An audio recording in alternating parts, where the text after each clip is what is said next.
Shadow Mountain presents Fablehaven, Rise of the Evening Star, Book 2 in the Fablehaven series, written by Brandon Mull.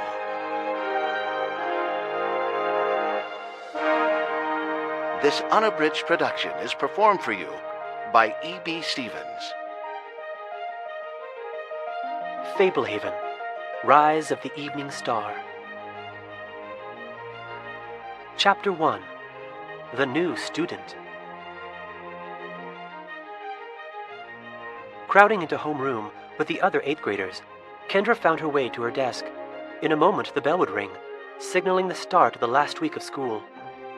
One final week and she would leave middle school behind forever and start anew as a high school freshman, mingling with kids from 2 other junior highs.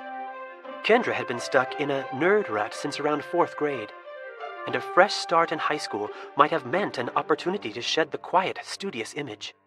But this had been a renaissance year. Amazing how swiftly a little confidence and a more outgoing attitude could elevate your social status. Kendra no longer felt as desperate for a new beginning. Alyssa Carter sat down in the desk next to her. "I heard we get yearbooks today," she said. She had short blonde hair and a slender build. Kendra had met Alyssa after making the soccer team back in September. "Oh, great. I looked hypnotized in my picture," Kendra groaned. "Oh, yours was adorable. Remember mine? My braces looked the size of train tracks." "Whatever. You could hardly even notice them." The bell rang. Most of the kids were in their seats. Mrs. Price entered the room accompanied by the most disfigured student Kendra had ever seen. The boy had a bald, scabrous scalp and a face like a chapped welt. His eyes were puckered slits, his nose a malformed cavity, his mouth lipless and crusty. He scratched his arm, crooked fingers lumpy with bulging warts. The hideous boy was otherwise nicely dressed in a black and red button-down shirt, jeans, and stylish tennis shoes. He stood in front of the class beside Mrs. Price while she introduced him. "I'd like you all to meet Casey Hancock. His family just moved here from California. It can't be easy starting at a new school so late in the year, so please give him a warm welcome." "Just call me Case," the boy rasped. He spoke like he was strangling. "Would you look at that?" Alyssa murmured. "Yeah, no kidding," Kendra whispered back. The poor kid barely looked human. Mrs. Price directed him to a desk near the front of the room. Creamy pus leaked from multiple sores on the back of his scabby head. "I think I'm in love," Alyssa said. "Don't be mean," Kendra muttered. "What? I'm serious. Don't you think he's a hottie?" Alyssa was acting so sincere that Kendra found herself repressing a smile. "That's just cruel." "Are you blind? He's amazing." Alyssa sounded genuinely offended that Kendra didn't agree. "If you say so," Kendra placated. "Just not my type." Alyssa shook her head as if Kendra were crazy. "You must be the pickiest girl on the planet." Morning announcements were droning over the loudspeaker. Case was talking with Jonathan White. Jonathan smiled and laughed. That was strange. Jonathan was a jerk, not the sort of kid to befriend a circus freak. Kendra noticed Jenna Chamberlain and Karen Sommers sharing looks and whispers as if they too found Case attractive. Like Alyssa, they didn't seem to be joking.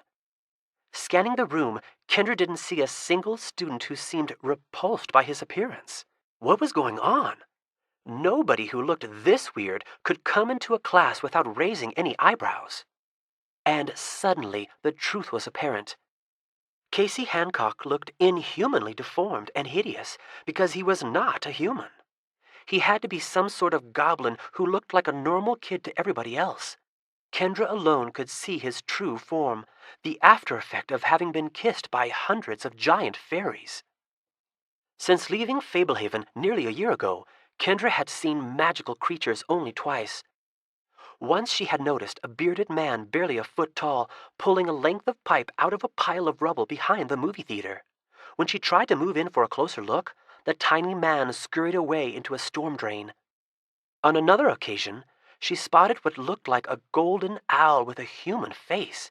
She made eye contact with the creature for an instant before it took flight in a flurry of gilded feathers. Such odd sights were usually veiled from mortal eyes.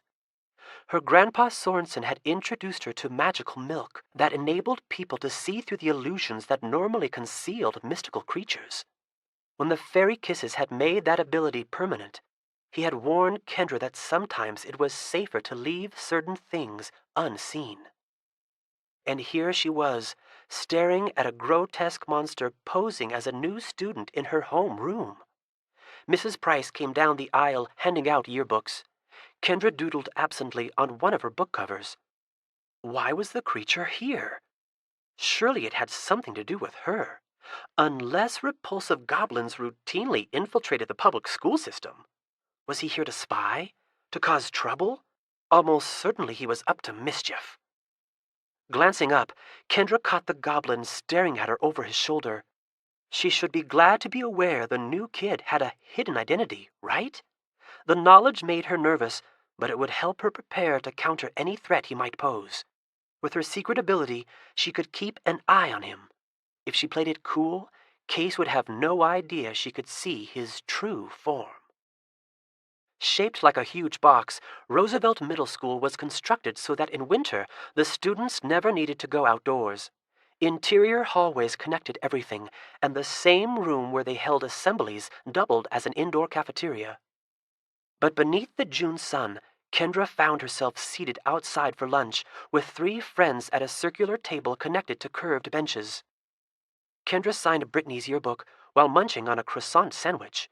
Trina was signing Kendra's, Alyssa was signing Trina's, and Brittany was signing Alyssa's. It was important for Kendra to write a long, meaningful message. After all, these were her best friends. Have a great summer might work for acquaintances, but true friends required something more original. The key was to mention specific jokes you had shared or fun things you had done together during the year. At the moment, Kendra was writing about the time Brittany couldn't stop laughing while trying to give an oral report in history. Suddenly, uninvited, Casey Hancock plopped down at their table, holding a lunch tray loaded with cafeteria lasagna, sliced carrots, and chocolate milk. Trina and Alyssa scooted aside to make room for him. It was almost unprecedented boldness for a lone boy to settle in at a table with 4 girls. Trina appeared slightly annoyed. Alyssa shot Kendra a look as if she had just won the lottery. If only Alyssa could see what her new crush actually looked like. "I don't think we've met," Case announced, his voice pinched and gravelly. "I'm Case. I just moved here." Just hearing him speak made Kendra's throat sore. Alyssa introduced herself and the others. Case had been in 2 of Kendra's classes since homeroom. He had been well received each time he had stood up front for an introduction, particularly by the girls. Case lifted a forkful of lasagna to his toothless mouth, affording Kendra a glimpse of his narrow black tongue. Watching him chew made her stomach churn. "So, what do you do for fun around here?" Case asked around a mouthful of carrots. "We start by sitting with people we know," Trina said. Kendra covered a smile. She had never been so grateful to see Trina giving somebody a hard time. "Oh, is this the cool kids table?" Case replied with mock surprise. "I'd planned to start at the bottom and work my way up." The comeback left Trina speechless. Case winked at Alyssa to show he meant no harm. For a scab-faced goblin, he was pretty smooth. "You've been in some of my classes," Case said to Kendra, wolfing down more lasagna. "English and math." It was hard to look into those squinty eyes and keep her face pleasant. Yeah, that's right," Kendra managed. "I don't have to take the finals," he said. "I finished up at my old school. I'm just here to hang out and meet people." That's how I feel," Brittany said. "But Kendra and Alyssa get, straight A's." You know," Case said, "I hate going to the movies alone, but I have no friends yet. You guys want to catch a show tonight?" Sure," Brittany said. Kendra was stunned by the outlandish bravado of asking out 4 girls all at once on the first day at a new school. This was the smoothest goblin of all time. What was he after? "I'll come," Alyssa said. "Okay," Trina agreed. If you're on your best behavior, I might even let you sign my yearbook. I don't give autographs, Case replied offhandedly. Kendra, you coming? Kendra hesitated. How could she sit through an entire movie beside a foul monster? But how could she abandon her friends when she was the only person who knew what they were getting into? Maybe, she conceded. The crusty goblin took a final bite of lasagna. How about we meet outside the theater at 7, the one on Kendall by the mini-mall? Just trust to luck that something good will be playing. The other girls agreed as he stood up and walked away. Kendra watched her friends talk animatedly about Case. He had won Alyssa at first sight. Brittany was an easy sell, and Trina was the sort of girl who liked to be catty, but then got attracted if the guy stood up to her. Kendra supposed she would have been impressed herself if she didn't know he was a revolting monster. There was no way she could tell her friends the truth about Case. Any accusations would sound crazy, but he was almost certainly up to something shady. There was only one person in her whole town whom Kendra could tell about her situation, and he wasn't exactly her most reliable acquaintance. Seth lined up against Randy Sawyer. Randy was quick, but short. Seth had started the school year a bit shorter than most of the boys in his grade, but was finishing the year taller than average. The best strategy against Randy would be to go long and make the most of his height advantage. Spencer McCain hiked the football to himself and dropped back. 4 boys went out, while 4 others covered. One defender stayed at the line counting alligators. Seth juked like he was going to cut across the field, then raced straight for the end zone. Spencer lofted a high spiral. The pass was a little short, but coming back for it, Seth outjumped Randy and hauled it in. Randy immediately tagged Seth with both hands, downing him just shy of Chad Dupree's sweatshirt, which marked the front of the end zone. "3rd and goal," Spencer declared, jogging down the field. "Seth!" a voice exclaimed. Seth turned. It was Kendra. His sister didn't usually talk to him at school. Roosevelt Middle School was 6th through 8th grades, so Seth was at the bottom of the pecking order, after having ruled his elementary school the previous year. Just a second, Seth called to Kendra. The guys were lining up. Seth got into position. Spencer hiked the football to himself, then threw a short interception to Derek Totter. Seth didn't even bother chasing Derek. He was the fastest kid in their grade.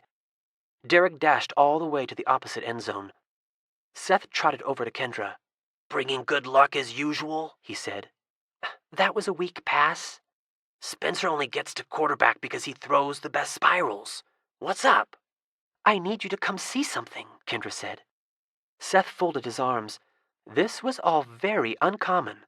She wasn't just talking to him at school. She wanted him to go someplace with her. "Hey, we're kicking off," Randy yelled.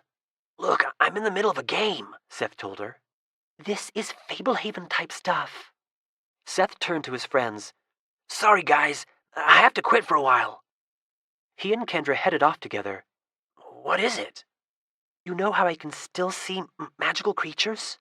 "Yeah?" "There was a new student in some of my classes today," she explained. "He's pretending to be human, but he's actually an ugly monster." "No way." "My friends think he's cute. I can't see what he looks like. I want you to describe him to me." "Where is he?" Seth asked. "Over there, talking to Lydia Southwell," Kendra said, pointing subtly. "The blonde kid?" "I don't know. Red and black shirt?" "He is cute," Seth gushed. "What does he look like?" "Oh, well, he has the dreamiest eyes." "Knock it off," Kendra demanded. "He must be thinking the most beautiful thoughts." "Seth, I'm serious." The bell rang, announcing the end of lunch. "He's really a monster?" Seth asked. "He looks a little like the creature who came in through the window on Midsummer Eve," Kendra said. "The one I salted?" "Yeah, what is he pretending to look like?"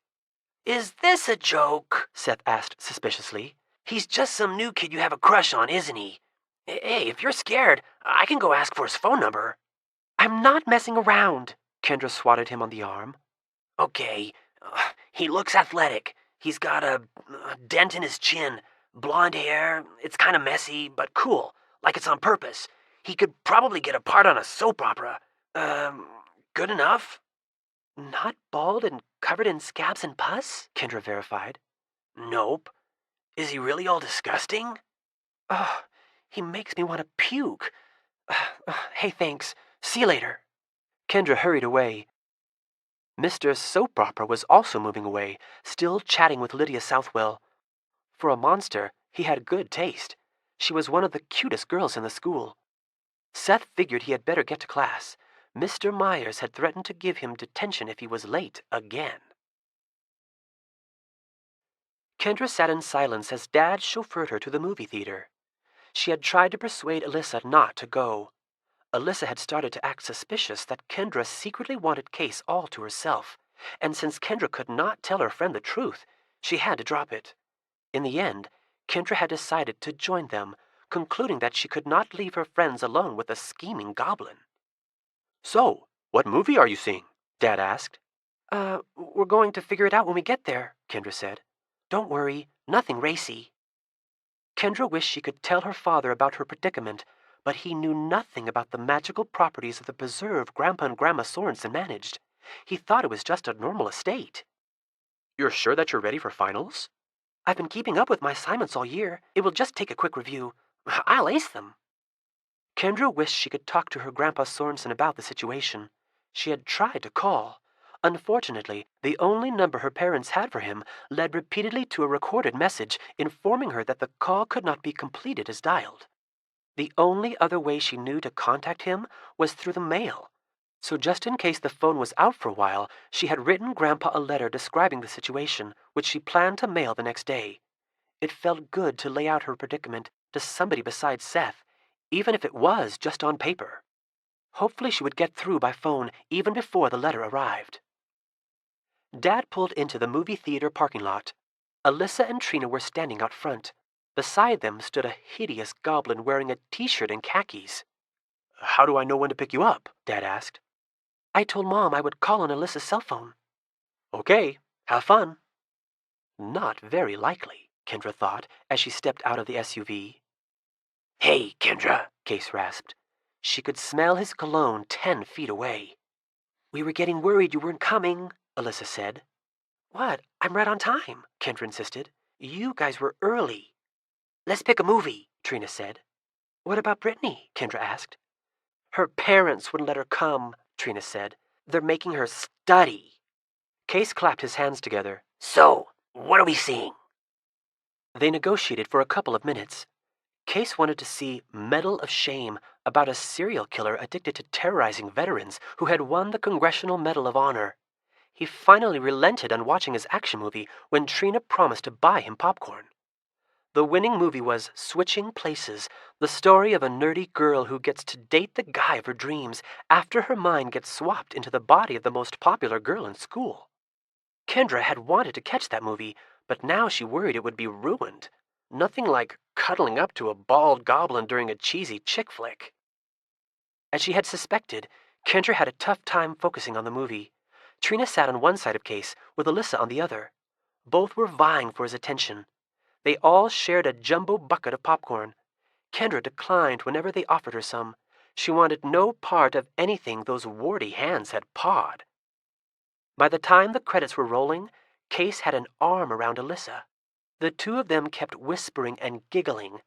Trina sat with her arms crossed, wearing a disgruntled expression. Monster or not, when had any good come from multiple girls going out together with a guy they were all interested in? Case and Alyssa held hands as they exited the theater. Trina's mom was waiting in the parking lot. Trina said a terse goodbye and stalked away. Can I use your cell phone? Kendra asked. I need to call my dad. Sure, Alyssa said, handing it over. You want a ride? Kendra asked as she dialed. I'm not that far, Alyssa said. Case said he would walk me. The goblin gave Kendra a strange, sly smile. For the first time, she wondered if Case was aware that she knew his true identity. He seemed to be gloating that there was nothing she could do about it. Kendra tried to keep her expression neutral. Mom answered the phone, and Kendra reported that she needed to be picked up. She handed the phone back to Alyssa. Isn't that a pretty long walk? You can both have a ride. Alyssa gave Kendra a look that questioned why she was deliberately trying to ruin something spectacular. Case put an arm around her shoulders, leering. "Alyssa," Kendra said firmly, taking her hand, "I need to talk to you in private for a second." She tugged Alyssa toward her. "Is that all right, Case?" No problem. I need to run and use the restroom anyhow." He went back inside the theater. "What is your deal?" Alyssa complained. "Think about it," Kendra said. "We hardly know anything about him. You just met him today. He's not a little guy. Are you sure you want to go walking alone in the dark with him? Girls can get in a lot of trouble that way." Alyssa gave her an incredulous look. "I can tell he's a nice guy." "No, you can tell that he's good-looking and pretty funny. Lots of psychos seem like nice guys at first. That's why you hang out a few times in public places before you spend time alone, especially when you're 14. "Well, I hadn't thought of it that way," Alyssa conceded. "Look, let my dad give both of you a ride.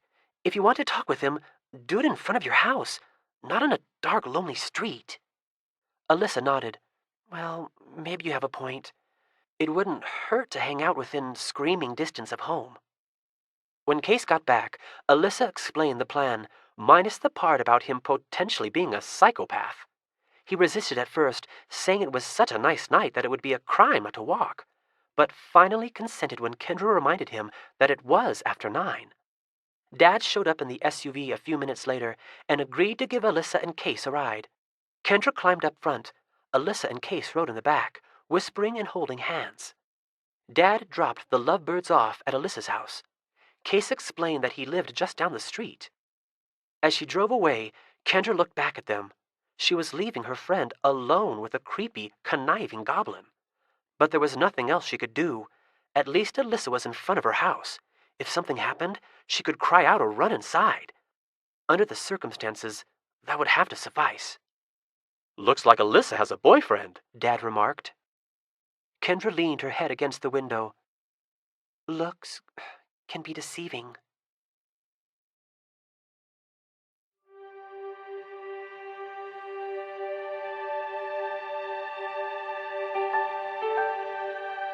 Chapter 2. Talking to Strangers.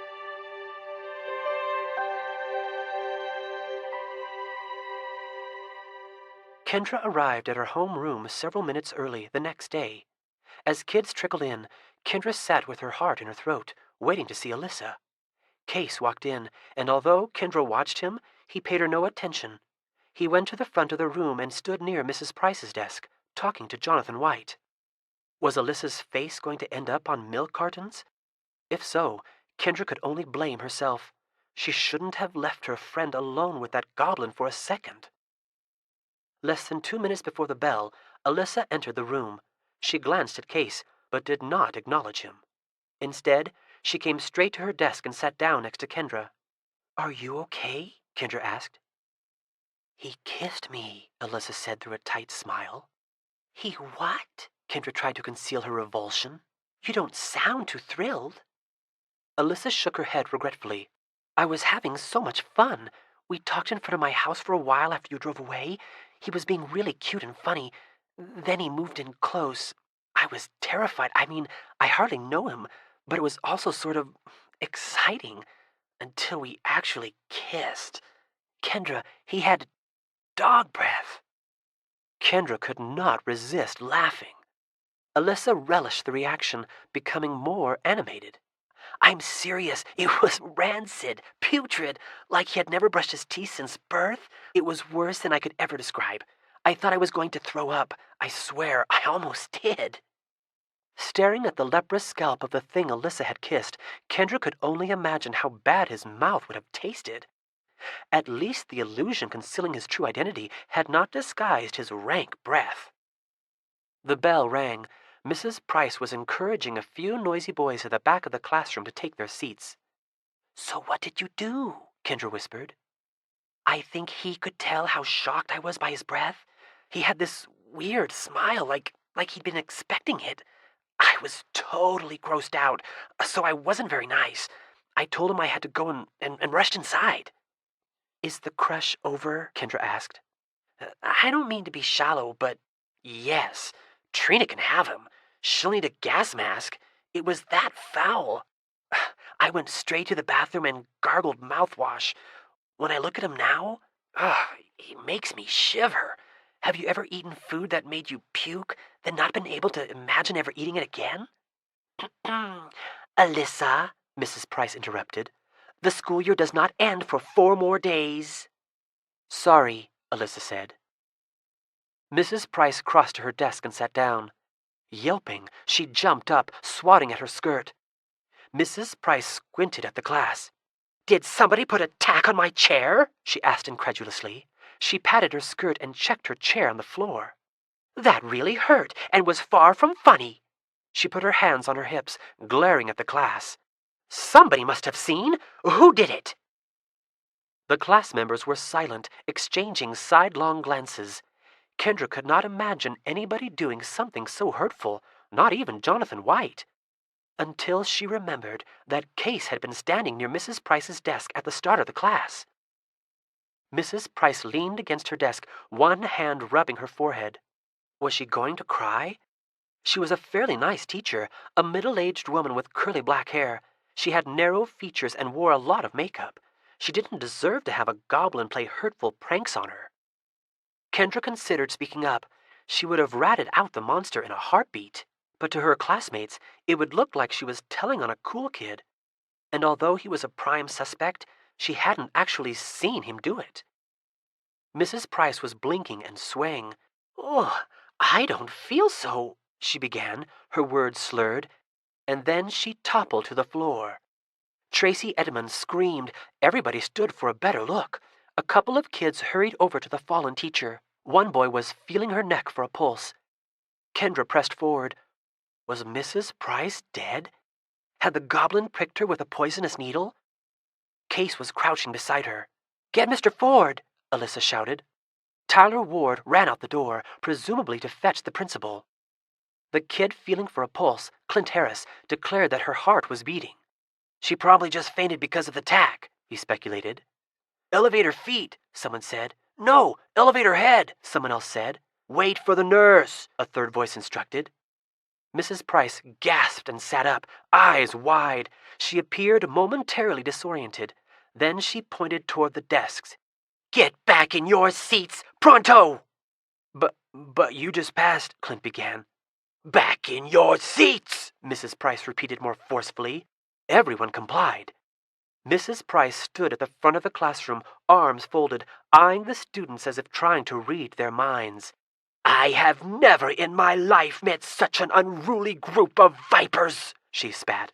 If I have my way, you'll all be expelled. Kendra furrowed her brow. This was not like Mrs. Price, even under the current circumstances. Her voice had a different edge to it, cruel and hateful.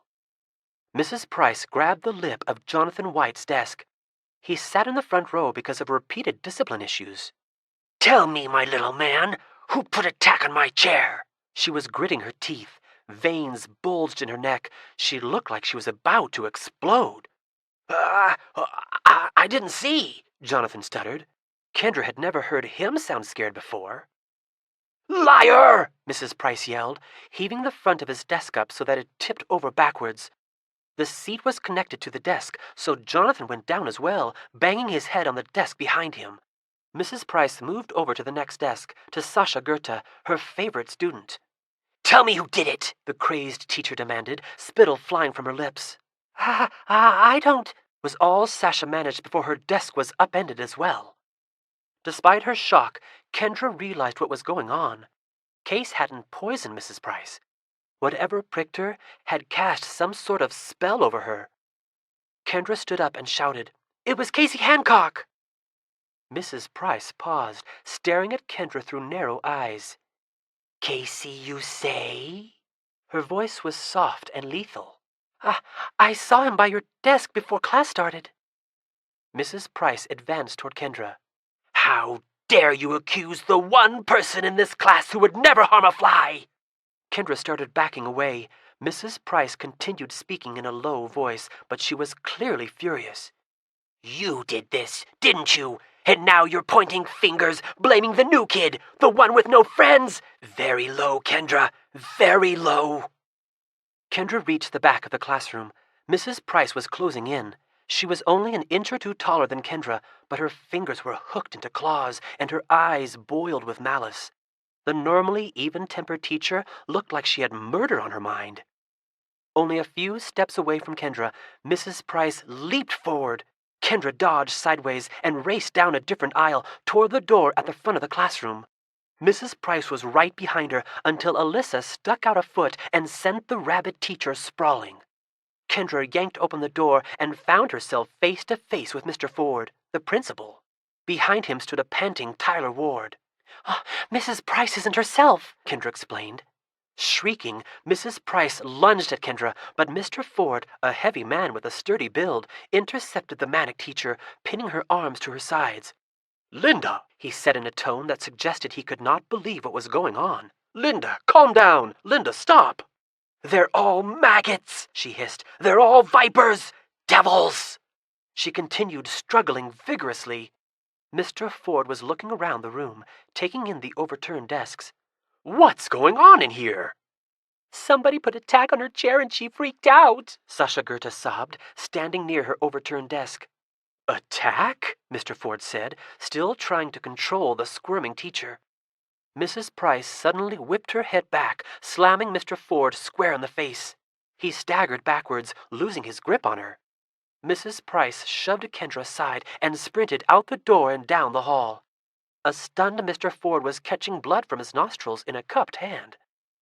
Across the room, Casey Hancock, the goblin in disguise, grinned wickedly at Kendra. By the end of the day, Kendra was sick of recounting the drama in homeroom. The school was buzzing with the news that Mrs. Price had lost her mind. The frazzled teacher had run off school property, leaving her car in the parking lot, and had not been seen since.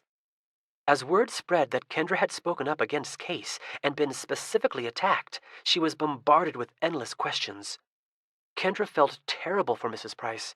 She was certain it was some strange goblin magic that had led to the outburst, but that was an impossible theory to present to the principal.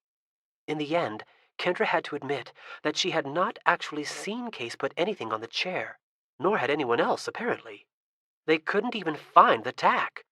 And of course, she could not say anything about Case's secret identity because there was no way to prove it short of convincing Mr. Ford to kiss him on the mouth. Walking out to catch her bus, Kendra brooded over the unjust situation. The reputation of an innocent teacher had been ruined, and the obvious culprit was totally getting away with it. Thanks to his disguise, the goblin would keep on causing mayhem without any consequences. There had to be a way to stop him. A man walking beside Kendra cleared his throat in order to get her attention. Lost in thought, she had failed to notice his approach. The man was dressed in a fancy suit that looked about 100 years out of style. The coat had tails, and he wore a vest with it. It was the sort of suit Kendra would have expected to see in a play, not in real life. Kendra stopped walking and faced the man. Kids heading for the buses passed them on either side. "Can I help you?" she asked. Beg your pardon, but do you have the time? His vest had a watch chain. Kendra pointed at it. Isn't that a watch?" "Oh, just the chain, my girl," he said, patting his vest. I parted with the watch some time ago." He was fairly tall, with wavy black hair and a pointy chin. Although the suit was fancy, it was rumpled and worn, as if he had slept in it for several consecutive nights. He seemed a little seedy. Kendra resolved immediately not to let him lure her into a windowless van. She was wearing a watch, but did not check it. "School just got out, so it's a little after 2:40. "Allow me to introduce myself." He held up a business card in his white-gloved hand in a way that suggested he meant for her to read it, not take it. The card said, Errol Fisk, cogitator, ruminator, innovator. Cogitator? Kendra read dubiously. Errol glanced at the card and flipped it over. "Oh, wrong side," he apologized with a smile. The backside said, Errol Fisk, street performer extraordinaire. Now that, I believe, Kendra said. He glanced at the card and, with a look of chagrin, flipped it over again. I already, Kendra began, but she hadn't. This time the card read, Errol Fisk, Heaven's Special Gift to Women. Kendra laughed. What is this? Am I on a hidden camera show? Errol checked the card. Oh, my apologies, Kendra. I could have sworn I tossed that one out long ago. I haven't told you my name, Kendra said, suddenly on guard. Oh, you didn't have to. You were the only one of these youngsters who looked very struck. Very struck? Who was this guy? I take it you've noticed an unwanted visitor in your school recently. Now he had her full attention. You know about the goblin? Oh, the kobold, actually, though the two are often confused. He flipped the card again. It now read, Errol Fisk, Kobold Exterminator. You can help me get rid of him? Kendra asked. Did my grandpa send you? He did not, but a friend of his did. At that moment, Seth came up to them, his backpack slung over one shoulder. Who's the ringmaster? He said to Kendra. Errol held the card up for Seth to see. What's a kobold? Seth patted Kendra on the shoulder. Hey, you're gonna miss the bus. Kendra could tell he was trying to give her an opening to get away from the stranger. I might be walking home today, Kendra said. 4 miles, Seth said. Or I'll catch a ride with somebody. The goblin who kissed Alyssa and framed Mrs. Price is a kobold. She had told Seth about the disastrous incident at lunch. He was the one person who could understand the real story. Oh, Seth said, sizing up Errol anew. I get it. I thought you were a salesman. You're a magician? Errol fanned out a deck of playing cards that had appeared out of nowhere.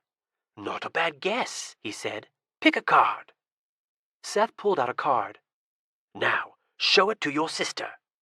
Seth showed Kendra the 5 of hearts. Put it back in the deck, Errol instructed. Seth replaced it so that Errol could not see the face of the card. Errol flipped all the cards around so they faced the kids, still fanned out. They were all the 5 of hearts.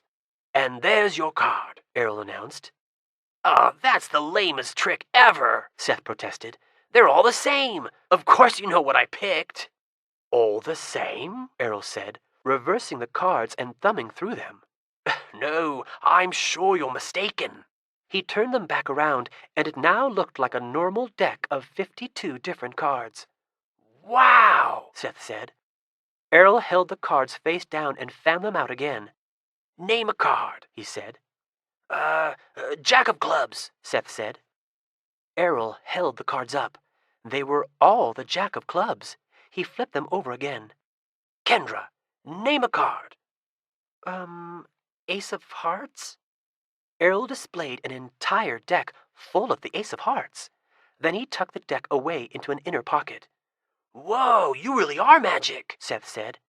Errol shook his head. It's just legerdemain. Ledger what?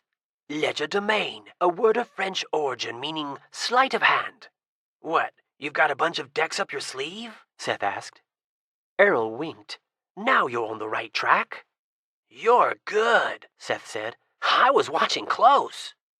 Errol tweezed his business card between 2 fingers, folded it into his palm, and then immediately opened his hand. The card was gone. The hand is quicker than the eye. The buses started pulling out. They always left in a caravan of 5.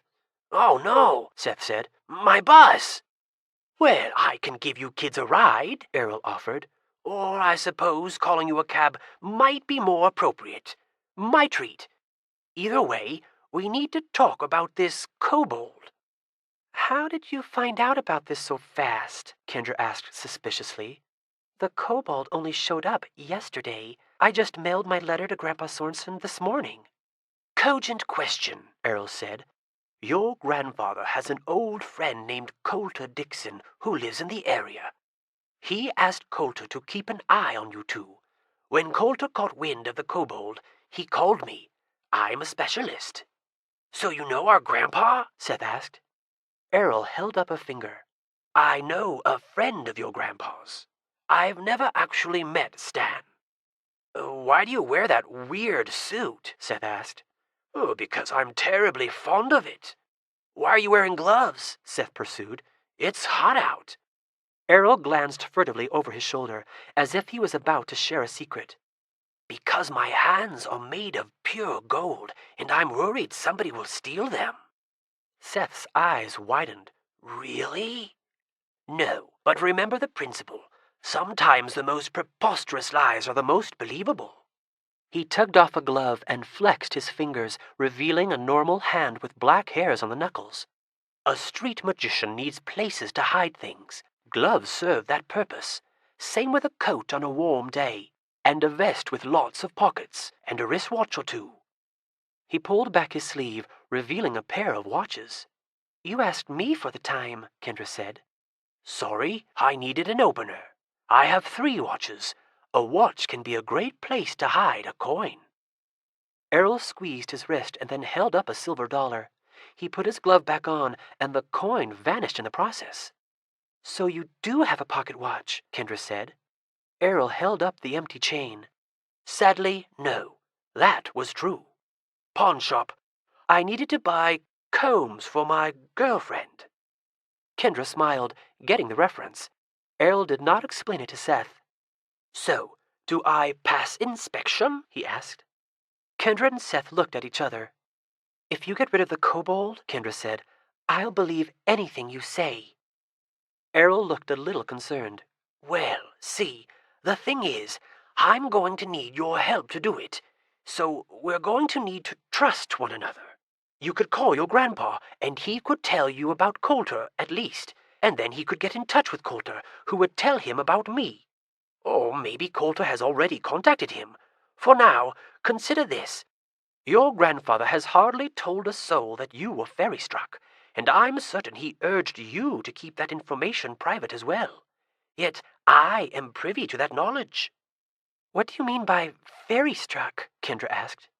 That the fairies shared their magic with you. That you can see whimsical creatures without assistance. You can see them too? Seth asked. Sure, if I use my eye drops. But your sister can see them all the time. I got that information directly from Coulter. Okay, Kendra said. We'll check with our grandpa, but until we hear back, we'll trust that you're here to help. Fabulous. Errol tapped his temple. I'm already hatching a plan. What are the chances of you two sneaking out tomorrow night? Kendra winced. That's going to be tough. I have finals the next day. Whatever, Seth said, rolling his eyes. We'll pretend to go to bed early and slip out the window. Would it work to meet around 9? 9 would be nearly perfect, Errol said. Where should we rendezvous? You know the service station on the corner of Culross and Oakley? Seth suggested. I'll find it, Errol said. What if Mom and Dad notice we're missing? Kendra said. Which would you rather do, risk getting grounded or keep putting up with your ugly friend? Seth asked. Seth was right. It was a no-brainer.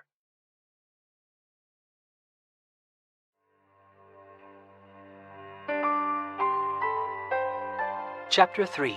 Extermination Procedures.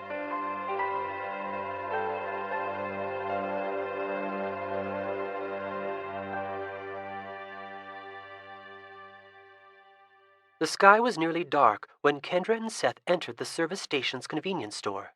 Inside, one of the fluorescent bulbs was flickering, interrupting the harsh, even glow. Seth fingered a candy bar. Kendra turned around in a circle. Where is he? We're almost 10 minutes late. Play it cool, Seth said. He'll be here. You're not in a spy movie, Kendra reminded him. Seth picked up the candy bar, closed his eyes, and smelled it from end to end. Nope, this is the real thing. Kendra noticed the headlights of a battered Volkswagen van flashing in the parking lot. Maybe you're right, she said, approaching the window. The lights flashed again.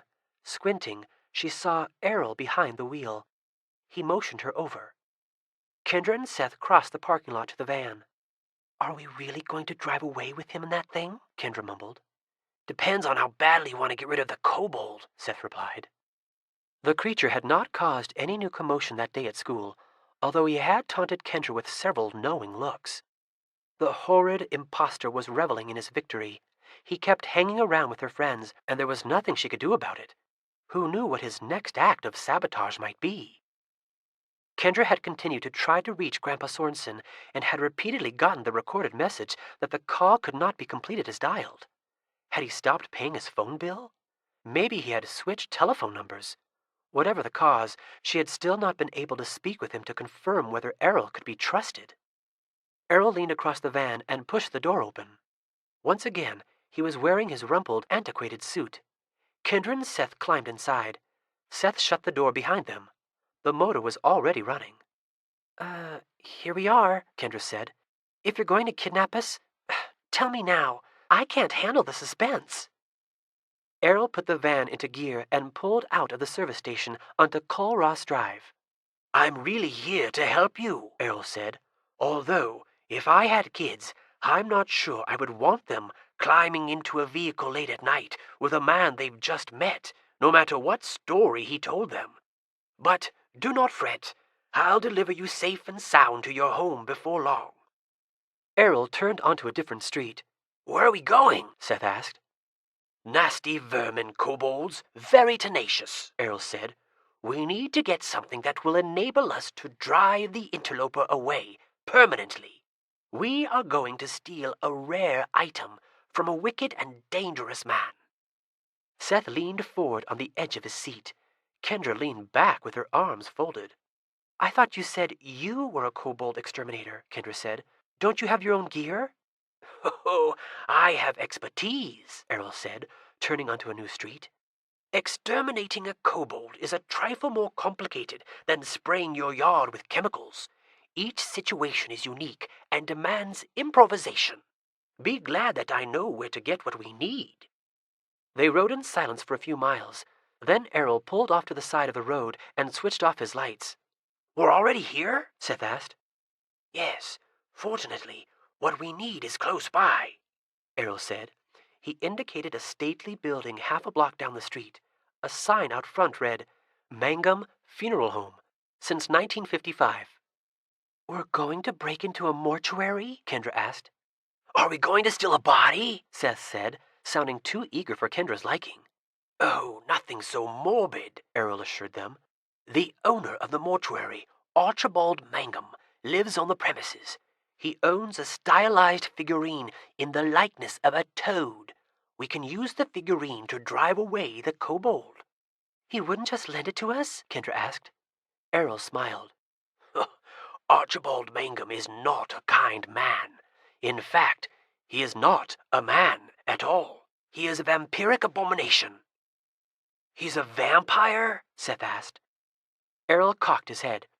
Strictly speaking, I have never encountered an actual vampire, not like you see in the movies, turning into bats and hiding from the sun. But certain orders of beings are vampiric in nature. These beings are probably where the notion of vampires originated. So, what exactly is Archibald? Kendra pressed. Hard to say for certain.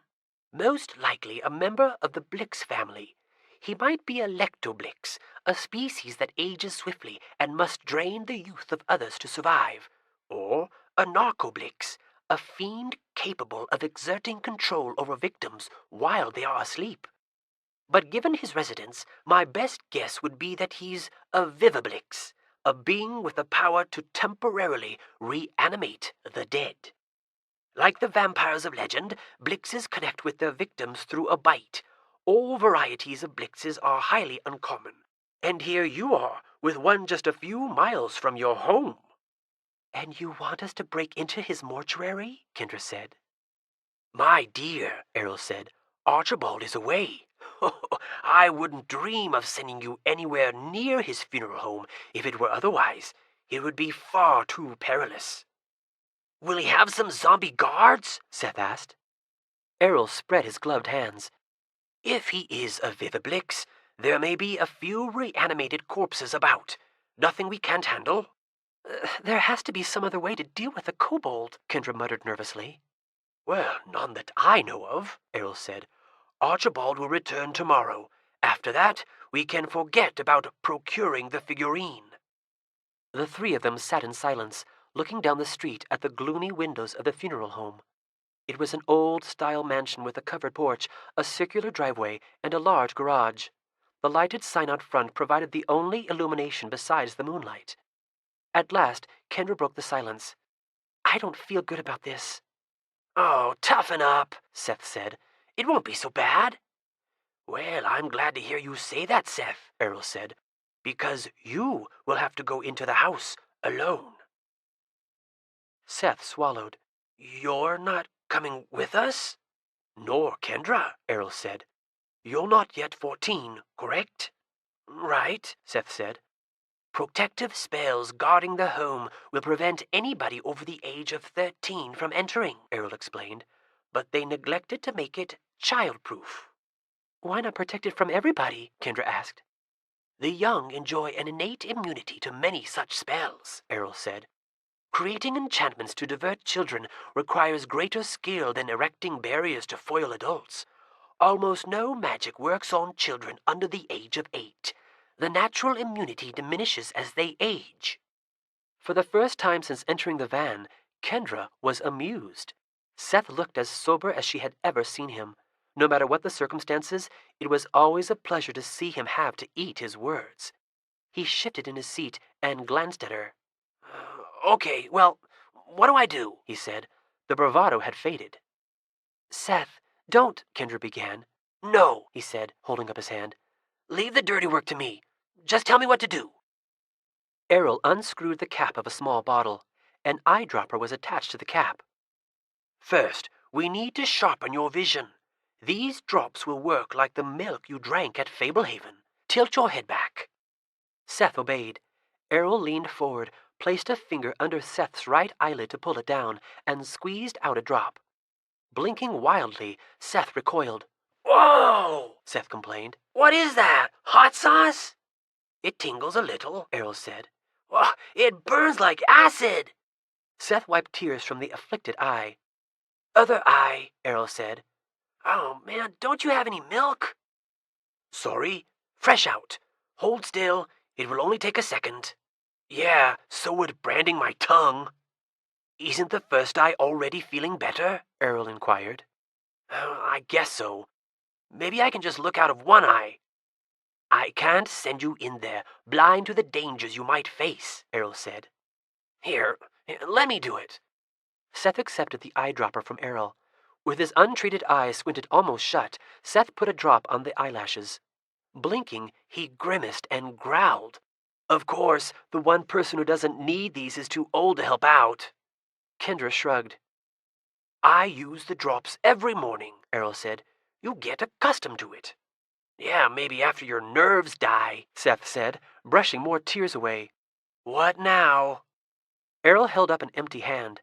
His fingers fluttered, and a garage door opener materialized. "Enter through the garage," Errol said. "You will probably find the door from the garage to the house unlocked. If not, force it open. Once inside, to the left of the door, on the wall you will see a keypad. On top of the protective charms, the funeral home has a conventional security system. Press 7109 and then hit enter." 7109, enter, Seth echoed. "How do you know that?" Kendra asked. "Well, the same way I know Archibald is gone," Errol replied. "Reconnaissance. I wouldn't send Seth in there unprepared. What do you think I've been doing since I first contacted you?" "How do I find the statue?" Seth asked. "My best guess would be down in the basement. Access it by the elevator adjoining the viewing room. If you turn right after entering, you can't miss it. You'll be looking for a toad-like statue not much bigger than my fist, very likely in plain view. Look in off-limits areas. When you find the figurine, feed it this." Errol held up a dog biscuit shaped like a bone. "Feed the statue?" Seth questioned doubtfully. "Until you feed it, the figurine will be immovable. Feed the statuette, pick it up, bring it to us, and I will drive you home." Errol handed Seth the garage door opener and the dog biscuit. He also gave him a small flashlight with the warning to use it only if necessary. We haven't covered what I do if I run into the living dead," Seth reminded Errol. "You run," Errol said. "Reanimated corpses are not particularly swift or nimble. You won't have trouble staying ahead of them, but don't take any chances. If you encounter any undead adversaries, statue or no statue, retreat to the van." Seth nodded gravely. So just run, huh? He did not sound fully satisfied with the plan. "I doubt you'll have any trouble," Errol reassured him. "I've scouted this location thoroughly, and there has been no hint of undead activity. Should be a snap, in and out." "You don't have to do this," Kendra said. "Don't worry, I won't blame you if my brain gets eaten," Seth said. He opened the door and hopped out. "Although I can't help it if you blame yourself." Seth jogged across the street and walked toward the lighted sign. A few cars came down the road toward him, and he averted his eyes from the bright headlights until they passed. On his way to the mortuary, Seth passed a small house that had been converted into a barber shop, and then a larger one that housed dental offices. Even though he knew Kendra and Errol were close by, facing the forbidding mortuary was a lonely feeling. Glancing back at the Volkswagen van, Seth could not see the occupants inside. He knew they could see him, though, so he tried to look relaxed. Beyond the illuminated sign, at the edge of the yard, was a neatly trimmed lawn, bordered by tidily rounded hedges that came no higher than his knees. Large potted plants crowded the shadowy porch. 3 balconies with low railings projected from the upper story. All the windows were dark and shuttered. A pair of cupolas crowned the mansion, along with several chimneys. Even forgetting the dead bodies inside, the house looked haunted. Seth considered turning back. Going into the funeral home with Errol and Kendra had sounded like an adventure. Going inside alone felt like suicide. He could probably stomach a spooky house full of dead bodies, but he had seen amazing things at Fablehaven, fairies and imps and monsters. He knew such things really existed, and so he knew there was a serious possibility that he was walking into an actual zombie lair, presided over by a real-life vampire, regardless of what Errol called him. Seth fidgeted with the garage door opener. Did he really care this much about getting rid of the kobold? If Errol was such a pro, why was he having kids do his dirty work? Shouldn't somebody with more experience tackle this sort of problem instead of a 6th grader? If he had been unaccompanied, Seth probably would have walked away. The kobold alone was just not worth it. But people were watching, expecting him to do this, and pride would not allow him to wimp out. He had followed through on some intimidating dares, going down steep hills on his bike, fighting a kid 2 grades older, eating live insects. He had almost died climbing an escalating series of wooden poles. Yet this was the worst so far, because going into a zombie lair alone not only meant you could die, it meant you could die in a really upsetting way. No cars were coming down the road. Pressing the button on the garage door opener, Seth hustled across the driveway. The door opened loudly. It made him feel conspicuous. But he told himself that anybody who saw a person going into a garage would not think twice about it. Of course, any zombies inside the mortuary now knew he had arrived. An automatic light brightened the garage. The black, curtained hearse did little to make the mansion feel more cheery. Neither did the assemblage of taxidermic animals positioned on a workbench along one wall. A possum, a raccoon, a fox, a beaver, an otter, an owl, a falcon. And, in the corner, a huge black bear standing upright. Seth entered the garage and tapped the button again. The garage door shut with a prolonged mechanical groan. He hurried to the door that would lead into the funeral home. The knob turned, and Seth eased the door open. He heard an immediate beeping. Light from the garage spilled into a hallway. To the left of the door was a keypad, exactly where Errol had described. Seth punched in 7109 and hit enter. The beeping stopped, and the growling started. Seth whipped around. The door was still open, and light from the garage revealed a mass of white dreadlocks approaching down the carpeted hall. At first, Seth thought it was a monster. Then he realized it was a huge dog with such thick cords of fur that one of its ancestors must have been a mop. Seth did not know how the animal could see. It had so much hair dangling in its eyes. The growls continued rumbling, deep and steady, the kind of sound that meant at any second the dog might make a violent charge. Seth had to reach a quick decision. He could probably leap out the door and shut it behind him before the dog reached him, but that would be the end of going after the statue. Maybe it would serve Errol right for carrying out such lousy reconnaissance. Then again, he was holding a dog biscuit. Surely the statue would not need the whole thing. "Sit!" Seth commanded, calmly but firmly, extending his hand, palm outward. The dog grew silent and stopped advancing. "That's a good dog," Seth said, trying to exude confidence. He had heard that dogs could sense fear. Now sit," he ordered, repeating the gesture. The dog sat, its shaggy head higher than Seth's waist. Seth snapped the biscuit in two and tossed half to the dog. The canine caught the biscuit on the fly. Seth had no idea how it saw the treat coming through all that fur. Seth approached the dog and let it sniff his hand. A warm tongue caressed his palm, and Seth rubbed the top of the animal's head. "You're a good boy," Seth said, in his special voice reserved for babies and animals. "You're not going to eat me, right?" The automatic light in the garage switched off, plunging the hall into darkness. The only glow came from a tiny green bulb on the security keypad, so faint that it was useless. Seth remembered the shutters covering the windows. Even moonlight and the light from the sign could not penetrate the house. Well, that probably meant that people on the outside would not notice his flashlight, and he could not risk zombies sneaking up on him in the blackness, so he turned it on. Once again he could see the dog in the hall. Seth moved down the hall to a large room with plush carpeting and heavy drapes. He swung the beam of his flashlight around, checking for zombies. Several couches and armchairs and a few tall lamps lined the perimeter of the room. The center of the room was empty, apparently so mourners could mingle. There was a place on one side where Seth figured they laid the casket for people to view the deceased. He had visited a room not too different from this one when his grandma and Grandpa Larson had died just over a year ago. Several doors led out of the room. The word chapel was written above a set of double doors. Some other doors were unmarked. A brass gate blocked access to an elevator. A sign above it announced, "Authorized personnel only." The dog followed Seth as he crossed the room to the elevator. When Seth pushed the gate sideways, it collapsed like an accordion. Seth entered the elevator and shut the gate, preventing the dog from following. Black buttons projected from the wall, looking very old-fashioned. The floor buttons were marked B, 1, and 2. Seth pushed B.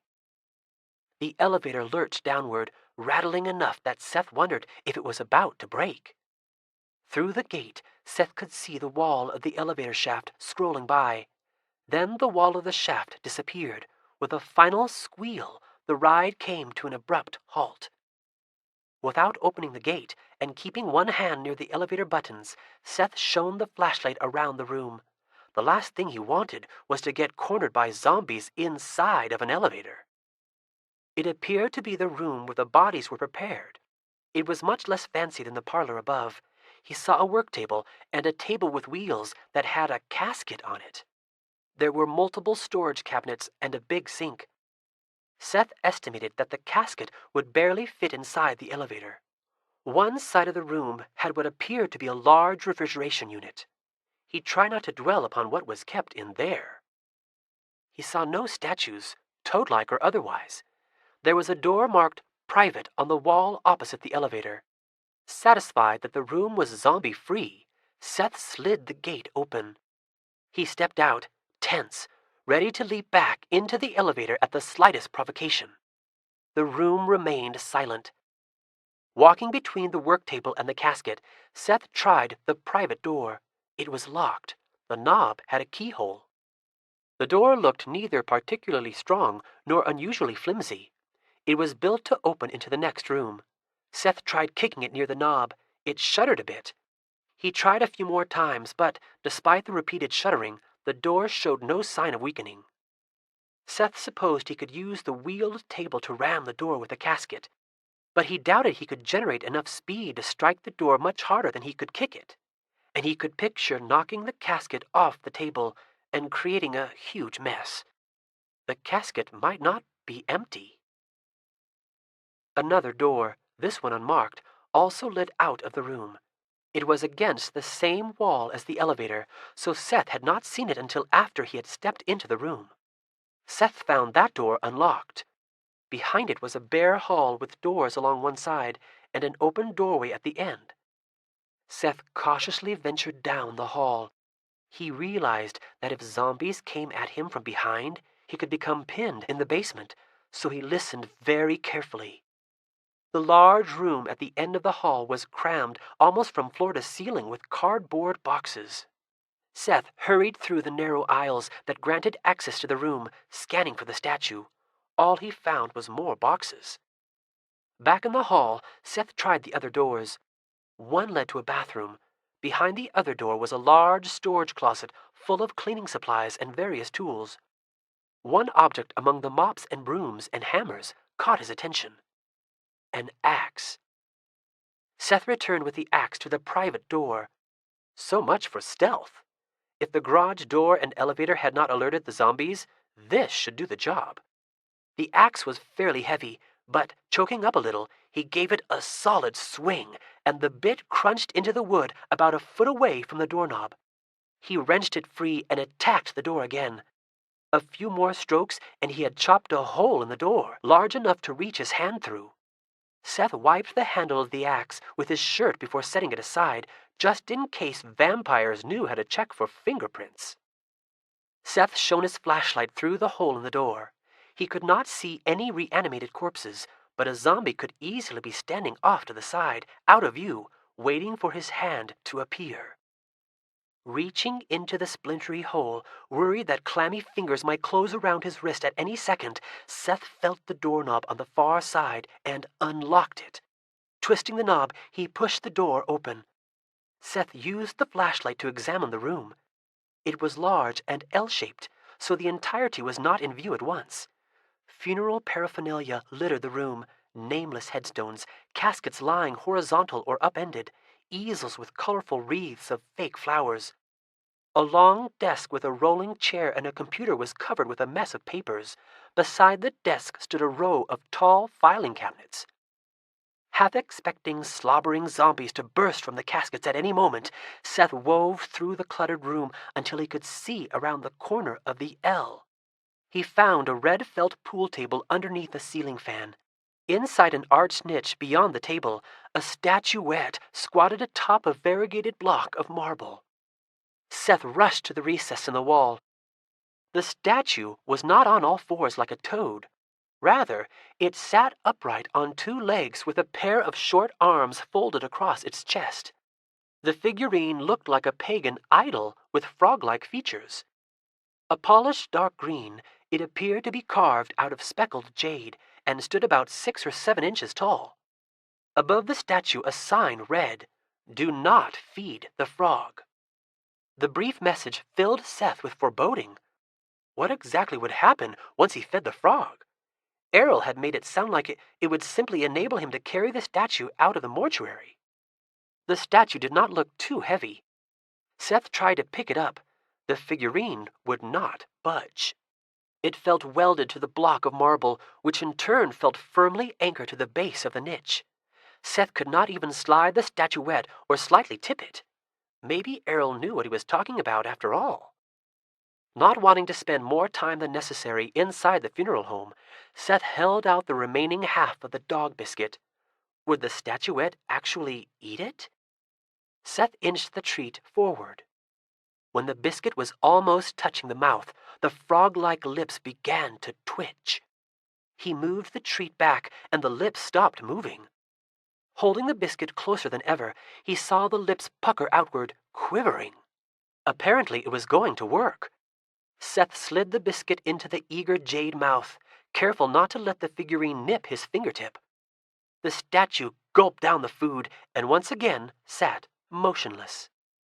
Nothing seemed to have changed except that when Seth tried to pick up the statuette, it lifted off the marble block easily. Without warning, the statue squirmed and bit the side of his thumb.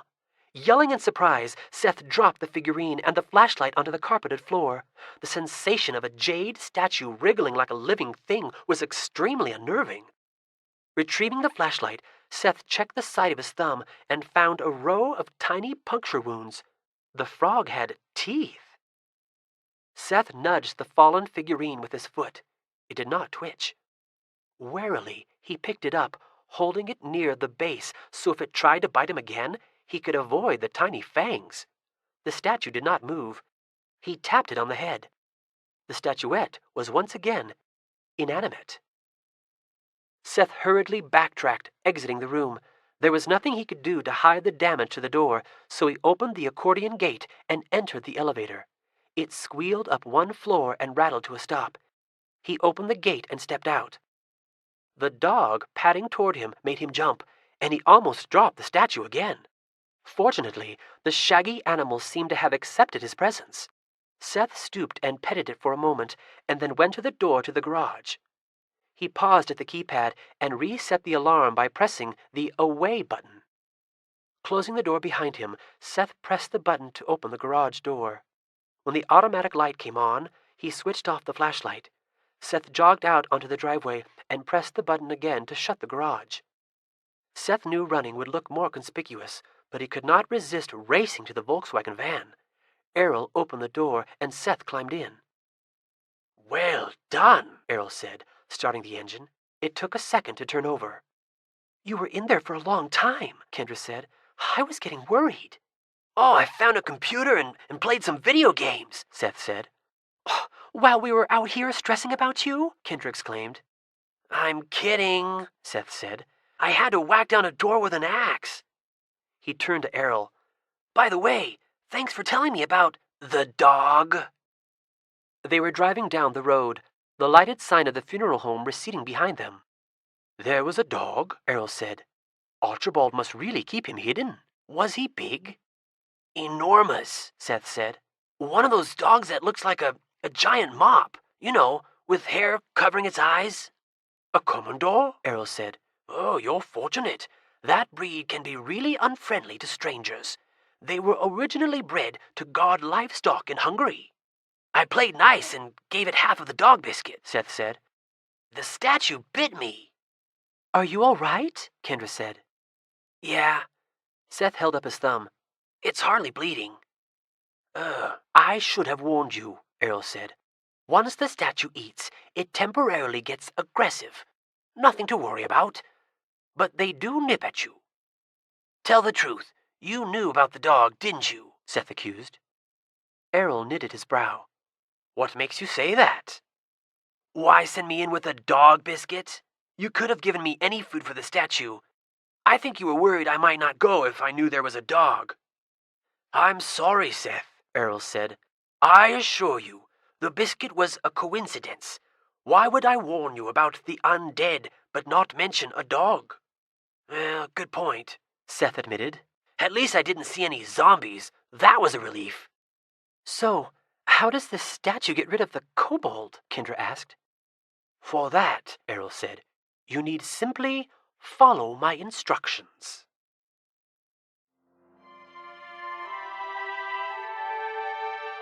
This is the end of CD number 1. Please continue listening on CD number 2.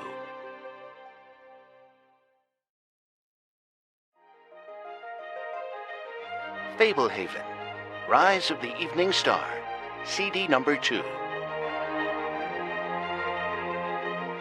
Chapter 4. Vanessa. The following morning in homeroom, well before the bell sounded, a steady murmur filled the air as students huddled in abnormal clusters. At the center of the clusters were the smartest kids, leafing through their notes. The others were trying to leach information in hopes that some last-minute cramming might earn them a few extra right answers on the forthcoming finals. Alyssa hovered near Sasha Goethe, gleaning information for science. Alyssa normally got impressive grades, but she worried a lot nonetheless. Kendra felt confident about the upcoming exams. They were not weighted as heavily as they would be next year in high school, and she had kept up on her readings and homework all year. She had skimmed her notes and reviewed her old tests. Even with the distraction of the excursion to the mortuary the night before, she was unconcerned. Besides, she had more pressing matters on her mind. The scabby kobold was the only other student in the room who appeared indifferent to the looming exams, which made sense considering he didn't have to take them. He sat at his desk with his hands folded. Mr. Reynolds, the same prematurely balding substitute from yesterday, sat behind Mrs. Price's desk. A wrapped package rested in front of Kendra. The paper had a pattern of reindeer and snowflakes. She had found it on a closet shelf left over from the previous Christmas. Inside the paper was a shoebox, and inside the box was the stolen statue.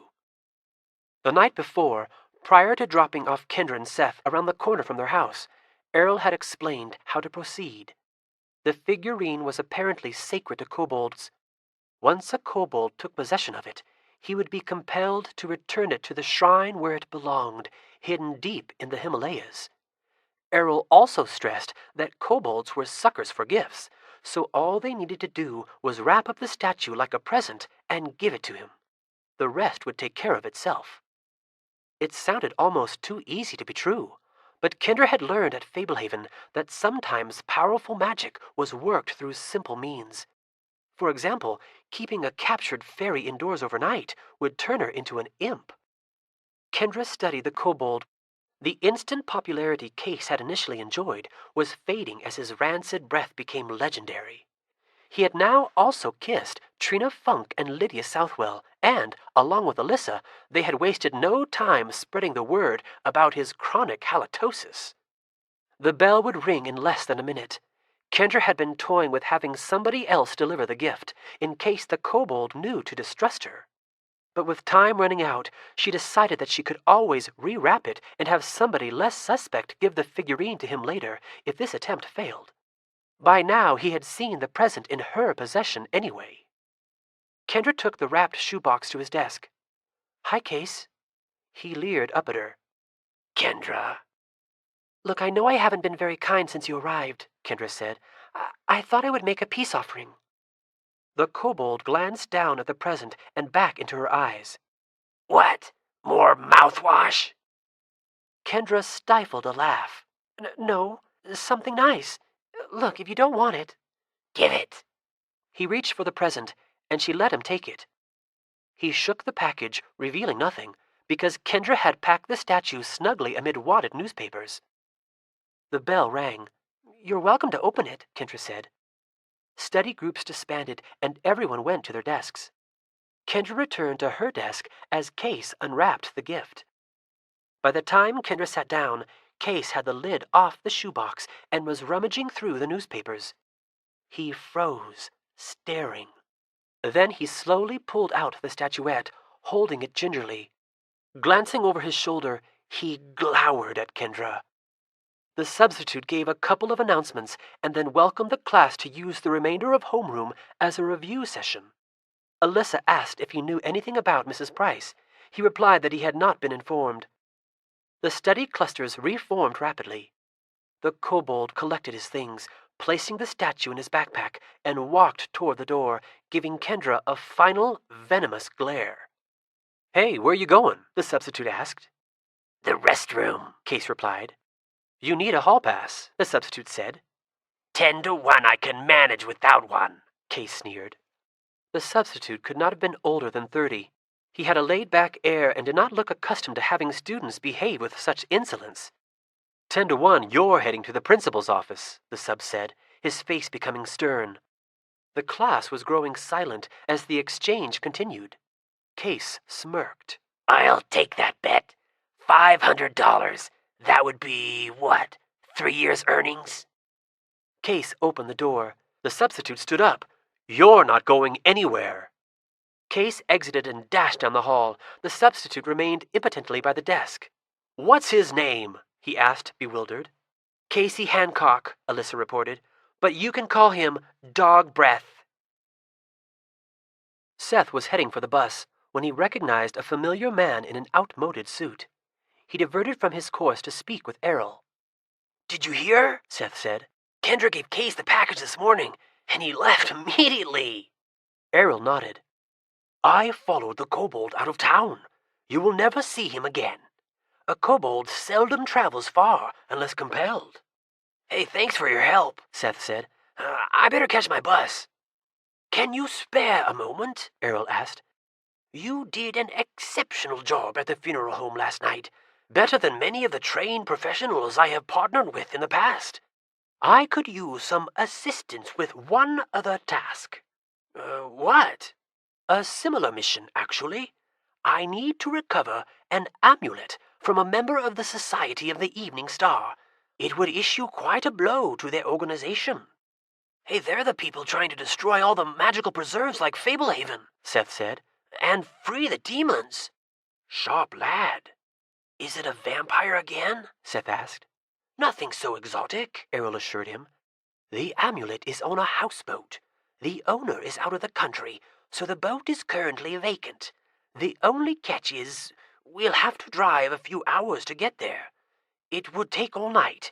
If we left at 10 or so, I could have you back before 6 in the morning. Tonight is a school night, Seth said. Which is why I was planning on tomorrow night, Errol said. The school year will be over. Your sister can help with this one. The barrier on the houseboat functions only against those 18 and older. I'll talk it over with her. How should I confirm? I will be at the service station tomorrow night. Come as close to 10 as you can. Show up before 10:30, and I'll be waiting. Otherwise, I'll assume you declined. Got it. Well, I better go. The buses will leave any minute. By all means, Errol said. By all means. Kendra placed a period after the final sentence of the final essay of her final exam. English. She knew she had aced it, just as she had sailed through the others. Once she handed in the test, middle school would be officially over. It was Friday afternoon, and there were almost 3 months between her and the next homework assignment. Yet as Kendra turned in the exam, she did not experience the euphoria she had earned. Instead, she was weighed down by the question of whether she should sneak out of her house to break into a houseboat hundreds of miles away with a virtual stranger and her younger brother. As of that morning, she still had not reached her grandpa by telephone, and he still had not replied to the letter she had mailed Tuesday. She had told Seth that until she confirmed the identity of Errol Fisk with Grandpa, they were not going on a road trip with him in the middle of the night. The thing with the kobold had been a desperate situation. Now they could afford to wait a day or two. Seth had ranted about her being a traitor and a coward. He had complained that if there was a chance to harm the Society of the Evening Star, they had better take it. He had finished by threatening to join Errol with or without her. Having completed the exam early, Kendra had about 20 minutes before the buses would be leaving. She went to her locker and took her time loading everything she wanted to keep into her backpack, including the picture she had clipped from magazines and taped to the inside of the door. Maybe Seth had a point. Checking with Grandpa was more of a formality at this stage. Errol had already helped them dispose of the kobold. If he had wanted to harm them, he'd had his chance when he took them to the mortuary. Kendra tried to be completely honest with herself. She was afraid of going to the houseboat. If it belonged to somebody from the Society of the Evening Star, it would be very dangerous. And this time, she would have to go inside, not just wait in the van. She zipped her backpack. What she wanted was for Grandpa Sorensen to tell her that Errol was a friend, but that stealing amulets from houseboats in the middle of the night was no job for children or teenagers. And it was true. Barriers or no barriers, it seemed peculiar that Errol recruited kids for tasks like this. She headed down the hall and out the doors. The sun was shining. The buses idled in a line along the curb. Only a few kids were on them. 10 minutes remained before school would officially let out. Was Seth right? Was she a coward? She had been brave on the preserve when she sought help from the Fairy Queen and rescued everybody. She had been brave when trying to get rid of the kobold, brave enough to sneak out of the house and go with Errol. But those were emergencies. She had been forced to be brave. What happened to her courage without an immediate threat? How dangerous was sneaking onto an empty houseboat? Nothing had happened at the mortuary. Seth had gone in and out. Errol would not take them to the houseboat if it was too dangerous. He was a professional. Kendra climbed onto her bus, walked to the back, and plopped down onto a seat. Her last bus ride from Roosevelt Middle School. She was now in high school. Maybe she ought to start acting more like an adult and less like a scaredy cat. Seth whistled as he inventoried his emergency kit. He clicked the flashlight on and off. He examined an assortment of firecrackers. He inspected the slingshot he had received for Christmas. Kendra sat on his bed, chin in her hand. "You really think firecrackers are going to come in handy?" she asked. "You never know," Seth answered. "Oh, I get it," Kendra said. "Somebody might want to have an early 4th of July celebration." Seth shook his head in exasperation. "Yeah, or we might need a diversion." He ignited a flame with his cigarette lighter to make sure it worked. Then he held up a couple of dog biscuits. "I added these since the mortuary. I might have been eaten alive without one." "Ah, I can't believe you talked me into this," Kendra said. "Yeah, neither can I," Seth agreed. Mom opened the door, holding the cordless telephone. "Kendra, Grandpa Sorensen wants to speak with you." Brightening, Kendra jumped off the bed. "Okay." She took the phone. "Hi, Grandpa." "Kendra, I need you to go someplace where you can speak freely," Grandpa said, his tone urgent. Just a second." Kendra rushed into her room and shut the door. "What is it?" "I fear you and your brother may be in danger," Grandpa said. Her grip tightened on the phone. "Why?" "I have just received reports of some disturbing activity in your area." Kendra relaxed a little. "I know. I've been trying to call you. There was a kobold in my school." "A what?" Grandpa exclaimed. "It's okay. A guy named Errol Fisk helped us get rid of it. He knows your friend Coulter."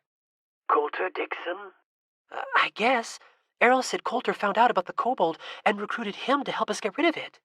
"When did this happen?" "This week." Grandpa paused. "Kendra, Coulter has been here at Fablehaven for more than a month." She squeezed the phone, knuckles white. A sick feeling was creeping into her stomach. "Well, what do you mean?"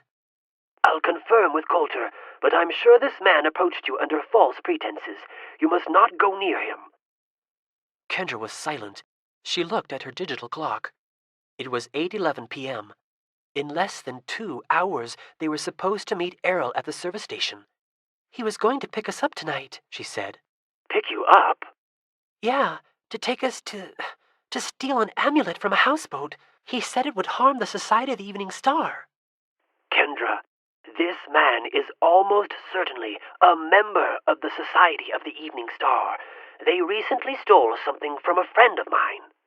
Kendra's mouth was dry. Her heart was sinking. "What did they steal?" "No matter," Grandpa said. "The problem is, well, you see—" "Not a little statue of a frog," Kendra said. Now Grandpa was silent. "Oh, Kendra," He finally muttered. "tell me what happened." Kendra recounted how Errol had told them the only way to get rid of the kobold was to acquire the statue. She related how he had told them the owner of the mortuary was an evil Vivablix in order to convince Seth to steal the frog. "So, that's how they did it," Grandpa said. "There was a spell on the mortuary that would have prevented all but children from entering. Archibald Mangum is an old friend. He is no Blix. He was away at his 80th birthday party in Buffalo the night Seth stole the statue from his house. He phoned me a few minutes ago." "I've been trying to call you all week," Kendra said, "and I wrote you a letter Tuesday." "There has been foul play," Grandpa said. "I have not received your letter. I suspect it was intercepted, perhaps from my mailbox. I didn't know the phone was down until yesterday. We hardly use it except for emergencies. The phone company came out to fix it a few hours ago. They found where the line had been damaged, not far beyond the front gates. I asked if it looked like the line had been deliberately cut, and they said no, but I have my doubts. When Archibald called, my worries were multiplied. He has quietly kept an eye on you and Seth for me. Of course, I realize that any action taken against him could also involve you, but I did not expect this. The Society of the Evening Star is on the move." "Well, what do I do?" Kendra asked, feeling unbalanced. "I have already set a plan in motion," Grandpa said. "Now I see that my suspicions were more warranted than I had anticipated.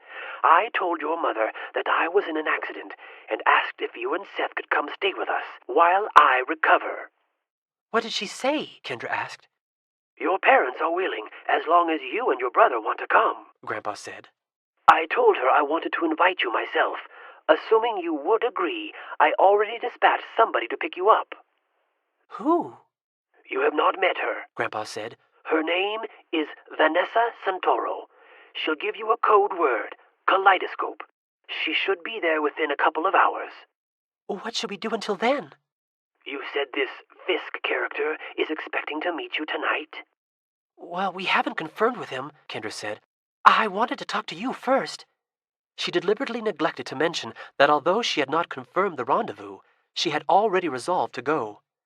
He's going to wait for us at a gas station near our house. If we aren't there by 10:30, he'll know we aren't coming. I don't like the interest the society is showing in you, Grandpa said pensively, as if talking to himself. We'll have to puzzle that out later.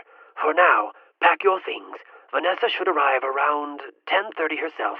Be on the lookout. It may be tough to anticipate how Errol will react when the two of you fail to keep his appointment. Can you tell your friend to hurry? She'll hurry, Grandpa said. For now, let your mother know your decision. Then I'll need to speak with her again. Get her used to the idea that a friend of mine is going to swing by and pick you up tonight.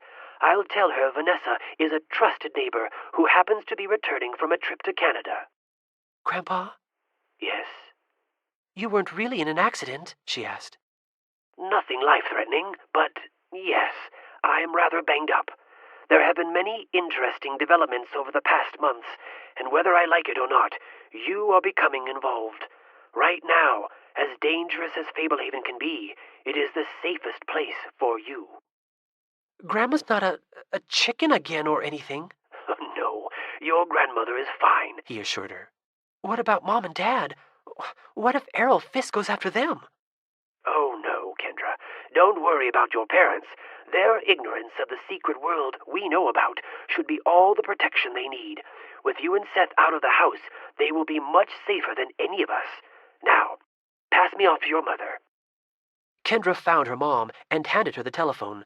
She then raced to Seth's room and filled him in on everything she had discussed with Grandpa Sorensen. So, Errol was using us, Seth said. And if we'd gone with him tonight... I never learn my lesson, do I? This wasn't your fault, Kendra said. Errol had me fooled too. You were just being brave. That isn't always a bad thing. The compliment seemed to buoy him up. I bet Errol thought he had us in the bag. I wonder what he would have done with us. I wish I could see his face when we don't show up tonight. Hopefully by then, we'll already be on the road. Dad entered the room. He clapped his hands together and rubbed them. We need to get you guys packed, he said. You two must have really done a number on your grandparents last summer. Dad falls off the roof and he wants you there to help him. I hope he knows what he's getting himself into. We'll be good, Seth said. Are those firecrackers? Dad asked. Just little ones. Seth stuffed them into his emergency kit. Kendra paced in her room, watching the clock. She peeked out between her blinds every few minutes, hoping to see Vanessa pull up. The closer the time got to 10:30, the more anxious she became. Her suitcase and her duffel bag were on her bed. She tried to distract herself by putting on her earphones and listening to music.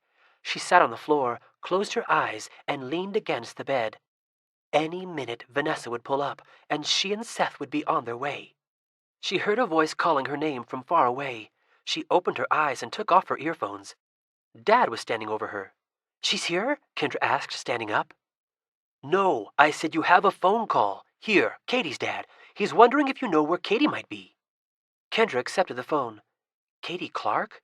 Kendra barely knew her. "Hello?" You disappointed me, Kendra. It was Errol. Dad left the room. Kendra spoke quietly. "Sorry. We decided tonight wouldn't work. How did you get our number?" The phone book, Errol said, sounding hurt by the accusation in her tone. Sorry about pretending to be the parent of a schoolmate. I didn't want to startle your parents. Good thinking, Kendra said. I was wondering if I might persuade you to join me after all. I'm down the street from your home, right where I dropped you off the other night. You see, Tonight is the last night the houseboat will be unoccupied, and that amulet could cause great harm to your grandparents and their preserve. I'm sure it could, Kendra said sincerely. Her mind was racing. Errol could not possibly know she and Seth planned to escape to Fablehaven tonight. She had to pretend she still thought of him as a friend. Isn't there some other way? I was so scared the other night. If I knew of another solution, I would not trouble you. My predicament is dire. The amulet could cause tremendous harm in the wrong hands. Please, Kendra, I helped you. I need you to return the favor. Kendra heard a vehicle pulling to a stop outside. The engine quit. Parting the blinds, she saw a woman climbing out of a sleek sports car. Well, I don't think I can, Kendra said. I'm really sorry. Looks like you have a visitor, Errol said, a trace of suspicion entering his voice. That's quite a car. Friend of the family? I'm not sure, Kendra said. Look, I need to go. Very well. The line went dead. Dad poked his head in. Everything okay? Kendra put the phone down, trying not to let her anxiety show. Yeah, Katie's dad was just freaking out a little, she said. I don't hang out with Katie much, so I couldn't really help him. I'm sure she's fine. There was a knock at the door. That must be your ride. Dad grabbed the suitcase and the duffel bag off the bed. Kendra followed him to the living room, where Mom stood chatting with a statuesque woman. Tall and slender, the woman had a lustrous cascade of black hair and an olive complexion. She looked Spanish or Italian, with generous lips and a playful arch to her eyebrows. Her cosmetics were applied with an expertise Kendra had never seen outside of fashion magazines. She wore trendy jeans, brown boots, and a snug, stylish leather jacket. As Kendra entered the room, the woman smiled, her expressive eyes lighting up. Ah, you must be Kendra, the woman said warmly. I'm Vanessa Santoro. She had the faint remnant of an accent. Kendra extended her hand. Vanessa clasped only her fingers. Dad introduced himself, and Vanessa offered him a similar handshake. Despite her polished looks and demeanor, her fingernails were incongruously short. Seth came into the room and stopped in his tracks. Kendra felt embarrassed for him. He was so unable to disguise his amazement at Vanessa's striking appearance. I've looked forward to finally meeting the famous Seth Sorensen, Vanessa said. Me? Seth replied inanely. Vanessa smiled tenderly. She seemed accustomed to making boys tongue-tied. Kendra was starting not to like her. Vanessa glanced at her small, fashionable watch. I hate to be in a rush, but we have a lot of ground to cover before the night ends. You're welcome to stay the night here and get a fresh start in the morning, Mom said. We can make up the spare bed. Kendra experienced an acute moment of distress. They had to get out of there. Errol was waiting outside, and he had acted suspicious of Vanessa. Who knew what he might try during the night?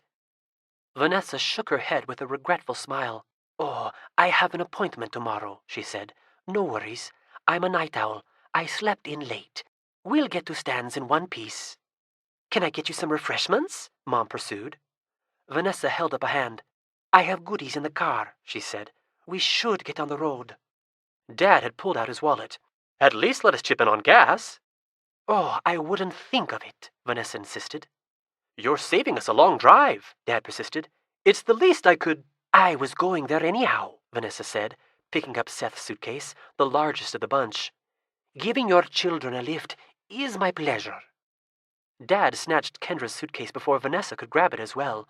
Instead, Vanessa seized Seth's duffel bag. Mom opened the door, and Vanessa walked out, followed by Dad. I can get my bags, Seth said from behind. I'm quite capable, Vanessa assured him, striding easily toward her car. Whoa, Seth said when he got a look at her dark blue sports car. Dad whistled. Ferrari? No, Vanessa said. Custom made. I got a deal through a friend. Boy, you'll have to introduce me, Dad said. In your dreams, Mom muttered. Standing beside the sports car, Kendra could not believe she was going to get to ride in it all the way to Fablehaven. Low and aerodynamic, the glossy vehicle had twin tailpipes, a sunroof, and fat tires like a race car. In spite of the dead insects plastered to the front, it looked like the sort of vehicle you would expect to see in a showroom or at a car expo, not something that anybody would actually drive. Vanessa pressed a couple of buttons on her keychain. The passenger door swung open and the trunk popped up. "There should be just room for the suitcases in the trunk," she said. She leaned the passenger seat forward and tucked Seth's duffel bag behind the driver's seat. "Shotgun!" Seth called. "Sorry," Vanessa said. "House rules. Tallest passenger gets shotgun. The back is a bit cramped." Seth drew himself up to his full height. "I've almost caught up with her," he said. "Besides, she's more flexible." "Good," Vanessa said, "because we'll have to slide her seat forward to fit the two of you. I don't often have riders in the back." Dad handed Kendra's duffel bag to Vanessa and then loaded the suitcases into the trunk. Seth slouched into the back seat and fastened his seatbelt. Vanessa slid the passenger seat forward a bit and pushed the back upright. "Can you live with that?" Seth nodded glumly. His legs were twisted sideways with the knees together. "Kendra might be able to spare an extra inch or two once she gets settled," Vanessa soothed. Vanessa stepped aside so Kendra could get in the car. Kendra met her eyes and glanced at the Volkswagen van parked down the road. Vanessa winked in a way that suggested she was aware of the threat. Kendra hesitated for another moment. "Kaleidoscope," Vanessa murmured. Kendra got into the car and Vanessa shut the door. The engine roared to life spontaneously. Vanessa thumbed her keychain again and the driver's door opened. Mom and Dad stood together on the curb, waving. Doubting whether her parents would be able to see her through the tinted glass, Kendra rolled down her window and waved back. According to Grandpa, with her and Seth out of the house, Mom and Dad would be out of danger. Although Kendra was unsure what new hazards awaited at Fablehaven, at least she could take comfort knowing her departure would ensure the safety of her parents. Vanessa scooted behind the wheel and closed the door. Her demeanor instantly changed as she tugged on a pair of black driving gloves. "How long has he been there?" she asked, switching on the lights, throwing the manual transmission into gear and pulling forward. Calling a final goodbye, Kendra rolled up the window. "Only a few minutes, I think," Kendra said. "He showed up after we skipped out on meeting him at the service station." "Why didn't you tell me?" Seth complained. "I just found out," Kendra said. "He called. I was getting off the phone with him when Vanessa pulled up. He was trying to talk me into going." They drove past the Volkswagen van. Looking back, Kendra saw the headlights come on and the van pull into the street behind them. "He's following us," Seth said. "Not for long," Vanessa promised. "Once we're out of earshot from your parents, we'll get rid of him quick." She put on a pair of sunglasses. Isn't it a little dark for sunglasses?" Seth said. "Night vision," Vanessa explained. "I can kill the lights and go as fast as I like." "Awesome," Seth said. They turned a corner, heading toward the interstate. Vanessa looked over at Kendra. "You were just on the phone with him?" "Watch out!" Kendra yelled, pointing straight ahead. A gigantic humanoid figure made of straw shambled out into the road, waving a pair of crude arms. Having just rounded a corner, they were not going very fast. Vanessa swerved, but the monstrous figure leapt sideways to continue blocking their path. Vanessa slammed on the brakes, the seatbelts locked, and the car stopped about 10 yards shy of the creature. Yellow and bristly under the bright headlights, the oafish figure towered at least 10 feet above the asphalt, straddling the yellow line in the center of the road. It had short legs with large feet, a massive torso, and long, thick arms. The bushy head lacked eyes, but a gaping mouth appeared when the monstrosity let out a raspy roar. "A haystack?" Seth said, sounding bewildered. "A Dulian," Vanessa corrected, throwing the car into reverse. "A pseudo-golem." The Dulian charged. The engine growled and the tires squealed as they backed away. Vanessa expertly whipped the car around and switched gears, wheels shrieking. They were suddenly going forward again, away from the creature. The sharp odor of burnt rubber filled the car. As they neared the intersection where they had just turned, the Volkswagen van screeched to a stop, blocking their escape. A second car, an older model Cadillac, pulled up beside it, completing the barricade. The road was only 2 lanes wide, and the scant shoulder was steep and rocky. Vanessa cranked the car into a slide, and after a wild fishtail, tires spinning and smoking, they were again facing the lumbering straw man. The bulky creature shuffled toward them. Vanessa gunned the engine. As the screaming tires gained traction, the car picked up speed, but with the Dolian rapidly drawing closer, there was not enough space to get going really fast. Without much room to maneuver, Vanessa did her best, bringing the car to the right edge of the road, then cutting across to the left just before they reached the monster. The tactic kept them from plowing directly into the Dolian, but the lunging strawman pounded the car with its huge fists as they roared past. It sounded like they had been struck by a rocket. The car trembled and skidded, and for a terrible moment, Kendra thought they were going to sail off the road. But Vanessa regained control and they raced away. Part of the roof had crumpled above Kendra, and cracks webbed her window and the sunroof.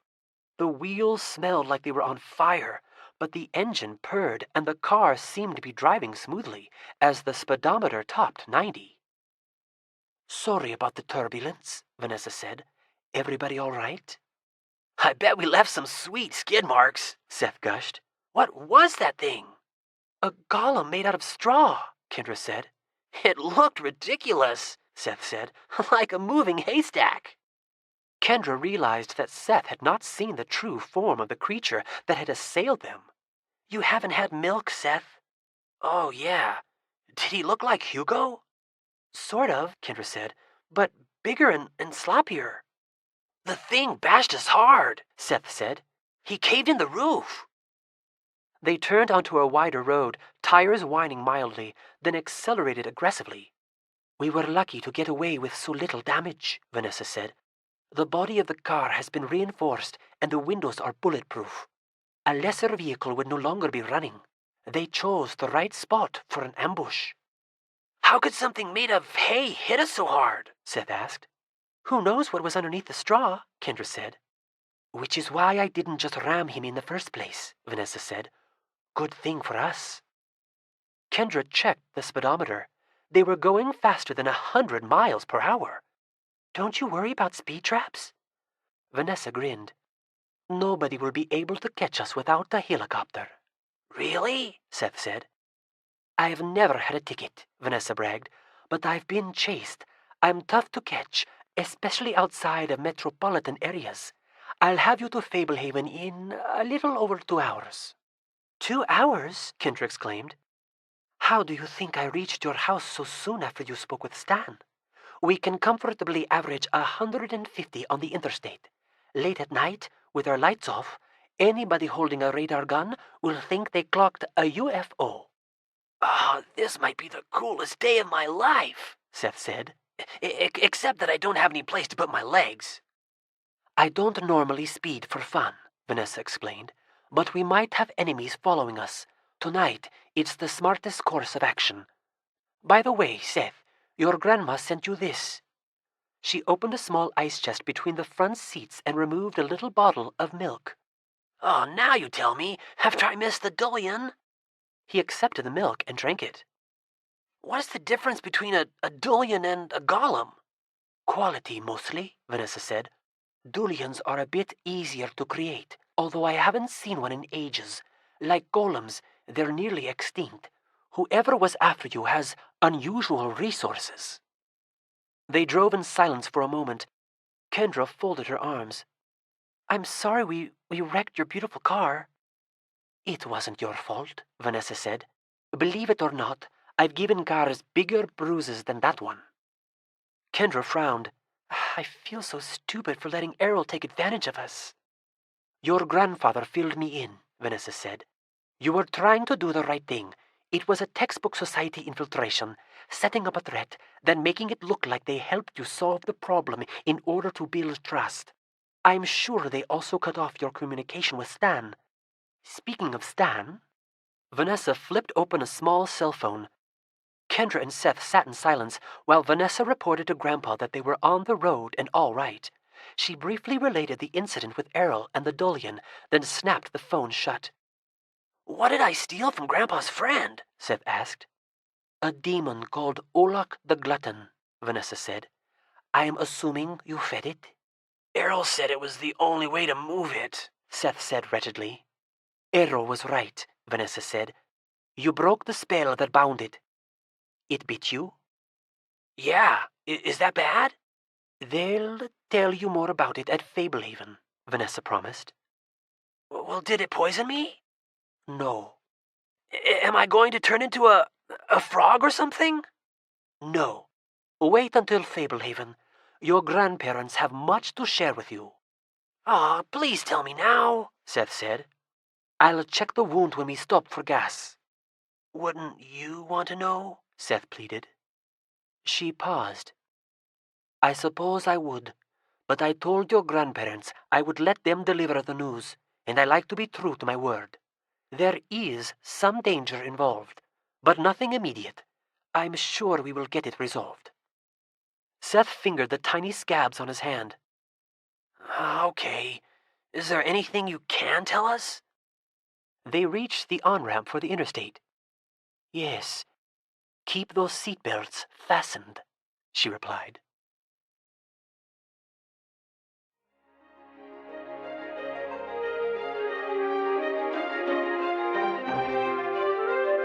Chapter 5. New Arrivals.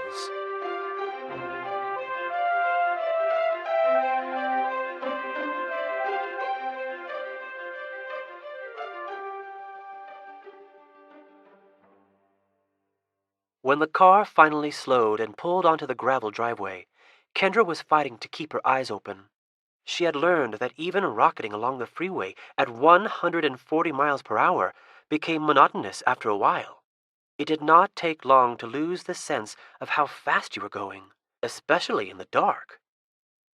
After they left the highway, the road curved more, and Vanessa slowed considerably. She had warned that if there were another ambush, it would most likely come near the entrance to Fablehaven. As they crunched over the gravel, a single headlight came toward them from around a bend. It belonged to a four-wheeler. Dale rode on it and waved when he saw them. All clear, Vanessa said. They followed Dale past the no trespassing signs and through the tall, spiked wrought iron gates. He stopped to close the gates behind them while Vanessa proceeded to the house. Kendra felt a vast sense of relief to be back at Fablehaven. Part of her had wondered whether she would ever return. At times, the previous summer seemed unreal, like a long, strange dream. But there was the house, lights shining in the windows, the stately gables, the weathered stonework, and the turret on the side. Come to think of it, she had never found her way into the turret, even though she had accessed both sides of the attic. She would have to ask Grandpa about it. Amid the shadowed shrubs of the garden, Kendra noticed the colorful twinkle of fairies flitting about. They were rarely out in great numbers after sundown, so she was mildly surprised to see at least 30 or 40 drifting throughout the yard, flickering in red, blue, purple, green, orange, white, and gold. Kendra supposed the unusual quantity could be explained by the increased fairy population resulting from the hundreds of imps she had helped restore to fairy form the previous year. It was sad to think that her friend Lena would not be there to welcome her. The fairies had returned the housekeeper to the pond, from which Patton Burgess had lured her years ago. Lena had not seemed eager to go back, but then the last time Kendra had seen her, Lena had tried to pull her into the pond. Even so, Kendra felt determined to find a way to free her friend from her watery prison. She remained convinced that, deep down, Lena preferred life as a mortal to life as a naiad. Vanessa brought the damaged sports car to a stop in front of the house. Grandma Sorensen started walking from the front porch to the driveway. Kendra climbed out and pulled the seat forward to release Seth from his confinement. He scrambled out, then paused to stretch. I'm so relieved to see you're all right, Grandma said, giving Kendra a hug. Oh, except my legs are numb, Seth groaned, rubbing his calves. He means we're happy to see you too, Kendra apologized. Grandma embraced Seth, who seemed a little reluctant. Look at you, she said. You've grown a mile. Dale skidded to a stop on the four-wheeler, leapt off, and helped Vanessa take the suitcases out of the trunk. Seth hurried over to help. Kendra reached into the back seat and retrieved the duffel bags. "Looks like you took quite a hit," Grandma said, surveying the gash in the roof of the otherwise streamlined vehicle. "She still handled surprisingly well," Vanessa said, picking up Seth's suitcase. Seth reached for it. "We'll cover any costs for repairs," Grandma said. Vanessa shook her head. "I spend the fortune on insurance. Let them foot the bill." She rewarded Seth's persistence by relinquishing his suitcase. Together, they walked to the front door and entered the house. Grandpa sat in a wheelchair in the entry hall. His left leg was in a cast that went from his toes to the top of his shin. A second cast covered his right arm from wrist to shoulder. Fading bruises marked his face, yellowish and gray splotches, but he was grinning. A pair of men flanked Grandpa. One was a hulking Polynesian with a broad nose and cheerful eyes. His tank top revealed massive, sloping shoulders. A thorny green tattoo wreathed his thick upper arm. The other man was an older fellow, a few inches shorter than Kendra, thin and wiry. His head was bald, except for a gray tuft in the middle and a fringe around the sides. He wore several trinkets around his neck, affixed to leather cords or dull chains. He also wore a couple of braided bracelets and a wooden ring. None of it looked valuable. The pinky finger was missing from his left hand, as was part of the ring finger. "Welcome back," Grandpa cried, beaming. "It's so good to see you." Kendra wondered if he was trying to compensate for his injured appearance with exuberance. "Kendra, Seth, I would like you to meet Tanugatoa Dufu." Grandpa gestured at the Polynesian man with his unbroken arm. "Everyone calls me Tanu," he said. He was soft-spoken, with a deep voice and clear enunciation. His playful eyes and mild voice went a long way toward offsetting his otherwise intimidating appearance. "And this is Coulter Dixon, a name Kendra has heard before," Grandpa said. Coulter regarded them with a measuring gaze. "Any friend of Stan's is a friend of mine," he said, sounding less than sincere. "Nice to meet you," Kendra said. "Any friend of Grandpa's," Seth added. Dale and Vanessa collected the bags Kendra and Seth were holding and started up the stairs. "And of course, the two of you have met Vanessa Santoro," Grandpa said. "Tanu, Coulter, and Vanessa have joined us here at Fablehaven to help with the workload. As you can see, I took a tumble last week, so their assistance has become even more valuable in recent days." "What happened?" Seth asked. "We'll reserve that discussion, and many others, for tomorrow. Midnight is long gone. You've had an eventful day. Your room is ready and waiting. Get some sleep, and we'll make sense of the situation in the morning." I want to know what bit me," Seth said. "Tomorrow," Grandpa promised. "I don't think I could sleep now," Kendra said. "Oh, you may surprise yourself," Grandma said from behind, ushering Kendra and Seth toward the stairs. "Morning will come soon enough," Grandpa said. As Kendra started up the stairs, Tanu wheeled Grandpa in the direction of the study. Kendra ran her hand along the smooth finish of the banister. She had seen this house in ruins after Seth had foolishly opened the attic window on Midsummer Eve, and she had seen it restored after an army of brownies had repaired it overnight, making unpredictable improvements in much of the furniture. As Kendra entered the attic playroom, it felt familiar and safe, in spite of the night when she and her brother were pinned inside a circle of salt by ferocious invaders. "Here's your things," Dale said, indicating the bags beside the beds. "Welcome back." "Sweet dreams," Vanessa said, exiting the room with Dale. "Can I offer you anything?" Grandma asked. "Some warm milk." "Sure," Seth said. "Thanks." "Dale will bring it up momentarily," Grandma said. She gave each of them a hug. "Oh, I'm so glad you arrived safely. Have pleasant dreams. We'll catch up properly in the morning." She left the room. Seth dug into his suitcase. "Can you keep a secret?" he asked. Kendra crouched to unzip her duffel bag. "Yes, but you can't, so I'm sure you tell me either way." He pulled a jumbo pack of size C batteries from his suitcase. "I'm going to leave here a millionaire." "Where'd you get those?" I picked them up a long time ago," Seth said. "Just in case."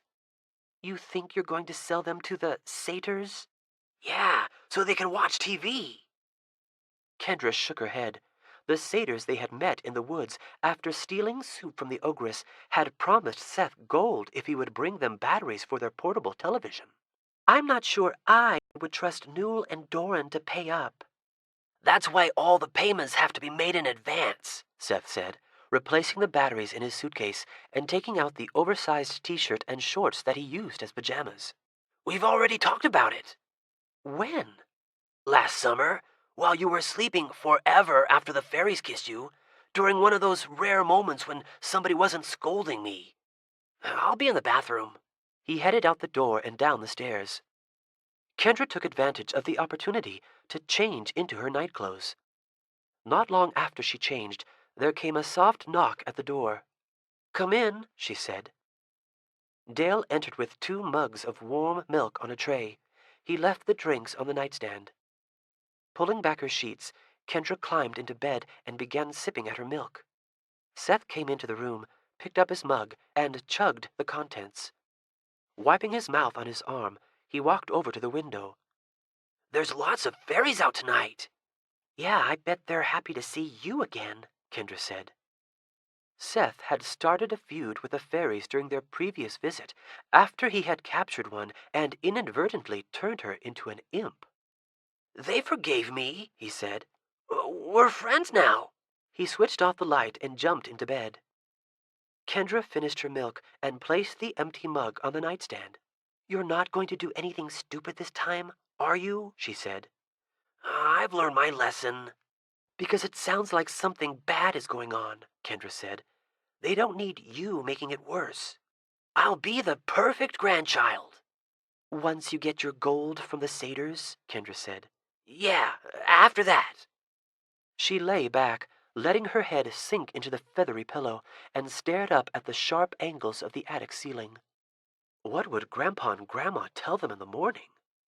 Why had Errol taken such an interest in them? Why had he ambushed them? What had bitten Seth? What about Vanessa, Tanu, and Coulter? What were their stories? Where had they come from? How long would they stay? Why replace Lena with 3 people? Wasn't Fablehaven supposed to be a big secret? Even though it was late and she felt drowsy, her mind was too full of questions for sleep to find her quickly. The next morning, Kendra awoke with Seth shaking her shoulder. "Come on," he said, hushed and excited. "It's time for answers."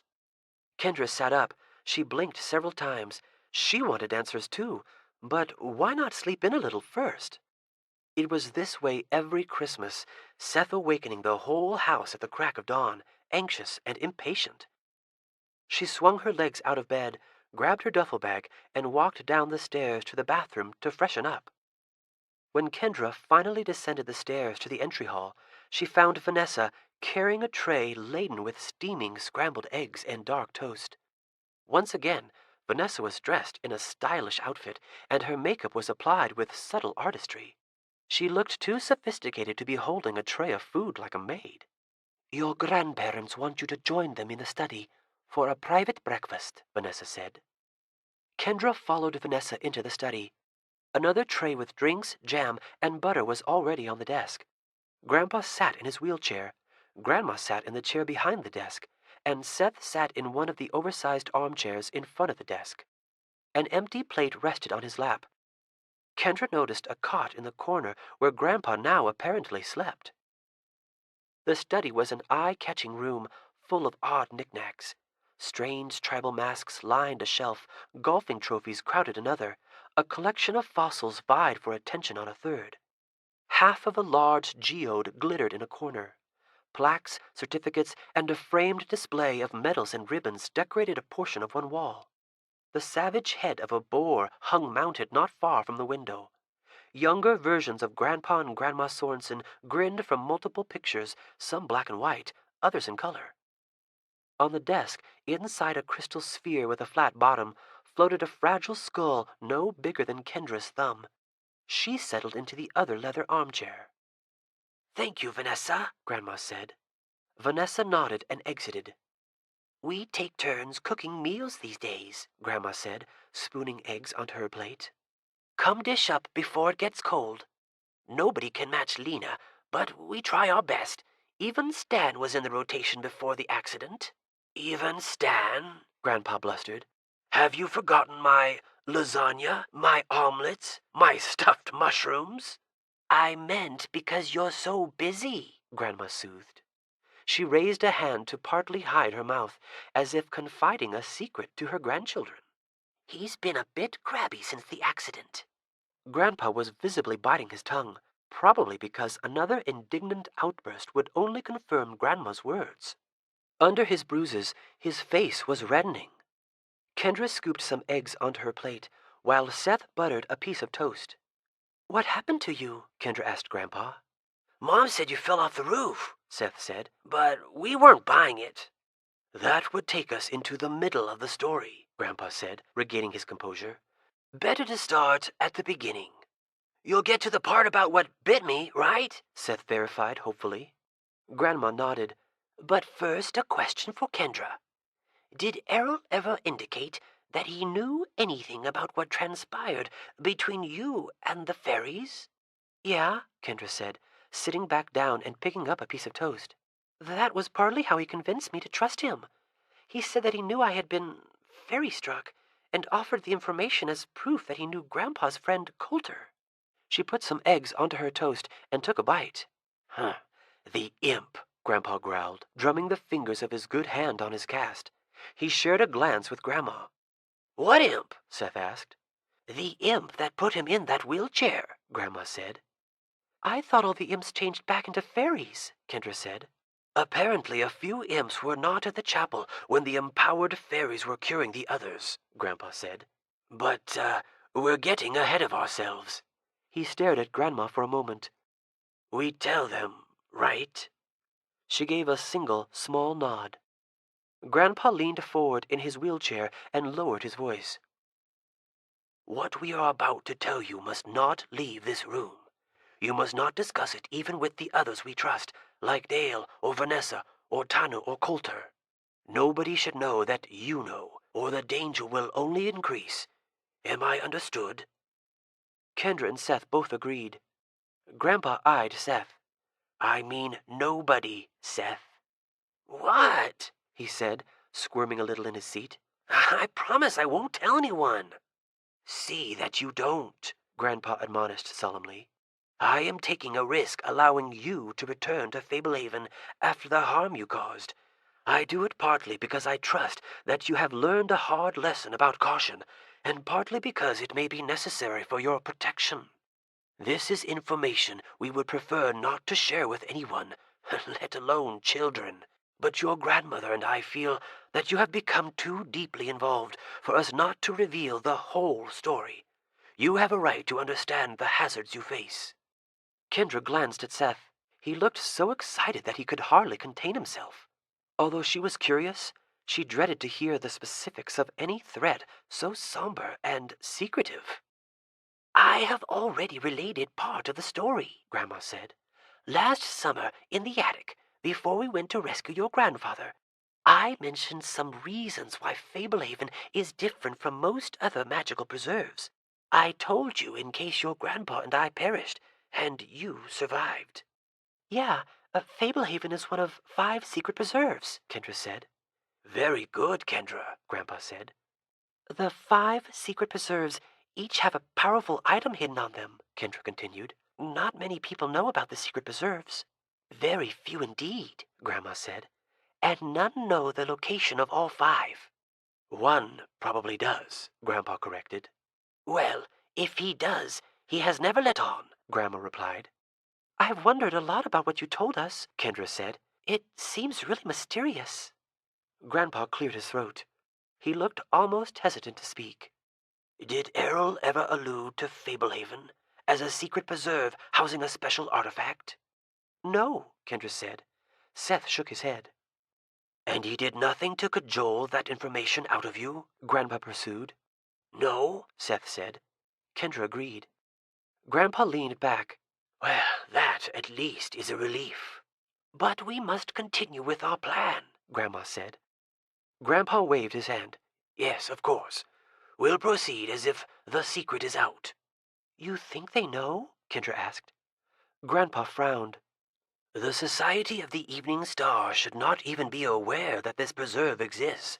Enormous efforts have been taken to maintain our anonymity. Yet we know the Society colluded with Muriel and nearly managed to overthrow Fablehaven last summer.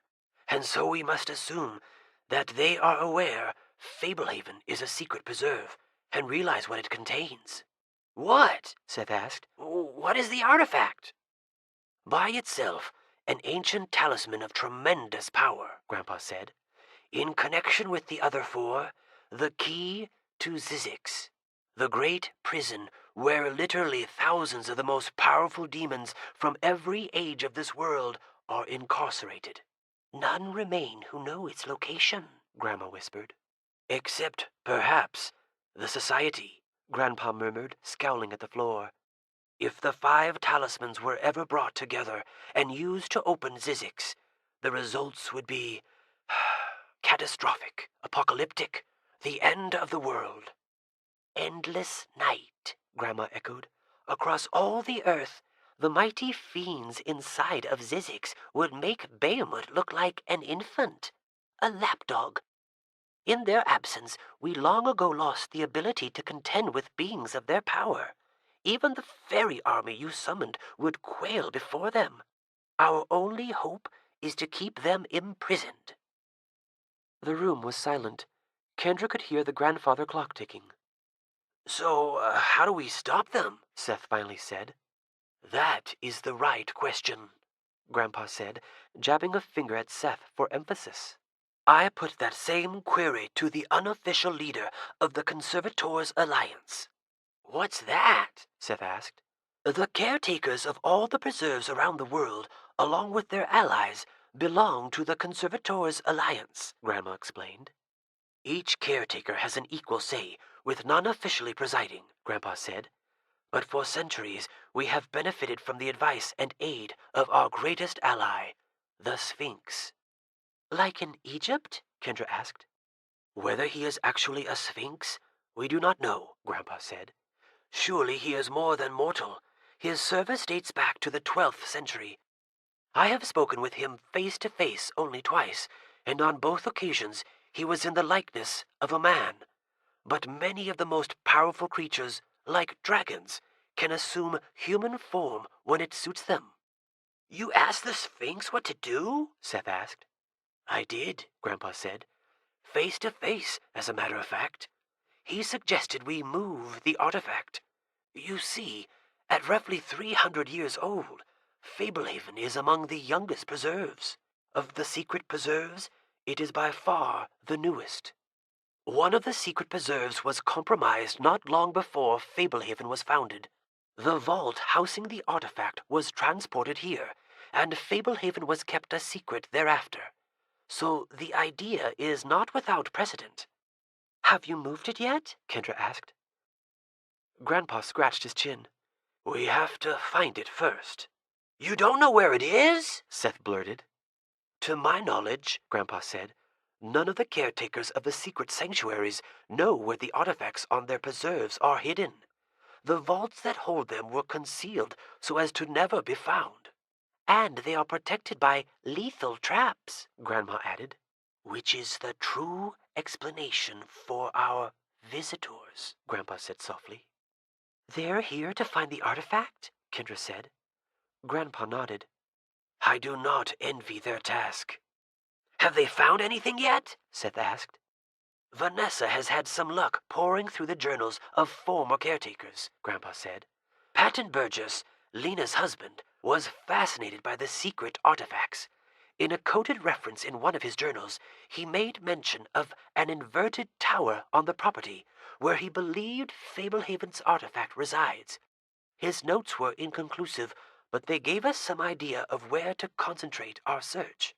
We may find the artifact tomorrow, or it might take many lifetimes. "Oh, no wonder Vanessa has such an awesome car," Seth said. "She's a treasure hunter." "They all have different specialties," Grandpa said. "Tanu is a potion master. Coulter collects magical relics. Vanessa focuses on capturing mystical animals. Their various occupations have taken them to some of the most dangerous corners of the world and qualify them for this perilous assignment. As caretakers, we hold as an heirloom the key that will allow us to access the vault," Grandma said. "We keep it safely hidden. Once we discover the location of the vault, the key will allow us the chance to get inside and retrieve the artifact. Even with the key, avoiding the many traps guarding the artifact promises to be no small task," Grandpa said. "Tanu, Coulter, and Vanessa will need to be in top form." "Did they know about Fablehaven beforehand?" Kendra asked. "None of them," Grandpa said. "I counseled long with the Sphinx and others to select them.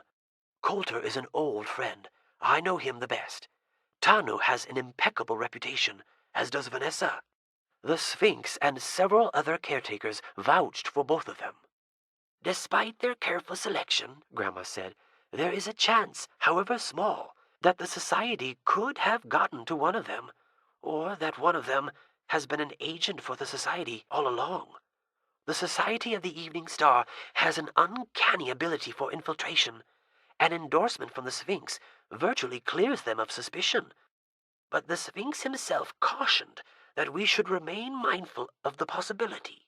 "Which is part of the reason we selected 3 instead of 1, Grandpa said, along with the desire for extra help. "Even with 3 seasoned experts, finding the artifact is an overwhelming assignment. Together they serve the added benefit of providing extra security around here," Grandma said, "which is obviously a comfort, considering the recent unrest." "There have been reports of unparalleled activity by the Society," Grandpa said. "Since last summer, 2 more preserves have fallen, one of them a secret preserve, like Fablehaven." "So they got one of the artifacts?" Kendra asked, gripping the arms of her chair. "We don't know," Grandpa said. "We hope not. You remember Maddox, the ferry broker? He went into the preserve after it fell to perform reconnaissance. We have not heard back." "How long ago?" Seth asked. "More than 3 months," Grandma said. "The secret preserve was in Brazil," Grandpa said. "They thwarted an infiltration there 2 years ago. Then this past February, well, we don't know what happened." "What artifact was hidden there?" Seth asked, wide-eyed. "Impossible to say," Grandpa said. "We have a rough idea of what the artifacts are, but no clue which is hidden where." "What are they?" Kendra asked. Grandpa looked at Grandma, who shrugged. "One grants power over space, another over time, a third grants unlimited sight, a fourth can heal any ailment, and one bestows immortality. The details have been deliberately shrouded in mystery," Grandma said. "Yes, the magic they wield is greater than any we know," Grandpa said. "For example, there are ways to get from one place to another besides walking, but the artifact that grants power over space does so in ways superior to any known spell or relic or creature." "And somehow used together, they can open the demon prison?" Kendra clarified. "Exactly," Grandpa confirmed. "Which is why they must remain apart and out of the hands of our enemies at all costs. One concern is that if the Society could get their hands on one, they could use it to help retrieve the others." "But they may already have one," Seth said. "We can only hope that the fallen preserve in Brazil was as inhospitable for them as it apparently was for Maddox," Grandma said. "Others have been sent since Maddox vanished. None have returned. Naturally, we must take precautions as if the worst has happened." "So where do Seth and I come into all of this?" Kendra asked. Grandpa took a sip from a tall glass of orange juice. He furrowed his brow. "We're not entirely sure. We know the Society has taken a serious interest in you two. We worry that they may know something more than we do about the change the fairies wrought in Kendra. Something that makes them believe she could be of use to them. They infiltrated your school and tried to win your trust. They used Seth to free a captive demon. Almost certainly they meant to abduct you. Their ultimate goal is hard to divine. The Sphinx himself wants to meet Kendra, Grandma said. He's here? Seth exclaimed. Nearby, Grandpa said. He never stays in one place long. Most recently he was doing damage control in Brazil. But he has become concerned that Fablehaven may be the next target. There have been numerous rumors of society activity in the area, even beyond what happened with the two of you. I got in touch with him last night. He wants to meet Kendra and see if he can discern why the society has become so interested in her. I want to meet him too, Seth said.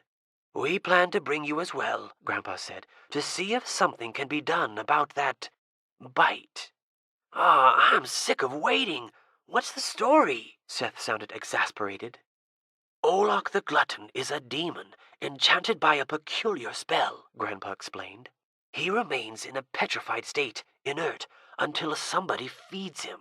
He bites the hand that feeds him and, after that, gradually awakens, driven by an insatiable hunger. He eats, and as he eats, he grows.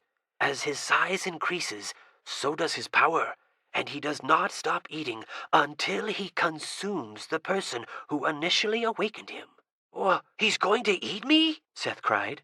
He's going to try, Grandpa said. Can he get into Fablehaven? I don't think so, Grandpa said.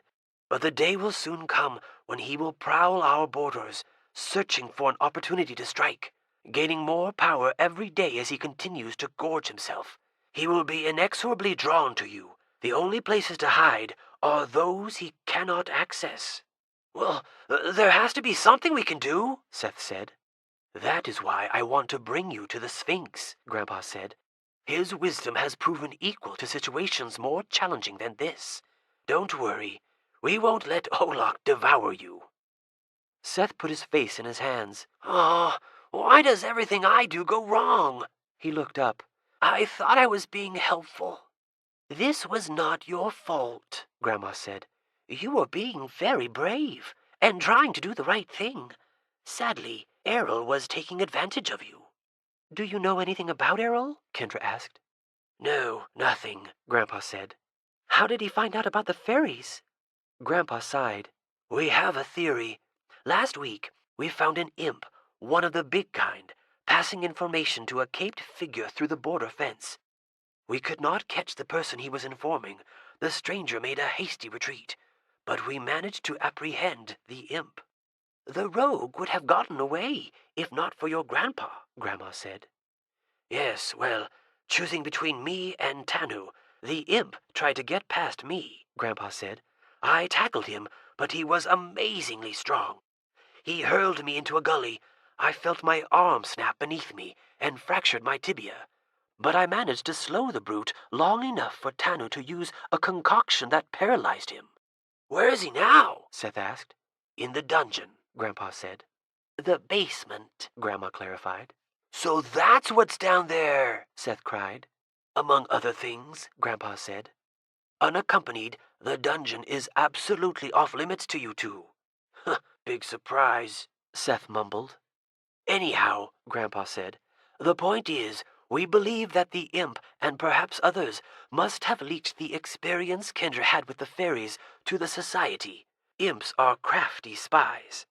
Are we going to have to hide here for the rest of our lives? Kendra asked. Grandpa slapped his hand down on the arm of the wheelchair. Who said anything about hiding?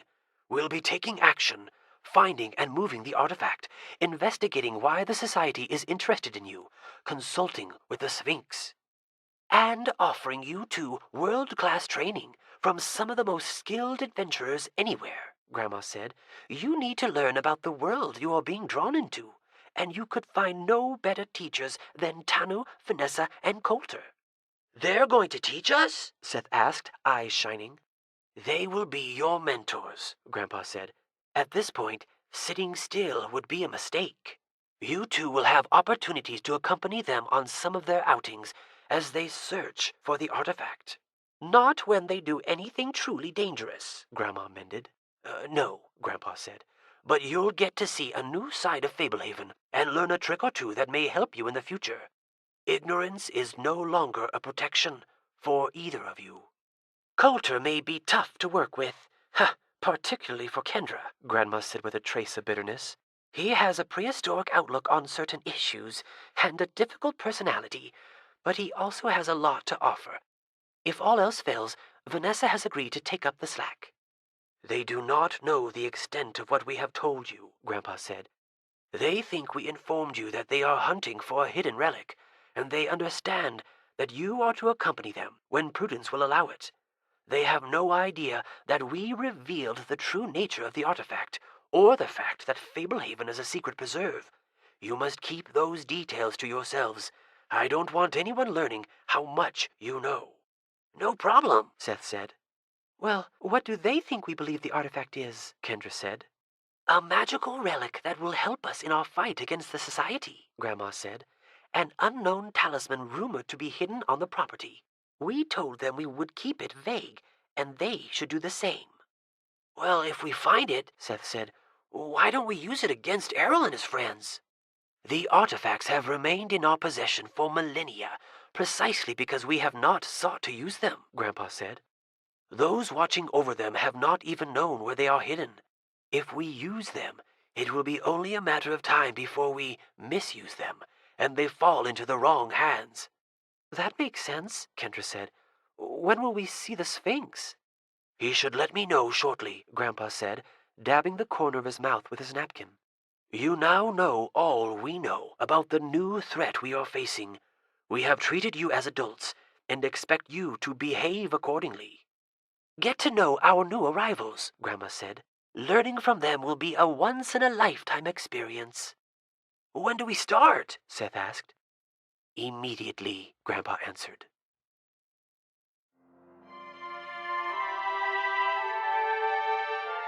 This is the end of CD number 2. Please continue listening on CD number 3.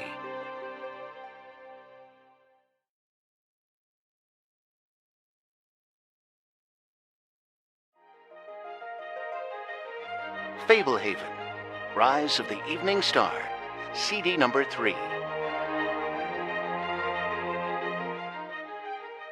Chapter 6.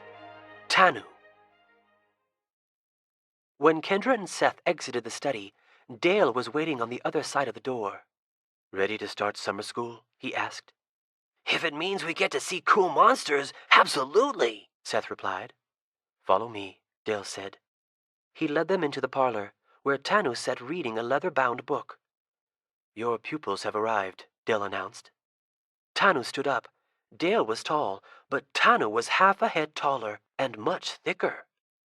He wore a rugged, long-sleeved shirt and jeans. Please have a seat, he said in his deep, mild voice. Kendra and Seth sat down on a sofa, and Dale departed. Your grandparents told you about the relic we are hunting? He asked. They weren't very specific, Kendra said. What exactly is it? She figured that if she didn't sound curious, it would look suspicious. We don't know many of the details, Tanu said, his dark eyes flicking back and forth between the two of them. Only that it is rumored to be quite powerful, and could help us keep the preserves safe from the Society. You two will be helping in the pursuit of this hidden treasure. But first, we need to get acquainted. Tanu asked them several standard questions. He found out that Seth was going into 7th grade, that he liked to ride his bike and play practical jokes, and that he had once captured a fairy using a jar and a mirror. He learned that Kendra was heading into 9th grade, that her favorite subjects were history and English, and that she played halfback on the school soccer team. He did not ask Kendra about the fairy army. It's only fair that I now tell you about myself, Tanu said. Do you have any questions? Are you from Hawaii? Seth asked.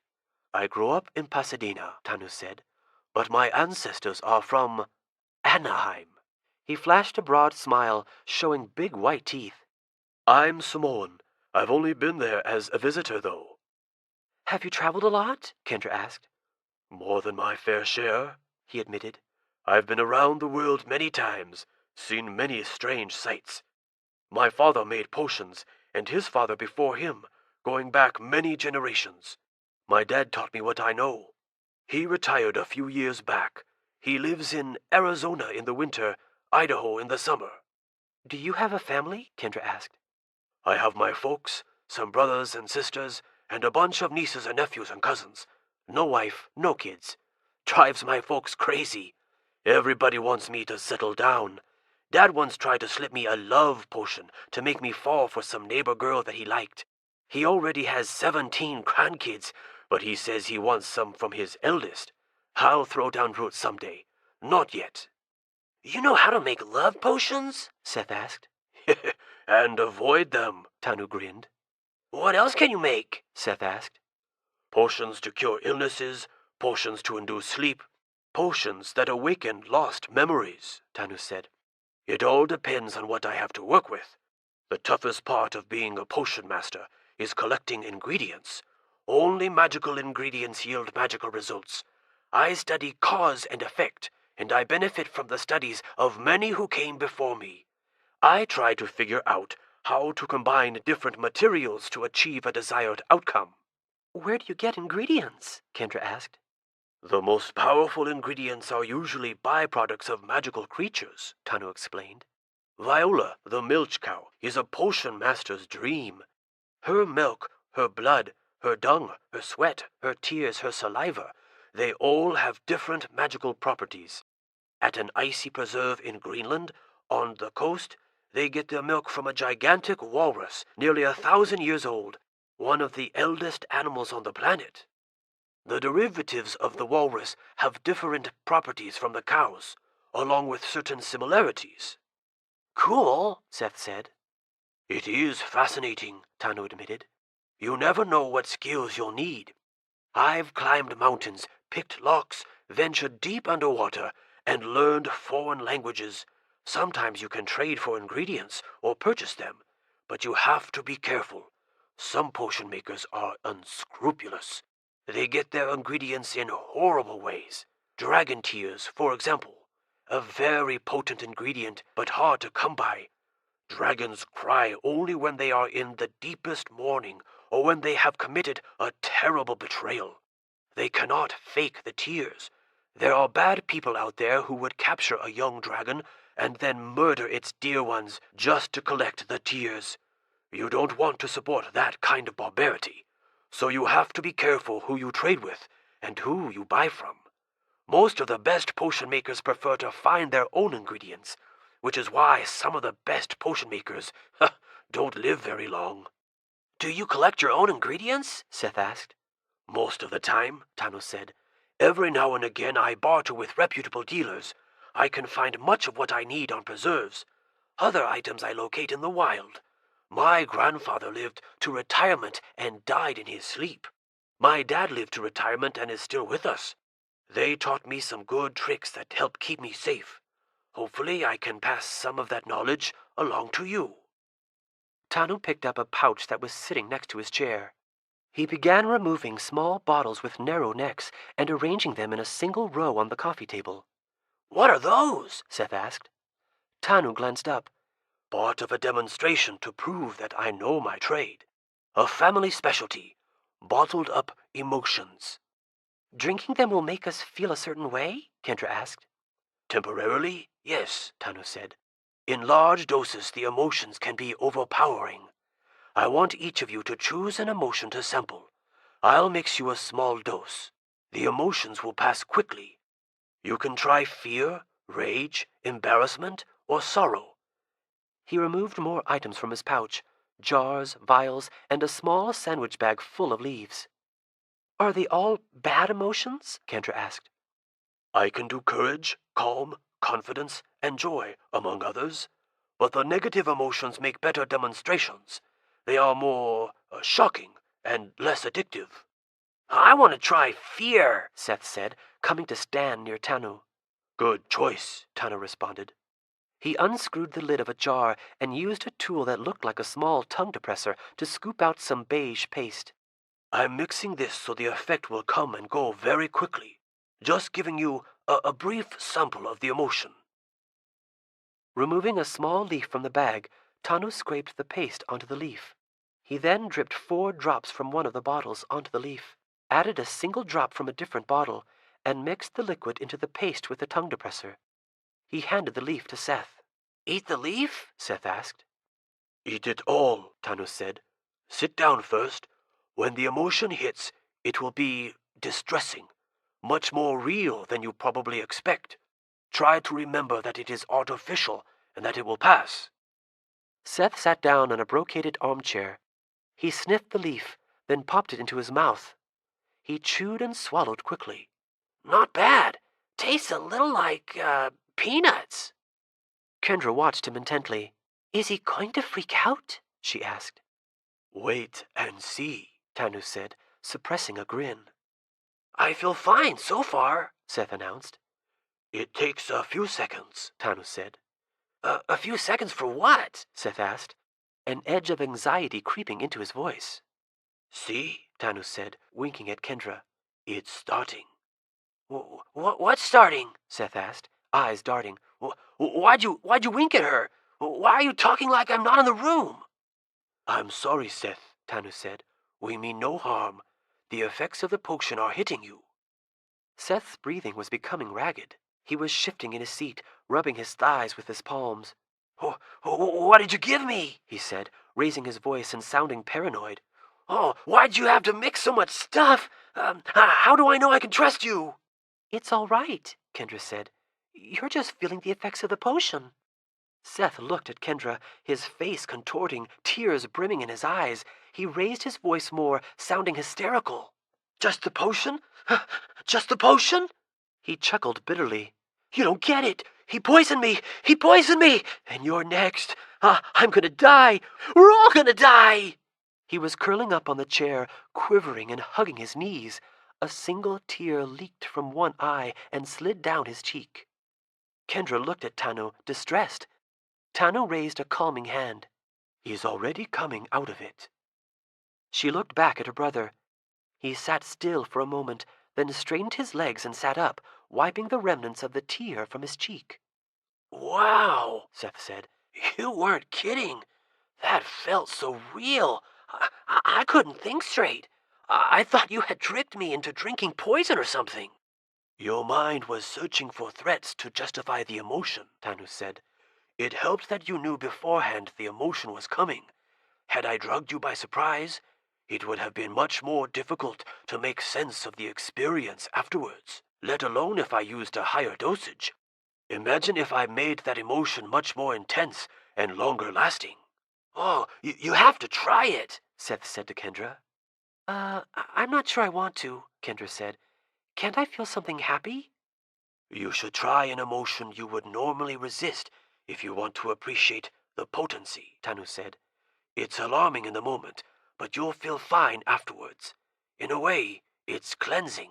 An occasional foray into negative emotions makes feeling normal that much sweeter.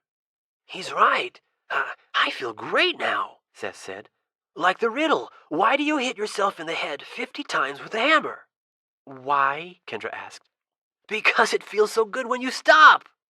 Try an emotion other than fear, Tanu said, for the sake of variety. Pick one for me, Kendra said, and don't tell me what it is.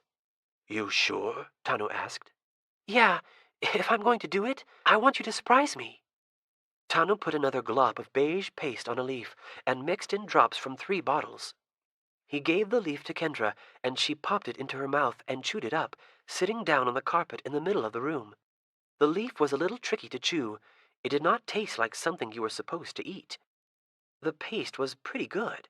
It melted in her mouth and was a little sweet. She swallowed. Seth edged over to Tanu and whispered something to him. Kendra focused on remaining aware that a phony emotion was about to surface. If she concentrated hard enough, she should be able to keep it under control. She'd feel it, but she wouldn't let it overwhelm her. Tanu whispered something back to Seth. They were both staring at her expectantly. What was their deal? Did she have a piece of the leaf caught in her teeth? Seth whispered something else to Tanu. Why are you whispering? Kendra accused. It came out a little harsher than she intended, but they were being so secretive all of a sudden. Had she whispered to Tanu? No. She had spoken so everyone could hear her. It seemed obvious they were no longer talking about the potion, They were gossiping about her. Seth laughed at her question, and Tanu grinned. Tears stung Kendra's eyes. "Did I say something funny?" she challenged, her voice cracking a bit. Seth laughed harder. Tanu chuckled. Kendra ground her teeth, her face flushing. Once again, she was the outcast. Seth always made friends so quickly. He had already turned Tanu against her. It was 4th grade all over again. She was eating lunch alone, silently hoping for somebody to talk to her, hoping somebody besides a teacher would notice and include her. "It's all right, Kendra," Tanu said kindly. "Remember, it isn't real." Why was he trying to reassure her? All of a sudden she realized what Seth must have whispered to him. He had pointed out the pimple on her chin. Seth had said that her face was erupting like a volcano, that grime was clogging her pores and turning her into a freakish sideshow. That was why they had laughed. Seth had probably accused her of not washing enough, even though she scrubbed her face every night. But of course Tanu would believe Seth, because the evidence was right there on her chin, as subtle as a lighthouse. And now that Tanu had noticed, the pimple would be all he saw. She hung her head. Tanu would almost certainly tell Grandpa and all the others. They'd laugh behind her back. She would never be able to show her face again. Her cheeks burned. She began to weep. Grudgingly, she glanced up. They both looked astonished. Seth was approaching her. "It's okay, Kendra," he said. She buried her face in her arms, sobbing. Why did they keep staring at her? Why wouldn't they leave her alone? Hadn't they done enough? Enduring their pity was much worse than suffering their scorn. She wished she could just disappear. "It'll be over soon," Tanu assured her. What did he know? This could be just the beginning. She had been lucky so far, with only the occasional pimple now and again. But soon she might be disfigured by vast constellations of acne. Red lumps would pile up until she looked like she had thrust her head into a beehive. Now that Seth had set the tone of mocking her, things would never be the same. From here on out, all she could look forward to were cruel jokes and false sympathy. She had to get away. Kendra jumped to her feet. "I hate you, Seth," she yelled, not caring what anyone would think of the outburst. Her reputation was already damaged beyond repair. She ran from the room. Behind her, she heard Tanu telling Seth to let her go. Where could she hide? The bedroom? She raced to the stairs and started charging up them 2 at a time. And suddenly she realized how ridiculous it would look for her to run away. She stopped, her hand gripping the banister. The situation abruptly seemed much less tragic.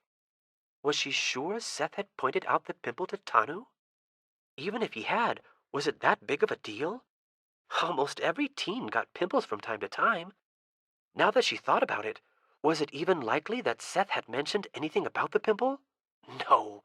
She had jumped to that conclusion on her own, with very little evidence. It was the potion. This was just like when Seth assumed he had been poisoned. Even though she had tried to anticipate it, the emotion had blindsided her. It seemed ridiculously obvious now. Kendra returned to the parlor, wiping away the tears. She had cried a lot. Her sleeves were damp, and her nose was congested. "Oh, that was incredible," she said. "What emotion do you think it was?" Seth asked. Embarrassment?" Kendra guessed. "Close," Thanos said. "It was shame. A hybrid of embarrassment and sorrow." "I thought," Kendra said, hesitating for a moment to divulge her ridiculous assumption. "Well, I thought that Seth was pointing out the pimple on my chin, and it suddenly seemed like he had revealed, well, the guiltiest secret of all time. I thought you two were making fun of me, not that I love getting pimples, but it was suddenly blown all out of proportion." "Again, your mind was seizing on something to try to make sense of the emotion," Tanu said. "Can you see the power emotion has to distort our outlook? Makes you wonder, did you have a bad day, or did you make it a bad day?" "I thought if I stayed focused, I could keep the emotion under control," Kendra said. "Not unreasonable," Tanu said. "We can exert a lot of control over our emotions, but sometimes they run away with us.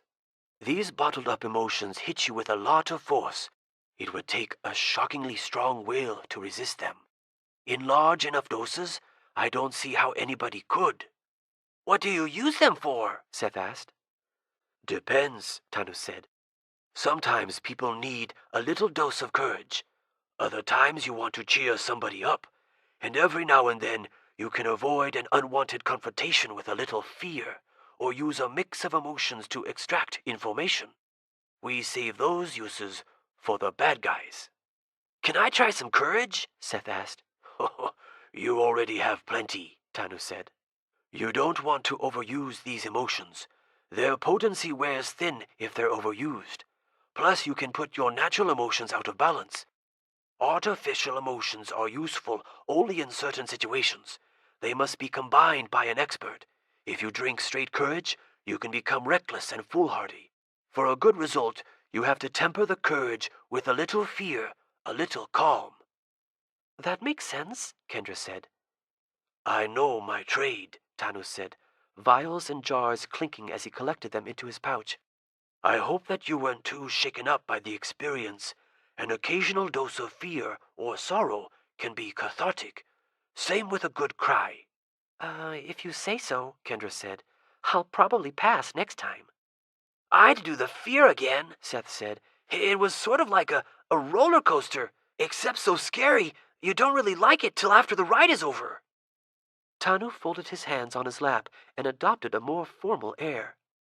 Now that I've let you glimpse what I can do, I want to establish some common goals. They are the same goals I have set for myself, and if we're going to work together, I think we should share them, assuming you want to work with me. Kendra and Seth both enthusiastically agreed that they were excited to learn from Tanu. My first goal is to protect the integrity of Fablehaven, Tanu said. I want to keep this preserve safe from any dangers without or within. That includes protecting the people who live here. That objective stands as my top priority. Will you commit to help me do that? Kendra and Seth both nodded. Second, Tanu continued, I want to find the missing relic.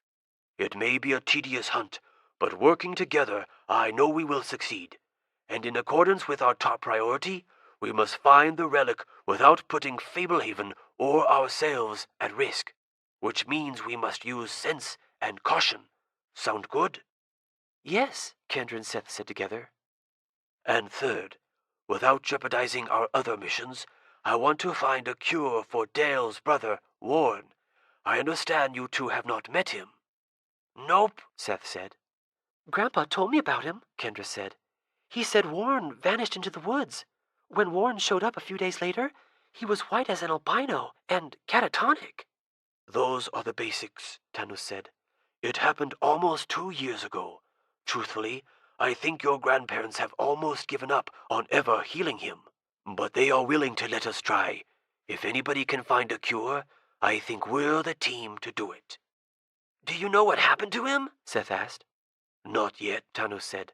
And it is hard to cure a malady without diagnosing the problem. I have put some thought into it, and I remain puzzled. So the cabin where Warren lives will be our main stop today. Dale has been waiting in the other room to take us. Sound like a plan? Sounds perfect, Seth said. Then we're agreed on our goals? Tanu asked. All of them, Kendra said. Tanu grinned. We have a lot of work ahead of us. The June sun glared down as Kendra, Seth, Tanu, and Dale rounded a corner on the grassy cart track. Up ahead, a picturesque log cabin rested on the side of a slope, not far from the rounded crest of a gentle hill. A dilapidated outhouse stood a fair distance from the cabin, and Kendra spotted a hand-operated water pump near the porch. Off to one side of the cabin, the ground had been leveled, and numerous vegetables flourished in tidy rows.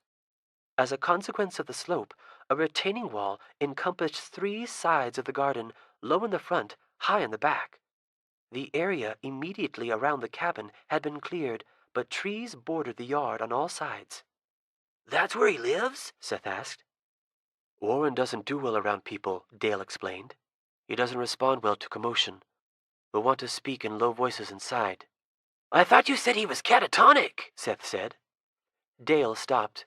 He hasn't spoken since he turned albino, he said. But you can sometimes read reactions in his eyes. It's subtle, but I can tell, and he responds to touch. If you guide him, he'll move around.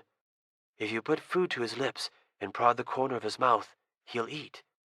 Left to himself, well, he'd starve." "Tell them about the hoeing," Tanu prompted. "That's right," Dale said. "One evening I started him hoeing out in the garden. I put the hoe in his hands and started moving his arms.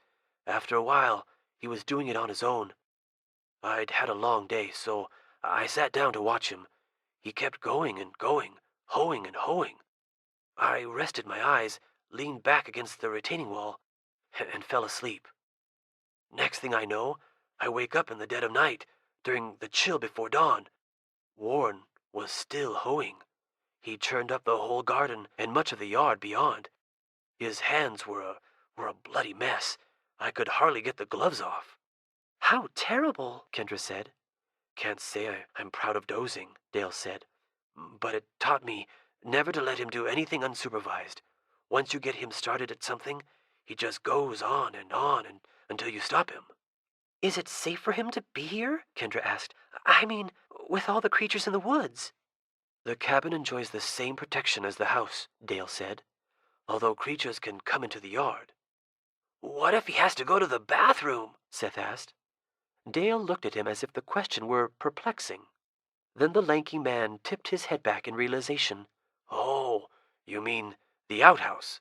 The cabin has an indoor toilet now." Dale started walking again. They reached the plank porch of the cabin, and Dale used a key to open the front door. The cabin had a large central room with a door in the rear that led to another room and a ladder that granted access to a loft. On pegs beside the front door hung a sombrero, a slicker, and an overcoat. A long table dominated the room, surrounded by 6 chairs. Pyramids of firewood flanked the dark fireplace. A bed stood against the wall, and a man was curled up under the covers, eyes staring flatly toward the door. Dale crossed to Warren. "You have some visitors, Warren," Dale said. "You remember Tanu? And this is Kendra and Seth Sorensen, 2 of Stan's grandkids." Dale pulled back the covers and straightened his brother's legs. Then he placed a hand behind Warren's head and guided him into a sitting position. Warren wore a dark orange t-shirt and gray sweatpants. Contrasted against the shirt, his arms looked white as milk. Dale turned him so that he was seated on the edge of the bed.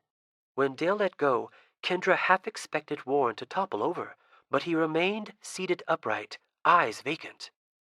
He looked to be in his 20s, at least 10 years younger than Dale.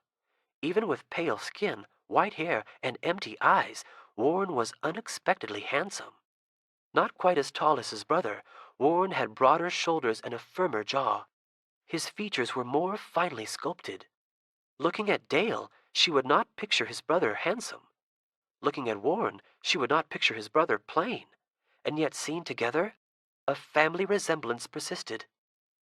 "Hi, Warren," Seth said. "Pat him on the shoulder," Dale suggested. "He's more aware of touch." Seth patted Warren. The action elicited no response.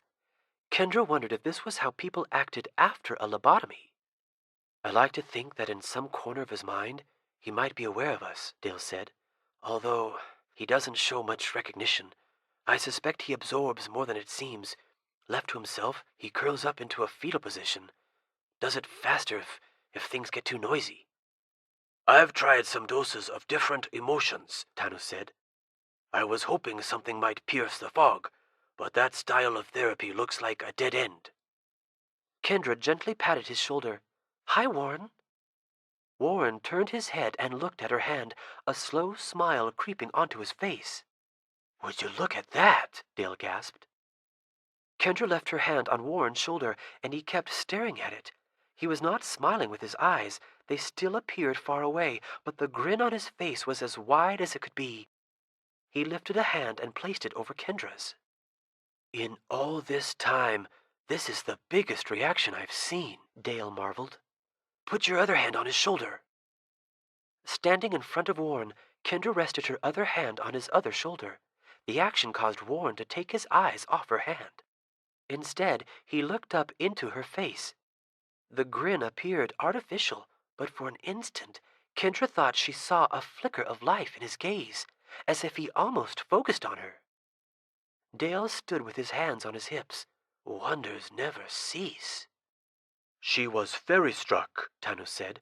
It must have left a lingering effect that Warren can sense. Kendra, come stand by me. Kendra walked over to Tanu. Warren did not follow her with his eyes. He stared directly ahead, unmoving, as if the flicker Kendra noticed had been only her imagination. Once again, Warren looked utterly mindless, except tears were welling up in his eyes. It looked peculiar, those vacant eyes brimming with tears above a slack expression.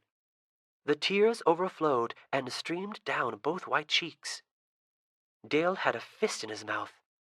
Warren's tears stopped flowing, though his cheeks remained damp. Warren made no move to wipe the tears away, showed no evidence he knew he had cried.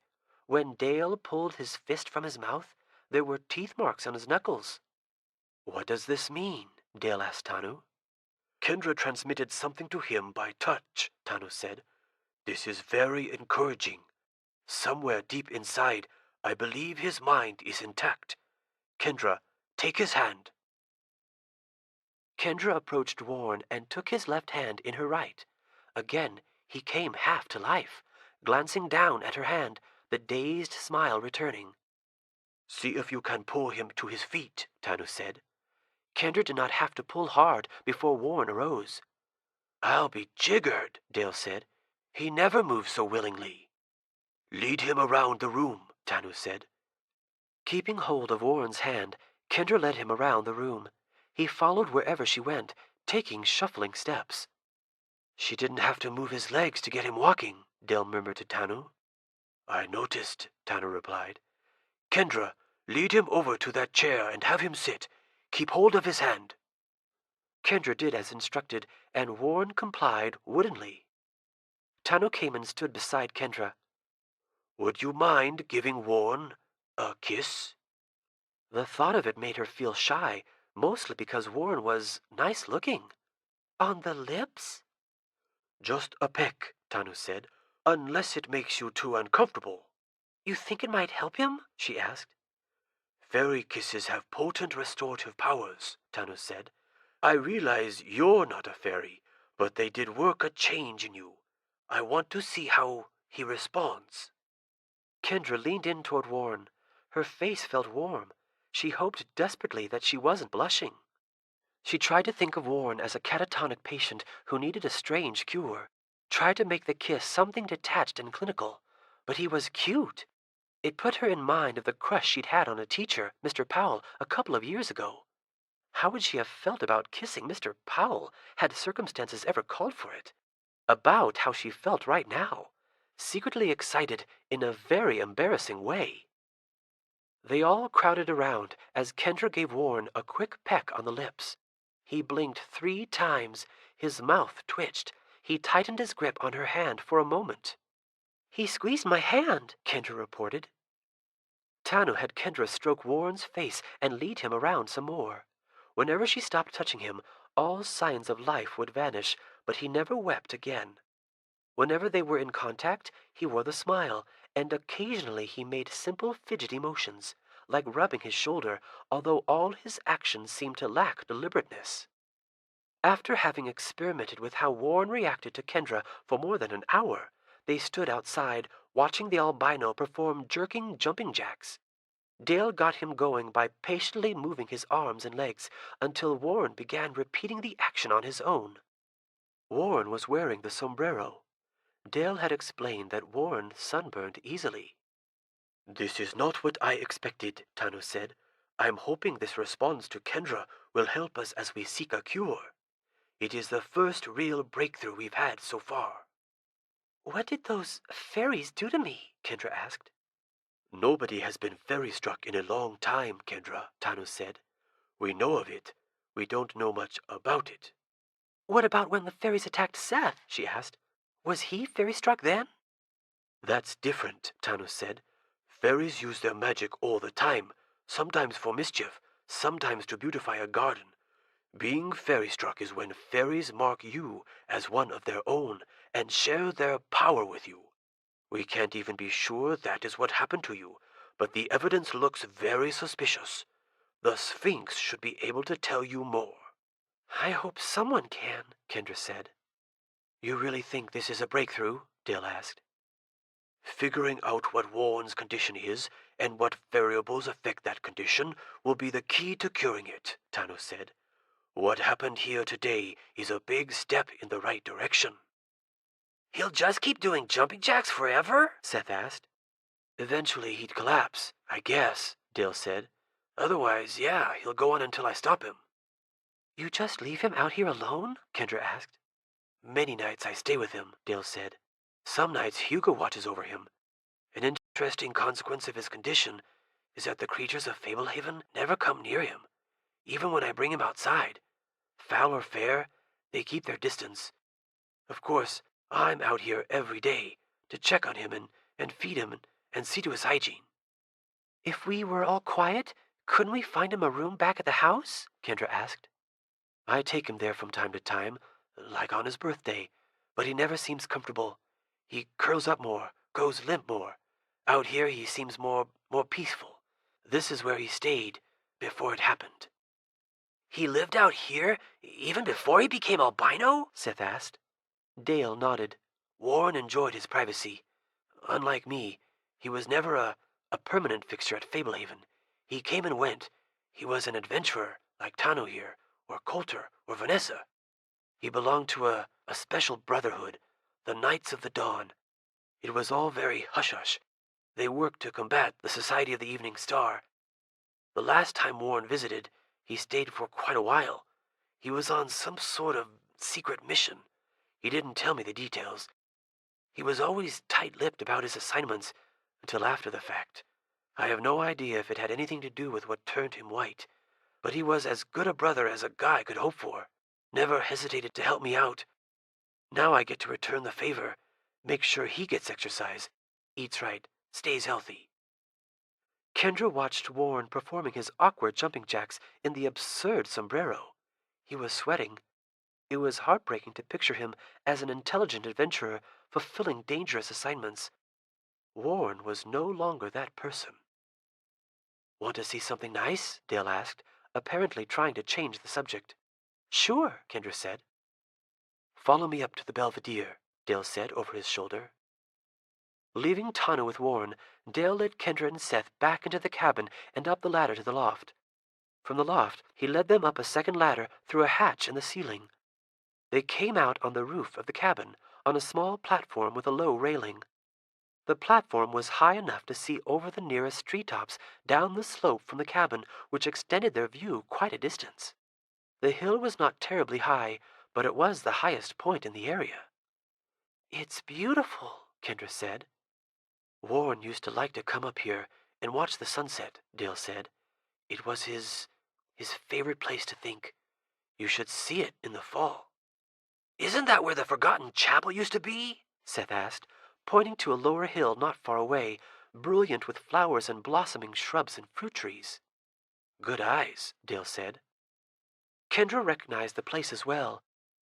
Up until they had veered off onto the cart track that brought them to the cabin, she knew they had been walking along the same path Hugo had taken them down when they went to rescue Grandpa the previous summer. Her army of fairies had leveled the chapel when they defeated and imprisoned Bahamut and Muriel. Then the fairies had mounded up the surrounding earth over the spot the chapel had occupied and made it bloom as brightly as the gardens back of the house. "Must look better now without that moldy old church," Seth said. "The chapel had a certain charm," Dale said, "especially from a distance." "I'm getting hungry," Seth grumbled. "Which is why we brought food," Dale replied. "And there is more in the cupboards. Let's go fetch Tano and Warren. I bet my brother has worked up an appetite." "Oh, what do you do if you can't find a way to cure him?" Seth asked. Dale paused. "I'll never know that day has come, because I'll never stop trying."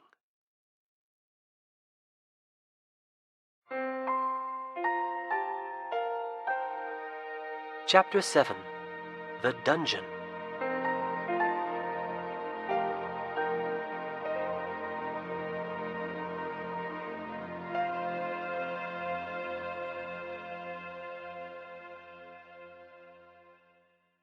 The next morning, Kendra, Seth, Grandpa, Grandma, and Tanu sat around the kitchen table eating breakfast. Outside, the sun was rising on a clear, humid day. "What are we doing today?" Seth asked, using his fork to chop up his omelet. "Today, you're going to stay here at the house with me and your grandmother," said Grandpa. "What?" Seth cried. "Where's everybody going?" "And what are we?" Grandpa asked. I mean, where are the others going?" Seth restated. "This omelet is delicious, Grandpa," Kendra said after swallowing a mouthful. "I'm glad you're enjoying it, my dear," Grandpa replied with dignity, shooting a glance at Grandma, who pretended not to notice. "They have some unpleasant business to attend to," Grandma told Seth. "You mean awesome business," Seth accused, whirling on Tanu. "You're ditching us? What was all that about teamwork yesterday?" "Keeping you and your sister safe was one of our goals," Tanu replied calmly. "How are we supposed to learn anything if you only let us do wimpy stuff?" Seth complained. Coulter entered the room holding a walking stick. The top of the stick was forked and strung with an elastic strap that turned it into a slingshot. "You don't want to come where we're going today," he said. "How do you know?" Seth said. "Because I don't want to come," Coulter said. "Omelets? Who made omelets?" "Grandpa," Kendra said. Coulter suddenly looked cautious. "What is this, Stan? Our last meal?" "I just wanted to lend a hand in the kitchen," Grandpa said innocently. Coulter eyed Grandpa suspiciously. "He must love you kids," Coulter finally said. "He's been exploiting those broken bones to stay as far from chores as possible." "I'm not okay with being left behind," Seth reminded everyone. "We're going to an unmapped portion of Fablehaven," Tanu explained.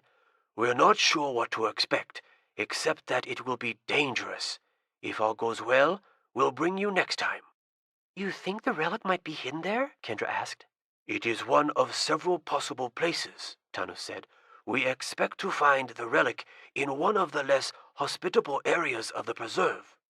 "All we'll probably find are hobgoblins, fog giants, and blixes," Coulter spat, taking a seat at the table.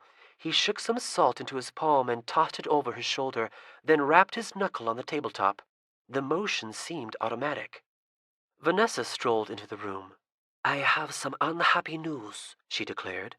She wore a U.S. Army t-shirt and black canvas pants and had her hair tied back. "What?" Grandma asked. "My Drummonds got loose last night, and I only recaptured a third of them," Vanessa said. "They're loose in the house?" Grandma exclaimed. Coulter jabbed his fork toward Vanessa accusingly. "I told you no good would come from bringing that menagerie indoors." "I can't imagine how they got out," Vanessa said. "I've never had trouble like this before." "You obviously weren't bitten," Tanu said.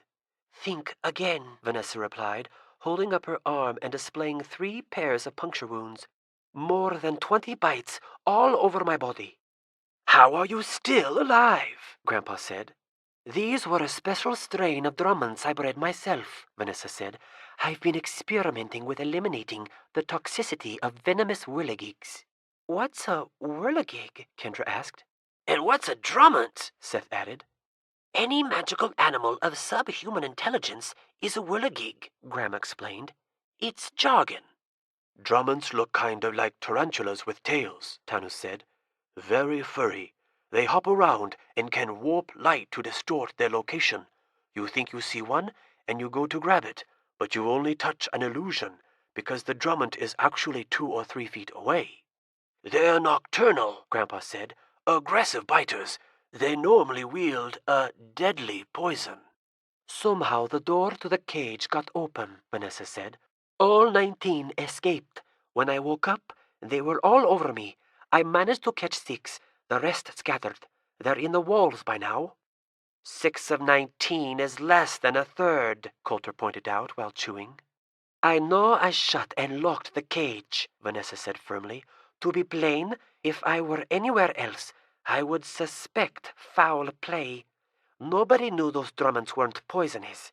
If they had been, I would be dead right now." An awkward silence stretched out. Grandpa cleared his throat. In your shoes, regardless of where I was, I would suspect sabotage. Kendra stared at her plate. Had one of the people eating breakfast with her just tried to kill Vanessa? Certainly not her or Grandpa or Grandma or Seth. Tanu? Coulter? She didn't want to make eye contact with anybody. Could an outsider have sneaked in? Vanessa said. Or could someone have escaped the dungeon? Not likely, Grandpa said, wiping his hands on a napkin.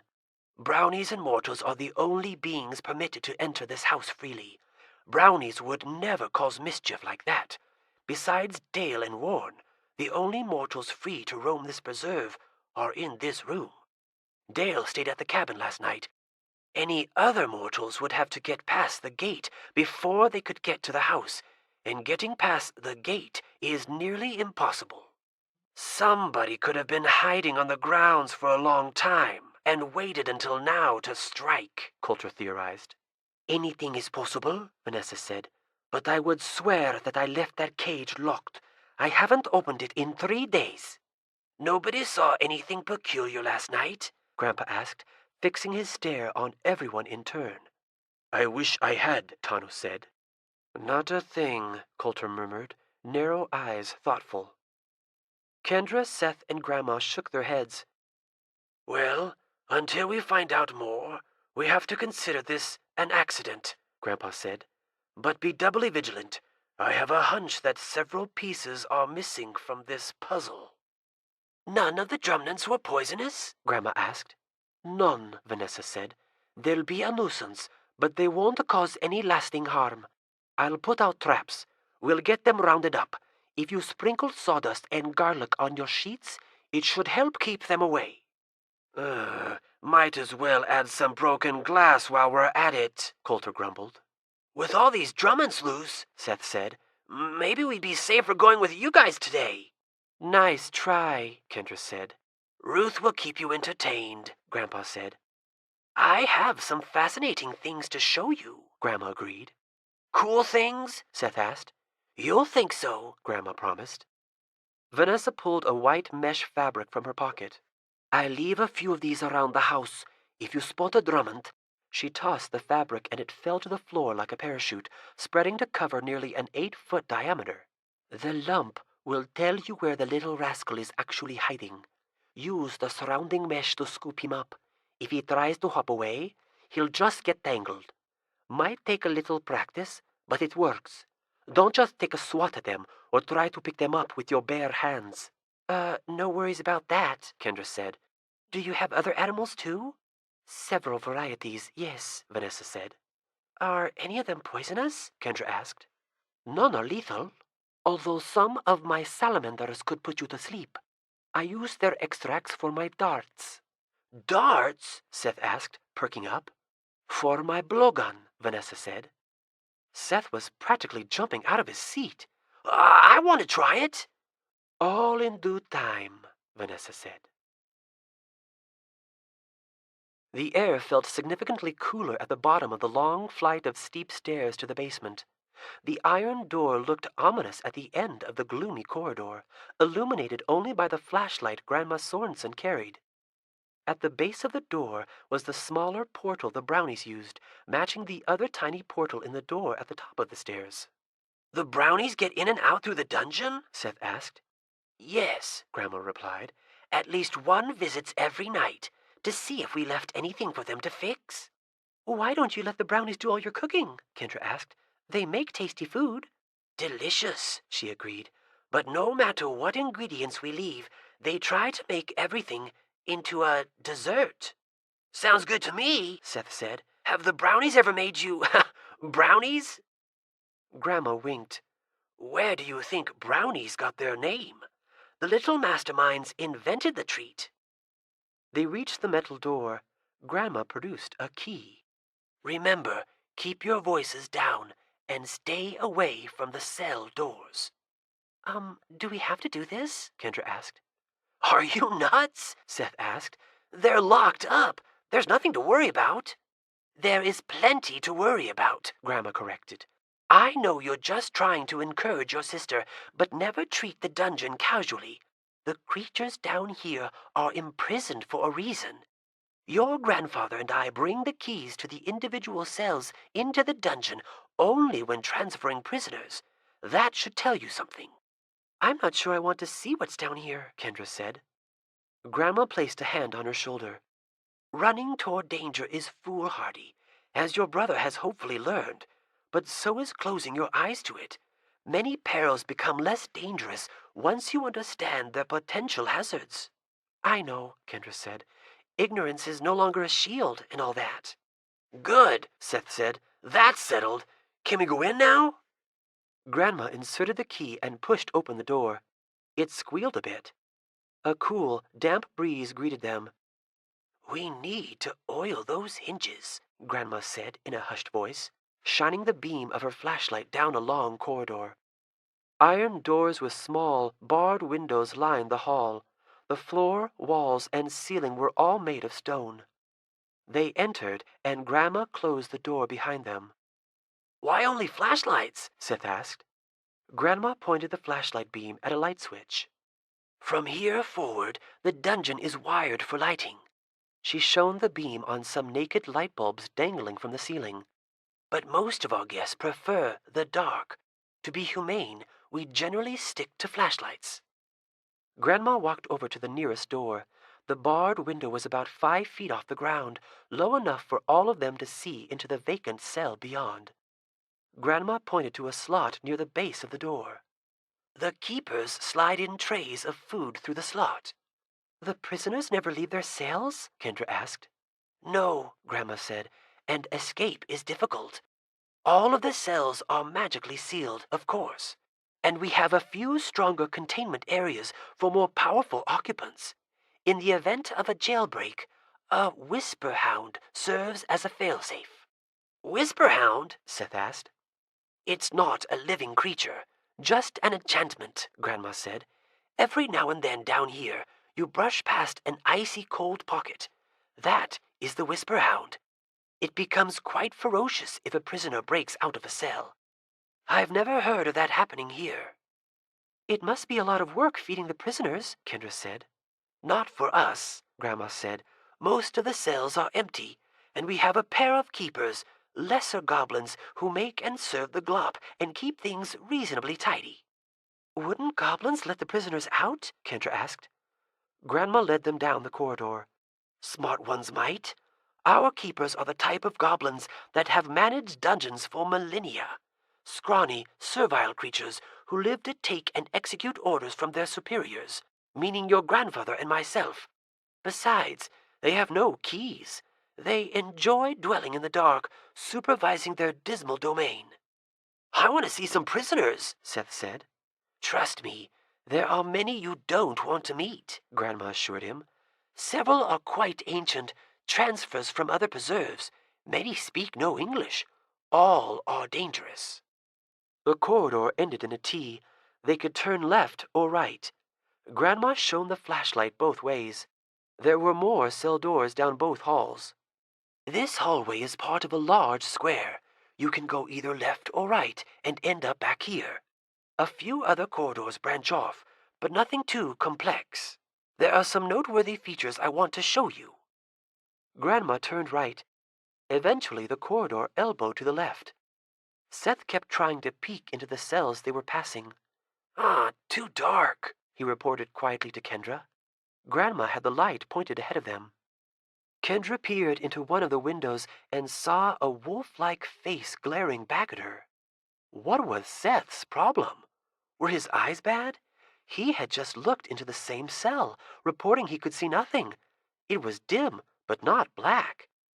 After seeing the wolfman, she did not peek through any of the other barred windows. Some distance down the hall, Grandma stopped at a door carved out of blood-red wood. "This leads to the Hall of Dread. We don't ever open it. The prisoners in those cells need no food."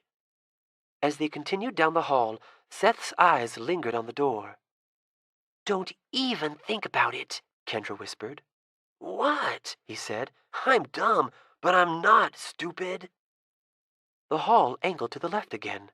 Grandma shone the flashlight into a doorless room where a cauldron bubbled over a low fire. A pair of goblins squinted and held up their long, narrow hands against the light. Short, bony, and greenish, they had beady eyes and bat-wing ears. One balanced on a three-legged stool, stirring the foul-smelling contents of the cauldron with what looked like an oar. The other grimaced and cringed. "Introduce yourselves to my grandchildren," Grandma said, shining the flashlight away from them so it illuminated them indirectly. "Vosh," said the one stirring the cauldron. "Slago," said the other. Grandma turned and continued down the corridor. "The food smells awful," Kendra said. "Most of our guests rather like glop," Grandma said. "Humans aren't normally fond of it." "Do any of the prisoners ever get released?" Seth inquired. "The majority are serving life sentences," Grandma said. "For many mystical creatures, that is a very long time. Because of the treaty, we have no death penalty for captured enemies.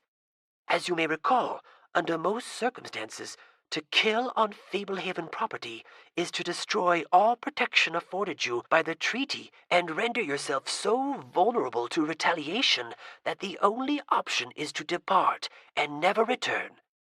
But certain offenders cannot be permitted to roam free, hence the dungeon.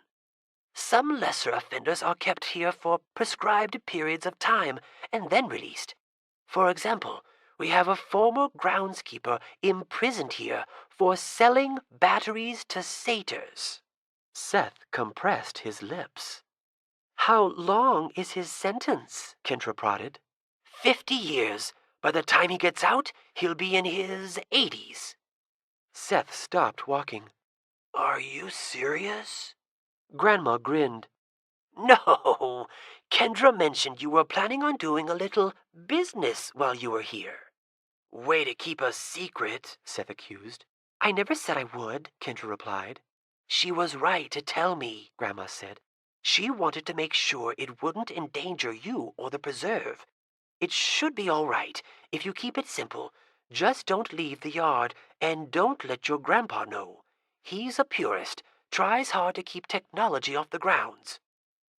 As they progressed down the long corridor, they passed a couple of hallways that branched off. At the third, Grandma paused, seemingly deliberating. "Come with me. I want to show you something." The hall had no cell doors.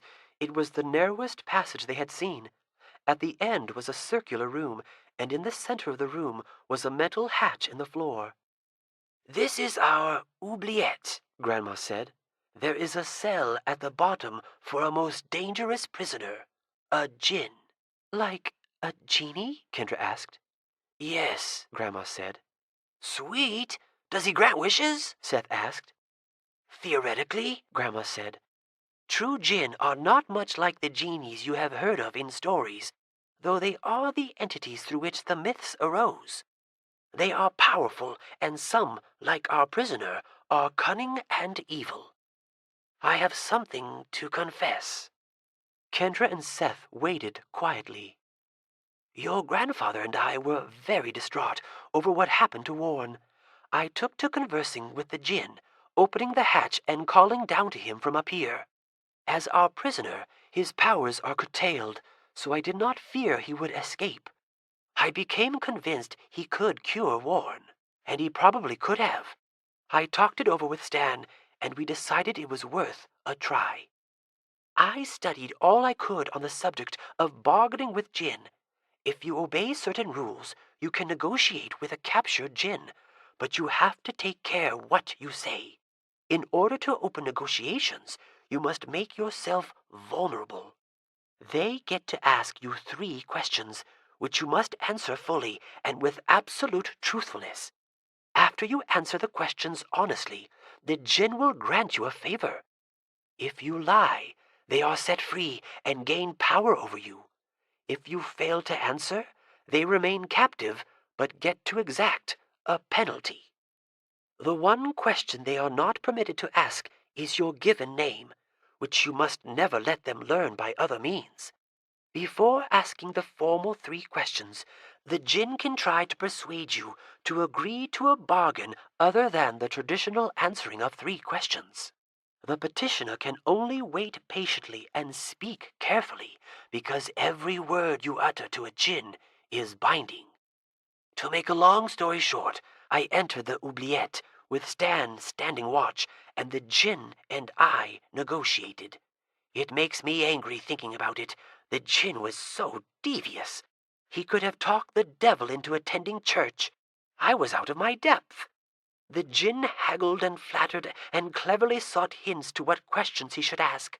He offered many alternatives to the questions, several of which were tempting compromises, but I detected traps in all his propositions. We exchanged offers and counter-offers. His ultimate goal was clearly to secure his freedom, which I could not allow. After our conversation had consumed many hours, and I had revealed more about myself than I liked, he finally quit dickering and proceeded to the questions. Stan had spent days changing passwords and other Fablehaven protocols so that I knew nothing vital to our security. I had thought through all the questions he could pose and felt prepared to answer anything. He used his first question to inquire what he could ask that I would be unwilling to answer. As you may imagine, I had anticipated a question like this, and had prepared myself to be able to respond that I would freely answer any possible question. But in the moment of his asking, perhaps called to my remembrance by some power that permeated the proceedings, I realized a piece of information that I could not reveal, and so chose not to answer the question. It was all I could do to prevent him from being set free. Consequently, I opened myself to retaliation. He couldn't kill me, but he did turn me into a chicken. "That's how you became a chicken," Seth exclaimed. "Yes," Grandma said. "What was the secret you couldn't reveal?" Seth asked. "Something I cannot share," Grandma said. "The djinn is still down there," Kendra said softly, gazing at the hatch. Grandma started walking back the way they had come. Kendra and Seth followed. "The hatch to the oubliette requires 3 keys and a word to open it," Grandma said. "At least one living person must know the word that opens the hatch, or the spell is broken and the prisoner freed. If any of the keys are destroyed, the same happens. Otherwise, I would melt the keys and never tell the word to anyone." "Well, what's the word?" Seth asked. "It's 2 words," Kendra said. "Dream on." "Kendra's right. Perhaps one day you'll be ready for that sort of responsibility." Grandma patted him on the back. "But probably not before I'm long gone." They returned to the main corridor and followed it until it turned left again. Grandma stopped at a floor-to-ceiling alcove and shone the flashlight on a strange cabinet. A bit taller than a person, it looked like the kind of box a magician would use to make people vanish. Fashioned out of glossy black wood with gold trim, the cabinet was simple and elegant. "This is the quiet box," Grandma said. "It is much more durable than any cell in the entire dungeon. It holds only a single prisoner, but it always holds a single prisoner. The only way to get the captive out is to put another in." "Who's in there?" Seth asked. "We don't know," Grandma said. "The quiet box was brought here when Fablehaven was founded and was already occupied. Word has been passed down from caretaker to caretaker never to open it, so we leave it be." Grandma proceeded down the hall. Kendra stayed near her, while Seth lingered in front of the quiet box. After a moment, he hurried to catch up. Near the final elbow of the hall, the one that would complete the square, Grandma paused at a seemingly random cell door. "Seth, you said you wanted to see a prisoner? There is the imp who injured your grandfather." She shone the flashlight through the little window in the door. Kendra and Seth crowded close to see. The imp stared at them coldly, frowning. He stood nearly as tall as Dale. A short pair of antlers jutted from his brow. Leathery skin sheathed long, muscular limbs. Kendra had seen many imps. Too bad this one had not been changed back into a fairy like the others. "Go ahead, shine your light. You have no idea the doom hanging over you, the imp snarled. What do you mean? Kendra asked. Grandma and Seth both looked at her strangely. The imp was staring at her. What? Kendra said. No light will stave off the coming darkness, the imp said, eyes on Kendra. What darkness? Kendra replied. The imp made a choking sound and looked astonished. Can you understand his speech? Grandma asked in wonder. Can't you? Kendra said. He's speaking English. Grandma put a hand to her lips. No, my dear, he's speaking Gobblish, the tongue of imps and goblins.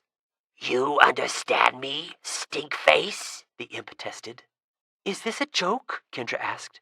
Because I understand you, the imp said. I've been speaking English, Kendra said. Yes, Grandma agreed. No, the imp said. Gobblish. He says I'm speaking Gobblish, Kendra said. You are, the imp said. That must be what he hears, Grandma said. You don't understand him? Kendra asked Seth. You know how imps sound, Seth said. No words, just growls and snorts. What are they saying? The imp asked. Tell them I'm going to cook their insides on a stick. He's saying gross things, Kendra said. Say nothing more, Grandma said. Let's get you away from here. Grandma hurried them down the hall. The imp called after them. Kendra, you don't have long to live. Sleep on that. I'll be out of here before you know it. I'm going to dance on your grave, on all your graves. Kendra whirled. Well, you'll be dancing alone, you ugly wart. All the rest of your kind got changed back into fairies, and they're beautiful and happy. And you're still a deformed freak. You should hear them laugh at you. Enjoy your glop. Silence. And then the sound of something slamming against the cell door, followed by guttural snarling. Knobby fingers protruded from the bars of the small window in the door. Come along, Grandma said, tugging Kendra's sleeve. He's just trying to upset you. How can I understand him? Kendra asked. The fairies? It must be, Grandma said, walking swiftly. We should have more answers tomorrow. Your grandfather got through to the Sphinx this morning and set up a meeting for tomorrow afternoon. Me too? Seth asked. Both of you, Grandma said. But keep it between us and your grandfather. We want everyone else to think we're going on an outing into town. They don't know that the Sphinx is currently nearby. Sure, Kendra said. What was the imp saying? Seth asked. That he was going to dance on our graves, Kendra said. Seth spun around and cupped his hands beside his mouth like a megaphone.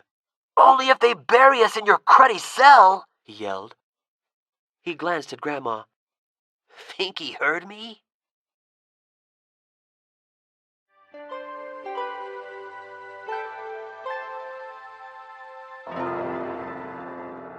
Chapter 8. Coulter.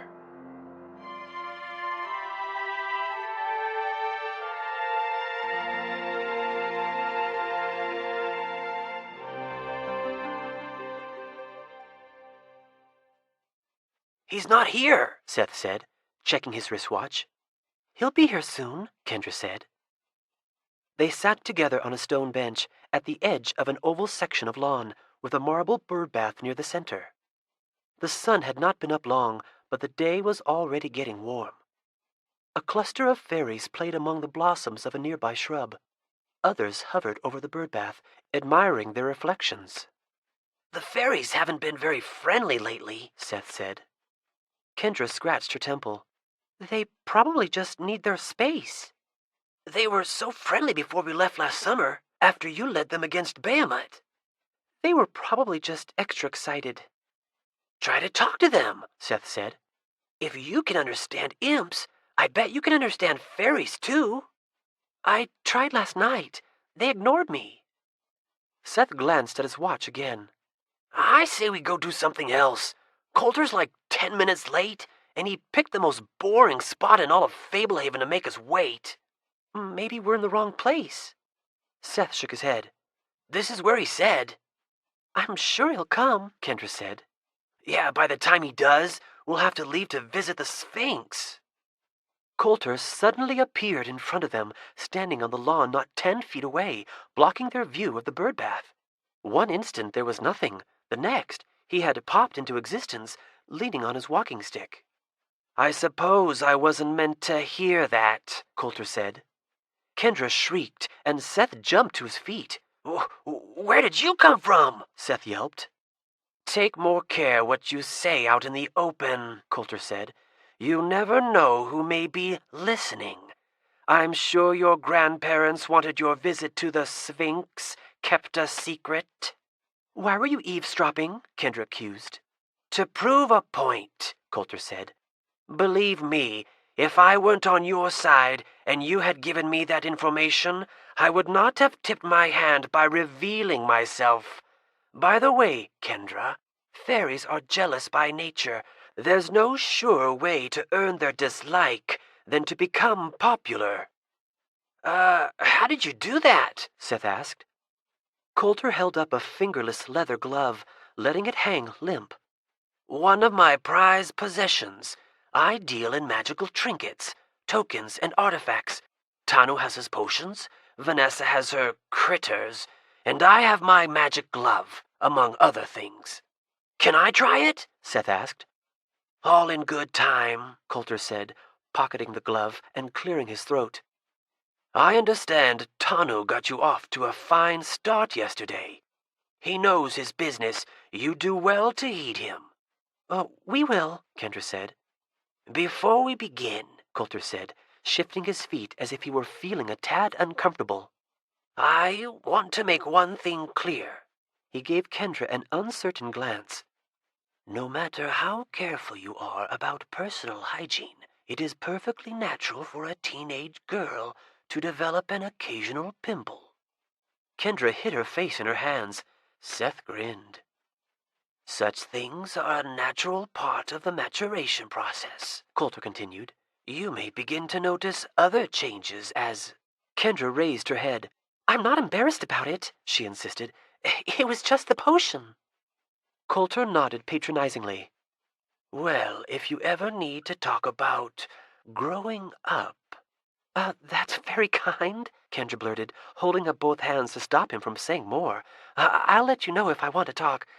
Zits happen. I'm okay with it."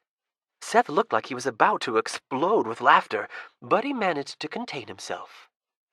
Coulter wiped a hand across the top of his head, flattening his little tuft of gray hair. He had reddened slightly.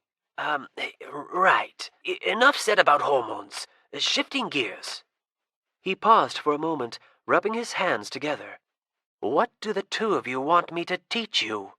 How to make ourselves invisible," Seth said. "I mean generally," Coulter clarified. "Why do you want to apprentice with me?" "So we can learn how to protect ourselves from magical creatures," Kendra said. "And so we can help out around here," Seth said. "I'm sick of staying in the yard." Coulter wagged a finger. "A preserve like Fablehaven is a dangerous place. In my line of work, any degree of carelessness can lead to disaster. And by disaster, I mean death. No second chances, just a cold, lonely coffin." The new soberness in his tone had quickly changed the mood. Kendra and Seth listened attentively. "Those woods," Coulter said, sweeping a hand toward the trees, "are teeming with creatures who would love nothing more than to drown you, to cripple you, to devour you, to turn you to stone. If you let your guard down for a moment, if you forget for a second that every one of the creatures on this preserve is potentially your worst enemy, you won't have any more chance of surviving than a worm on a henhouse floor. Am I getting through to you?" Kendra and Seth nodded. "I don't tell you this out of cruelty," Coulter said. "I'm not trying to shock you with exaggerations. I want you to go into this with your eyes wide open. People in my profession die all the time. Talented, cautious people. No matter how careful you are, there is always the chance of running across something more terrible than you are prepared to handle. Or you might find yourself in a situation you've dealt with 100 times, but you make a mistake, and you never get a second chance. If either of you expects to venture out into those woods with me, I don't want you clinging to a false sense of security. I've had my close calls, and I've seen people die. I'll do my best to keep you safe, but it is only fair to warn you that on any given day, even doing something that might seem routine, if we're out in those woods, we could all perish. I'll not have you along without making that clear.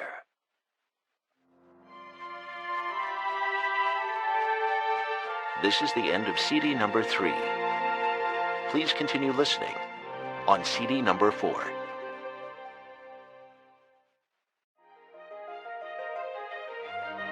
Fablehaven, Rise of the Evening Star, CD number 4.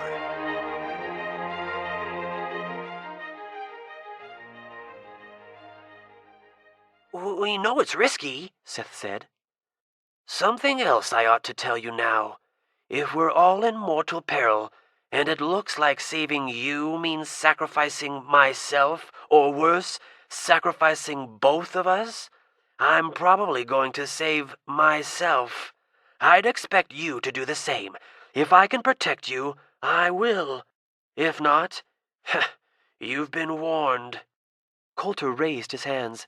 I don't want your ghost showing up moaning about how I didn't warn you. We've been warned, Kendra said. We won't haunt you. I might haunt you a little, Seth said. Coulter snorted, hawked up some phlegm, and spat. Now, I intend to keep us far from situations where our lives are in jeopardy, but there's always a possibility the worst could happen, and if that's a risk you're unwilling to take, speak now, because once we're out in the woods, it may be too late. I'm in, Seth said. I'm still sad I didn't get to go yesterday. I'm in too, Kendra said bravely. But I was fine with yesterday. That reminds me, Coulter said. I'm a little old-fashioned in some ways, and that carries over to this arrangement. Call it outdated chivalry, but there are some places I don't feel women should go. Not because they aren't intelligent or able. I just feel there is a certain respect with which a lady should be treated. Are you saying there are places you'd take Seth, but not me? Kendra asked. That's what I'm saying, and you hold all the feminist rallies you want. It won't shake my opinion. Coulter spread his hands. If you want somebody else to take you, and they're willing, I can't do much about that. What about Vanessa? Kendra exclaimed incredulously. What about Grandma?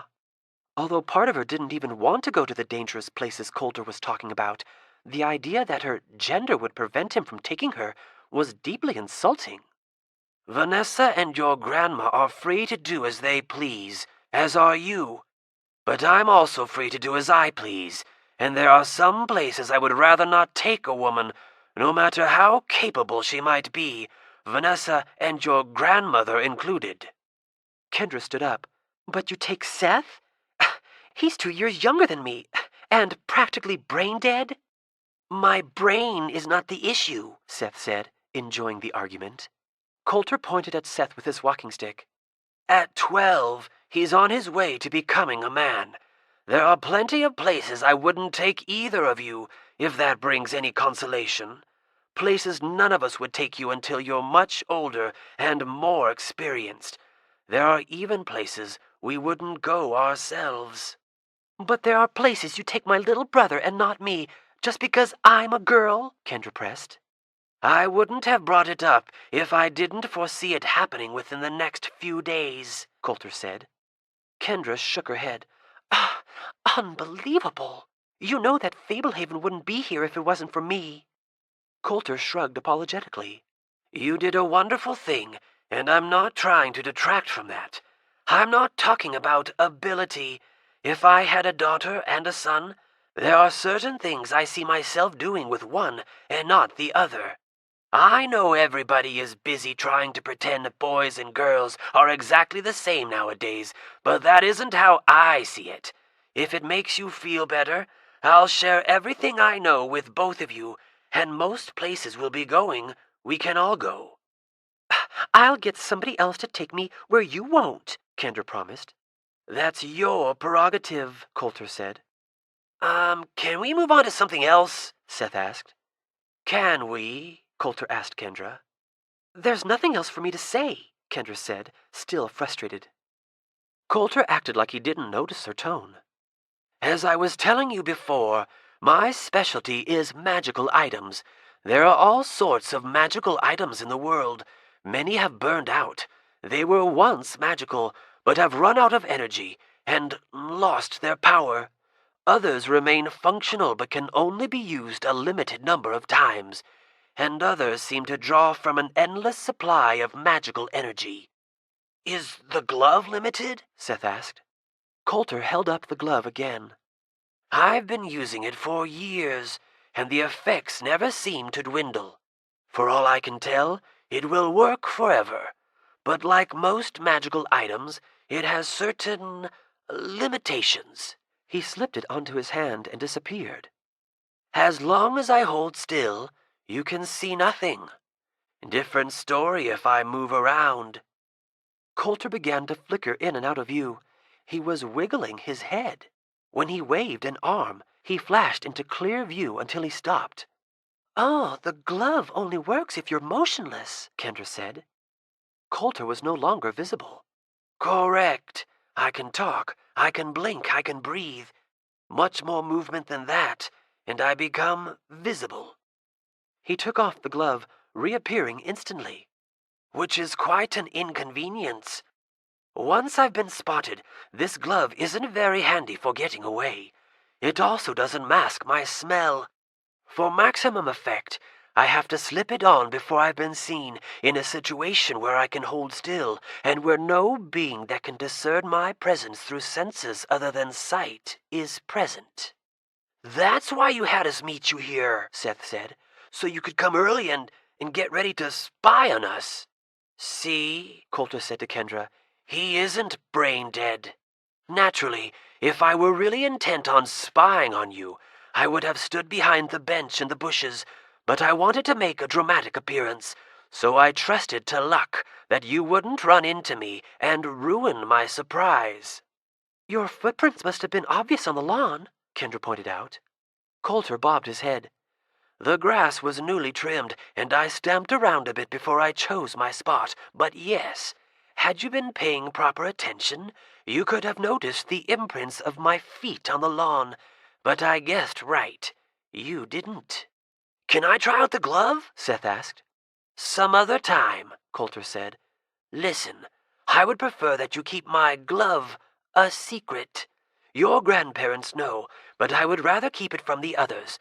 Doesn't pay to let the world in on your best tricks. Seth mimed like he was locking his lips shut and tossing away the key. I won't tell, Kendra said. Keeping secrets is an important skill to master in my line of work, Coulter said, especially with the society out there, always scheming to gather information and exploit weaknesses. I tell my best secrets only to people I know I can trust. Otherwise, the secret becomes a rumor just like that. He snapped his fingers. You practice keeping the confidences I share with you. Believe me, if I learn you've told anyone, you'll never hear another secret from me. Well, then you better keep an eye on Kendra, Seth said. I never promised to keep that secret, she maintained. I'll be keeping an eye on both of you, and I'll up the stakes for the test. He held up a small greenish pod. There is a species of pixie in Norway that loses its wings at the onset of winter. The pixie spends the coldest winter months hibernating in a cocoon like this one. When spring comes, the pixie emerges with a beautiful new set of wings. Seth wrinkled his nose. We have to keep that a secret? I haven't finished. After the proper treatments and preparations, these cocoons become valuable items. If I pop this cocoon into my mouth and bite down hard, it will instantly expand and envelop me. I'll be inside an absolutely impervious shelter, completely safe from any external threat. Enough carbon dioxide filters out of the cocoon and enough oxygen filters into it to keep me comfortable, even underwater. The moist inner walls are edible. Together with the moisture they absorb from the outside, the cocoon walls could sustain me for months. And despite the impenetrable outer carapace, from inside, with a little work, I can break free whenever I choose. Wow, Kendra said. This rare, specially prepared cocoon is my insurance policy, Coulter said.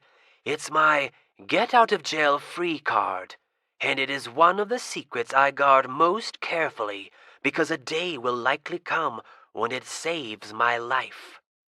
And you're telling us? Seth asked. I'm testing you. Even your grandparents don't know about this cocoon. You are not to talk about it with anyone, including each other, because you might be overheard. After sufficient time passes, if you keep this secret, I may share others with you. Don't disappoint me. We won't, Seth vowed. Coulter bent down and scratched his ankle. You kids notice any Drummonds last night? They both shook their heads. I got nipped a couple of times on the leg, he said. Slept right through it. Maybe I ought to try sawdust and garlic after all. Vanessa caught 2 more, Kendra said. Well, she has 11 to go then, Coulter said. I want to show you one more item. He held up a silver sphere. You heard your grandparents talking about how no mortals can access Fablehaven through the gates? The entire fence surrounding Fablehaven is reinforced by mighty spells. One of those spells can be illustrated by this ball. Coulter walked over to the birdbath. The fairy scattered at his approach. In my hand, the spell remains dormant, but once I release the ball, it becomes protected by a distractor spell. He plopped the sphere into the birdbath. Not nearly as strong as the distractor spell protecting the gates, but it should do. Coulter returned and stood beside them. Seth, go get that ball for me, would you? Seth studied Coulter suspiciously. It's going to distract me somehow? Just go bring it over here. Seth trotted over to the birdbath. He stopped and started looking around in all directions. What did you want? He finally called back to Coulter. Bring me the ball, Coulter reminded him. Seth slapped the heel of his hand against his forehead. Oh, right! He reached into the water with one hand, then he put his other hand in and rubbed them together. He stepped back from the birdbath without the ball, shaking droplets from his hands and then drying them against his shirt. He started walking back over to Coulter and Kendra. That's incredible, Kendra said. Forget anything, Seth? Coulter asked. He stopped, cocking his head. I wanted the ball, Coulter said. Oh, yeah, Seth cried. What was I thinking? Come back over here, Coulter invited. Now you've sampled a distractor spell. One of the spells protecting the fences of Fablehaven does essentially the same thing. Anyone who comes across the fence immediately has his or her attention diverted elsewhere. Simple and effective. I want to try, Kendra said. Be my guest, Coulter offered. Kendra walked toward the birdbath.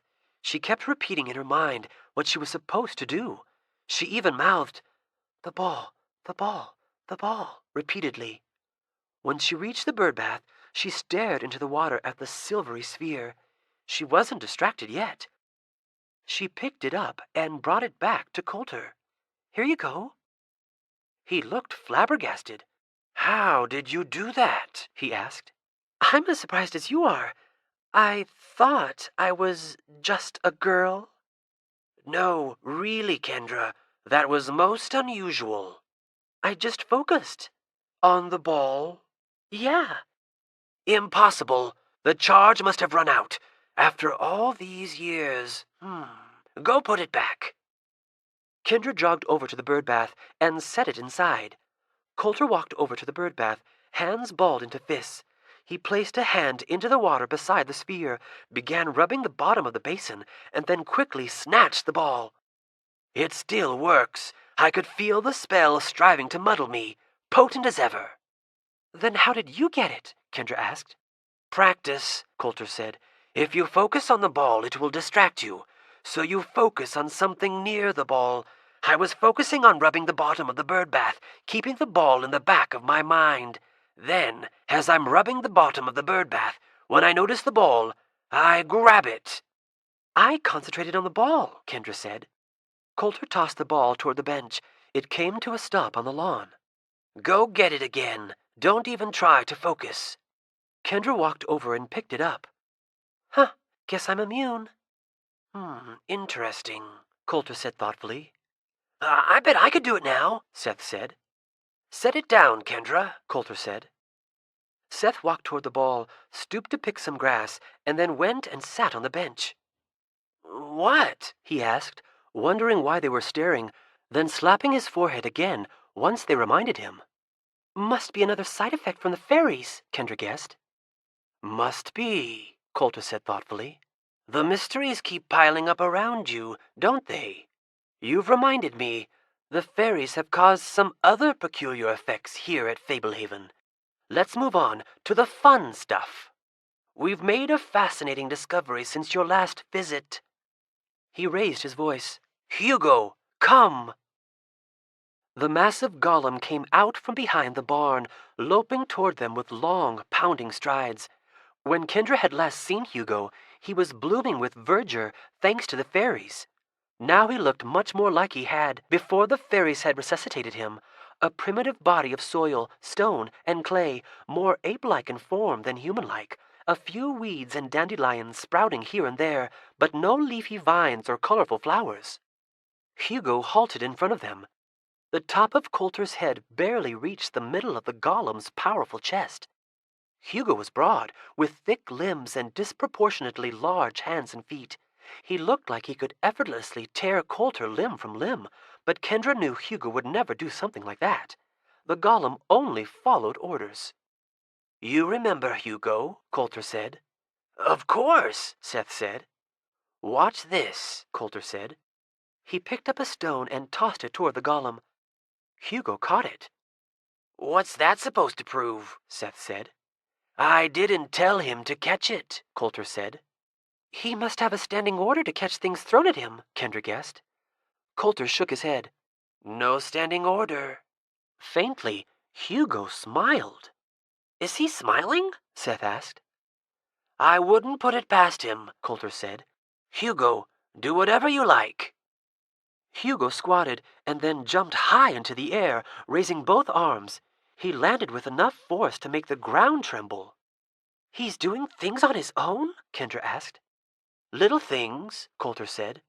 He's still totally obedient. He completes all his chores.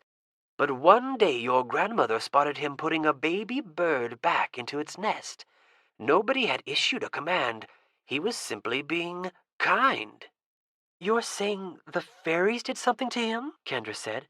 After Muriel destroyed Hugo with a spell, they rebuilt him, but they must have changed him. Near as we can tell, they made him a true golem, Coulter said. Manufactured golems, the mindless puppets who exist only to obey orders, were originally created in imitation of true golems, actual living creatures of stone or mud or sand. True golems long ago passed out of all human knowledge, but apparently Hugo is now one. He is developing a will. Awesome! Seth exclaimed. Can he communicate? Kendra asked. Only crudely for now, Coulter explained. His comprehension is quite good. It had to be, for him to take orders. And his physical coordination is as precise as ever. But he is only just beginning to experiment with expressing himself and acting on his own. Slowly but surely, he has been improving. In time, he should be able to interact with us like a normal person. So right now he's like a big baby? Kendra said in wonder. In many ways, yes, Coulter agreed. One of the jobs I want the two of you to undertake is to engage in an hour of playtime with Hugo every day. He will not be under any order to heed your commands.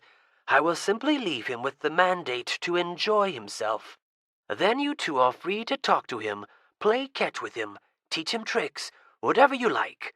I want to see if we can get him functioning more on his own. If he gets too smart, will he stop taking orders? Seth asked. I doubt it, Coulter said. Obedience to his masters is woven too deeply into his being. It is part of the magic that holds him together. He could, however, develop into a much more useful servant, capable of making decisions and sharing information, and he could start enjoying a higher state of existence. I like this assignment, Kendra said. When can we start? How about now? Coulter offered. I don't think we have enough time for a real foray into the woods today. You need to be here after lunch so you can go into town with your grandmother. I have no idea what you might be doing there. Imitating Seth, Coulter pantomimed like he was locking his lips and throwing away the key. Hugo, I want you to play with Kendra and Seth.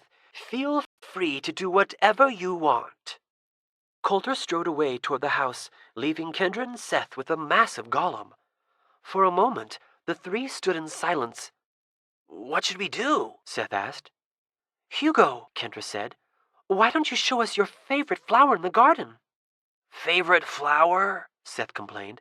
Are you trying to bore him to death? Hugo raised a finger and then waved for them to follow. He stomped off across the lawn in the direction of the swimming pool. Picking favorites gives him a chance to practice making choices, Kendra explained as they ran to keep up with Hugo. Fine, then how about favorite weapon or monster or something cool? Hugo stopped beside a hedge with a flower bed at the base. He pointed at a large blue and white flower with a trumpet-shaped blossom and vivid, translucent petals. It was delicate and exquisite. Good pick, Hugo. I like that one, Kendra complimented. Great, Seth said. You're very sensitive and artistic. Now, how about we have some fun? Want to go jump in the pool? I bet you could make the best cannonballs. Hugo crossed and uncrossed his hands, indicating that he did not like the idea. He's made of dirt, Kendra said. Use your brain. And rock and clay? I thought it would just make him sort of muddy. And clog up the filter? You should have Hugo throw you in the pool. The golem turned his head toward Seth, who shrugged. Sure. That would be fun. Hugo nodded, grabbed Seth, and with a motion like a hook shot, flung him skyward. Kendra gasped. They were still 30 or 40 feet away from the edge of the pool. She had pictured the golem carrying Seth much closer before tossing him. Her brother sailed nearly as high as the roof of the house before plummeting down and landing in the center of the deep end with an impressive splash. Kendra ran to the side of the pool. By the time she arrived, Seth was boosting himself out of the water, hair and clothes dripping. Whoa, that was the freakiest, awesomest moment of my life, Seth declared. Oh, but next time, let me take off my shoes. Would you join me in a game of foosball? His accent made Kendra think of the Caribbean, although that was not quite right. Are you the Sphinx? Kendra asked, bewildered by the unusual request. I am. Kendra approached the table. Okay, sure. Would you prefer cowboys or Indians? Spitted on rods were 4 rows of Indians and 4 rows of cowboys. The cowboys were all the same, as were the Indians. The cowboy had a white hat and a mustache. His hands rested on his holstered 6-guns. The Indian had a feathered headdress, and his reddish-brown arms were folded across his bare chest. The feet of each cowboy and Indian were fused together to better strike the ball. I'll be Indians, Kendra said. She had played some foosball at the rec center back home. Seth usually beat her 2 out of 3 games. Let me forewarn you, the Sphinx said. I am not very good. There was a mellow quality to his voice that evoked images of old-time jazz clubs. Neither am I, Kendra admitted. My little brother usually beats me. Would you like to serve the ball? Sure. He gave her the bright yellow ball. She put her left hand on the handle that controlled the goalie, dropped the ball into the slot with her right, and started wildly spinning her nearest Indians as it rolled across the center of the table. The Sphinx controlled his cowboys with more calm, using quick, precise jabs to counter Kendra's reckless spinning. It was not long before Kendra scored the first goal. "Well done," he said. Kendra marked the goal by sliding a bead along a bar at her end of the table. The Sphinx took the ball out of his goal and served it through the slot. The ball rolled to his men. He passed it up to his front row of cowboys, but the Indian goalie blocked the shot. The Indians spun madly, mercilessly pounding the ball at the cowboys until they scored a second goal. The Sphinx slid the ball into the slot. Her confidence boosted, Kendra attacked even more aggressively with her Indians and ended up winning the game 5-2. "I feel like General Custer," the Sphinx said. "Well played. Can I offer you something to drink? Apple juice, cream soda, chocolate milk, perhaps?" Cream soda sounds good, Kendra said. She was feeling more at ease after trouncing him. "Excellent choice," the Sphinx said. He opened a freezer and withdrew a frosty mug with ice in it. From a small refrigerator, he removed a brown bottle, uncapped it with a little tool, and poured the yellow soda into the mug. It was surprisingly foamy. "Please, sit down." He nodded to a pair of chairs facing each other with a low table in between. Kendra took a seat, and the Sphinx handed her the mug. Her first few sips were all froth. When she finally reached the soda, it was a perfect mix of sweet, creamy, cool, and bubbly. "Thanks. This is delicious," she said. "The pleasure is mine." A miniature gong sat on the table between them. The Sphinx tapped it with a small hammer. "While the gong vibrates, none can overhear our conversation. I have at least part of the answer you came here seeking. You are fairy kind." "I am very kind?" "Fairy kind," he said, enunciating carefully. "It is written all over your countenance, woven into your speech." "What does that mean?" "It means that you are unique in all the world, Kendra. In my long years and many travels, I have never met anyone who was fairy kind, though I am familiar with the signs and see them expressed plainly in you.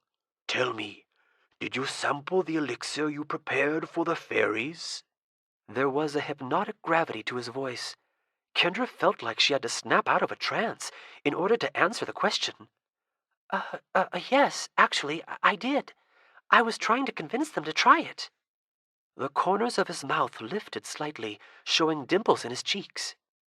"Then perhaps you gave them an incentive," he said. "They had to either make you fairy kind or watch you die."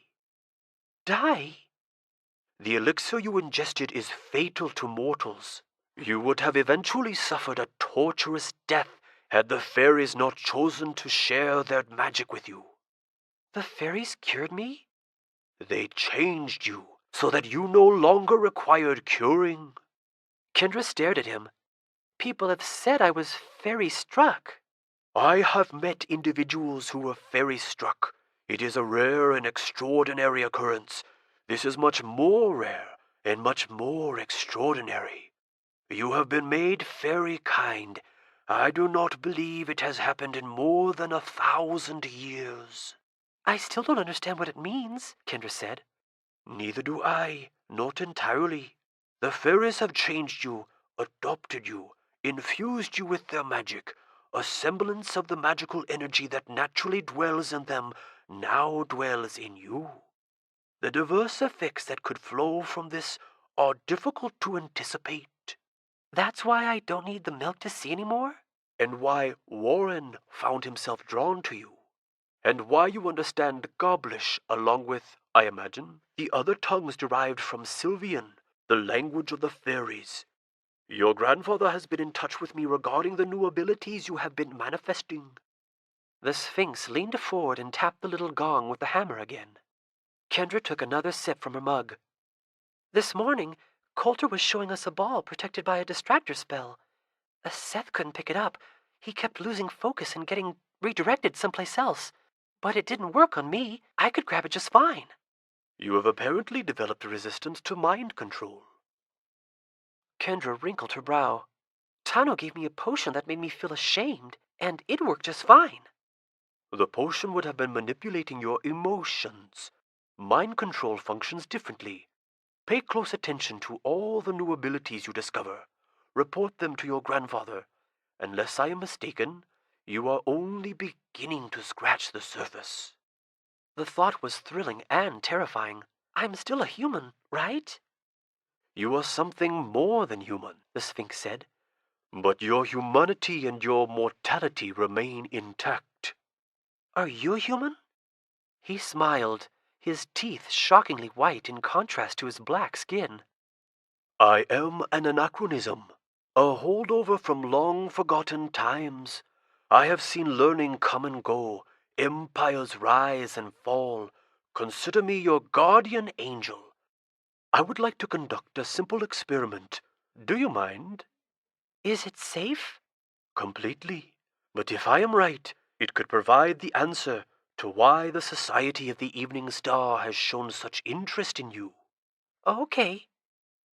A pair of short copper rods rested on the table. The Sphinx picked up one and handed it to Kendra. "Hand me the other one," the Sphinx said. After Kendra complied, he held his rod in both hands, one at each end of the rod. "Hold your rod like me," he instructed. Kendra had been holding the slender rod in one hand. The instant her other hand touched it, she felt a sensation like she was falling backwards through the chair. And then it passed, and she was inexplicably sitting where the Sphinx had been sitting, and he was seated in her chair. They had instantaneously switched places. The Sphinx released one hand from the rod and then grabbed it again. The moment his hand came back into contact with the rod, Kendra felt her insides lurch again, and suddenly she was sitting back in her former chair. The Sphinx set the rod down on the table, and Kendra did likewise. We teleported? Kendra asked. "The rods enable users to trade locations over short distances, but that is not what makes what happened unusual. Those rods have been dead for decades, useless, drained of all energy. Your touch recharged them." Really? "Fairy kind are known to radiate magical energy in a unique way. The world is full of burned-out magical tools. Your touch would revitalize them. This amazing ability alone would make you tremendously valuable to the Society of the Evening Star. I wonder how they know. An educated guess, perhaps?" Do they have a lot of things that need recharging? The Sphinx tapped the gong again. "No doubt, but I refer more directly to the 5 hidden artifacts your grandparents told you about. The ones on the 5 secret preserves. If any of them lie dormant, as is likely, your touch would reactivate them. All 5 would have to be functional in order for the Society to achieve their goal of opening Zizix and freeing the demons. Without your gift, reactivating talismans of such monumental power would be most difficult." Here's what I don't get, Kendra said. Why have keys to the prison? Why not make a demon prison without keys? The Sphinx nodded as if he approved of the question. "There is a fundamental principle of magic that applies to many other things as well. Everything with a beginning has an ending. Any magic that can be done can be undone. Anything you can make can be unmade. In other words, any prison you can create can be destroyed. Any lock can be broken. To construct an impenetrable prison is impossible. Those who have tried have invariably failed. The magic becomes unstable and unravels. If it has a beginning, it must have an end. The wise learned that rather than attempting to make a prison impenetrable, they should focus on making it extraordinarily complicated to open. The strongest prisons, like Zizix, were crafted by those who understood that the goal was to make them nearly impenetrable, as close to perfect as possible without crossing the line. Because there is a way to open Zizix, the magic that holds the demons bound remains potent. The principle sounds simple, although the details become quite complicated." Kendra shifted in her seat. So, if the Society just destroyed the keys, would that unravel the magic and open the prison? "Nimble thinking," the Sphinx said, dark eyes twinkling. 3 problems. First, The keys are virtually indestructible. Note that I say virtually. They were made by the same experts who created the prison. Second, if my research is correct, a fail-safe would cause any destroyed key to be reconstituted in a different form, in an unpredictable location, and that process could go on almost indefinitely. And third, if the Society were somehow to free the demons by permanently destroying an artifact, they would become victims like the rest of humanity. The Society must parley with the demons before they release in order to obtain any measure of security, which means they must open the prison properly, rather than simply undermine the magic that upholds it. Kendra drank the last of her cream soda, ice tumbling against her lips. So they can't succeed without the artifacts. Therefore we must keep the artifacts from them, which is easier said than done. One of the great virtues of the Society is patience. They make no rash moves. They research and plan and prepare. They wait for the ideal opportunities. They understand that they have an unlimited amount of time in which to succeed. To them, it is the same to achieve their aims in 1,000 years as it would be to triumph tomorrow. And nobody can win a staring contest with infinity. No matter how long you last, infinity is just getting started. But they aren't infinity, Kendra said. The Sphinx blinked. True.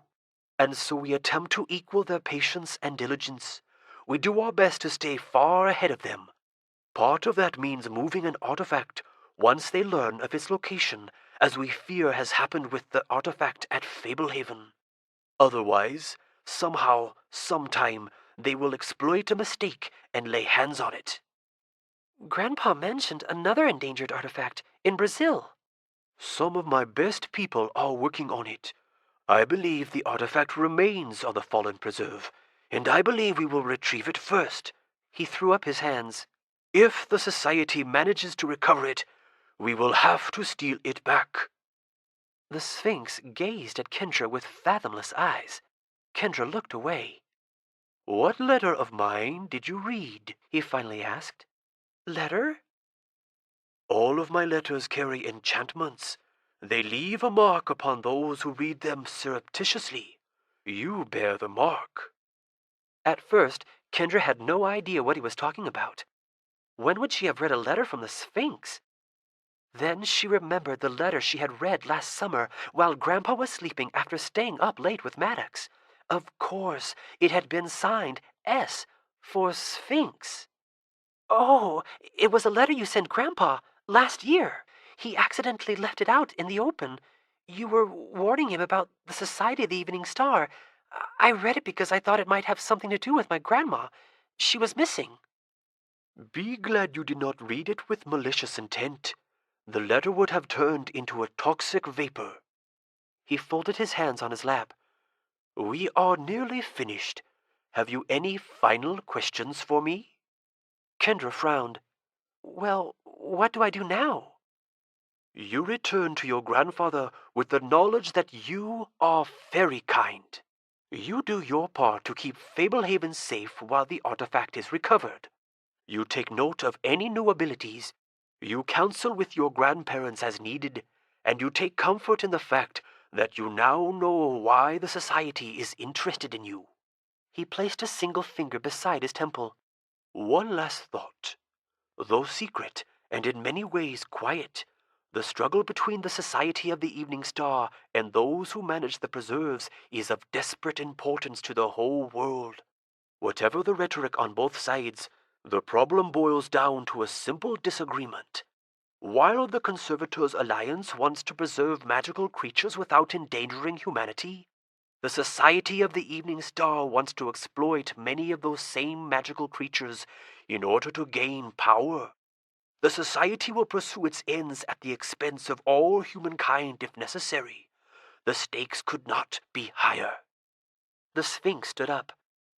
You are an extraordinary young lady, Kendra, with immeasurable potential. The day may come when you want to deliberately explore and channel the power the fairies have granted you. On that day, it would be my pleasure to offer guidance and instruction. you could become a powerful adversary of the society. I hope we can count on your assistance in the future. Okay, wow, thanks, Kendra said. I'll do all I can. He extended a hand toward the door. Good day, my new friend. Your brother can come see me now. Seth reclined on a beanbag, staring at the ceiling. Grandma sat on a nearby couch, leafing through a thick book. It seemed like all he ever did lately was wait. Wait for somebody to take him into the woods. Wait for the car ride to be over. Wait while Kendra talked forever with the Sphinx. Was the purpose of life learning to endure boredom? The door opened and Kendra emerged. Your turn, she said. Seth rolled off the beanbag and stood up. Oh, what's he like? He's smart, Kendra said. He said I'm very kind. Seth cocked his head. Very kind? Very kind. The fairies shared their magic with me. Oh, are you sure, dear? Grandma said, one hand over her heart. Well, that's what he said, Kendra shrugged. He acted sure. Seth tuned them out and hurried over to the door. He opened it and shoved through the curtain into the room. The Sphinx stood leaning against the foosball table. Your sister tells me you are quite the foosball player. I'm okay. I don't own my own table or anything. I do not play often. Would you care to try your hand against me? Seth surveyed the table. I want to be cowboys. Good. They were unlucky for me against your sister. Are you really part lion? You mean, am I appearing to you as an avatar? I will tell you if you win. Would you care to serve? Seth grabbed the handles. You can. As you wish. The Sphinx pushed the ball through the slot. The cowboy started spinning frantically. The Sphinx got control of the ball, nudged it sideways about an inch, and, with a flick of his wrist, blasted it into Seth's goal. Wow, Seth said. Your serve. Seth put the ball in play. Flailing with his cowboys, he knocked it all the way to the Sphinx's goalie. Using controlled movements, the Sphinx passed the ball across the table from row to row until he slammed it into Seth's goal from a tricky angle. You're amazing, Seth said. Did you say Kendra beat you? Your sister needed confidence. Yours is a different problem. Plus, there is no chance of me telling you my secret unless you earn it. Seth put the ball back in play, and the Sphinx swiftly scored again. The same thing happened 2 more times, the final point coming from a shot that put a spin on the ball so it curved into the goal. You skunked me, Seth cried. Do not tell your sister that I went easy on her. Tell her you beat me, if she asks. The Sphinx paused, looking Seth up and down. You have obviously been cursed. A demon statue bit me. You can tell? I knew beforehand, but the evidence of the curse is plain. Olak the Glutton, how does it feel to be on his menu? Not so good. Can you fix me? The Sphinx opened the refrigerator. I offered your sister a drink. You have anything from Egypt? I have apple juice. I suppose Egyptians drink it sometimes. Okay. Seth roamed the room, looking at the strange knickknacks on the tables and shelves. A miniature Ferris wheel, a collapsible spyglass, a crystal music box, numerous figurines. The Sphinx popped open a can of apple juice and poured the contents into a frosty mug. Here you go. Seth accepted the mug and took a sip. I like the frozen cup. I am glad. Seth, I cannot remove the curse. It will remain until Olak either devours you or is destroyed. So what do I do? Seth started guzzling his juice. You will have to rely on the barrier the walls of Fablehaven provide. The day will come when Olak shows up at the gates. The insatiable drive that compels him toward you will only increase over time. Worse, the demon is in the hands of the society, and I suspect they will ensure he makes his way to you sooner rather than later. When Olak makes his appearance, we will find a way to deal with him. Until that day, Fablehaven will be your refuge. No more school? Seth asked hopefully. You must not leave Fablehaven again until the glutton has been subdued. Mark my words, he will appear before long. When he does, we will discover a weakness and learn a way to exploit it. You should have no problem returning to school by the fall." Having finished the juice, Seth wiped his lips with the back of his hand. No big rush." "Our conversation is nearly finished," the Sphinx said, taking the mug from Seth. "Take care of your sister. Turbulent times lie ahead. The gift the fairies have given her will make her a target. Your bravery can be a powerful asset if you can keep it unspoiled by recklessness. Do not forget that Fablehaven almost fell because of your folly.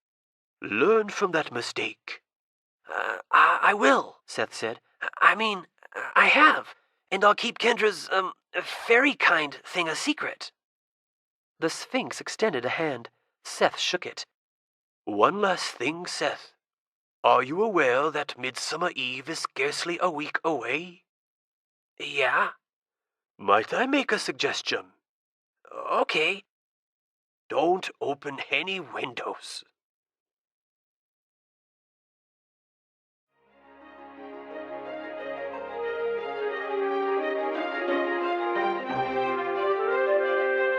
Chapter 9.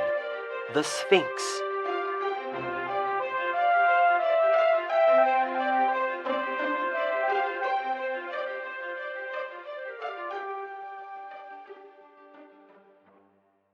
Kendra stared out the window at a huge, derelict factory as the SUV idled at a stoplight. Rotting boards crisscrossed the lower windows. The yawning upper windows were nearly devoid of glass. Wrappers, broken bottles, crushed soda cans, and weather-worn newspapers littered the sidewalk. Cryptic graffiti decorated the walls. Most of the spray-painted words looked sloppy, but a few had been expertly rendered with gleaming metallic letters. Can I take off my seatbelt yet?" Seth complained, squirming. "One more block," Grandma said.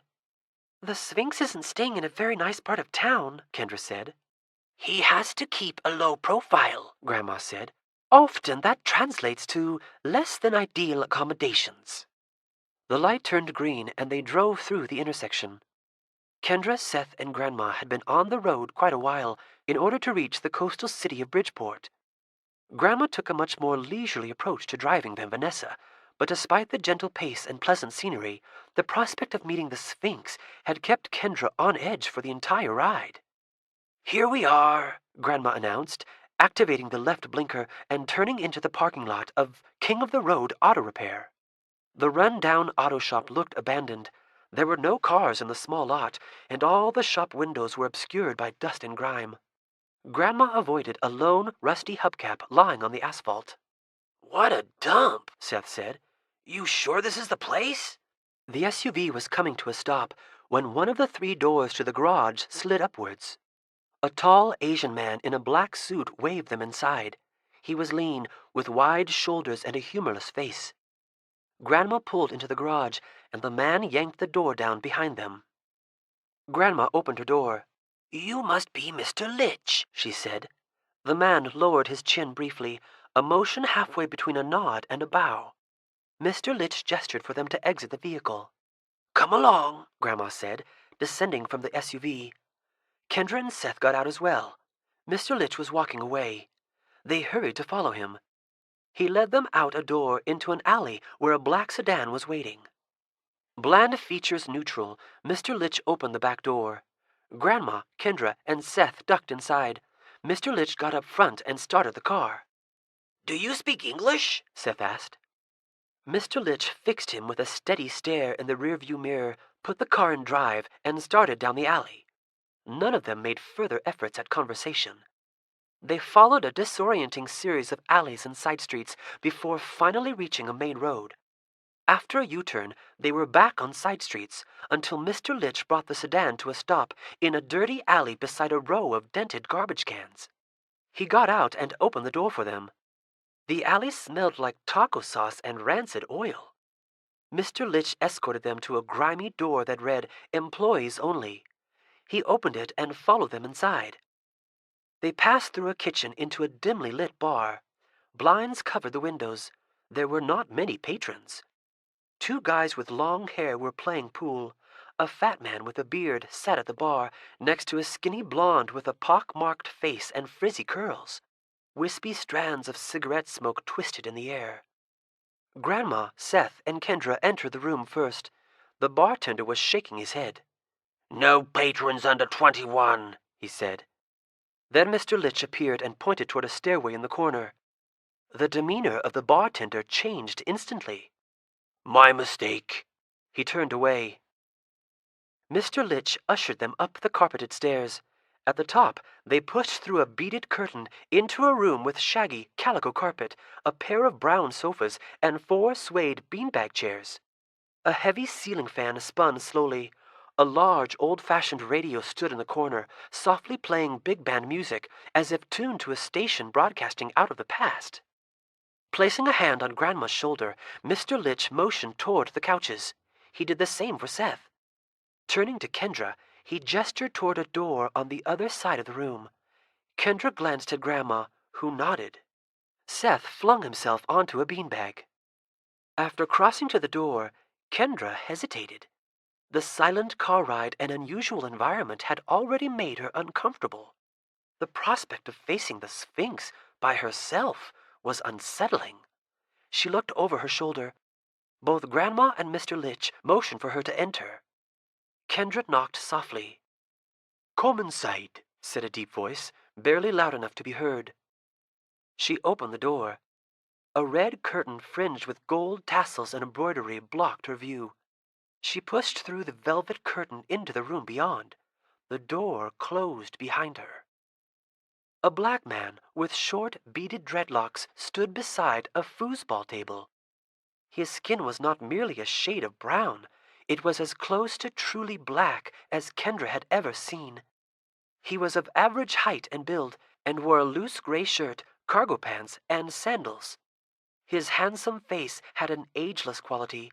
He could have been in his 30s or his 50s. Kendra glanced around the spacious room. A large aquarium held a vibrant collection of tropical fish. Numerous delicate metallic mobiles dangled from the ceiling. She counted at least 10 clocks of eccentric designs on the walls, tables, and shelves. A sculpture made of garbage stood beside a life-sized wooden carving of a grizzly bear. Near the window was an elaborate model of the solar system, intricate planets and moons held in place by wire orbits.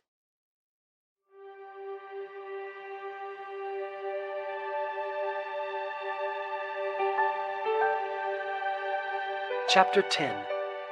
An Uninvited Guest.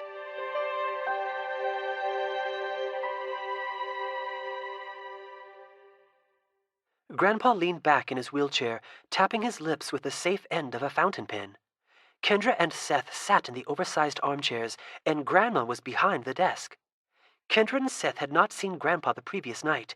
Grandma had taken them to a fondue restaurant after their meeting with the Sphinx, and so they had not returned until well after dark. "Our story is that you were fairy-struck, and that there were some residual effects from the incident," Grandpa said, ending the contemplative silence. "It sounds perfectly plausible, and will make you less of a target than if word gets out that you are very kind. Obviously, we never let on that the diagnosis came from the Sphinx. We do not mention him at all, to anyone." Coulter already knows we went to see him," Kendra confessed. "What?" Grandma leaned forward. "He already told me," Grandpa said. "Ruth, he was trying to teach the lesson that spies could be anywhere, eavesdropping on conversations, and in the process learned about the Sphinx. The secret will be safe with Coulter, but he need not hear further details. No discussing it outside of this study." "So if anyone asks, Kendra was fairy-struck," Seth said. "If someone knows enough to ask and deserves an answer, that is our story," Grandpa reiterated. "Now, I hope we can get back to business as usual. Tano is off scouting some unexplored territory. Coulter has an outing specifically for Seth, and Kendra can assist Vanessa with research." "Research?" Kendra asked. "Here in the house?" Seth bit the side of his hand. He was choking back laughter, which only served to inflame Kendra's indignation. "She's going through some journals," Grandpa said, "following up on some hints left by Patton Burgess." "Why can't I go with Coulter? It's sexist. Can't you make him take me?" Coulter is one of the most stubborn men I know, Grandpa said. I have serious doubts whether anyone could make him do anything. But I'm not sure today need to be an issue for you, Kendra. I suspect you would rather skip this outing of your own accord. You see, a certain fog giant shared a valuable lead with us. In return, we promised him a live buffalo. So, Coulter, Seth, and Hugo will be handing over a buffalo to the brute to be instantly devoured. It will be a gruesome sight. Oh, awesome, Seth whispered reverently. Okay, well, I guess I don't mind skipping that, Kendra admitted. But I still don't like the idea of being left out of Coulter's excursions. Complaint noted, Grandpa said. Now, Seth, I don't want this Olak the Glutton business keeping you up at night. The Sphinx is right. The walls of Fablehaven will be sufficient protection, and if he says he will help us take care of the Glutton once the demon shows up, then I see no cause for worry. Sounds good to me, Seth said. Well then, Grandpa said, off you go. Seth kept glancing over his shoulder at the buffalo they were leading along the path. Huge, shaggy head, short white horns, bulky body, plodding gait. He had never appreciated what large animals they were. Had Hugo not been leading the beast with a bridle, Seth would have scrambled up a tree. They had started out on paths Seth knew, but quickly turned down unfamiliar roads. Now they had reached lower, wetter terrain than Seth had ever seen at Fablehaven. The trees had more moss and vines, and the first shreds of unexpected mist eddied close to the ground. Seth clutched his emergency kit. Alongside the more conventional contents, Tano had added a small potion that would boost his vigor if he became exhausted. This morning, Coulter had added a lucky rabbit's foot and a medallion that was supposed to repel the undead. Is this rabbit's foot really lucky? Seth asked, fingering it. We'll see, Coulter responded, eyes scanning the trees. Are you superstitious? I like to cover my bases, he said softly. Keep your voice low.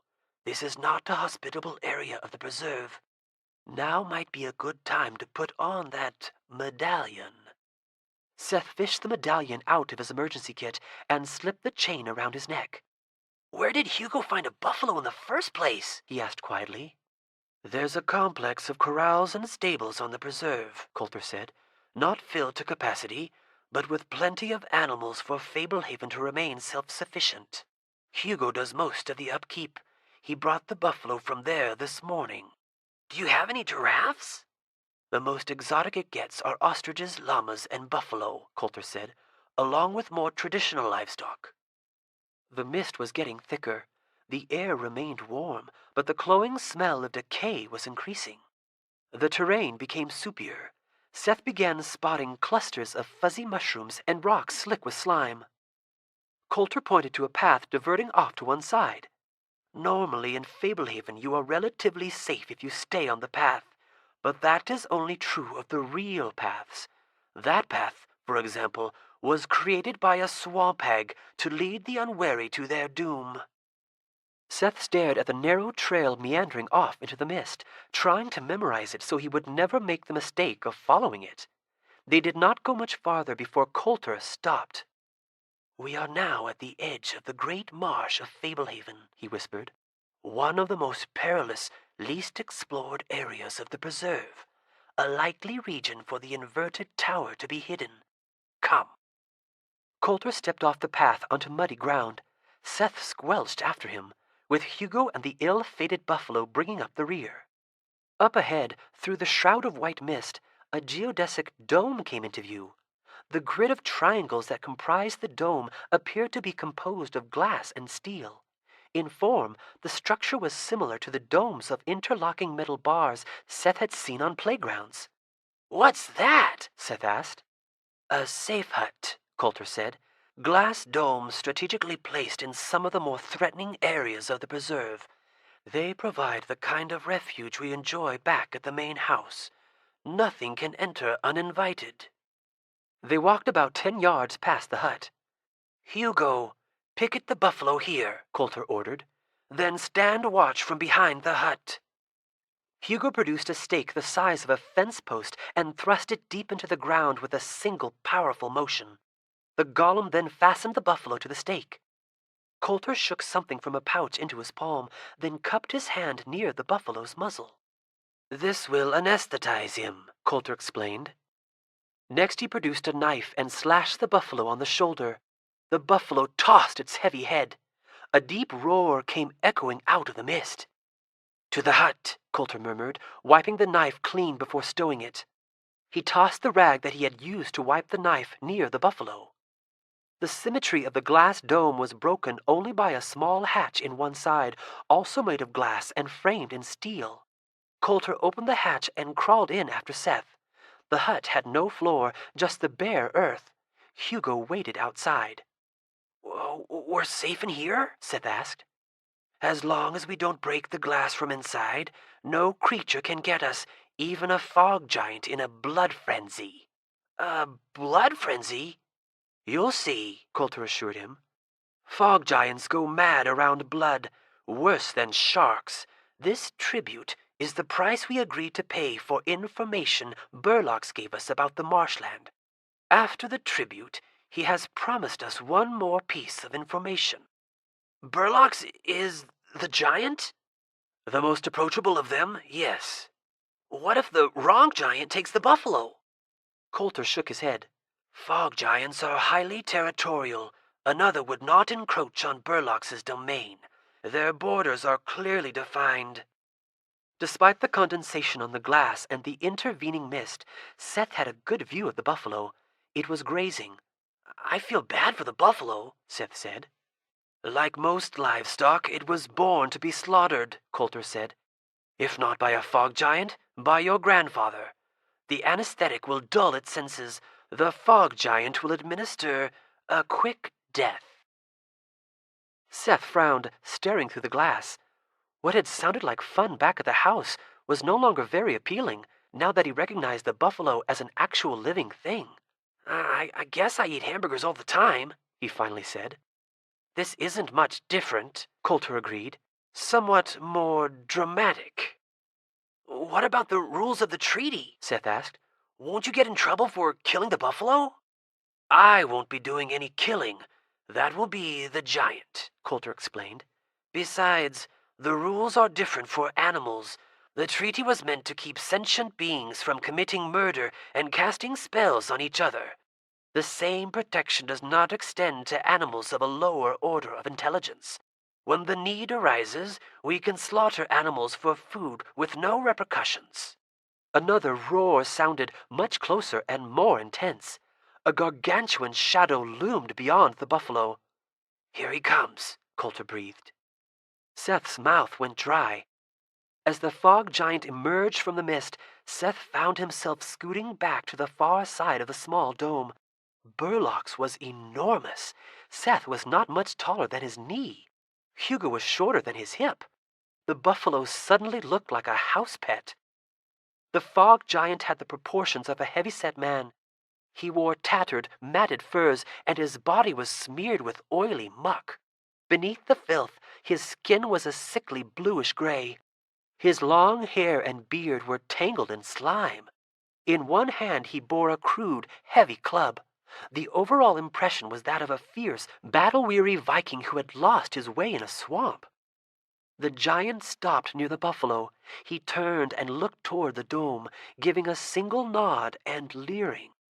Seth was acutely aware that a single swing of the huge club could bash the hut to smithereens. Burlox tossed the club aside and then pounced at the buffalo, tearing off the bridle and hoisting the flustered animal into the air. Seth looked away. It was too much. He heard a noisy combination of bones crunching and flesh tearing before clamping his hands over his ears. Part of him wanted to watch, but instead he kept his head down and his ears covered. "You're missing it," Coulter eventually said, kneeling at his side. Seth peeked. The buffalo no longer looked much like a buffalo. Sections of the hide had been cast aside, and jutting bones were visible. Seth tried to pretend that the leg Burlox was mauling was a gigantic spare rib and that the feasting giant was drenched in barbecue sauce. "Not something you get to see every day," Coulter said. "True," Seth conceded. Look at him, munching away. He can't eat it fast enough. He rarely gets meat of this quality. He ought to slow down and savor it, but the brute can't help himself. It's pretty disgusting. Just one beast consuming the meat of another, Coulter said, although I'll admit I glanced away at the start myself. It was sadder than I expected. Look at him going after the marrow. He doesn't want to waste a thing. I can't imagine eating something raw like that, Seth said. He can't imagine cooking it, Coulter replied. They watched as the giant picked the bones clean and sucked them dry. Here it comes, Coulter said, rubbing his hands. You'd think he'd be satisfied, but no matter how much fresh meat you give them, it just whets their appetite. The fog giant began rooting around on the ground, apparently lapping up what he could from the mud. Soon his face was masked with sludge, and limp vegetation dangled from his lips. He began hammering his mighty fists against the soggy turf and throwing fragments of bone into the mist. He tossed back his head and let out a long, angry cry. He's going berserk, Seth said. The fog giant wheeled toward the dome, scowling. He picked up his club and charged, eyes ablaze. Seth felt totally exposed, with glass on all sides, held together by narrow strips of metal. It felt worse than no cover whatsoever. One swing of the club, and the dome would explode toward him like 1,000 daggers. He recoiled and raised his arms to shield his face from flying glass. Coulter sat calmly beside him, as if watching a movie. Racing at full speed, the giant lifted the club high above his head and brought it down with terrible force. Just before the club connected with the surface of the dome, it rebounded sharply, making an unnatural pinging sound, and sailed out of the giant's grasp. Burlock's forward momentum instantly reversed, and the giant pitched violently backwards. Shaken and seething, the fog giant arose and staggered away from the dome. As a hulking silhouette in the mist, Burlock began brutalizing a tree. He tore down huge limbs and was soon pounding his fists against the sturdy trunk. Groaning and growling, he seized the trunk in a terrible embrace, twisting and wrenching and wrestling until the bole began to split. With a final, mighty heave accompanied by a tremendous crack, he toppled the entire tree and knelt panting, hands on his knees. Incredible strength, Coulter commented. He should be cooling down by now. Sure enough, after a few moments, the giant trudged over and retrieved his club. Then he came and stood towering over the dome. Much of the mud had fallen from his face. After the food and the exertion, his complexion was ruddier. "More," he demanded, pointing at his mouth. "We agreed on a single buffalo," Coulter called to him. Burlock grimaced, revealing weeds and bark and fur in his teeth. He stamped a massive foot. "More!" It came across as a roar rather than a word. "You said you knew a place Warren had been exploring before he turned white," Coulter said. "We had a deal." "More after," Burlock grunted threateningly. "If we give you anything else, it will be out of kindness, not obligation. A deal is a deal. Was the buffalo not delicious?" "4 hills," the giant spat, before pivoting and stalking away. "The 4 hills," Coulter repeated softly, watching the enormous figure vanish into the mist. He clapped Seth on the back. "We just got what we came here for, my boy. A bona fide lead." Kendra reached into the sack and then sprinkled raisins into the glass cylinder. The orange mass at the bottom oozed toward the raisins like living pudding, covering them and slowly darkening to a deep red. "You have gross pets," Kendra said. Vanessa lifted her gaze from the journal she was studying. "Wizard slime looks unappetizing, but no other substance can equal its ability to draw out the poison from infected tissue.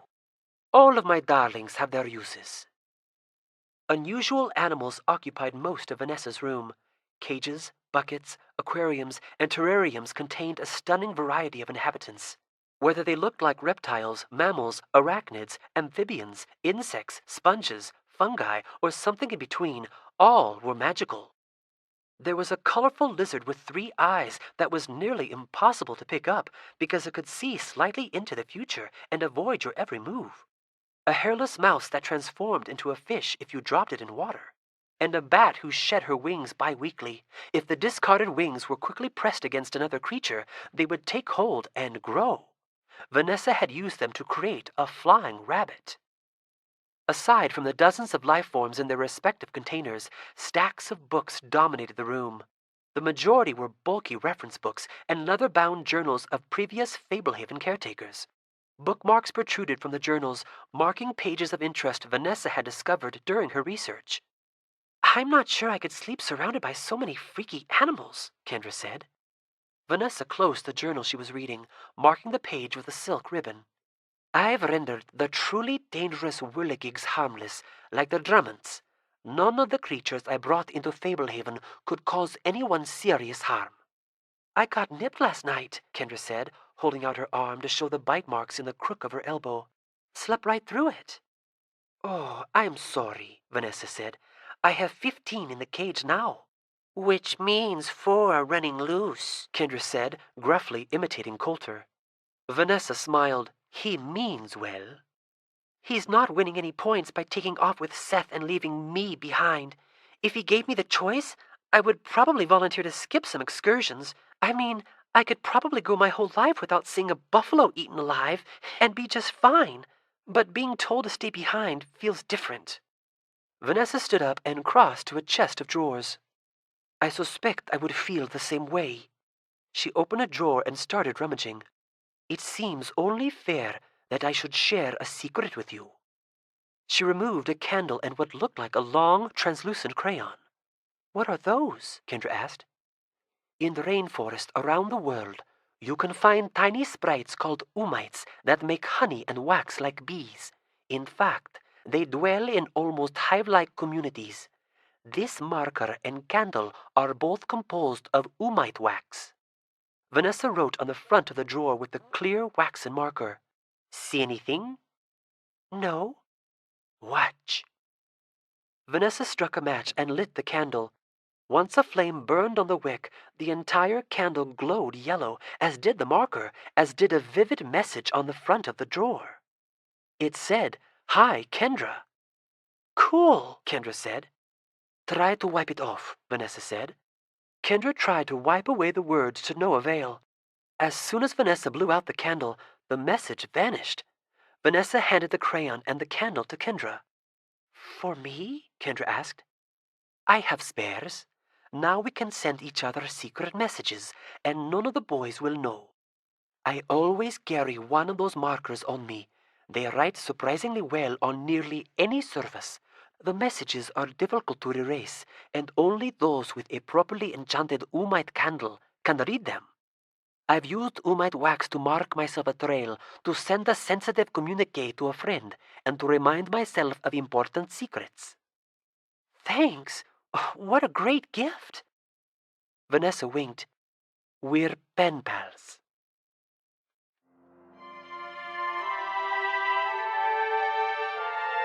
This is the end of CD number 4. Please continue listening on CD number 5.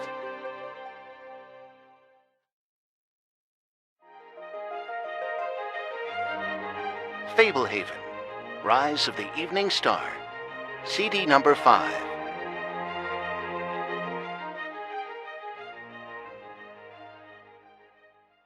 Seth watched Coulter mount the steps to the back porch and enter the house. He knew his window of opportunity might be brief, so he hurried past the barn to a tree beside a path into the woods. It was the same path that led to the greenhouse where he and Kendra had harvested pumpkins the previous year. That morning, before anyone was awake, Seth had left a note at the base of that tree under a rock. The year before, after Kendra had saved Fablehaven, and while she slept for 2 days straight, Seth had held a private meeting with the satyrs, Newell and Dorn. Most of the inhabitants of Fablehaven were not permitted in the yard uninvited, so the satyrs had stood at the edge of the yard and beckoned Seth over. They had agreed that when Seth returned to Fablehaven, he would bring size C batteries and leave a note under the rock. Newell and Doran would recover the note and leave instructions for a meeting where they would exchange gold for the treasured batteries that would bring new life to their portable television. Seth squatted at the base of the tree. Even though he had left the note in the morning and it was now late afternoon, it was almost too much to hope that the satyrs would have already responded. Who knew how often they would check? Knowing them, maybe never. Seth picked up the rock. On the back of his note, the satyrs had scrawled a message. If you get this today, follow this path. Take your second left, first right, keep on until you hear us. You'll hear us. If you get this tomorrow, it will say something else. Excited, Seth stuffed the note in his pocket and set off down the path. He had 8 size C batteries in the bottom of his emergency kit. After he sold those and the satyrs were hooked, he figured he could sell the rest for even more. If everything panned out, he would be retired before reaching high school. Walking briskly, Seth took about 6 minutes to reach the second left and about 4 more to reach the next right. At least, he hoped it was the next right. It was a scant trail, less inviting than the fake one Coulter had shown him in the swamp. But the satyrs had said, first right, so they must have meant this little trail. He wasn't too far from the yard, so Seth felt confident it would be safe. The farther he went, the thicker the woods and undergrowth around the little trail became. He was beginning to consider doubling back and waiting for a second message from the satyrs when he heard shouting up ahead. It was definitely the goatmen. He jogged forward. The closer he got, the more clearly he could hear them. Are you out of your skull? One voice griped. That was right on the line.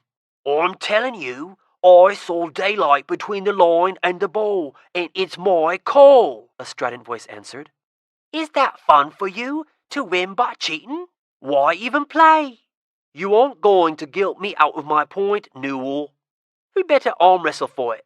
What would an arm wrestle prove? It's my call, and I say it was out. Seth had drawn even with the argument. He could not see the satyrs, but he could hear that they were not far off the path. He started shoving through the undergrowth.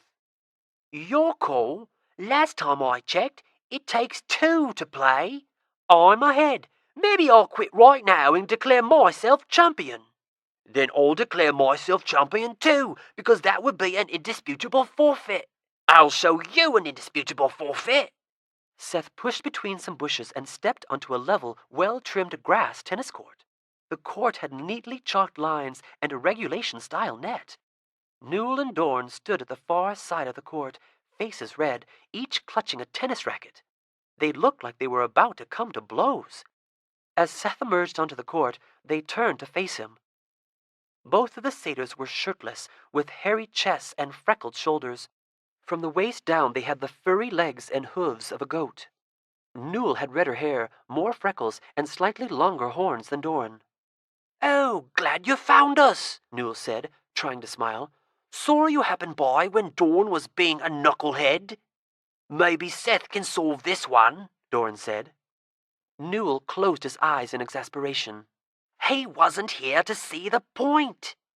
Well, if you both think you're right, do it over, Seth said. Newell opened his eyes. I could live with that. Me too, Dorn agreed. Seth, your new nickname is Solomon. You mind letting us finish this game? Newell asked. Just so we can keep momentum. No fun to start again cold. Go ahead, Seth said. You be the line judge, Dorn said. Sure. The goatmen trotted into position. Newell was serving. 40-15, he called, tossing a ball into the air and hitting it briskly into play. Dorn hit a hard cross-court forehand, but Newell was in position and hit it back with a gentle slice that took a soft bounce with a lot of spin. It looked unreachable, but Doran dove and managed to get his racket under the ball before the second bounce, popping it over the net. Newell had read the situation well and was already charging forward. As Doran scrambled up, Newell slammed the ball into the far corner of the court, bouncing it deep into the bushes. Go fetch it, nitwit, Doran said. You didn't have to whale it into the woods. You had an open lane. He's sore because I just went up 5 games to 3, Newell explained, twirling his racket. I'm sore because you're trying to show off for Seth, Doran said. You're saying you wouldn't have slammed it if I'd hit you a pathetic lob? You were at the net. I would have just tapped it at a brutal angle. Better to win with finesse than to hunt for balls in the shrubbery. You're both really good, Seth said. The two goatmen looked pleased by the compliment. You know, satyrs invented tennis, Newell said, balancing his racket on the tip of his finger. They did not, Doran said. We learned about it on TV. I like your rackets, Seth said. Graphite, light and strong, Newell said.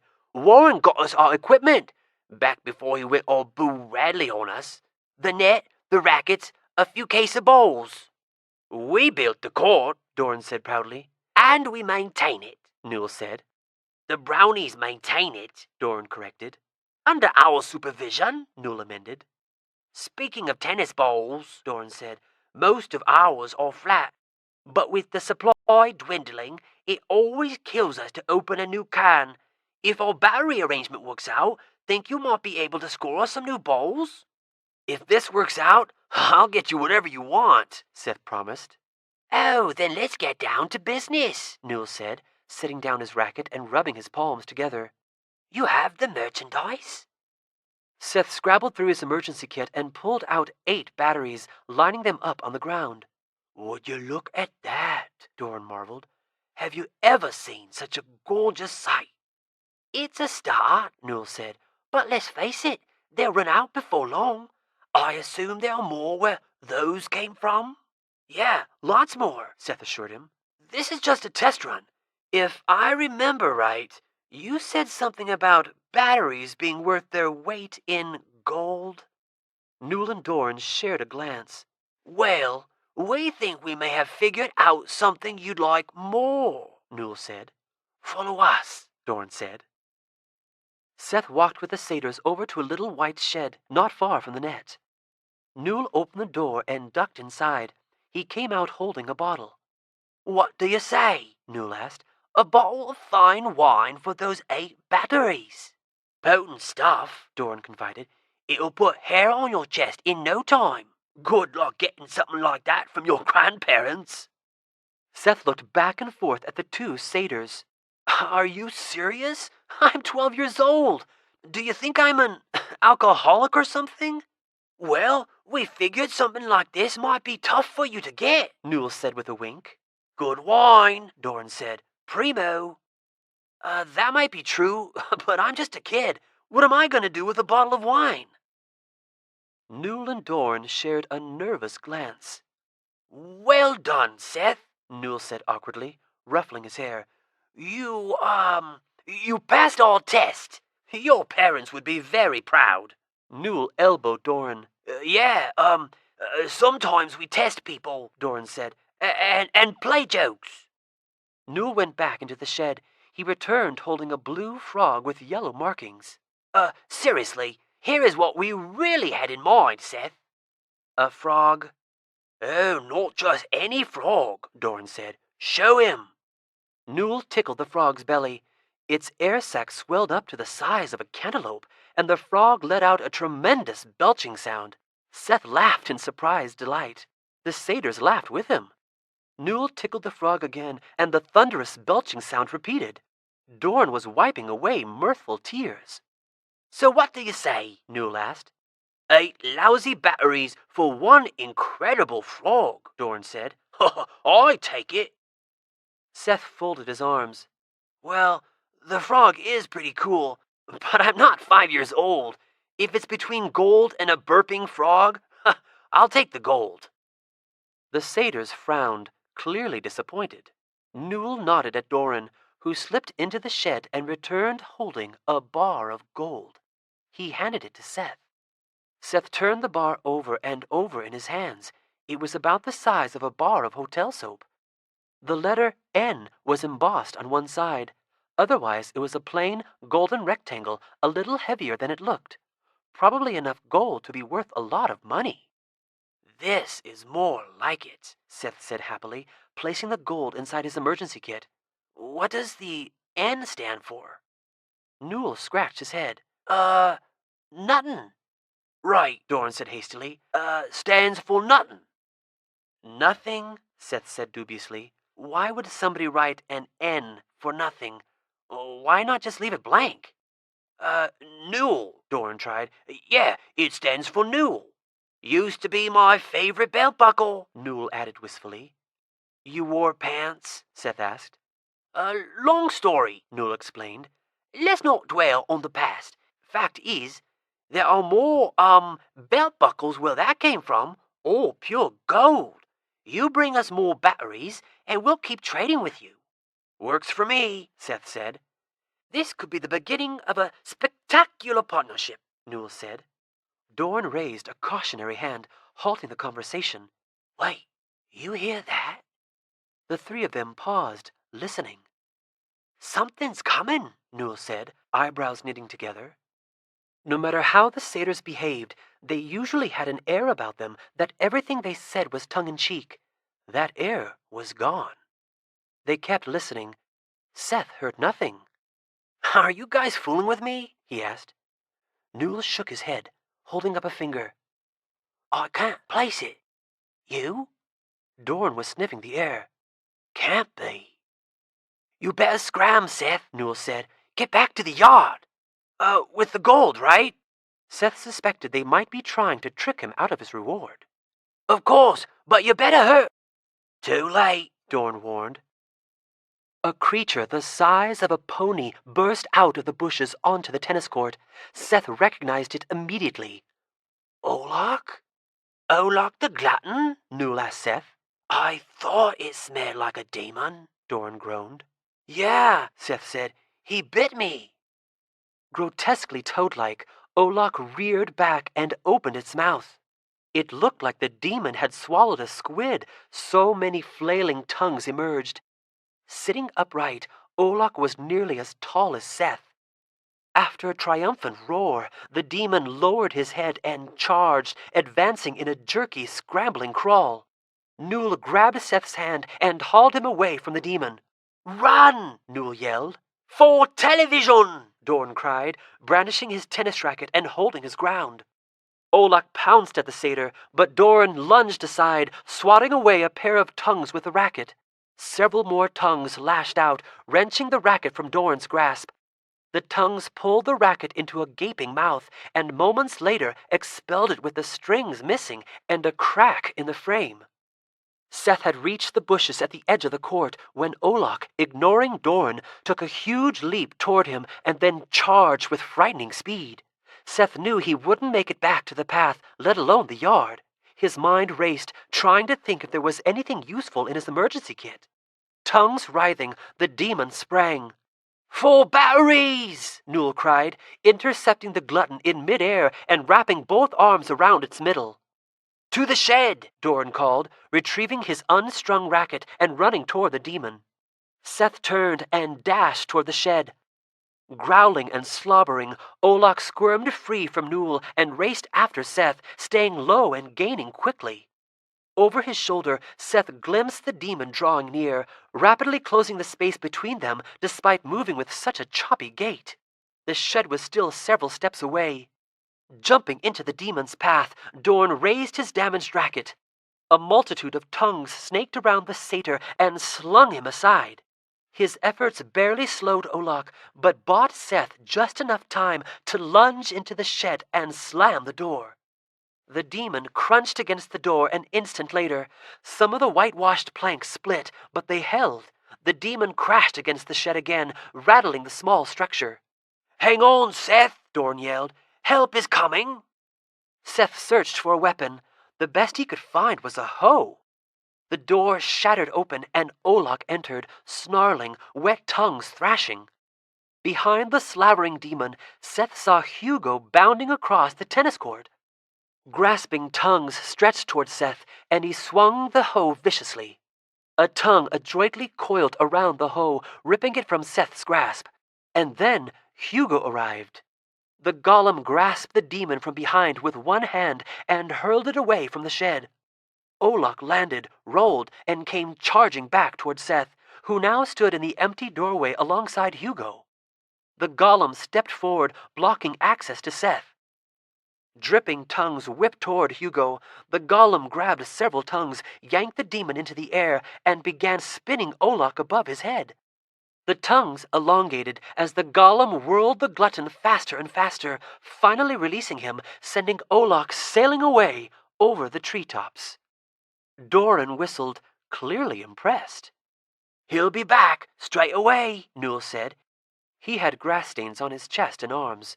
"You should hurry to the yard," Doran agreed. "We better get some free batteries out of this," Newell said, brushing himself off. "And a new racket," Doran added. We'll talk about it," Seth said, clutching his emergency kit with the gold inside. Hugo unceremoniously lifted Seth and started running, leaving him no opportunity to say or hear another word. Seth could not believe how fast the golem raced through the trees, massive strides eating up ground. Ignoring trails, Hugo bulldozed his own path through undergrowth and tangled limbs. Before long, they were back in the yard. Grandma stood there, fists on her hips, along with Coulter, Vanessa, and Kendra. Hugo gently set Seth on his feet in front of Grandma. "Are you all right?" Grandma asked, grabbing his shoulders and checking him for injuries. "Well, thanks to Hugo." "You're lucky Hugo was in the yard," Grandma said. "We heard something roaring in the woods and found you missing. What were you doing in the woods?" "I was playing tennis with the satyrs," Seth said. "Olok found me." "Olok?" she cried. The others looked shocked as well. "How could he have gotten onto the preserve?" Coulter asked. "Are you sure it was Olok?" Grandma asked. "I recognized him," Seth said. "Oh, he's a lot bigger. He has a bunch of tongues. He went right for me. Didn't hardly care about the satyrs." They heard something rustling in the woods and turned to face whatever was approaching. Olok scrambled up to the edge of the yard before stopping. The demon reared up, tongues waving like meaty banners, and let out a mournful bellow. He lunged forward but could not step onto the grass. "He can't enter the yard," Vanessa said. "Not yet," Grandma agreed. "Then how did he get onto the preserve?" Coulter repeated. "I don't know, but we better get to the bottom of it quickly," Grandma said. "Can Hugo kill it?" Kendra asked. "Not likely," Grandma said. "In fact, I expect even at this size, if Olok put his mind to it, he could devour Hugo piece by piece." Olok was shaking his head, wagging his tongues, and pawing the ground, obviously furious at having his prey so near, yet utterly unreachable. "Now, there's an unusual sight," Coulter murmured. "Incredible," Vanessa said. "What do we do?" Seth asked. "For starters," Grandma said crossly, "you are officially grounded." Seth sat down. Grandpa pointed at him. "Now is not the time to leap to rash solutions. We have not yet spoken with our most knowledgeable ally. Seth, I repeat, you are not culpable for awakening Olok. You were tricked and are not to blame. You should not have been out in the woods alone. That was a most foolish error in judgment. The exact kind of nonsense I hoped you would have abandoned by now. But you are far from deserving a death sentence. Since the satyrs were involved, I take it you were trading for batteries? I haven't asked. What did they give you?" Seth lowered his eyes. Some gold. May I see it?" Seth went and retrieved his emergency kit. He pulled out the gold bar. Grandpa examined it. "Oh, you do not want to be caught out in the open with this in your pocket," he said. "Why?" Seth asked. Grandpa handed the bar back to Seth. "It was clearly stolen from Nero's hoard. What did you suppose the letter N stood for? He will be scrying for it in his seeing stone. In fact, the presence of the gold could grant him the power to see within the walls of our home. The satyrs must have only recently stolen it, or Nero would have already reclaimed it." Seth placed a hand over his eyes and shook his head. "Oh, when will I do something right?" he moaned. "Should I go chuck it in the woods?" No, Grandpa said. You should go set it on the porch, and we'll return it to its rightful owner as soon as reasonably possible. Nodding sheepishly, Seth exited the room. We also have some encouraging news, Grandpa said. Coulter made an important breakthrough today. We may be close to uncovering the relic we have been seeking. The latest revelation harmonizes with the information we already possess. At this juncture, I believe there is more wisdom in sharing this information openly than in hiding it. No matter which of us is the traitor, the rest of us must continue functioning. Better we make our knowledge common than become paralyzed. Not that the traitor will be sharing secrets with us, Vanessa said bitterly. All the same, Coulter will disclose his discovery, Grandpa said. Yes, well, the fog giant Burlocks reported that Warren was investigating the Four Hills area before he turned white, Coulter said. Ah, one of the main areas Barton mentioned suspiciously, Vanessa said. And the same area I investigated today, Taunus said. The grove on the north end of the valley is definitely cursed. I did not risk treading there. Seth came back into the room and reclaimed his spot on the love seat. Many areas of Fablehaven carry terrible curses and are protected by ghastly fiends, Grandpa said. The Valley of the Four Hills is one of the most infamous. At the moment, the evidence seems to suggest a pair of related mysteries.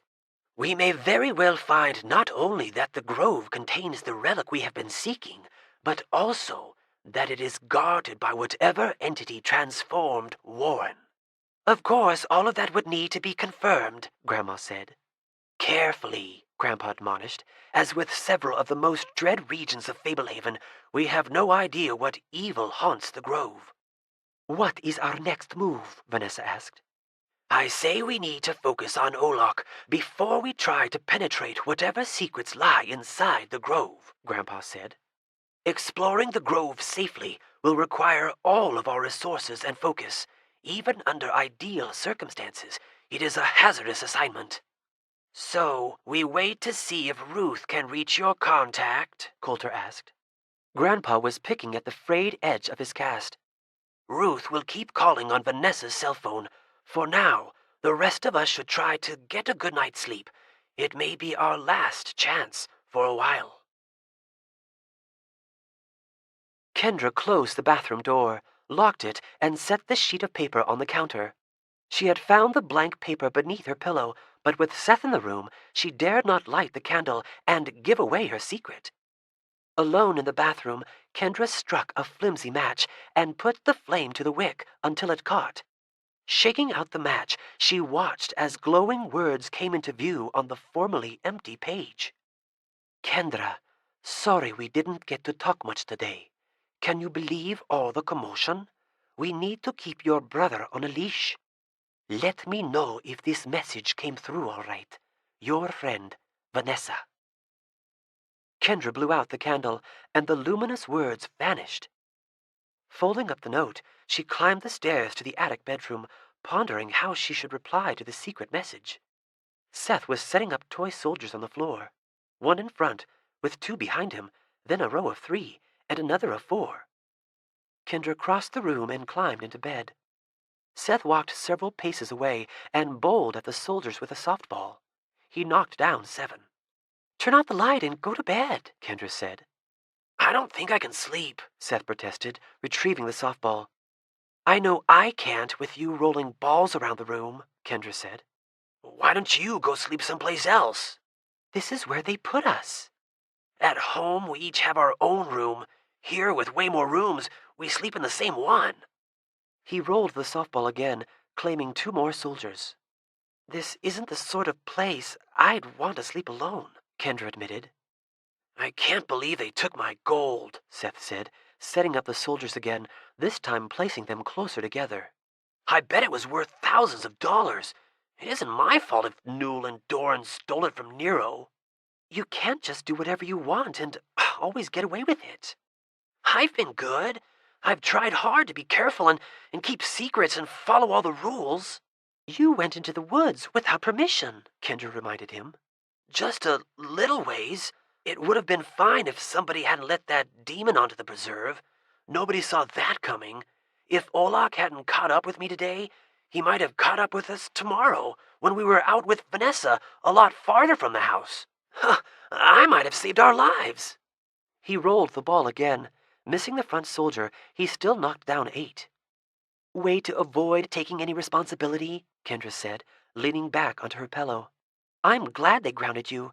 If it were up to me, I'd lock you in the dungeon. If it were up to me, I'd give your face plastic surgery, he said. Really mature. Do you think they'll figure out a way to stop the demon? Seth asked. I'm sure they'll think of something. The Sphinx seems really smart. He'll have a plan. He said you beat him at foosball, Seth said. Yeah, he wasn't too good. He didn't even spin his cowboys. Shaking his head, Seth bowled the ball again and picked up the spare. I don't think Nero could follow me off the preserve. Maybe I should just take the gold and go. Then everyone will be out of danger. Stop pitying yourself. I'm serious. No, you're not, Kendra said, exasperated. If you take off, Olak will hunt you down and eat you. Better than having everyone hate me. Nobody hates you. They just want you to be cautious, so you'll be safe. The only reason they get mad is because they care about you. Seth arranged the soldiers in the tightest formation yet. Think I can knock them all down with one roll? Kendra sat up. Of course, you set them up like dominoes. Seth took his position and rolled the ball, totally missing all of them. Huh, looks like you were wrong. You missed on purpose? I bet you could knock all of them down. I could easily, Kendra said. Prove it. She got out of bed, grabbed the ball, and went and stood by her brother. Taking careful aim, she bowled it hard, right down the center, and all the soldiers fell. See? Yeah, almost like I let you win. What's that supposed to mean? Nothing, he said. Who do you think is the traitor? I don't know. It doesn't seem like any of them. My guess would be Tanu. He's too nice. Oh, and that makes him evil? Kendra asked, getting back into bed. Whoever is guilty would be trying really hard to act nice. Or they would know that everyone would expect that, so they would try to throw us off by acting grumpy. You think it could be Coulter? Seth turned out the light and jumped into bed. He's known Grandpa for too long, and Vanessa could have handed us over to Errol instead of rescuing us.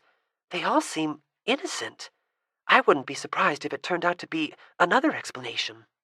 I hope so, Seth said. They're all really cool, but keep your eyes open. Yeah, you do the same.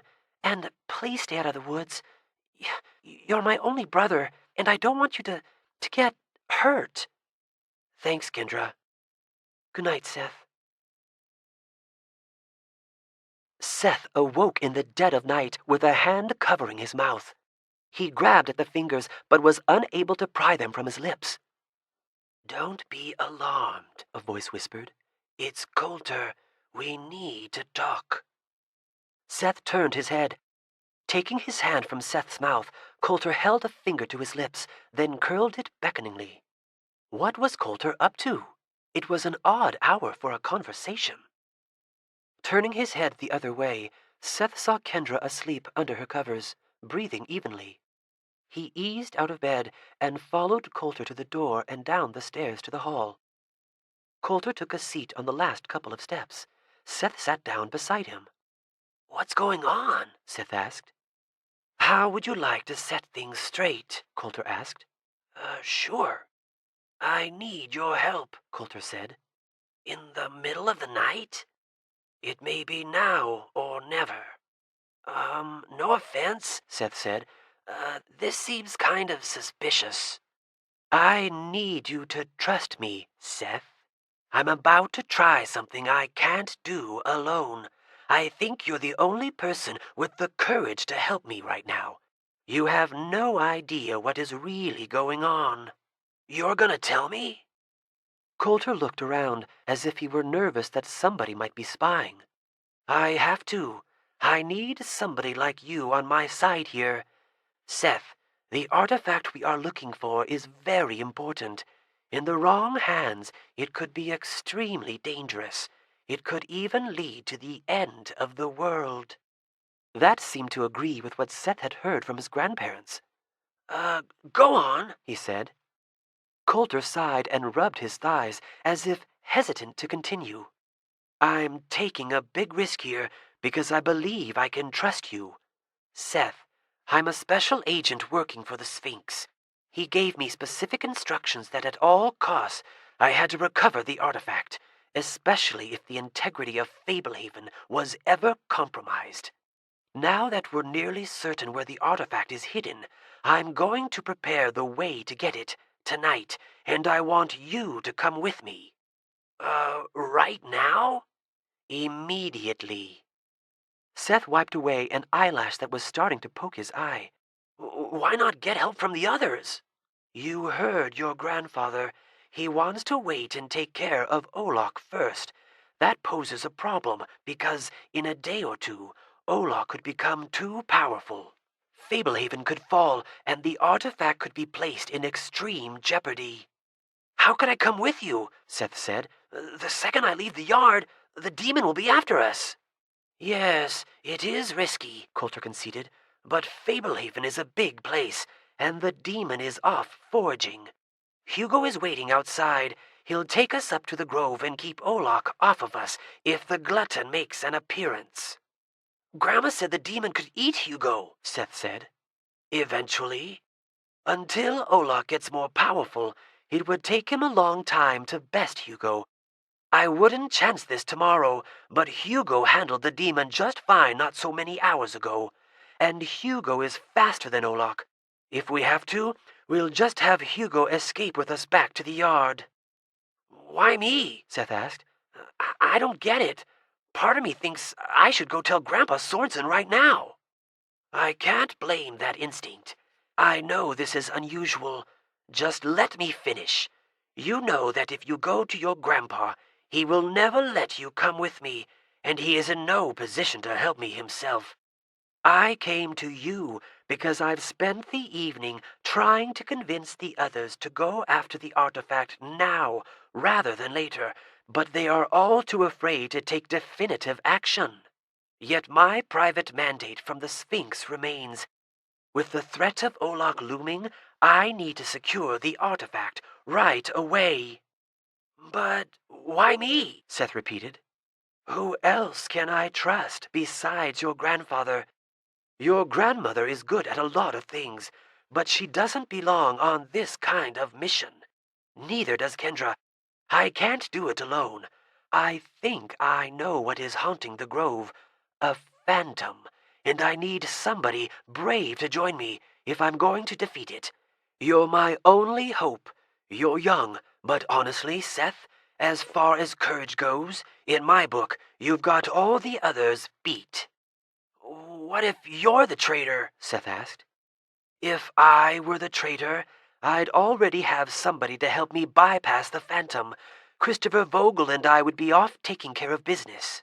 You and I wouldn't be having this conversation. Also, we can't actually get the artifact tonight. We need a key your grandfather has in order to access it. But if we can get rid of the phantom and confirm the location of the artifact, I'm confident that I'll be able to convince the others to join us in retrieving it tomorrow. Coulter's mention of the key also corresponded with what Seth had heard from his grandparents. Without the key, Coulter couldn't access the vault. If he couldn't access the vault, his goal couldn't be to steal the artifact. And if Coulter harmed Seth, it would blow his cover and prevent him from ever getting Grandpa to hand over the key. Still, even if Coulter was telling the truth, the adventure would certainly be dangerous. Seth knew that his life would depend on whether Coulter could really handle the phantom in the grove. It had been too much for Warren. He wished he could get advice from somebody else, but Coulter was right. If Seth told anyone, from Grandpa to Kendra to Tanu, they would try to stop them. I don't know what to do, Seth said. Once we have the artifact, we can all escape and lock down Fablehaven, trapping Olok inside, until your grandparents and their not-so-secret friend figure out what to do with him. everybody wins, and we keep the artifact out of evil hands. I've thought it through, and this is our last chance to set everything right. If we stall, it is going to end badly. By tomorrow night, Olok will be too strong. I can only do this with your help, Seth. Warren failed because he attempted it alone. If you refuse, well, we may as well both go back to bed. Oh, man, it seems like every decision I make is wrong lately, Seth said. People keep tricking me, or I just do stupid things on my own. Not everybody is out to fool you, Coulter said, and bravery is not always a liability. Often it is quite the opposite. I happen to know your grandfather has great admiration for your adventurous spirit. This could be your chance to redeem yourself. Or to prove that I'm the most gullible person in the world, Seth sighed. Hopefully this will end the streak. Do I need to bring anything? Coulter beamed. I knew I could count on you. He patted Seth on the shoulder. I have everything we need. Can I grab my emergency kit? Good idea. Quiet, though.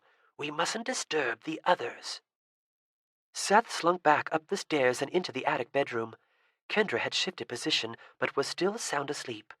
Crouching, Seth pulled the emergency kit out from under his bed.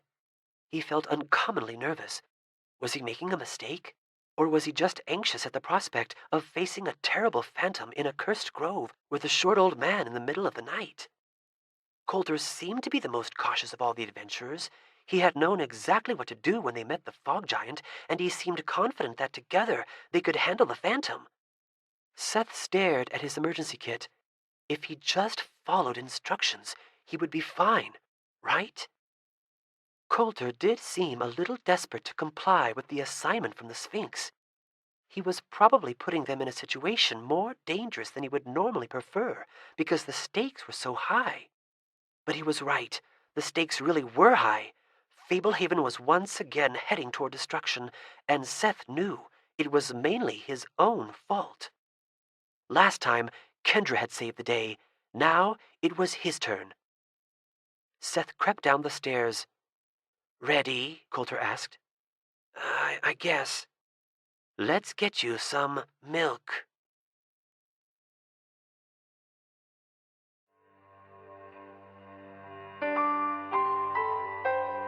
Chapter 11. Betrayal.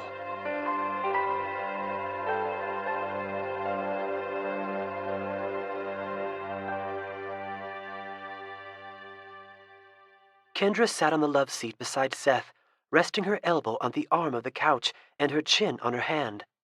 Ever since Hugo had rescued Seth earlier in the day, an uncomfortable new tension had filled the house. Grandpa had been poring over books and making phone calls. Vanessa and Coulter came and went several times, often accompanied by Hugo. There were many hushed conversations behind closed doors. Now it was getting late, but Grandma had informed everyone they had to meet about something that could not wait until morning, which could not be a good sign. Kendra's chief consolation was that she was not Seth. Wandering off into the woods without permission had almost gotten him killed. The thought of what had almost happened had terrified everyone, and he was getting an earful as a result. Undoubtedly, he would hear plenty more about it in the impending meeting. Seated in a chair beside Seth, Tanu was showing him potions, explaining what they did and how he marked the bottles to distinguish them from each other. Only Tanu, who had returned not long ago from an all-day excursion, had refrained from reprimanding Seth. Instead, the Samoan seemed intent on distracting him from his misery. "This one is for an emergency," Tanu was saying. "It's an enlarger, doubles my height, makes me big enough to wrestle an ogre. The ingredients for enlargers are extremely hard to come by. I've only got one dose, and once I use it, I don't expect to own another. Shrinking is easier. Each of these little vials carries a dose that makes me 8 times shorter. I end up just under 10 inches tall. Not so helpful in a brawl, but not bad for sneaking around. Coulter and Vanessa sat on opposite ends of an antique sofa. Dale was perched on a stool he had brought in from another room.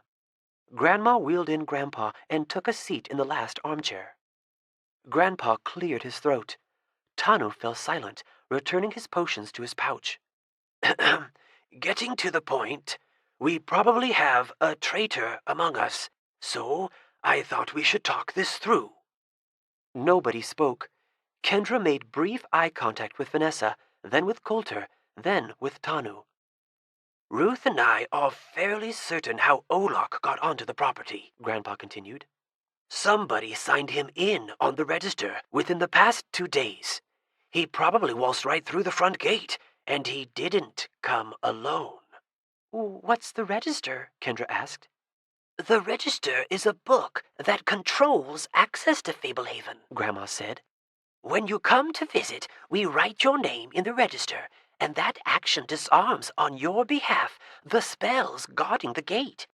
Unless they were signed in on the register, it would be effectively impossible for anyone to get past the fence.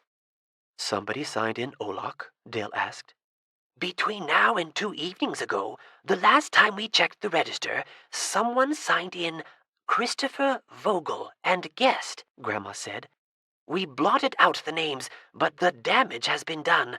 Christopher Vogel, whoever that is, came onto the property and turned Olok loose. Therefore, we must assume we have 2 enemies out there, Grandpa said, motioning toward the window, and 1 in here.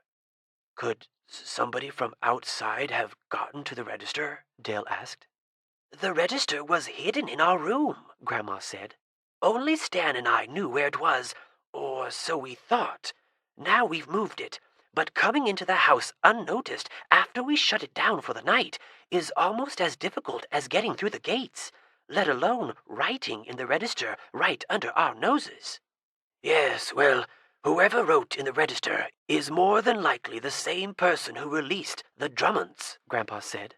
Is it possible that somebody outside this room accessed our bedrooms twice? Yes. Probable? No.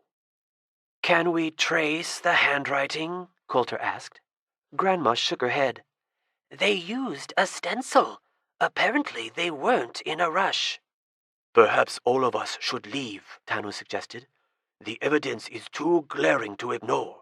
Kendra and Seth are above suspicion, as are Ruth and Stan. Maybe the rest of us should depart. The thought crossed my mind, Grandpa said. But now that we have 2 foes on the preserve, it is hardly a good time to send away our protectors, even if one is probably a traitor. At least until we can summon replacements. I am stuck in this chair, and the children are young and untrained. The situation is maddening. As I consider each of you individually, you seem above suspicion. Yet, someone wrote in the register, and since you all appear equally innocent, you consequently appear equally guilty. I hope we find another explanation, Grandma said. For the moment, we must acknowledge the likelihood that one of us is a master deceiver working for our adversaries. It gets worse, Grandpa said. The phone lines are down again. We've been trying to summon aid via Vanessa's cell phone, but our chief contact has not been answering. We will keep calling, but none of this bodes well. The other immediate problem is Olok himself, Grandma said. As he gorges himself on whatever edible matter he can find, he will continue to gain both size and power. He quit trying to enter the yard hours ago, which means he realizes that if he gets big enough, he could gain sufficient power to overthrow the treaty, access the house, and claim his prize. Like how Bahamut almost overthrew the preserve last year? Kendra said. Yes, Grandpa said. Olok could conceivably muster sufficient power to plunge Fablehaven into lawless chaos. Kendra glanced at Seth, sitting silently. She had rarely seen him so quiet and contrite. It looked like he wanted to melt away into the love seat and vanish. What can we do? Tanu asked. Olak the glutton will not stop until he has devoured and digested Seth, Grandpa said. Slaying Olak is well beyond our power. We have an ally who suggested there might be a way to subdue the demon, but we have not been able to reach him. The glutton has already reached a size that will allow him to ingest just about whatever he chooses, and his appetite will not abate. We cannot sit idly by. Our peril is literally growing by the minute. We must assume our benefactor is on the move, Grandma said. He is a heavily desired target of the society. We'll keep trying to telephone him and assume that he'll make himself available as soon as he can. Otherwise, we're just not sure how to find him. He moves too frequently. How long before Olak becomes strong enough to countermand the treaty? Vanessa asked. Grandpa shrugged. With the kind of game he can find inside Fablehaven, magical and non-magical, it is a worst-case scenario. He'll grow much faster than he would out in the normal world. He must have had help getting to his current size, probably from that, Christopher Vogel character. My best guess? A day. More likely 2, maybe 3. I can't imagine it would take much longer. Maybe you should just feed me to him, Seth said. Oh dear, don't talk nonsense, Grandma said. Seth stood up. Well, wouldn't it be better than letting Olak destroy all of Fablehaven? Sounds like he'll get me sooner or later. Why should I make him go through all of you first? We'll find another way, Coulter said. We still have some time. He'll have to eat me to get to you, Dale said, whether you like it or not. Chapter 12. Peril in the Night.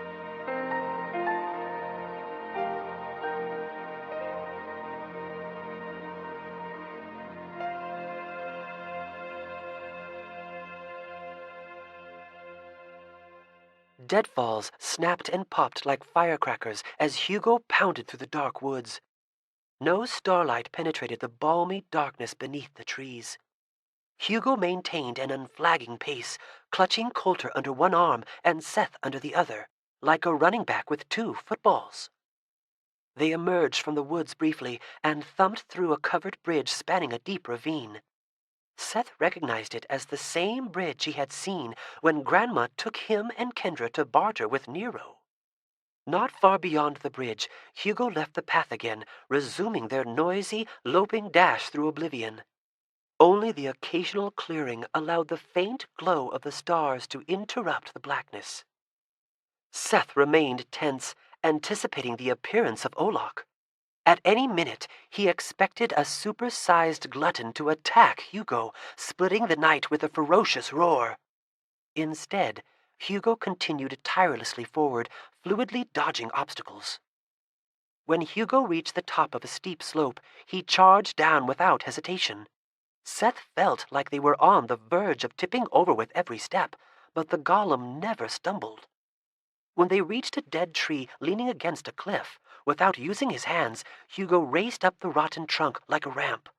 Seth's stomach lurched as the ground grew distant, and he felt certain they would fall, but although the tree creaked beneath them, the golem did not falter.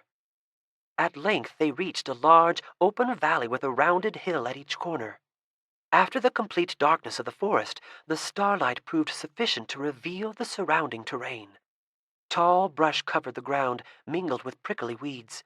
A dark stand of trees loomed at the far end of the valley, between the 2 largest hills.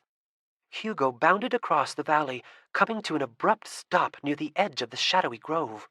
Forward a few more steps, Hugo, Coulter said. The golem leaned forward, trembling.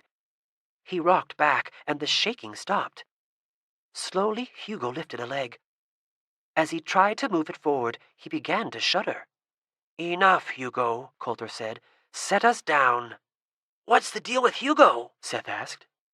Just as most magical creatures cannot enter the yard back at the house, Hugo cannot enter this grove.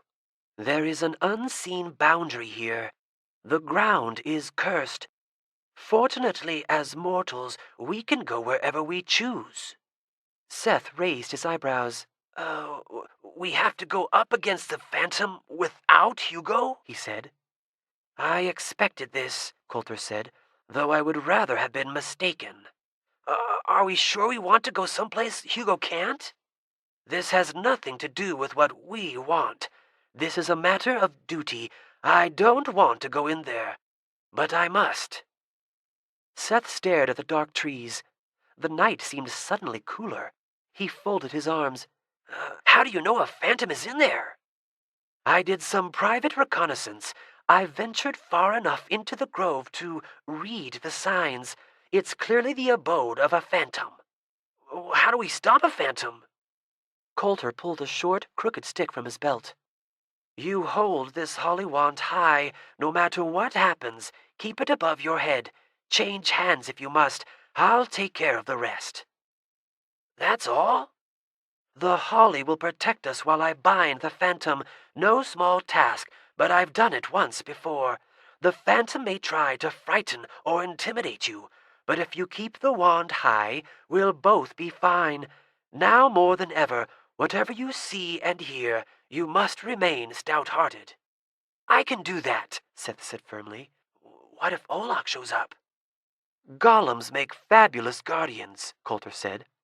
Hugo, keep Olak the glutton out of the grove. Should I wear my medallion? The one to repel the undead? By all means, put it on. Seth fished the medallion out of his emergency kit and slipped it around his neck. Coulter turned on a heavy flashlight. The initial glare made Seth squint and blink. The bright beam pierced the darkness of the grove, lighting the space between the trees, allowing Coulter and Seth to see much deeper into the ominous woods. Instead of vague, shadowy trunks, the harsh light revealed the color and texture of the bark. There was almost no undergrowth, just rank upon rank of gray pillars supporting a leafy canopy. Find your courage and hang on tight, Coulter said. I'm ready, Seth said, holding the holly wand aloft. Hugo, if we fall, return to the house, Coulter said. If we fall? Just a precaution. We'll be fine. You're not helping my courage a whole bunch, Seth complained. He started impersonating Coulter. Seth, we'll be just fine. Nothing to worry about. Hugo, when we die, please have us buried in a beautiful cemetery by a stream. I'm sorry, Seth. I meant if we die. Be brave. When the Phantom kills you, don't scream, even though it's going to hurt a lot. Coulter was smirking. Are you finished? Sounds like we're both finished. Everyone copes with nerves differently. Humor is among the better ways. Follow me. Coulter stepped forward, beyond the plane Hugo could not cross, and Seth followed closely. The trees cast long shadows. The flashlight beam swayed back and forth, making the shadows swing and stretch, creating the illusion that the trees were in motion. As they passed the first few trees, Seth glanced back at Hugo, waiting in the shadows. His night vision had already been ruined by the flashlight, so he could barely make out the form of the golem in the darkness. Can you feel the difference? Coulter whispered. I'm scared, if that's what you mean, Seth said softly. Coulter stopped walking. More than that, even if you didn't know to be scared, you would be. There's an unshakable sense of foreboding in the atmosphere. Seth had goosebumps on his arms. You're sort of, freaking me out again? He said. I just want you to be aware of it, Coulter whispered. It may get worse. Keep that holly wand up high. Seth was not sure whether it was simply the power of suggestion, but as they resumed walking, with each step, the air seemed to grow colder, and the feeling inside seemed to become darker. Seth grimly studied the trees, bracing himself for the terrifying form of a phantom to appear. Coulter slowed and then stopped. The hair rose on the back of Seth's neck. Coulter turned slowly, eyes wide and shimmering. Uh-oh, he mouthed. The fear hit Seth like a physical blow, making his knees buckle. He dropped his emergency kit as he collapsed to the ground, keeping the hand with the holly wand high. Seth was instantly reminded of when he had sampled Tanu's fear potion. The terror was an irrational, overpowering force that instantly stripped away all defenses. He struggled to rise and to keep his hand up. He had made it to his knees and was trying to lift a leg when a second wave of fear washed over him, more powerful than the first, much more potent than the potion Tanu had given him. The medallion around his neck dissolved, evaporating into the chilly air. Vaguely, distantly, Seth was aware that the flashlight was on the ground and that Coulter was on his hands and knees, quivering. The fear intensified steadily, relentlessly. Seth crumpled. He was on his back. The wand remained above his head, clenched in a frozen fist. His whole body was paralyzed. He tried to call out to Coulter. His lip twitched. No sound came out. He could barely think. This surpassed the fear of death. Death would be a mercy if it would make the feeling stop. The uncontrollable panic mingling with the mind-scrambling certainty of something sinister approaching, something with no need to hurry, something that would not be so kind as to let him die. The fear was palpable, suffocating, irresistible. Seth had always pictured his life ending much more heroically. Kendra snapped awake. The room was dark and silent. She did not often awaken in the middle of the night, but she felt strangely alert. She turned to glance over at Seth. His bed was vacant. She bolted upright. "Seth?" she whispered, scanning the room. There was no sign of her brother. Where could he be? Had the traitor kidnapped him? Had he gone to sacrifice himself to Olok? Had he taken his gold and left Fablehaven? Maybe he was just using the bathroom. She leaned down and glanced under his bed, where he kept his emergency kit. She could not see it. Kendra rolled out of bed. She checked more thoroughly, looking under both beds.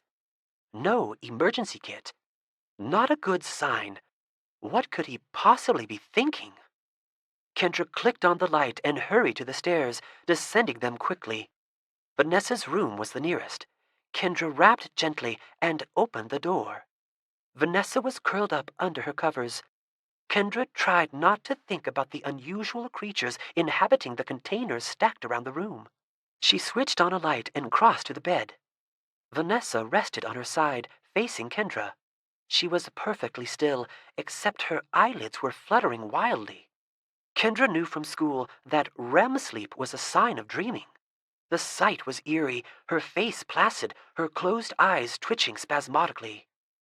Kendra put a hand on Vanessa's shoulder and shook her. "Vanessa, wake up! I'm worried about Seth." The eyelids kept fluttering. Vanessa showed no sign of feeling or hearing Kendra. Shaking Vanessa a second time again elicited no reaction. Kendra lifted an eyelid. The eye was rolled back, white and bloodshot. Kendra jumped back. The sight creeped her out. There was a half-full cup of water on the nightstand. Kendra hesitated only for a moment. It was an emergency. She poured it onto Vanessa's face. Gasping and sputtering, Vanessa sat up, hand clutching her chest, eyes wide, looking not only startled but almost paranoid. She glanced around, eyes darting, clearly disoriented. Her gaze settled on Kendra. "Oh, what are you doing?" She sounded angry and bewildered. Water dripped from her chin. "Seth's missing," Kendra said. Vanessa inhaled sharply. "Missing?" The anger was gone from her voice, replaced by concern. "I woke up and he was gone," Kendra said. "So was his emergency kit." Vanessa swung her legs out of bed. "Oh, no. I hope he hasn't done something rash. Sorry if I sounded harsh. I was having an awful nightmare." "It's okay. Sorry to splash you." "I'm glad you did." Vanessa tied on a robe and led the way into the hall. "You fetch Coulter. I'll get Tanu." Kendra ran down the hall to Coulter's door. She entered after a quick knock. His bed was empty, made up. There was no sign of him. Kendra returned to the hall, where Vanessa was leading a bleary-eyed Tanu. "Where's Coulter?" Vanessa asked. "He's gone too," Kendra reported. On his back in the dark, Seth tried to get accustomed to the fear. If he could get used to it, maybe he could resist it. The feeling most reminded him of the sensation you experience when somebody startles you and makes you jump. A burst of instinctive, irrational terror and panic, except this feeling was sustained.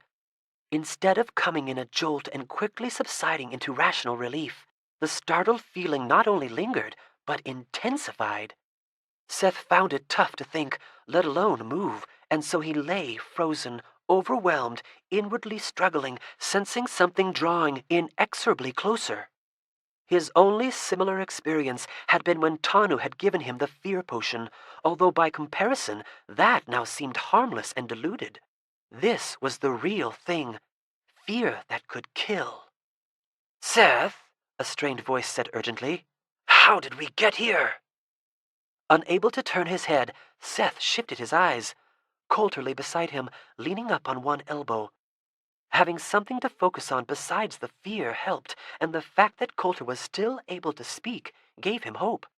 But what kind of pointless question was that? Coulter knew how he had gotten there. It was his idea. Seth tried to ask what he meant, but managed only a groan. "No matter," Coulter grunted.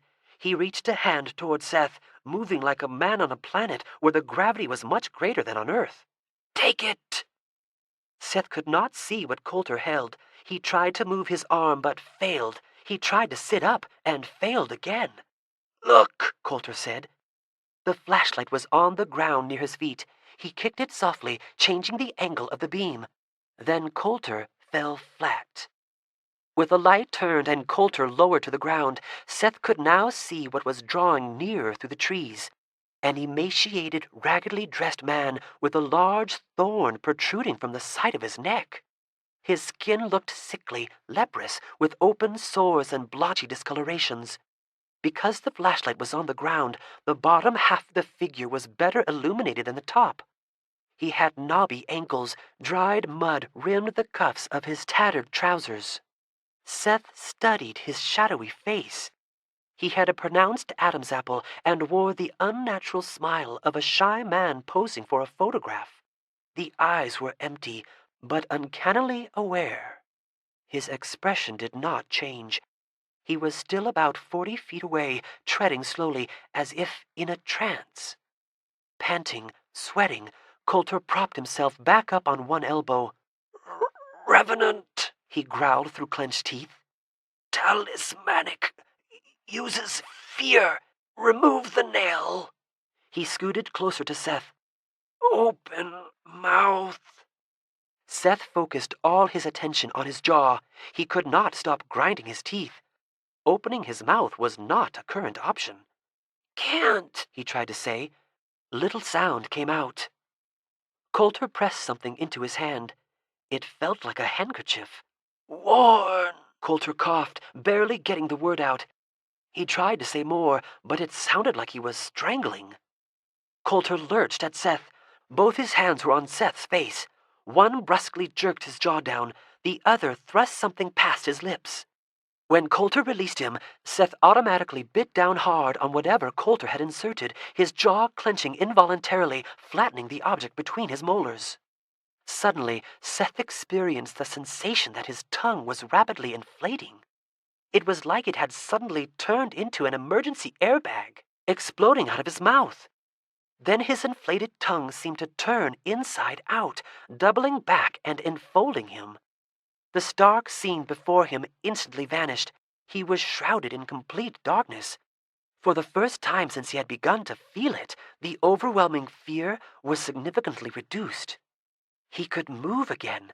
He was inside spongy darkness, totally encased by something. Seth touched his tongue.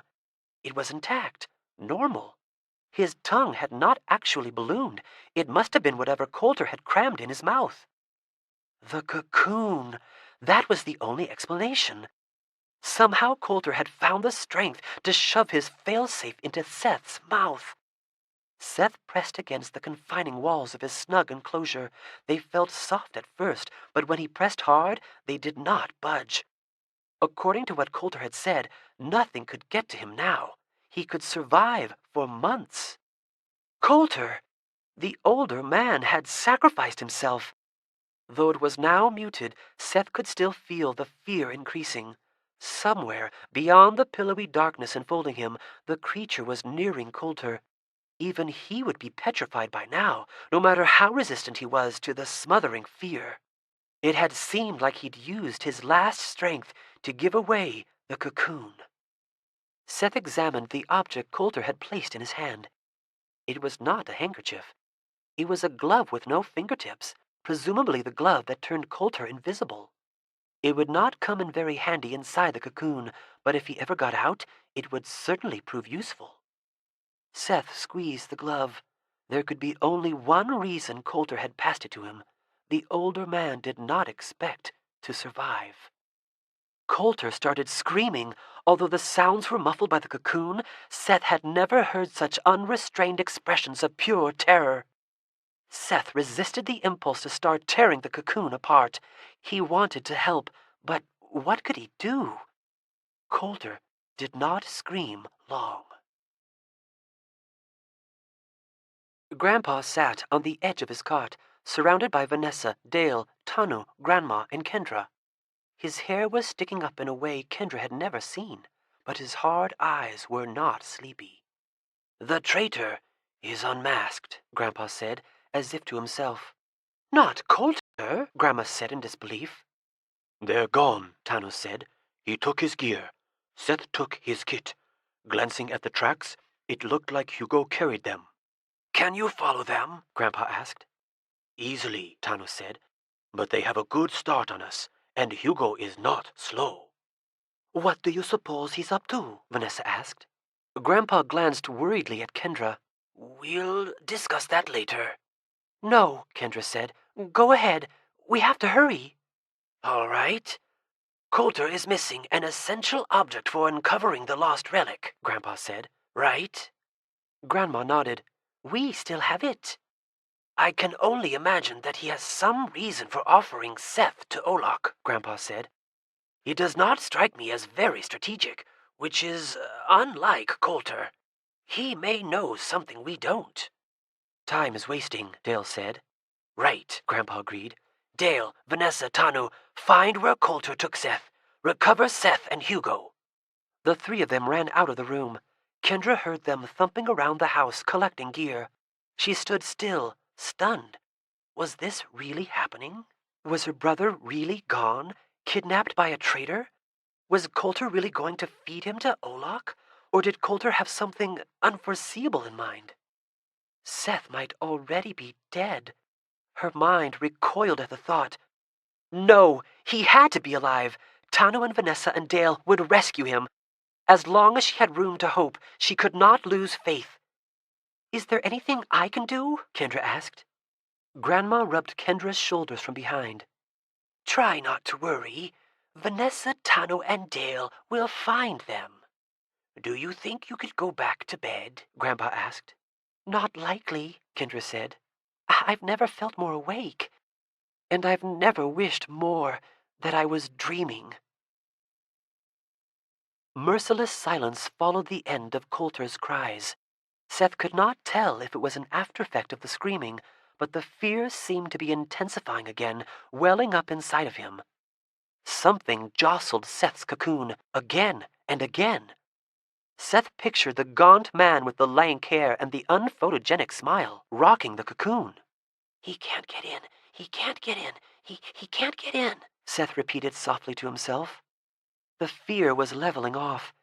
It was uncomfortable, but bearable after what he had sampled outside of the cocoon. What would he do now? He was trapped. Sure, the zombie man could not get in, but Seth could not get out either. The instant he ripped open the cocoon, he would become vulnerable. So, it was a standoff. He would have to wait to be rescued. A roar interrupted his thinking. It sounded distant, though it was difficult to be sure how much of it was the cocoon. Seth waited, listening. The next roar was definitely nearer. He knew the sound. It was deeper and fuller in a way that implied bigger. But it was certainly Olak. Seth heard another fierce roar, and another. What was going on? A showdown with Hugo? What would happen if Olak got into the grove?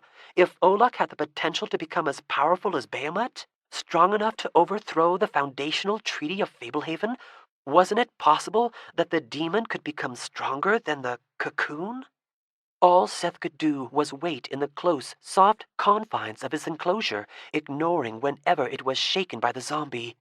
Actually, Coulter had called the creature a revenant, whatever that meant. Apparently, he had been mistaken about the grove being home to a phantom. Coulter had said to remove the nail, which had to be the thorn-like thing in the side of the revenant's neck. Easier said than done. Hard to pull out a nail when a fear you can't control has you frozen solid. An ear-splitting roar caught Seth unprepared. He flinched, covering his ears. It sounded like Olak was right outside the cocoon. And then Seth was harshly flung about. It felt like the cocoon had been catapulted into a web of bungee cords. He was grateful the snug interior was padded. After Seth had been whipped about until he was unsure which direction was up, the cocoon settled to a stop. A moment later, he felt the cocoon start moving linearly. Then it stopped. Then it started again. The motion was a lot smoother now. It felt like the cocoon was in the back of a pickup truck that kept accelerating, decelerating, and turning, and occasionally hopping. It did not take long for Seth to deduce what it meant. Olak had swallowed him, cocoon and all. This is the end of CD number 5. Please continue listening on CD number 6.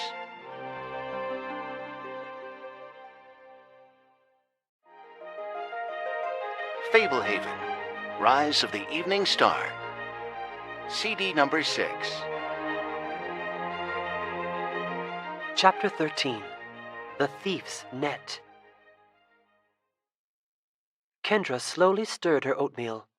She lifted a glob on her spoon, turned the utensil over, and watched the wet clump plop back into the bowl. Her toast was growing cold. Her orange juice was growing warm. She just wasn't hungry. Outside, the sun was rising, casting a golden glow over the garden. Fairies flitted about, coaxing blossoms into brighter bloom. The mellow, peaceful morning seemed indifferent to the fact that her brother had been kidnapped. "You should eat something," Grandma said. Kendra put a bite of oatmeal in her mouth. In other circumstances, it would have tasted good, dusted with cinnamon and sweetened with sugar. But not today. Today it was like chewing styrofoam. I'm not in the mood." Grandpa sucked butter from his thumb, having finished another piece of toast. "Eat, even if it feels like a chore. You need your energy." Kendra took another bite. "You couldn't get the Sphinx last night?" she asked Grandma. "Nor this morning. It just rang and rang, which is unfortunate, but not uncommon. He answers when he can. I'll try again after breakfast." Grandpa sat up straight and craned his neck, looking out the window. "Here they come," he said. Kendra sprang to her feet and ran to the back porch. Tanu, Vanessa, Dale, and Hugo had emerged from the woods and were approaching through the garden. Hugo cradled Coulter in one arm. The golem's other arm was missing. Kendra saw no sign of Seth. Distressed, Kendra turned to Grandma, who was wheeling Grandpa out to the porch. "I don't see Seth," she said. Grandma put an arm around her. "Don't jump to conclusions." As Hugo and the others drew near, Kendra realized that Coulter looked different. His expression was blank, and his skin was bleached. His hair, which had been gray, was now white as snow. He had apparently suffered the same fate as Warren. "What news?" Grandpa asked as the others gathered on the grass beneath the porch. "Nothing good," Tanu said. "What about Seth?" Grandpa pressed. Tanu looked down. The action said it all. "Oh, no," Grandma whispered. Kendra burst into sobs. She tried to stifle them by biting her sleeve. Squeezing her eyes shut did not stop the tears. "Maybe we should wait," Vanessa said. "I want to hear," Kendra managed. "Is he dead?" All signs suggest he has been consumed by Olok, Tanu said. Kendra hunched against the porch railing, shoulders shaking. She tried not to believe what she was hearing, but there was no other choice. Tell us everything, Grandma said, voice quavering. Hugo was simple to track, though he traversed some rugged terrain, Tanu said. We met him heading back toward the house, returning along the same route he had used to reach the grove. So Coulter did go to the grove, Grandpa said angrily. Yes. For the life of me, Hugo looked dejected when we found him. He was missing an arm, had his head hung low, and was trudging slowly. Once we found him, we ordered him to take us to where he had left Coulter. And Hugo went directly to the grove in the Valley of the Four Hills, Grandma said. Followed his own tracks, Tanu said. When we got to the grove, I studied what evidence I could find. I saw where Coulter and Seth entered the grove together. It did not appear Hugo was able to join them. Working my way around the perimeter of the grove, I found where Coulter's tracks departed.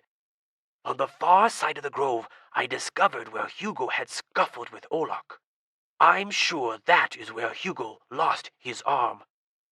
Nearby, I saw where Olok entered the grove. Not far from there, I found where Olok left the grove. We searched and searched, but located no sign of Seth leaving the grove. How could Olok enter the grove if Hugo couldn't? Kendra asked. Different barriers work in different ways, Tanu said. My guess is that the grove is less repellent to creatures of darkness. A demon like Olok would be immune to many black curses. Did you go into the grove? Grandma asked. There is a malevolent evil there, Vanessa said. We felt unprepared for what we might face below those cursed trees, Tanu said. We had to physically restrain Dale. In the end, we followed Coulter's departing tracks and found him roaming in the woods, as you now see him. Kendra could hardly listen to the news. She clutched the railing and fought the overpowering grief throbbing inside of her. Each time fresh sobs shook her, she tried to weep quietly. After all that had happened last summer, how close they had all come to losing their lives, it seemed unfair that death should now take Seth so suddenly and unexpectedly. It was unimaginable that she would never see her brother again. Could he be alive? Swallowed whole? Kendra asked in a small voice. Nobody would look at her. If the demon devoured him, well, he is no more, Grandpa said gently. We'll give it a day. If Olok consumed Seth, he should slow down and return to his dormant state until somebody else makes the mistake of feeding him. I don't mean to give you false hope, but we won't know for certain that Olok has ingested Seth until we locate the demon in his dormant state. Should we look sooner? Kendra asked, wiping her eyes. What if Seth's still out there, running? He isn't running, Tanu said. Believe me, I looked. At best, he may have found a place to hide inside the grove. Which is unlikely if the demon came and went, Grandma said sadly. Can we get anything out of Coulter? Kendra asked. He seems no more responsive than Warren, Dale said. Want to see if he reacts to you, Kendra? Kendra pressed her lips together. The thought of going near Coulter was revolting. He had killed her brother, and now, like Warren, his mind had flown. But if there was a chance he might reveal something useful, she had to try. Kendra climbed over the porch railing and dropped to the grass. Hugo, set Coulter down, Dale ordered. Hugo complied. Coulter stood still, looking even smaller and more frail now that he was albino and expressionless. Kendra placed a hand on his white neck. Coulter cocked his head and looked her in the eye. His lips trembled.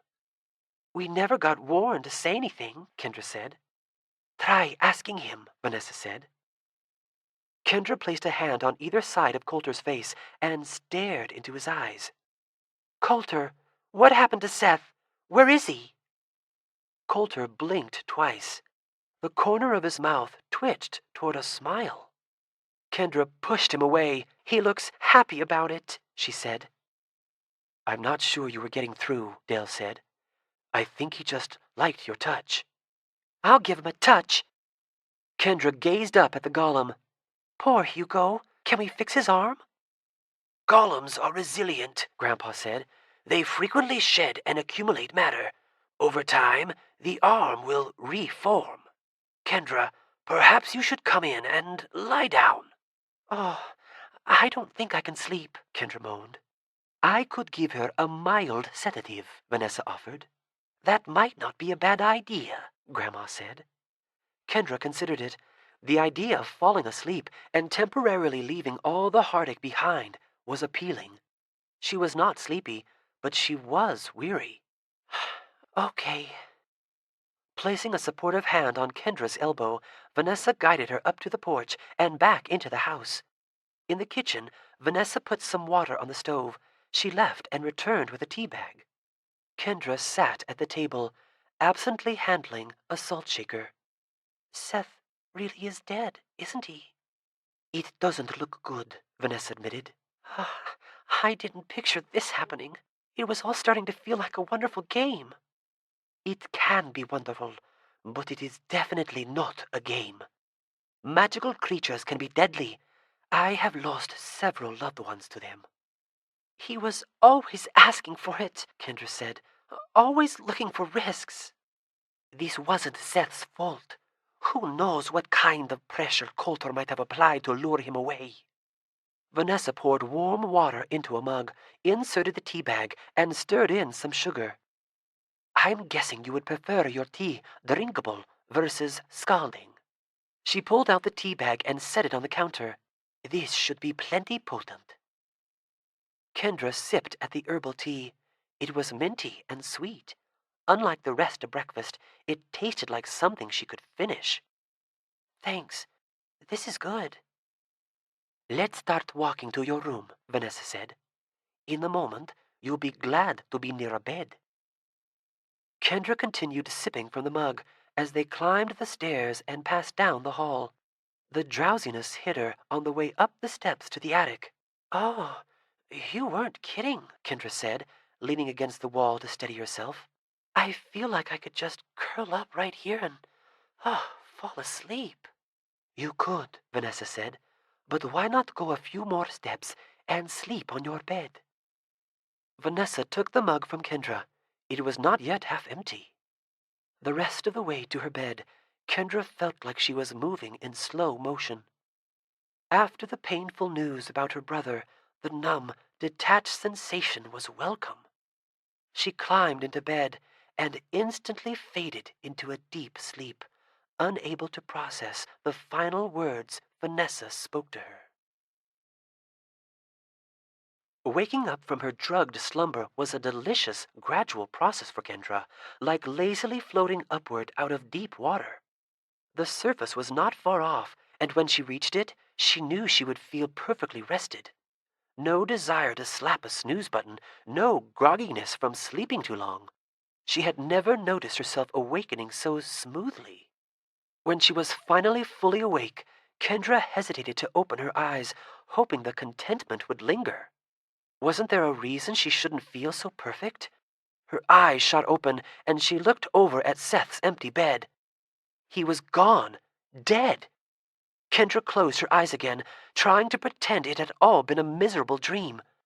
Why hadn't she awoken when Coulter came and took him? How had Coulter gotten him out of the house so stealthily? She opened her eyes. Judging from the light, it was late afternoon. She had slept the day away. Kendra went downstairs and found Grandma in the kitchen chopping cucumbers. "Hello, dear," she said. "Any news while I was out?" "I've tried to contact the Sphinx twice. Still no answer. I hope he's all right." Grandma stopped cutting and wiped her hands on a towel. "Your grandfather wanted to talk to us in the study once you awakened." Kendra followed Grandma to the study, where Grandpa sat reading a journal. He closed the book as they entered. "Kendra, come in. We need to talk." Kendra and Grandma sat down on the cot near Grandpa. "I've been thinking," Grandpa said. And the way everything played out last night doesn't add up. I know Coulter well. He is a cunning man. The more I ponder the situation, the less strategic sense I see to his actions, especially with him ending up an albino like Warren. His behavior was so clumsy that I suspect he was not acting under his own volition. You think somebody was controlling him? Kendra asked. Such things are possible in numerous ways, Grandpa said. I may be wrong, and I have no concrete proof, but I suspect we may have yet to discover our traitor. And so I have set a plan in motion. It may cause some commotion tonight, so I thought it was only fair to warn you. Look under my cot. Under the cot, Kendra saw a 6-foot-long, ornately carved box. Grandma peeked as well. What's in the box? Kendra asked. Less than an hour ago, I called in Vanessa, Tanu, and Dale. I told them I believed we had caught our traitor, but that I was worried about Christopher Vogel's presence on the property, undoubtedly with designs for more mischief. I told them that I had decided to hide the key to the artifact vault under my cot, and that I wanted them to know where it was in case of an emergency. Then we went on to discuss plans for tracking Olok tomorrow, as well as how we might discover the whereabouts of our other uninvited guest. Big box for a key, Kendra said. It's no ordinary key, Grandpa said. You're not actually using the key as bait, Grandma said, sounding certain he would not be so foolish. Oh, of course not.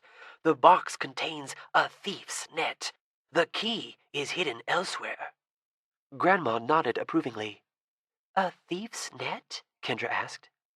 If anyone opens the box without deactivating the trap, the net will spring out and wrap them up, Grandpa explained.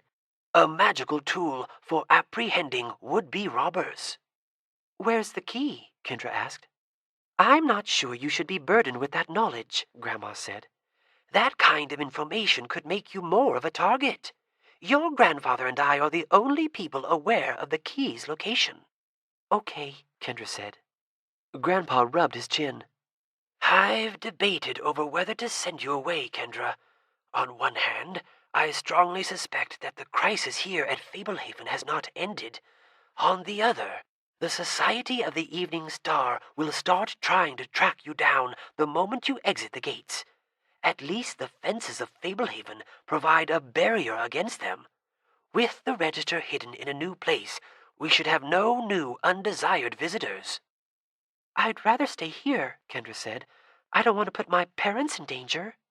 I think for now that is the best move, Grandpa said. I recommend you sleep with your grandmother tonight in our room. I don't want you sleeping alone. The attic provides extra protection against magical creatures with bad intentions, but I'm afraid our remaining foes are mortal. Because Olok ate Seth and is now out of the picture, Kendra thought morbidly. Whatever you want, she said. Bedtime arrived much too soon for Kendra. Before she knew it, dinner was eaten, painful condolences were shared, and she was lying in a king-sized bed beside Grandma Sorensen. Kendra loved her grandma, but she was becoming aware that she smelled too much like cough drops. Plus, she snored. Kendra tossed and turned, trying to find a comfortable position. She tried lying on her side, her stomach, and her back. She bunched the pillow in different ways. It was no use. Having slept all day, she was more ready to go play soccer than she was to fall asleep. It didn't help that she was sleeping with her clothes on in case somebody really did get caught in Grandpa's net during the night.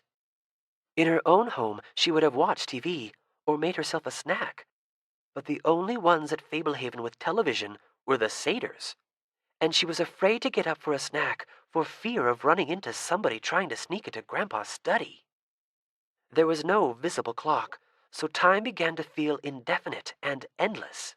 She kept trying to construct a scenario in which Seth was not dead. After all, nobody had seen Olok eat him. They weren't 100% sure. In the morning, after they tracked the demon, it would be more certain, but for tonight, she could still hope a little. A sudden disturbance downstairs broke the restless monotony. Someone shouted and someone clattered. Grandma awoke with a start. Grandpa started calling for help. Kendra tugged on her shoes and raced into the hall. She turned a corner to the hall that led to the stairway. Grandpa was yelling excitedly from downstairs. On the stairs, Kendra met Vanessa and Tanu. Vanessa carried her blowgun. Tanu held his pouch full of potions. Kendra could hear Grandma right behind her. After tromping down the stairs, they all dashed across the entry hall and into the study, where Dale lay tangled in the net on the floor. Grandpa sat at the edge of his cot, a knife in his uninjured hand. "We caught somebody with a hand in the cookie jar," he announced. "I told you, Stan," Dale panted. I don't know how I got here." Tanu put the potion he was holding back into his pouch. Vanessa lowered her blowgun. Grandma engaged the safety on her crossbow. "Why don't you explain to everyone?" Grandpa suggested. Dale was on his stomach. The net was so tight it squished his features and only allowed him to partially turn his head to try to face them. His arms were crossed awkwardly on his chest, and his legs were bound together. "I went to sleep and woke up like this on the floor," Dale asserted. "Simple as that. I know it looks bad. Honestly, I had no intention of stealing the key. I must have been sleepwalking." Dale looked and sounded desperate. Grandpa narrowed his eyes. "Went to sleep and woke up here?" he repeated thoughtfully. Understanding dawned in his gaze. "The traitor is clever enough to realize that I now know the secret, so it will do no good to pretend otherwise. The clues lead to an obvious conclusion. Trusted friends acting out of character. Drummond's released to explain the bite marks. And now Dale asserts that his strange behavior happened in his sleep. I should have connected the dots earlier. I'm afraid this will end in a scuffle. Dale, I'm sorry you're stuck in a net. Tanu, we mustn't blow this." Grandpa threw his knife at Vanessa. Raising the blowgun to her lips, she arched her body, barely dodging the knife, and fired a dart at Tanu. The large Samoan caught the dart on his pouch. Vanessa lunged gracefully at Grandma, swinging the blowgun like a switch and knocking the crossbow from her grasp. Tanu charged Vanessa. She dropped the blowgun, producing a pair of tiny darts, and pricked Tanu on the forearm as he reached for her. Instantly, his eyes went wide and his knees turned rubbery. His potion pouch tumbled from unfeeling hands, and he fell hard to the study floor. Grandma reached for her fallen crossbow, a red welt already rising on her hand. Vanessa sprang at her, stabbing her with the other tiny dart. As Grandma swayed and toppled, Kendra dove, snatched the crossbow, and tossed it across the room to Grandpa an instant before Vanessa slammed into her. Grandpa pointed the crossbow at Vanessa, who scrambled behind the desk, putting herself out of his line of fire. Kendra saw Vanessa close her eyes. Her face became serene. Clutching the crossbow, Grandpa rose from his bed and hopped toward the desk. "Careful, Kendra, she's a narcoblix," he warned. Moving swiftly, Tanu pulled out the dart lodged in his potion pouch and pounced at Grandpa, tackling him and wrenching the crossbow from his grasp. "Get away, Kendra!" Grandpa cried as Tanu pricked him with the dart. Vanessa remained trance-like on the floor. Tanu had left the potion pouch behind when he attacked Grandpa. Kendra grabbed the pouch and dashed out the door. She hadn't digested all the details, but it was clear that Vanessa was controlling Tanu. "Run!" Grandpa panted groggily. Kendra raced to the back door and out to the porch. She jumped the railing to the grass below. The yard was dark. Most of the lights in the house were off. Kendra ran away from the porch through the garden. Glancing back, she saw Tanu burst out of the doorway and vault the railing. "Kendra, don't be rash. Come back," he called. Kendra offered no reply and ran even faster. She could hear Tanu gaining behind her. "Don't make me hurt you," he shouted. "Your grandparents are fine. I just put them to sleep. Come back. We'll talk." His voice sounded strained. Kendra sprinted toward the woods, taking the most direct route she could, tromping through flower beds and knifing between blossoming shrubs. The thorns of a rose bush raked her arm. Playing soccer during the previous school year had led to a habit of jogging. She appreciated her added speed and stamina as she reached the woods well ahead of the hulking Samoan and still going strong. "The woods are deadly at night," Tanu hollered. "I don't want any harm to come to you. It's pitch black. You're going to have an accident. Come back." His phrasing was labored as he tried to run and yell at the same time. The woods were dim, but Kendra could see well enough. She jumped a fallen limb and dodged around some thorny briars. There was no way she was going back. Vanessa had staged a coup. Kendra knew that if she could get away, maybe she could return later with a plan. Kendra no longer heard Tanu pursuing her. Chest heaving, she paused and looked back. Tanu stood at the edge of the woods, hands on his hips in a feminine stance. He looked hesitant to enter. "I really am your friend, Kendra. I'll see that no harm comes to you." Kendra had her doubts. She stayed low and tried to pick her way more quietly, worried that if she gave away her exact location, Tanu might be encouraged and give chase. He held his hands up to his eyes as if he was having trouble seeing. It was apparently more shadowy where she was walking than where he stood. He did not come after her, and Kendra worked her way deeper into the woods. She was not on a path, but this was roughly the route she and Seth had taken when they first came upon the Naiad Pond. If she kept going straight, she would reach the hedge surrounding the pond, and from there she knew how to find a path. Not that she had any idea where she should go from there. Walking briskly, swerving through the bracken, Kendra tried to piece together what had happened. Grandpa had called Vanessa a narco-blix. She remembered that Errol had told her and Seth about blixes before Seth snuck into the mortuary. There was a type of blix that drained away your youth and another that could animate the dead. Narco-blixes were the kind that could control people in their sleep, which meant that Grandpa was right. Coulter was innocent. He had been under Vanessa's influence. Vanessa didn't care if Seth got eaten or if Coulter was turned into a mindless albino. She was just doing reconnaissance on the grove so she could figure out how to get the artifact. She may have even wanted for Seth to be eaten in order to get Olok out of the way. Kendra was seething. Vanessa had killed her brother. Vanessa! She never would have guessed it. Vanessa had saved them from Errol and acted so kindly, and now she had backstabbed them and taken over the house. What could Kendra do? She considered going back to the Fairy Queen, but something deep inside warned against that course of action. It was hard to explain. It simply felt wrong. She had a quiet certainty that if she returned, she really would end up turning into dandelion fluff, like the ill-fated man who had ventured to the island in the middle of the pond in the story Grandpa had told her last summer. Were Grandma and Grandpa really all right? Was Vanessa going to hurt them? Kendra wanted to believe that Vanessa meant it when she said she meant them no harm. There was reason to hope she was sincere. Taking a life on Fablehaven soil would strip Vanessa of the protections afforded by the treaty. She couldn't have that happen if she planned to go after the artifact, right? The need to respect the treaty should protect her grandparents, if nothing else. Then again, Vanessa had already indirectly killed Seth by leading him out of the yard. Maybe that didn't count, since Olok had actually done the killing. To make matters worse, somewhere Vanessa had an accomplice, the unseen intruder, Christopher Vogel. How long before he found out she had usurped the house and joined her there? Or was he off working some other aspect of a plan more complex than Kendra could guess at? Kendra had to do something. Where was Hugo? Would he help her if she could find him? He didn't have to take orders from her, but his free will was blossoming, so maybe she could persuade him to lend a hand.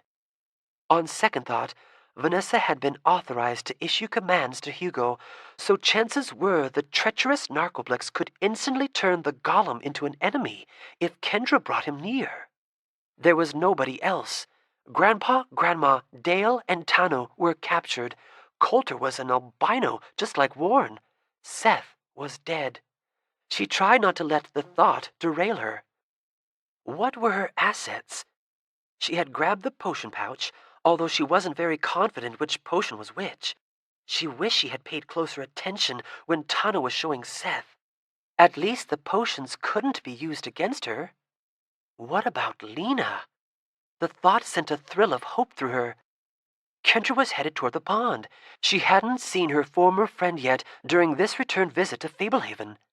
The last time Kendra had seen her, Lena was a full-fledged naiad again and had tried to drown her.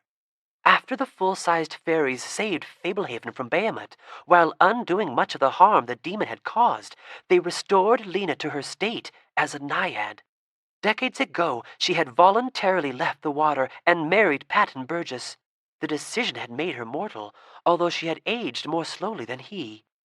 After he passed away, she toured the world, eventually returning to Fablehaven with plans to end her days at the preserve. Lena had resisted the fairies when they hauled her off to the pond, but once she was back in the water, she had appeared content. Maybe Lena could be tempted to leave the water if Kendra explained the dire situation. Then Kendra wouldn't have to face the situation alone. It certainly beat having no plan. New purpose entered Kendra's stride. Before long, Kendra reached the tall hedge.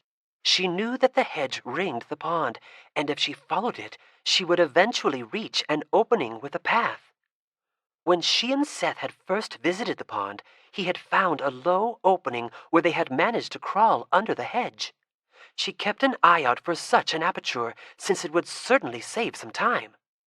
She did not travel too far along the thick hedge before she noticed a pronounced indentation. When she investigated more closely, she found it was impassable. The foliage was too dense. The next indentation she noticed was less obvious, but when she crouched, she found it went all the way through. She wriggled through the hedge on her belly, wondering what other animals or creatures used this cramped entrance. At the far side, she stood and surveyed the pond. A whitewashed boardwalk connected a dozen wooden pavilions around the dark water. Face tilting toward the sky, Kendra noticed there were no stars, and no moon either. It was overcast. Still, enough light was apparently filtering through the clouds to illuminate the night, for although the clearing was gloomy, she could make out the contours of the lawn and the latticework of the gazebos and the foliage on the island in the middle of the pond. Kendra crossed the lawn to the nearest gazebo. Somebody certainly took pride in caring for this area. The grass was always tidy, and the paint on the woodwork was never peeling. Maybe it was the result of a spell. Projecting from the boardwalk below one of the pavilions was a little pier attached to a floating boathouse. The last time Kendra had seen Lena was at the end of that pier, so it seemed as good a place as any to call for her. Kendra noticed no evidence of life in the clearing. At times she had seen satyrs and other creatures, but tonight all was silent. The tenebrous water of the pond was still and impenetrable. Kendra tried to walk quietly out of reverence for the silence. The tranquil night was ominous. Somewhere below the inscrutable surface of the pond waited Kendra's old friend. With the right plea, hopefully Lena would renounce life as a naiad and come to her aid. Lena had decided to leave the pond once. She could do it again. Walking along the pier, Kendra kept away from the edges. She knew the naiads would enjoy nothing more than to pull her in and drown her. Kendra gazed at the island. Again, a sense of foreboding filled her. Returning to the island would be a mistake. The feeling was so tangible that she wondered if it had something to do with being fairy-kind. Perhaps she could sense what the fairy queen considered permissible. Or maybe she was just scared.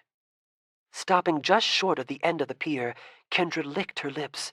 She felt hesitant to speak and desecrate the silence. But she needed help, and could not afford to waste time. "Lena, it's Kendra. I need to talk." The words seemed to die the instant they left her lips. They did not carry or reverberate. The dark pond remained inscrutable. "Lena, this is an emergency. Please come speak to me," she tried in a louder voice. Again, She felt she had spoken for her own ears alone. There was no hint of response from her shadowy surroundings. "Why is she back again?" a voice said from off to her right. The sound came up out of the water, the words soft but undistorted. "Who said that?" Kendra asked. "She's here to show off. What else?" Another voice answered from directly below the pier. "Mortals get so proud when they know our language, as if speaking it were the easiest and most natural ability." "I'll allow that it beats her clumsy honking," a third voice giggled. "Barking like a seal." Several voices giggled from under the obscure water. "I need to speak with Lena," Kendra pleaded. "She needs to find a new hobby," the first voice said. "Maybe she should take up swimming," the third voice suggested. Laughter rippled all around her. "You don't have to talk like I'm not here," Kendra said. "I can hear every word just fine." "She's an eavesdropper," the voice under the pier said. "She should come closer to the water so we can hear her better," said a new voice near the end of the pier. "I'm just fine where I am," Kendra said. "Just fine, she says," said another new voice. "A big, clumsy scarecrow glued to the ground, plodding around on stilts." The comment initiated the longest bout of tittering yet. "Better than being trapped in an aquarium," Kendra said. The pond became silent. "She is not very polite," the voice under the pier finally said. A new voice chimed in. "What do you expect? Her feet are probably sore." Kendra rolled her eyes at the giggles that followed. She suspected the naiads would gladly trade insults all night. "Fablehaven is in danger," Kendra said. "The Society of the Evening Star has taken my grandma and grandpa prisoner. My brother Seth has been killed. I need to talk to Lena." "I'm here, Kendra," said a familiar voice. It was slightly more light and musical, slightly less warm, but it was definitely Lena. "Hush, Lena," said the voice under the pier. "I'll speak if I choose," Lena said. "What do you care of mortal politics?" one of the earlier voices chided. "They come and go. Have you forgotten what mortals do best? They die. It's the one talent they have in common." "Kendra, come close to the water," Lena said. Her voice was nearer. Kendra could vaguely see her face beneath the surface of the pond to the left of the pier. Her nose was nearly breaking the surface. "Not too close," Kendra said, squatting well out of reach. "Why are you here, Kendra?" "I need your help. The preserve is at the brink of falling again." "I know you think that matters," Lena said. "It does matter," Kendra said. "It seems to matter for a moment, just like a lifetime." "Don't you care about Grandma and Grandpa? They could die." "They will die. You'll all die. And at the time, it will seem like it matters." "It does matter," Kendra said. "What do you mean, nothing matters? What about Patton? Did he matter?" There came no answer. Lena's face broke the surface of the water, gazing up at Kendra with liquid eyes. Even in the weak light, Kendra could see that Lena looked much younger. Her skin was smoother and more evenly colored. Her hair had only a few strands of gray. The water around Lena sloshed and churned, and she vanished. "Hey," Kendra said, "leave her alone." "She's through talking to you," said the voice under the pier. "You are not welcome here." "You pulled her away," Kendra accused. "You jealous little airheads, waterheads. What do? Brainwash her? Lock her in a closet and play songs about living under the sea?" "You do not know of what you speak," said the voice under the pier. "She would have perished, and now she will live. This is your final warning. Go face your fate. Leave Lena to enjoy hers." "I'm not going anywhere," Kendra said resolutely. "Bring Lena back. You can't do anything to me if I stay away from the water." "Oh, no?" said the voice under the pier. Kendra did not like the knowing tone of the speaker. Too much confidence. She had to be bluffing. If naiads left the water, they became mortal. Still, Kendra looked around, worried that somebody might be sneaking up on her to push her into the water. She saw nobody. "Hello?" Kendra said. "Hello?" Silence. She felt certain they could hear her. "Don't say we didn't warn you," one of the earlier voices sang. Kendra crouched, trying to be ready for anything. Were the naiads going to throw something at her? Maybe they could collapse the pier. The night remained quiet and still. A hand reached up out of the water at the end of the pier. Kendra jumped back, her heart in her throat. A wooden hand. Little golden hooks served as joints. Mendigo scrambled out of the dark water and crawled onto the pier. Kendra backed away as Mendigo stood. The wooden lumberjack Muriel had changed into a fearsome servant. The overgrown primitive puppet had been pulled into the water by the naiads the year before. It had not crossed Kendra's mind that they might release him, or even that he would still be functional. Muriel had been imprisoned. She was locked up with Behemoth deep beneath the verdant hill. Apparently nobody had told Mendigo. The wooden figure rushed at Kendra. Although she had grown since she last saw the lumberjack, he was still an inch or two taller. Kendra turned and ran along the pier back to the boardwalk. She could hear him gaining, wooden feet clacking against wooden planks. He caught up to her at the bottom of the gazebo stairs. Kendra whirled and tried to grab at him, hoping to catch hold of a limb and unhinge it.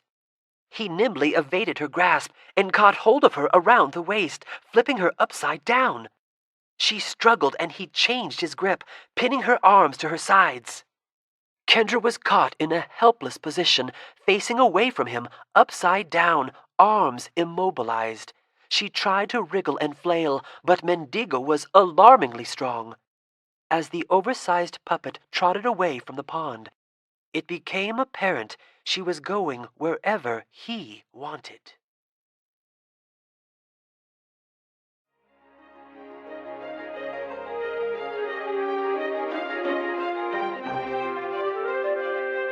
Chapter 14. Reunion.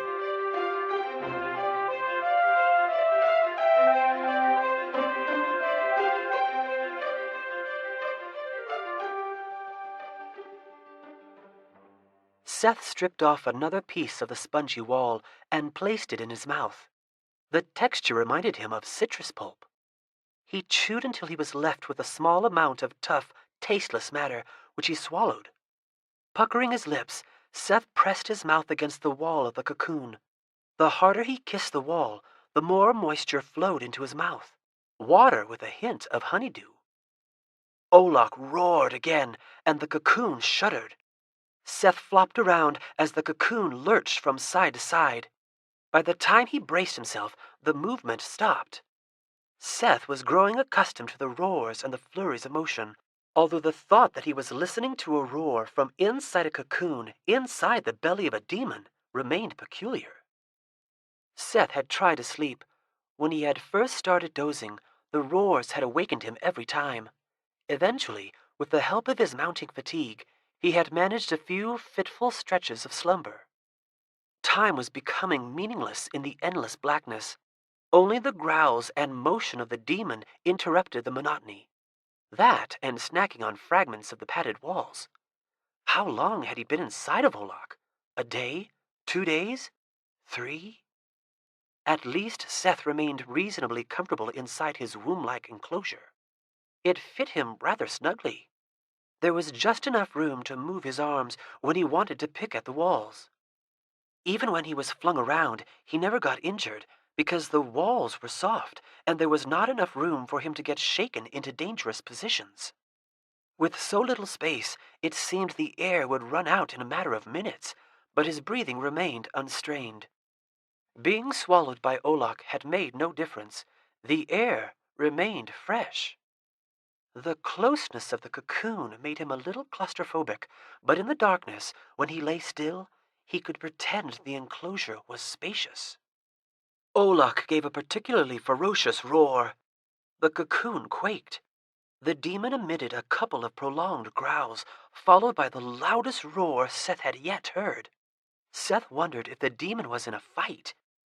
The snarls and roars continued.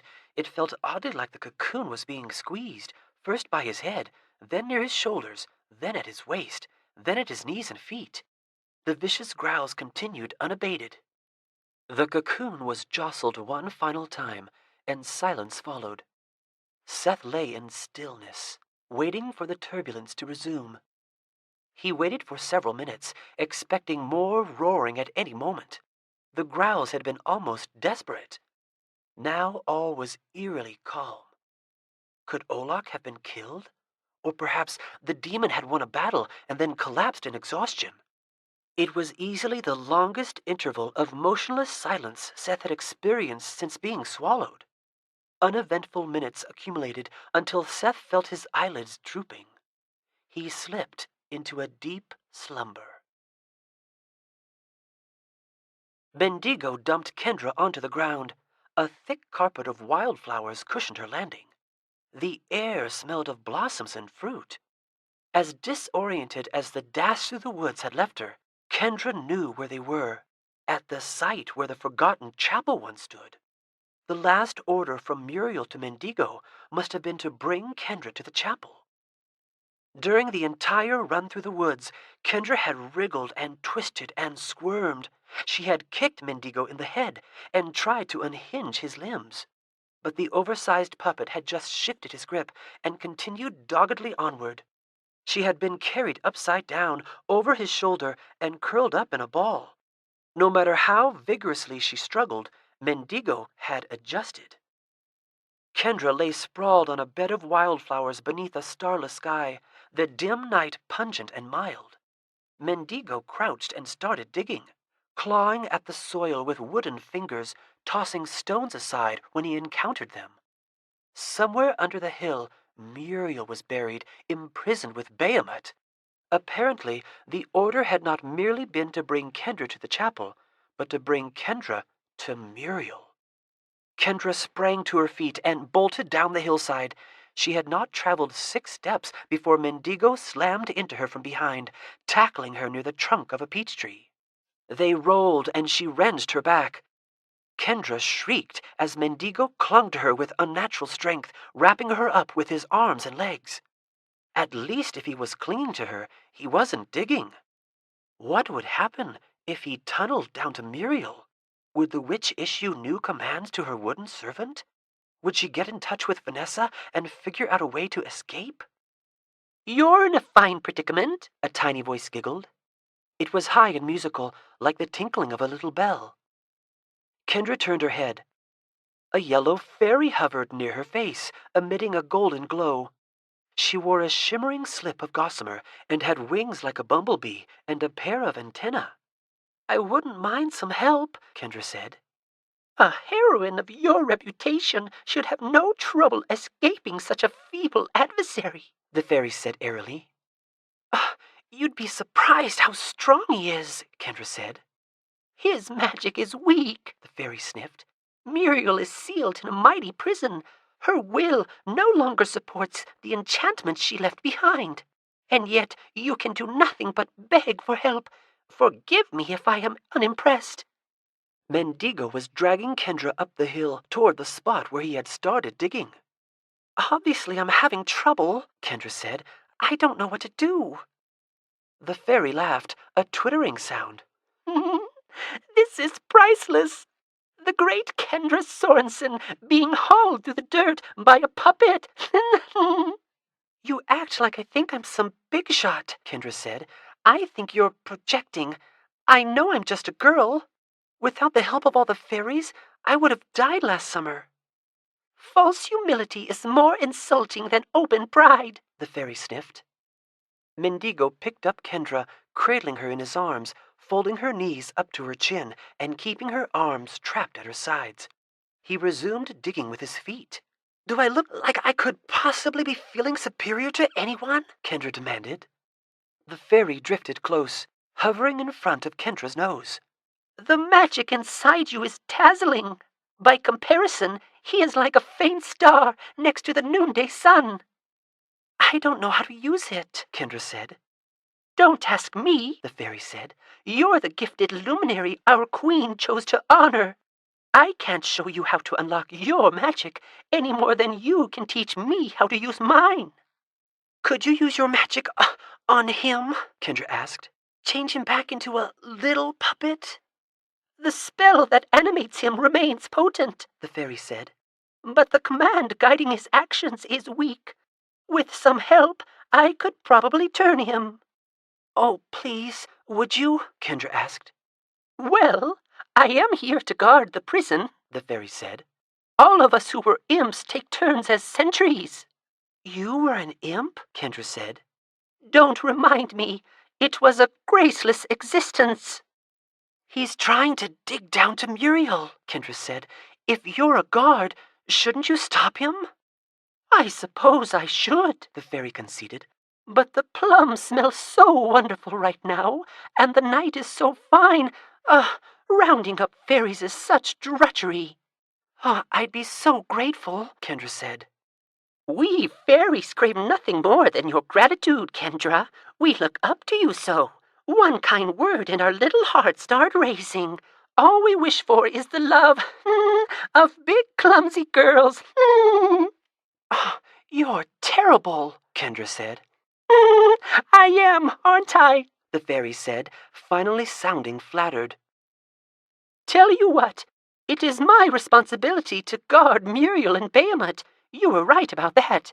So maybe I could check if anybody else is bored enough to lend you a hand." The little fairy zipped away. Kendra hoped she was really going for help. The fairy didn't sound very reliable. Kendra tried to force the lumberjack's arms apart by straightening her legs. The effort strained her back. Mendigo was too strong. As Mendigo dug deeper, Kendra's hope that the fairy would return began to dwindle. Mendigo was nearly waist-deep in a hole before a small group of fairies swarmed around them, glimmering in prismatic colors. "See? I told you," the little yellow fairy tinkled. "He's certainly tunneling toward Muriel," another fairy said. "Not very efficiently," a third chimed in. "Would you like us to turn him to obey your will?" a fourth fairy asked. Kendra recognized the speaker as the silver fairy who had led the charge when the fairies attacked Behemoth. "Sure, that would be great," Kendra said. The fairies hovered in a ring around Mendigo and Kendra. When they began chanting, colors flared and sparked, making Kendra blink. Kendra could no longer comprehend what they were saying.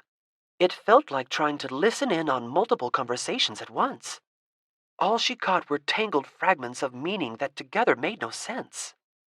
After a final blazing flash, the fairies fell silent. Most soared away. Mendigo continued digging.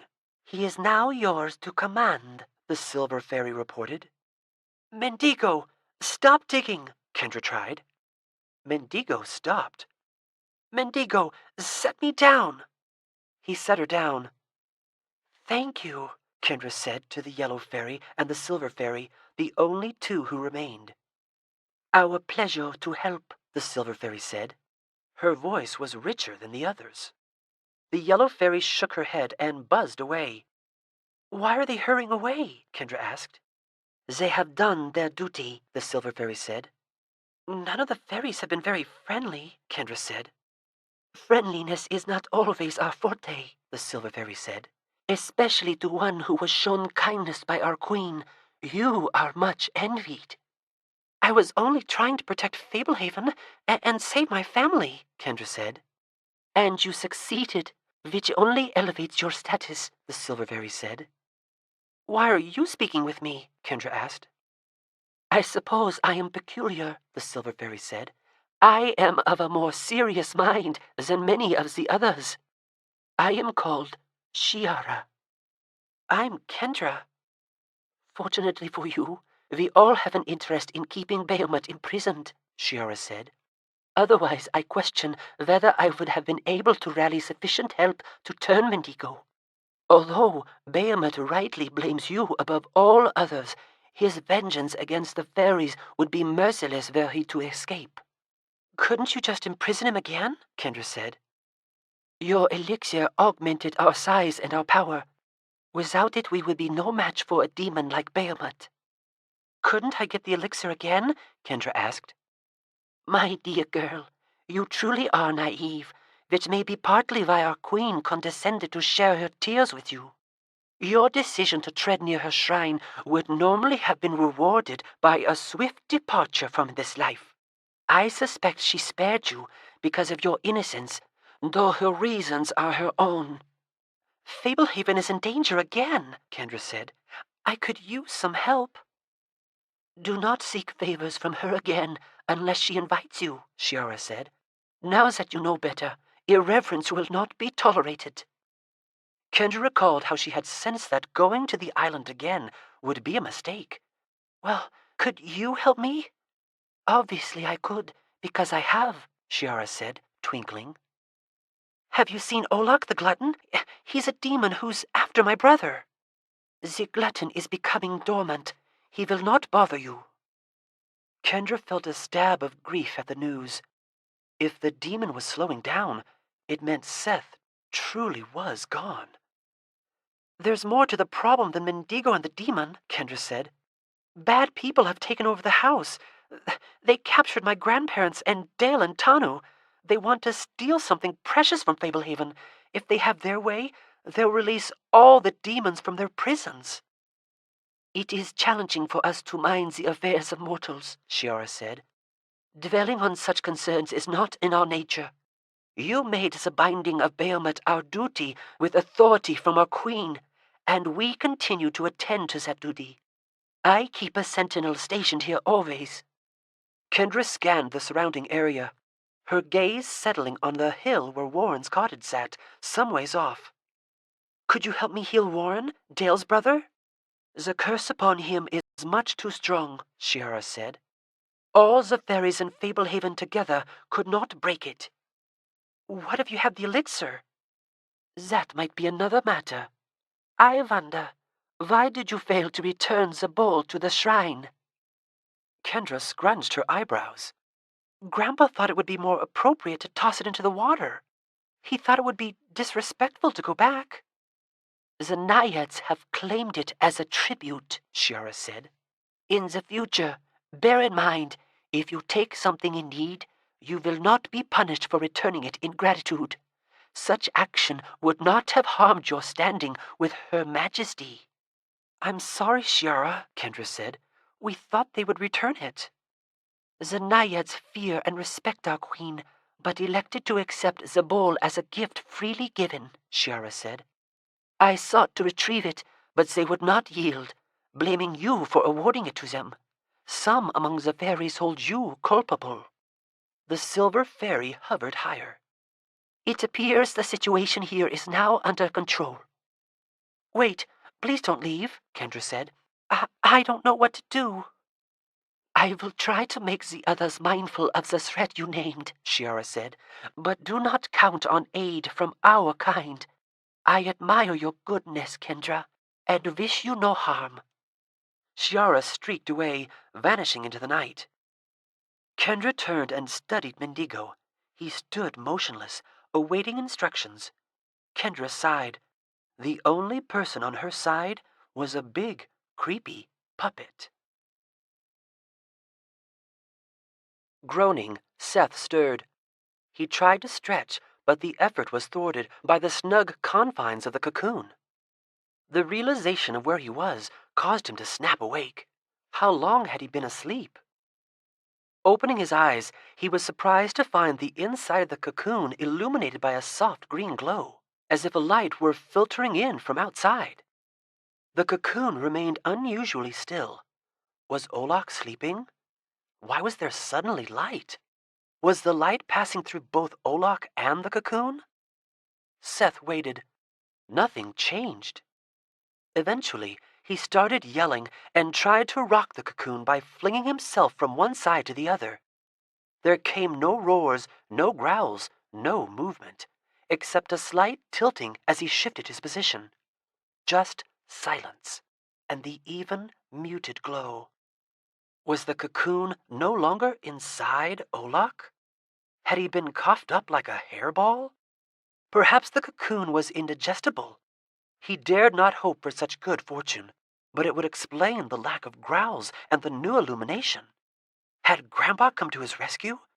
If so, why wasn't anyone encouraging him to open the cocoon? Could it be some sort of trick? If he opened the cocoon, would Olak gobble him up again, this time without a cocoon to impede digestion? Could he still be in the evil grove with the revenant? He didn't think so.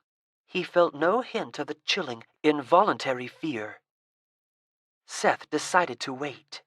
Acting rashly had gotten him in trouble before. He folded his arms and listened, straining his senses for any indication of what was going on outside the cocoon. Seth quickly became fidgety. He had never coped well with boredom.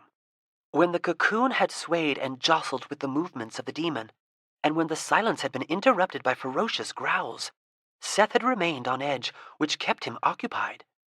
The motionless silence was relentless. How much time had passed? Time always moved slower when he was bored.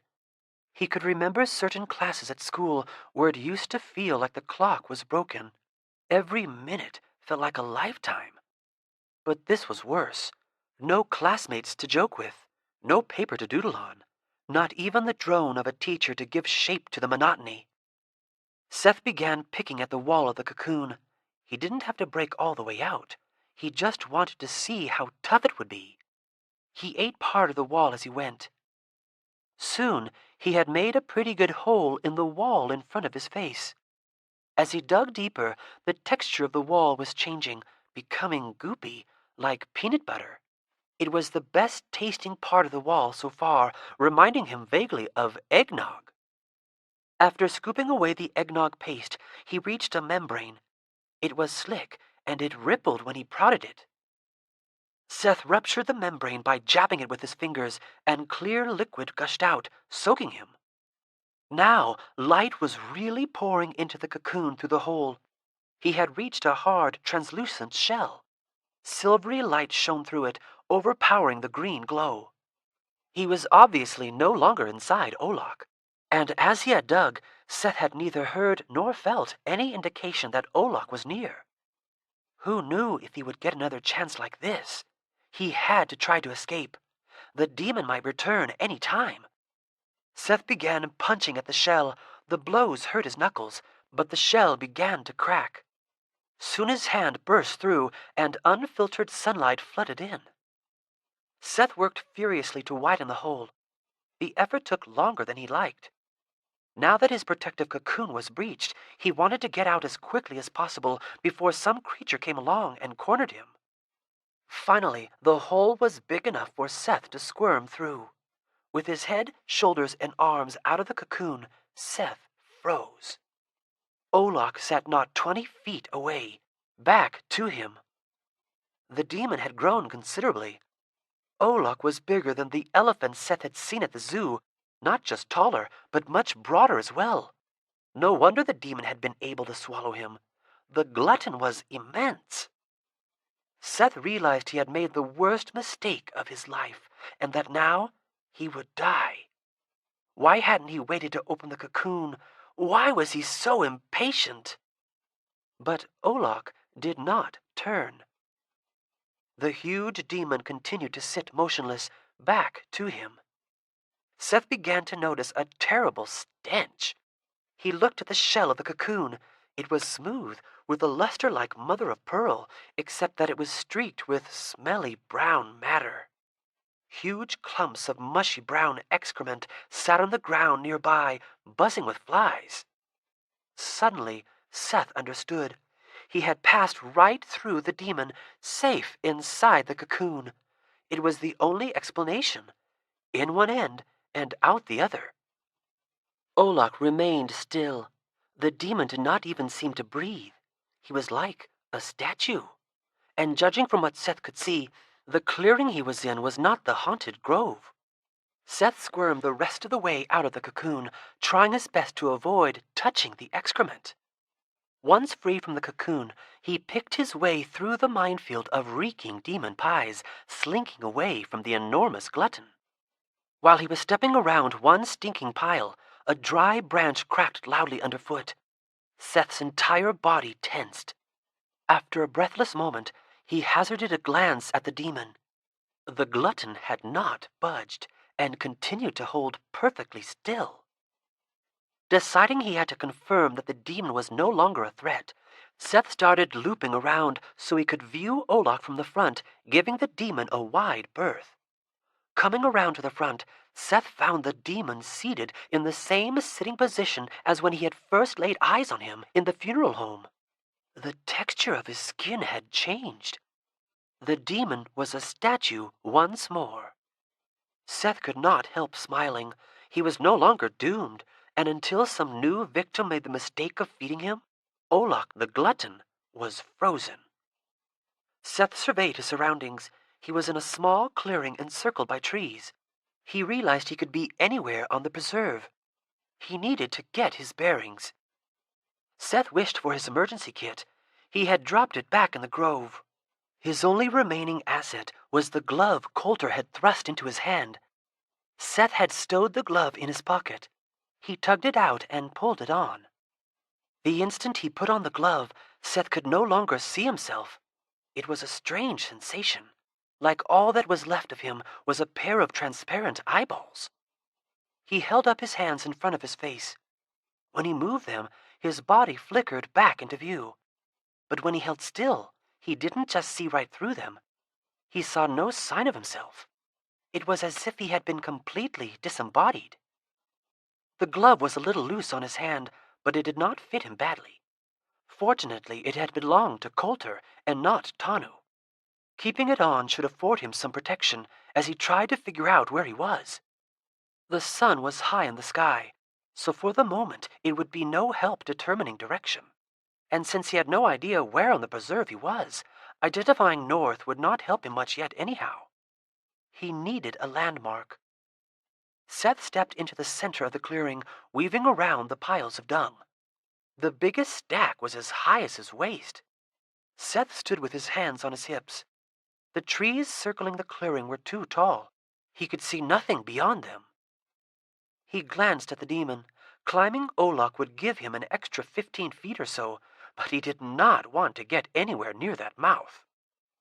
There were no apparent trails leading out of the clearing, but the undergrowth was not heavy, so he chose a direction and set off. After a while, he became used to how his body would vanish whenever he paused, then reappear as he continued walking. His first priority was to find a landmark, or a vantage point that would allow him to get his bearings. For all he knew, each step was carrying him farther from the main house. He came across a pair of deer. They paused and looked toward him. He held still, vanishing from sight. After a moment, they bounded away. Had they caught his scent? Farther along, he glimpsed a great black owl roosting in a tree. The feathery head swiveled toward him, round eyes staring. Seth had never known owls could be so large or so black. Even as he stood motionless and invisible, the golden eyes seemed to stare into his. In that instant, Seth realized he had not consumed any milk. It was a new day, and he had not slept. He could not see the true forms of any of the magical creatures. The owl could be anything. The deer could have been anything. He thought back to Olak. Had the demon really looked as much like a statue as it had seemed to him? Or was that another illusion? Seth backed away from the owl, eyeing the large bird as he distanced himself and circled around it. The dark owl did not turn, but the head pivoted, golden eyes trained on Seth, until he passed out of sight. Before long, Seth came to an unusual path. Once it had been a wide road paved with flagstones, though now it was choked with weeds and slender young trees. Many of the paving stones were out of place or hidden beneath vegetation, but plenty were visible to help him follow the road.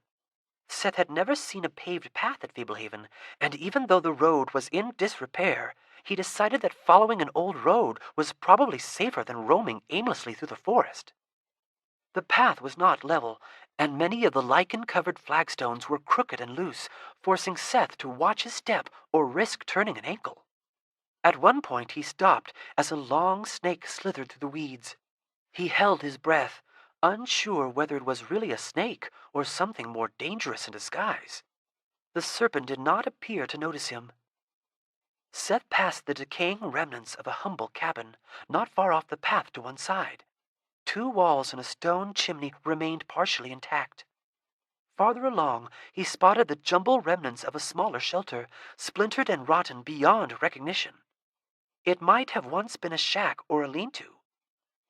He passed a few more ruins of crude shelters before the road led him into an open area where he stood facing an impressive manor, surprisingly undamaged compared to the road and the other dwellings he had passed. The manor was 3 stories tall, with 4 large pillars in the front. White walls were now gray, and all the windows were covered by heavy green shutters. Flowering vines twisted around the pillars and climbed the walls. The road formed a circular driveway in front of the manor, doubling back on itself. Seth remembered hearing about an abandoned mansion somewhere on the property. It had once been the main house at Fablehaven and the center of a community of which the dilapidated shelters were probably remnants. He could not recall ever hearing why the mansion had been abandoned. Given his current situation, one detail about the manor stood out above the rest. It occupied high ground. He suspected that from the roof he would be able to get his bearings. Did he dare risk entering the house? Normally he would intrude in a heartbeat. He loved exploring, but he knew that barging into an abandoned mansion on Fablehaven property was a risky proposition. Here, ghosts and monsters were not only real, they were everywhere, and the manor had to be vacant for a reason. It was larger and more grand than the house his grandparents occupied. He had to find out where he was. Although the sun was still fairly high, nightfall would inevitably come, and he didn't want to get caught in the woods after dark. Plus, everybody had to be terribly worried. If entering the house would help him figure out where he was on the property, it would be worth the risk. Also, it would be cool to see what the manor looked like inside. Who knew? There might even be treasure. Seth walked cautiously toward the house. He decided to take it slow, keeping himself tense to bolt at the first sign of trouble. The day was hot and still. Clouds of gnats twirled above the lawn. He could imagine carriages pulling up to the house, being greeted by uniformed servants.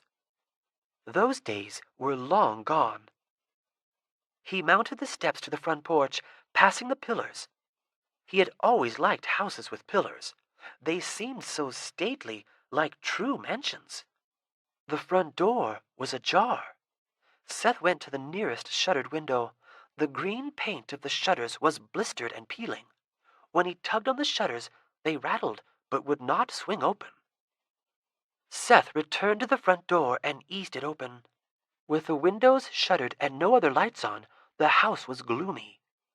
Beyond the cavernous entry hall, he could see into a spacious living room. The furniture looked expensive, even under a heavy layer of dust. Everything was quiet. Stepping inside, Seth left the door wide open. His passage stirred up dust off the floor. Standing inside the house was barely cooler than standing under the sun outside. It smelled musty, with a hint of mildew. Great sheets of cobwebs hung from the high ceiling and veiled the chandelier. He decided it might be wise to hurry. A grand staircase led up from the entry hall to the second floor.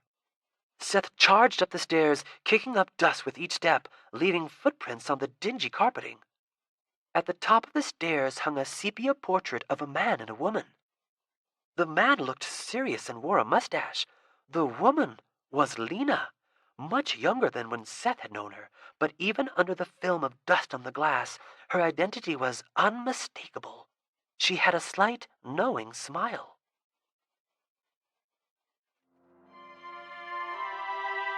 This is the end of CD number 6. Please continue listening on CD number 7.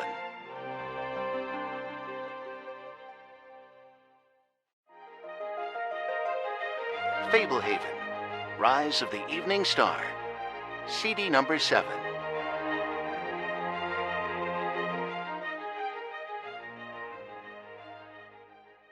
Seth hurried down the hall until he found another staircase, which granted access to the third level.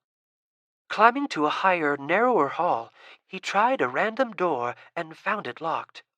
The next door he tried was locked as well, but the third opened onto a bedroom. He hurried to the window, opened it, and unfastened the shutters. Already he had a good view, but only in one direction. So Seth stepped out onto the roof. The roof was steep enough that if he fell, he could conceivably roll off the edge and fall 3 stories to the driveway. Treading gingerly, wood creaking, Seth moved to the crest of the roof. Standing atop the manor, he found himself just high enough to get a decent view of the surrounding area. Unfortunately, not much looked familiar. He identified the 4 hills that surrounded the valley where Coulter had led him, but he was not sure from what direction he was looking at the 4 hills. Slowly he turned, scanning the horizon, searching for clues. In one direction, he could see what he suspected was the beginning of the marshland. In another direction, he saw a single hill. On the hill, he saw a rooftop peeking above the trees. Warren's cottage! It had to be. He could barely see the top of it from his current vantage point. He stood on his tiptoes, trying to improve his angle. It was a good distance away, but if he could reach the cottage, he knew how to find his way back to the main house from there. Sweeping the area with a final look, Seth soaked up all the details he could. Back on the ground, the way would not be plain, but the sun was moving, casting enough shadow now for him to feel confident which way was west. And by knowing west, he should be able to maintain his heading as he hiked to the cottage. He returned to the window and climbed back into the room, closing and latching the shutters. Seth surveyed the room. It was well appointed, but he didn't see anything worth carrying all the way back to the cottage. Of course, now that he had been here, he could probably find his way back. Maybe there was money or jewelry lying around someplace, perhaps in the master bedroom. Might be worth taking a look around for a few minutes before he departed. After all, it wouldn't be stealing, since the house was abandoned. He guessed a good place to start looking would be the 2nd floor, where the rooms had seemed bigger. After quickly checking a few dresser drawers and glancing inside a nightstand, Seth exited the room. He stopped, staring down at the far end of the hall, where the dust on the floor was swirling in a low circle. The sight was unsettling, eddying dust at the height of his shins. Where was the breeze coming from? The staircase that accessed the 2nd floor was about halfway down the hall toward the swirling dust. Seth found that his mouth was suddenly dry. He did not want to move toward the dust, but the hall came to a dead end in the other direction. Seth moved lightly toward the unnatural disturbance. Suddenly, the dust began whirling more fiercely, rising in a column from floor to ceiling. Seth ran toward the dust devil as it moved down the hall toward him. Something told him that if he lost the race to the staircase, he would deeply regret it. His pounding footfalls kicked up dust, but it was hardly noticeable as the wind from the oncoming vortex filled the hall with blinding particles. Seth squinted and tucked his head. When he reached the staircase, the whirlwind was scarcely 10 feet away. Wind lashed at his clothes. Seth darted down the stairway, the whoosh of the vortex close behind. At the bottom of the stairs, he turned quickly down the hall toward the grand staircase. It sounded like a hurricane was on his tail. A wave of dust engulfed him from behind as he reached the top of the grand staircase. Not daring to look back, Seth plunged down the stairs 2 at a time. Something smashed against the wall just behind him. Howling wind filled his ears. Coughing, Seth felt like he was lost in a sandstorm as decades of dust saturated the air. At the bottom of the stairs, as he dashed for the front door, Seth glanced back. The vortex had grown. It was floating down toward him across the high entry hall, skipping the stairs and growing taller by the instant. Tentacles of dust stretched out from the center of the whirlwind. An icy gale hurled stinging dust into his eyes. Seth lunged out the open door and slammed it behind him. Choking on dust, he raced down the steps to the driveway and sprinted across the yard in the direction of the cottage. Only when the manor was out of sight did he relax his pace. Kendra sat at the table with Warren, racking her brains to decide her next move. Mendigo stood guard outside the window. Despite the company of the mute albino and the oversized puppet, she had rarely felt so alone. Mendigo had proved to be quite useful. After he had gathered fruit for her on the small hill that covered the forgotten chapel, the puppet had carried her piggyback to Warren's cottage as dawn began to streak the sky. But now the day was starting to fade, and she still had no plan, except to keep watch out the window in case Vanessa decided to pay her a visit. Kendra had spread out all the potions from Tano's pouch on the table. She knew which containers held the bottled-up emotions, but was unsure which emotion was which. The rest of the potions could be just about anything. She had thought about sampling one, but became worried that some might be poisons or otherwise harmful concoctions meant for enemies. Kendra concluded she should save testing random potions as a last resort. She needed to find a way to free her grandparents. There were tools in the cottage, plenty of items she could use as weapons, but if Vanessa was still controlling Tanu, Kendra had a hard time picturing herself succeeding. Mendigo could help, but Kendra would be surprised if the puppet was able to enter the yard, since he could not enter the cabin. She was pretty sure Grandpa had to grant special permission to any non-mortal visitors. The fairies were permitted in the garden only by his consent. Mendigo started tapping on the window. She had told him to warn her if anyone approached. What could she do? Mendigo, protect Warren and me from harm, but stay out of sight until my command. Mendigo crouched behind a bush near the porch as Kendra made her way to the window. She peeked out, moving her head slowly, and could not believe what she saw. Seth was emerging from the trees, walking up the path to the cottage. Initially, she was shocked. When she recovered, Kendra ran to the door and flung it open, tears of happiness and relief springing to her eyes. "Seth!" she cried. "Kendra?" he said, stopping in his tracks. "You're not dead." "Sure I am. I'm a ghost. I've been sent back with a warning." Kendra could not stop smiling. "Oh, I thought I'd never hear you say something idiotic again." "Who else is with you?" "Just Mendigo and Warren. Hurry, come inside." "Ha ha," Seth said, continuing toward the cottage at a leisurely pace. I'm serious," Kendra said. "Come inside. Bad things have happened." "Yeah, and I'm serious too," he said. "Muriel called me from beyond the grave to deliver a singing telegram." Kendra put her hands on her hips. "Mendigo, show yourself."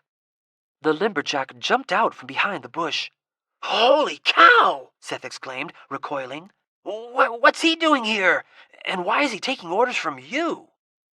"Get inside and I'll tell you," Kendra said. "Oh, Seth, I've never been gladder to see anybody, but we have a big problem on our hands."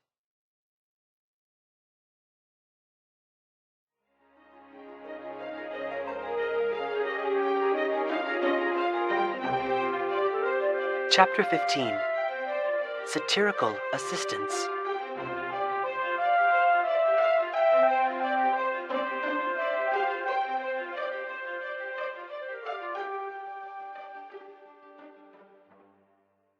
Seth sat across the table from Kendra, looking totally shell-shocked. After he had told Kendra about the cocoon and passing through Olak, she had explained how Vanessa had been revealed while he was absent.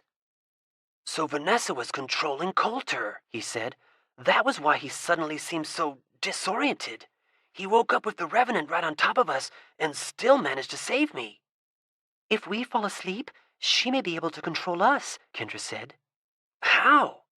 He picked up another cookie from the plate Kendra had left at the center of the table. She had discovered the cookies in the cupboard. "Since she's a narcoblix, I think the Drummonds were a diversion so she could bite us in the night without anybody worrying about the marks. You were bitten by the Drummonds, so was I, so was Coulter, so was Tano, but who knows if all those bites were actually Drummonds?" "I bet you're right," Seth said, munching on the cookie. "You know, I fell asleep inside the cocoon a couple of times. Once for quite a while. She might know I'm still alive." "To be safe, we, better not fall asleep until we solve this problem," Kendra said. "You look tired," Seth said. "Your eyes are getting bloodshot." "Vanessa gave me a sleeping drug yesterday, and I slept most of the day, but then I was up all night, and didn't want to risk napping today," Kendra yawned. "I'm trying not to think about it." "Well, I got a good sleep after Olak, got rid of me, so I should be able to go all night," Seth said. I agree we need to free Grandpa and Grandma, but we also need to find the key and keep it away from Vanessa. We have to protect the artifact. For all we know, she may already have the key, Kendra said. She might even have the artifact. I doubt it. It will be hard to get past that revenant.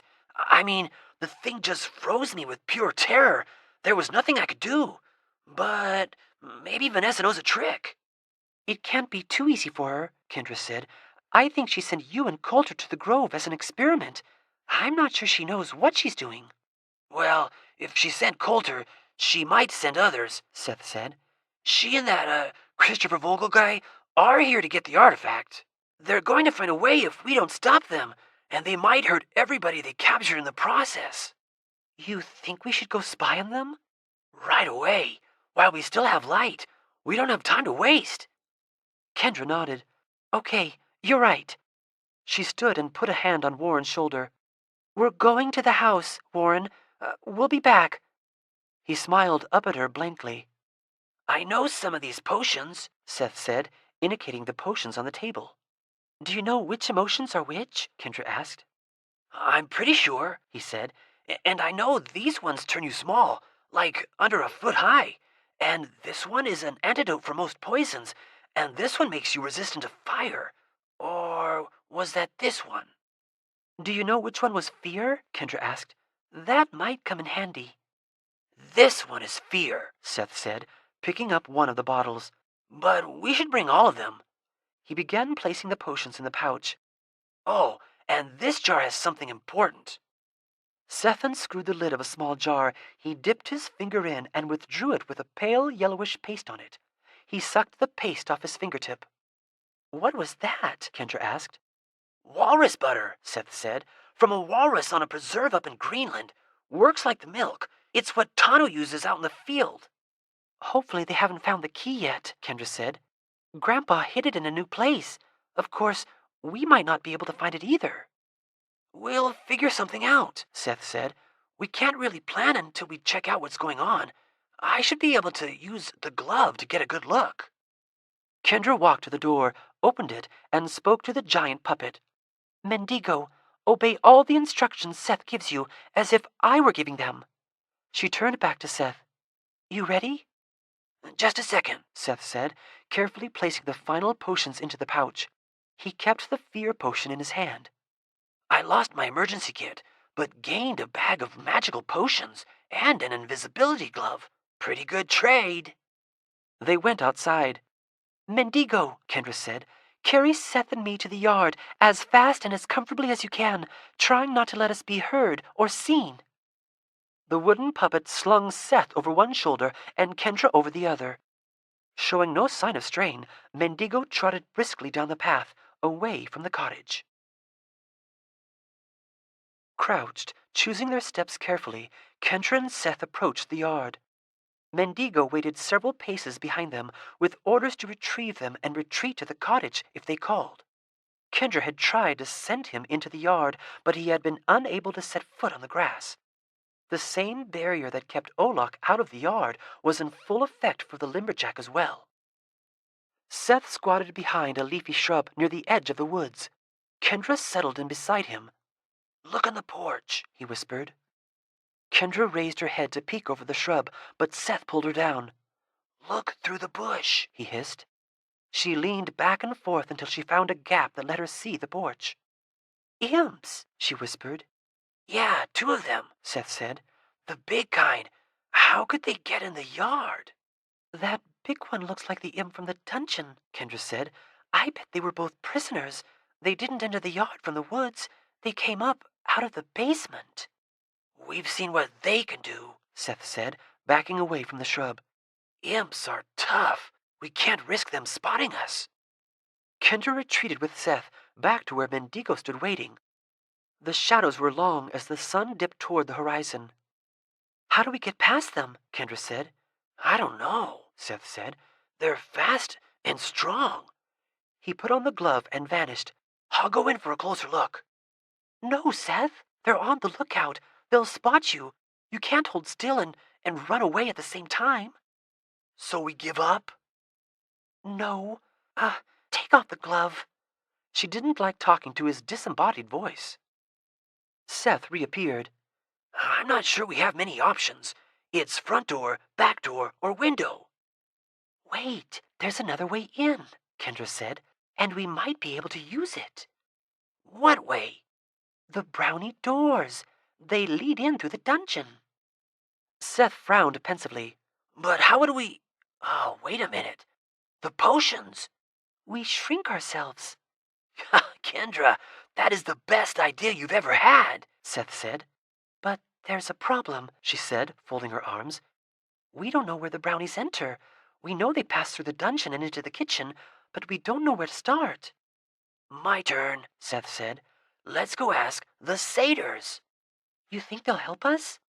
Seth shrugged. Well, I have something they want. Do you know how to find them? We can try the tennis court. If that fails, there's a place where I leave the messages. I wonder if the fairies would tell me, Kendra said. If you can get any to speak to you, Seth said. Come on, if we hurry, we can get there before sundown. It isn't far. They really built a tennis court? Yeah, nice one. You'll see.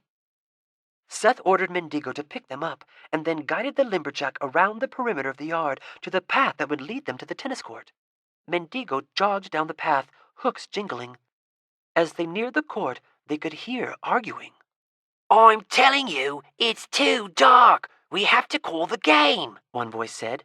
And you say that makes it a draw? The other voice replied incredulously. That's the only fair conclusion. I'm up 6-2, 6-3, and 5-1, and it's my serve. Doran, you have to win 3 full sets to take the match. Count your blessings. I was getting ready to make my move. The sun isn't even down. It's below the trees. I can't see the ball in these shadows. You play some solid games. I'll grant that you had a fair chance of winning had we continued. Sadly, nature has intervened. Mendigo left the path at Seth's prompting and started through the undergrowth toward the hidden court. Can't we start again tomorrow at the same score? The second voice tried. Oh, unfortunately, tennis is a game of inertia.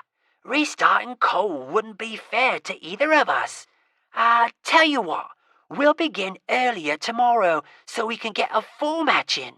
And I suppose if you're behind and can find a cloud somewhere in the sky, you'll say there's a chance of showers and call the game. I'm serving. You're welcome to return it, or you're welcome to stand there. Mendigo pushed through the bushes at the edge of the tennis court. Doran stood waiting to serve. The racket he had broken while swatting Olok had been beautifully mended and restrung. Newell stood at the net. Hello, Newell said. Look, Doran, we have visitors. Kendra, Seth, and, Muriel's weirdo puppet. Would you kids mind if I serve one last game? Doran asked. Course they'd mind, Newell shouted. Terribly rude of you to ask. We're sort of in a hurry, Kendra said. We'll make it quick, Doran said with a wink. In this blackness, one game could be all it takes to cause a serious injury, Newell insisted desperately. It isn't very dark, Seth observed. Line judge says we should play on, Doran said. Newell shook his fist at Seth. Okay, one last game, winner take all. Sounds good to me, Doran said. That isn't fair, Kendra mumbled. No problem, Doran said. He hasn't broken my serve all day. Enough chit-chat, Newell called grumpily. Doran tossed the ball up and blasted it over the net. Newell returned the blistering serve with a limp lob, allowing Doran to rush forward and hit a winner at a vicious angle. Doran's next 2 serves were aces. The 4th serve Newell returned briskly, but after a fierce volley, Doran took the point with a wicked slice that died before Newell could reach it. Game, set, and match, Doran trumpeted. Growling, Newell ran over to the shed and started bashing his racket against the wall. The frame cracked and several strings popped. Boo! Seth cried. Poor sportsmanship! Newell stopped and looked up. Has nothing to do with sportsmanship. Ever since the Brownies mended his racket, his shorts have more zip. I just want to level the playing field.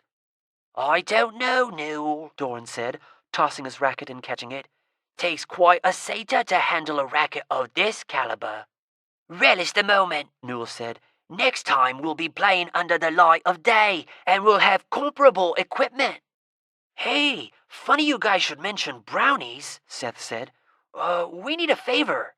Does the favor involve demons trashing our shed? Newell asked. I took care of Olak, Seth said. We need to know how the brownies get into the house. Through the little doors, Doran said. He means we need to know where their entrance is, so we can get in through the little doors, Kendra clarified. No offense, but it might be a bit of a squeeze, Newell said. We have potions to shrink ourselves down, Seth said. Ah, resourceful kids, Doran commented. Newell studied them shrewdly. Why would you want to get into the house that way? There may be barriers to prevent you. And who says the brownies will grant you access? They keep to themselves. We have to sneak inside, Kendra explained. Vanessa is a narcoblix. She drugged my grandparents and took over the house, and will probably try to destroy Fablehaven next. Wait a minute, Doran said. Vanessa? As in smoking hot Vanessa? As in betrayed us all, Vanessa, Kendra said. I'm not sure how the brownies would feel about us giving away their secret entrance, Newell said, rolling his tongue against his cheek and winking at Doran. True, Doran said, nodding sagely. We'd be violating a sacred trust. I wish we could help, Newell said, folding his hands. But a promise is a promise. How many batteries do you want? Seth asked. 16, Doran said. Deal, Seth said. Newell elbowed Doran. 24 is what he meant. We've already got a deal for 16, Seth said. We could make it less. Oh, fair enough, Newell said. He gave Seth a sly glance. I'm assuming you have said batteries on your person? Well, in my room, Seth said. I see, Newell said, scowling dramatically. And suppose you get caught and never make it back. We're out 16 batteries, and we've broken our sacred promise to the brownies. I could live with 16 up front, but with deferred payment, we're going to have to up our fee by 50%. Okay, 24, Seth said. I'll pay up as soon as I can. Newell grabbed Seth's hand and shook it vigorously. Congratulations! You just found yourself a secret entrance. So, seriously, Doran said, what's with the puppet? Dusk was deepening when the satyrs, Kendra, Seth, and Mendigo reached the driveway to the main house, not far from the front gates of Fablehaven. Kendra had seen a few twinkling fairies in the woods, but when she tried to get their attention, they darted away. Now I'd say it's getting dark, Doran said. Save it, Newell replied, kneeling beside a tree and pointing. Seth, go straight not more than 20 paces, and you'll find a tree with a reddish hue to the bark. At the base of the tree, between a fork in the roots, you'll see a good-sized hole. That is the entrance you're looking for. Don't blame me if they don't roll out the red carpet. And don't tell them we told you how to find them, Doran said. But be a pal and, leave this near the entrance, Newell said, handing Seth his freshly broken racket. Thanks, Kendra said. We'll take it from here. Unless you want to help us, Seth tried. Newell winced. Yeah, about that. See, we've got this thing. We promised some friends, Doran said. It's been scheduled for a while. We've already cancelled twice. Next time, Newell promised. Take care, Doran said. Don't get eaten by a brownie. The satyrs gambled away and passed out of sight. Why'd you even ask? Kendra said. Didn't think it could hurt, Seth replied. Come on. They rushed across the gravel driveway. The house was not in sight, so they felt relatively safe from Vanessa and her imps. Mendigo followed a few paces behind them. They continued in the direction the satyrs had indicated. That must be it, Seth said, touching a tree with rosy bark. There's the hole. Good thing we found it before it was totally dark. Seth leaned the broken tennis racket against the tree. The hole looked big enough to roll a bowling ball into. It fell away at a steep angle. get the potions out, Kendra said. Seth rummaged in the pouch. He pulled out a pair of small vials. These should do the trick. You're sure they're the right ones? Kendra verified. They're the easiest to remember. The potion in the smallest bottles makes you small. He handed one of the vials to Kendra. She frowned at it, her brow furrowed. Now what? He asked. Do you think our clothes will shrink too? She asked. Seth paused. I hope so. What if they don't? Tanu said the potions leave him about 10 inches tall. So we'd be what, around 7 or 8 inches? What could we wear? Tanu wraps handkerchiefs around some of his bottles, Kendra said. Seth scrambled through the bag and removed 2 silk handkerchiefs. These should do. Hopefully, whoever made the potions took clothes into account, Kendra said. Should we sprinkle some on our clothes to be safe? Seth said. We have 4 extra shrinking potions. Couldn't hurt, Kendra said. Seth dug out an extra vial of shrinking potion. At the same time? He asked. Drink yours first, Kendra said. Seth unstopped the vial and downed the contents. Tingly, he said. His eyes widened. Really tingly. His clothes suddenly looked very loose. He looked up at Kendra, craning his neck at his much taller sister. He sat down on the ground. His feet slipped easily out of his oversized shoes as his legs shortened.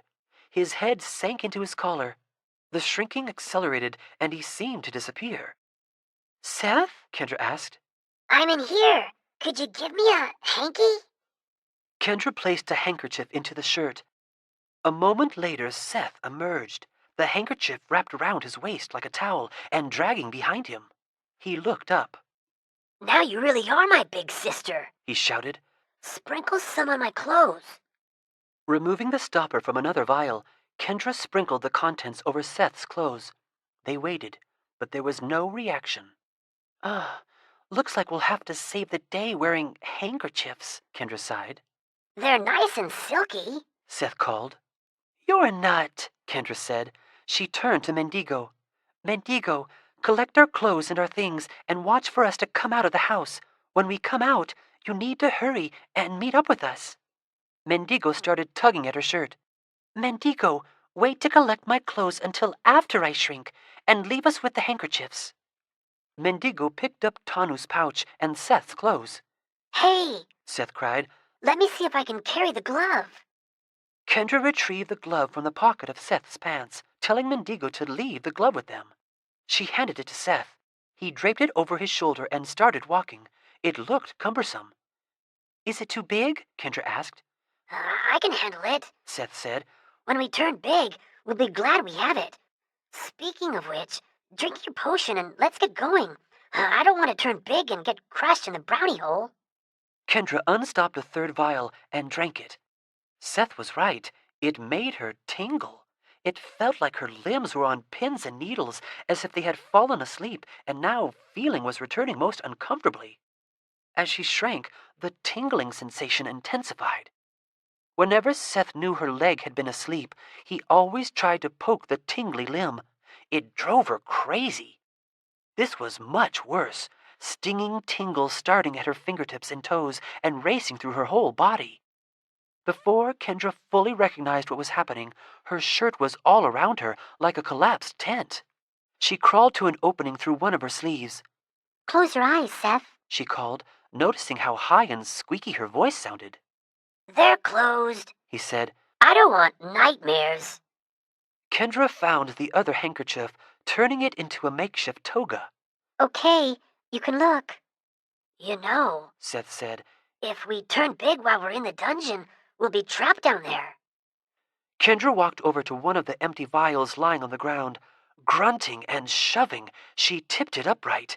Relative to her new size, it was nearly as big as a garbage can. The glass is thick, Kendra said. I can barely move this empty one. Setting down the bulky glove, Seth tried to lift the bottle. He could barely hold it off the ground. Too bad we can't bring a spare, he said. Well, we'll just have to hurry. Mendigo, remember, watch for us and meet up with us when we come out. Mendigo now looked enormous, like some eerie monument. Seth slung the glove over his shoulder. Come on. Kendra looked up. Through the gaps in the branches above her, she saw stars coming out. She followed her brother down into the yawning hole.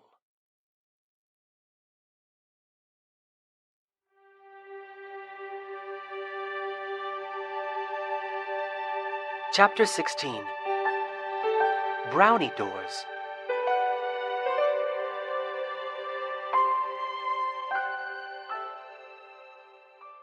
Although the dirt near the opening of the brownie hole was crumbly and loose, the ground soon became smooth and firm as the tunnel sloped downward. Near the entrance, Kendra and Seth needed to crouch in some places, but before long, the tunnel increased in diameter so they could comfortably walk upright.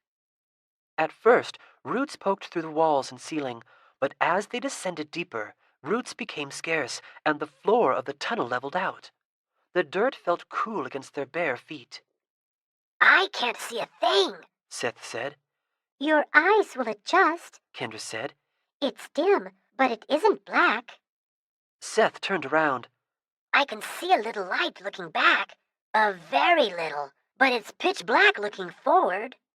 You must be going blind. I can see way down the tunnel. Then you take the lead. Kendra led them deeper into the tunnel. She wasn't sure what Seth was talking about. Sure, it was dim, but there was enough light from the entrance even to reveal the texture of the different stones embedded in the tunnel walls. Can you still see? Seth asked. Haven't your eyes adjusted yet? Kendra, it is totally black. No light. I can't see you. I can't see my hand. And I can't see any light looking back. Kendra looked over her shoulder. The way back appeared equally as dim as the way ahead. You see nothing? My night vision is fine, Kendra, Seth said. I could see pretty well when I went to the grove, and there wasn't much light there. If you can still see, then you can see in the dark. Kendra thought about the overcast night at the pond, when she had assumed light was filtering through the clouds. She remembered seeing into cells in the dungeon that Seth thought were black. And now here she was, deep underground, and despite the dwindling twilight outside, no matter how far they walked from the entrance, it had stopped getting dimmer. I think you're right, Kendra said. I can still see pretty well. The light hasn't faded for a while. I wish those fairies had kissed me a little, Seth said. Just be glad one of us can see. Come on. The tunnel wound back and forth several times before Kendra came to a stop. I see a door up ahead. Does it block the way? Yeah. Well, let's go knock. Kendra started forward. Just a second, Seth said. I lost my handkerchief. No peeking. Oh, here it is. Okay, lead the way. A round wall filled the entire tunnel. In the wall was an oval-shaped door. When they got close, Kendra tried the knob.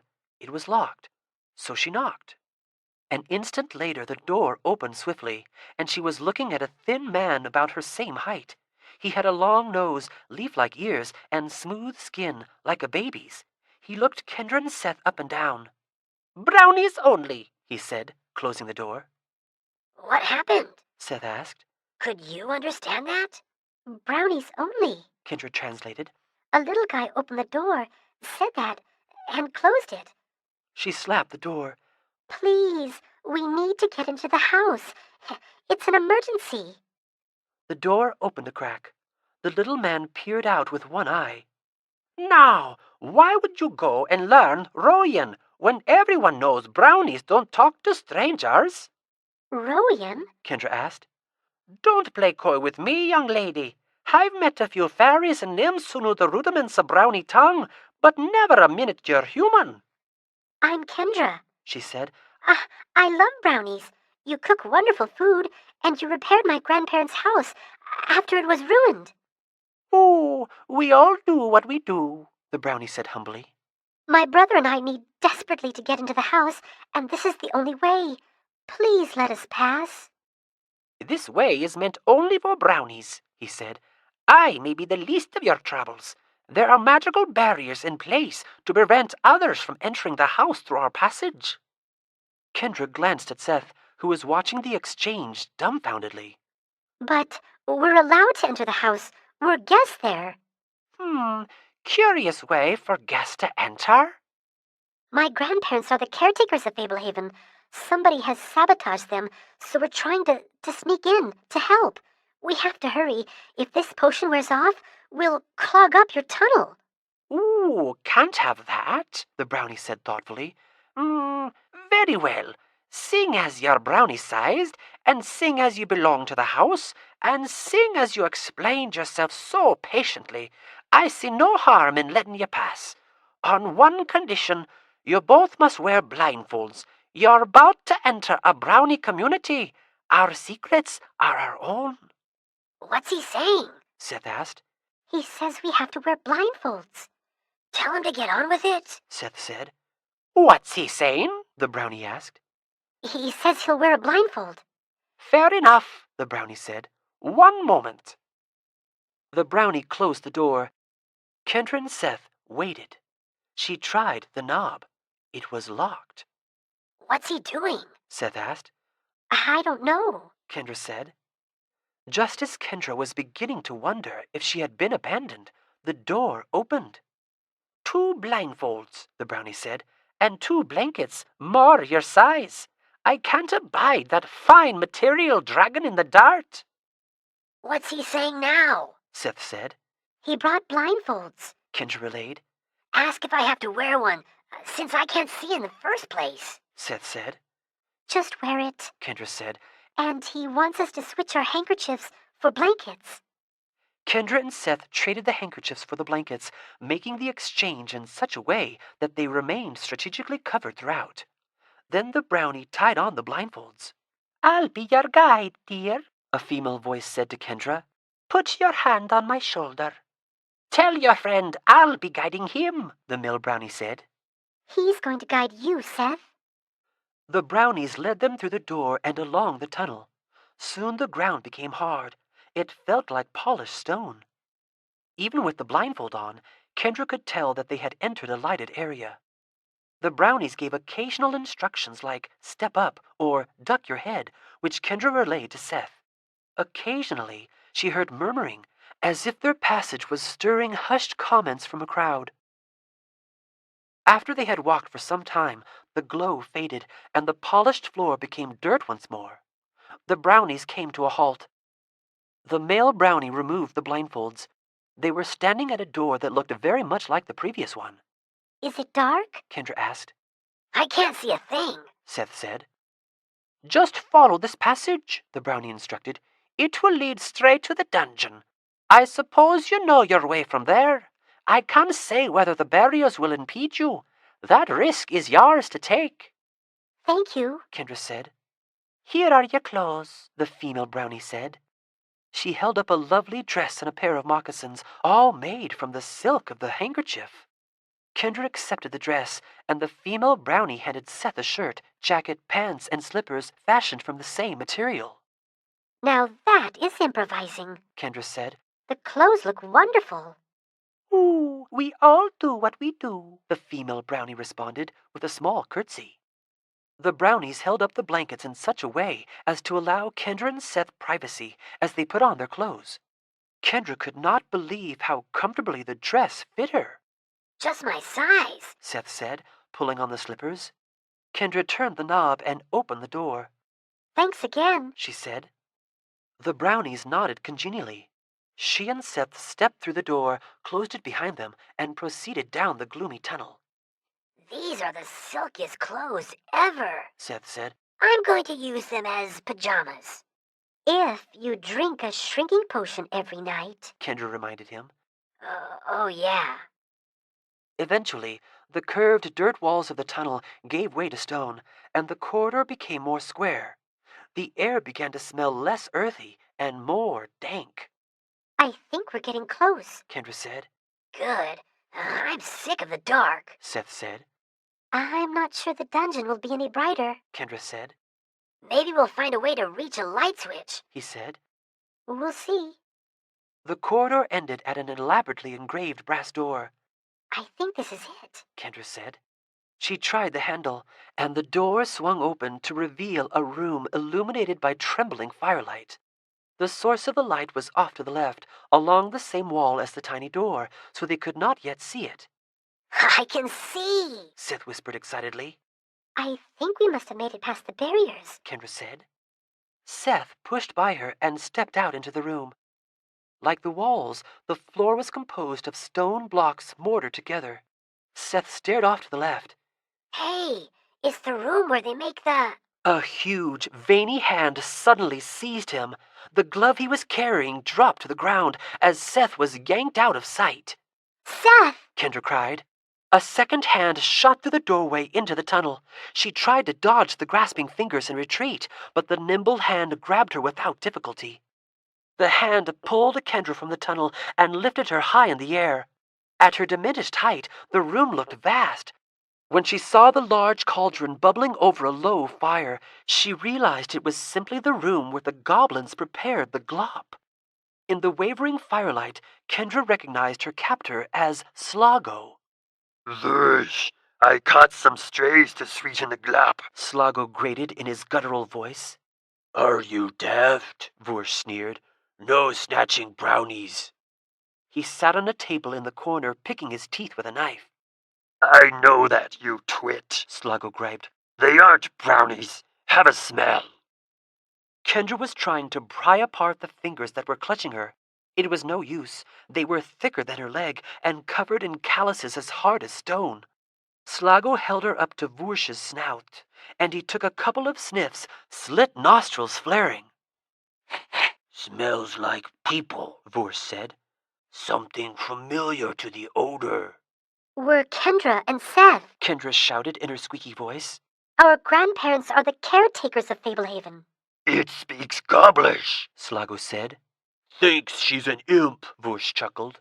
You have to help us. Kendra cried. "Pipe down," Slago said. "You're in no position to issue orders. I remember these two. Ruth brought them through here not long ago." "Right you are," Vush agreed. "And considering how things have changed." What do you mean how things have changed? Kendra yelled. "He means, seeing as your grandsires are now prisoners in their own dungeon," Slago said. "it might be a fine prank to watch them gobble down their own flesh." "You read my mind," Vush gurgled. What are they saying? Seth asked. They're talking about cooking us. Kendra said. Grandma and Grandpa are imprisoned here. If you cook us, you'll pay, Seth shouted. You'll be guilty of murder. Grandma and Grandpa won't be in prison forever. "This one speaks like people," Slago grunted. "It has a point," Vush sighed. You can't cook us. Kendra called. The treaty protects us. "Trespassers in our dungeon forfeit all protection," Vush explained. "But the runt may be right about Stan and Ruth," Slago said. "Course, if Stan and Ruth don't know, they can't rightly punish us," Vush mused. Why don't you set my grandparents free? Kendra proposed. They're the rightful caretakers here. You'll be rewarded. "Vanessa freed the big imps," Slago croaked. "She is master of the situation. Besides, we couldn't spring Stan even if we wanted," Vush said. "We have no keys to the cells." "So we may as well have a little fun," Slago said, giving Kendra a squeeze that made her ribs creak. If you let us go, we may be able to help my grandparents. Kendra said. Vanessa has no real authority here. My grandparents will be back in charge sooner or later, and when they are, they will reward you greatly for helping us now. "Desperate words from cornered prey," Slago said, striding toward the cauldron of roiling gray sludge. "Hold, Slago. She may be right," Vush said. Slago hesitated at the cauldron. Hot, foul steam fumed up, washing over Kendra. She glanced over at Seth, who returned a worried look. Slago turned to face Vush. "You think?" "Stan and Ruth have repaid loyalty in the past," Vush said. "If we spare their spawn, there may be more reward in it than watching the run spoil." "A goose?" Slago asked hopefully. "Or better, this would merit much gratitude, and Stan has always dealt with us justly." I'm sure they'd give you huge rewards. Kendra said. You'd say anything at present to save your neck, Slago growled. All the same, my ears agree with Vursh. Stan will likely return to power, and he has a history of fair rewards. Slago set Kendra and Seth on the floor. Could you take us to their cell? Kendra asked. Seth looked at her like she was crazy. Wouldn't go over well if the new mistress caught us aiding enemies, Vursh said. If you take us to the cell, you can be sure Stan will fully appreciate your involvement, Kendra said. You can always cut and run if somebody comes. Might not hurt, Slago muttered. Can you keep your trap shut as we go? Absolutely, Kendra said. Have you lost it? Seth hissed.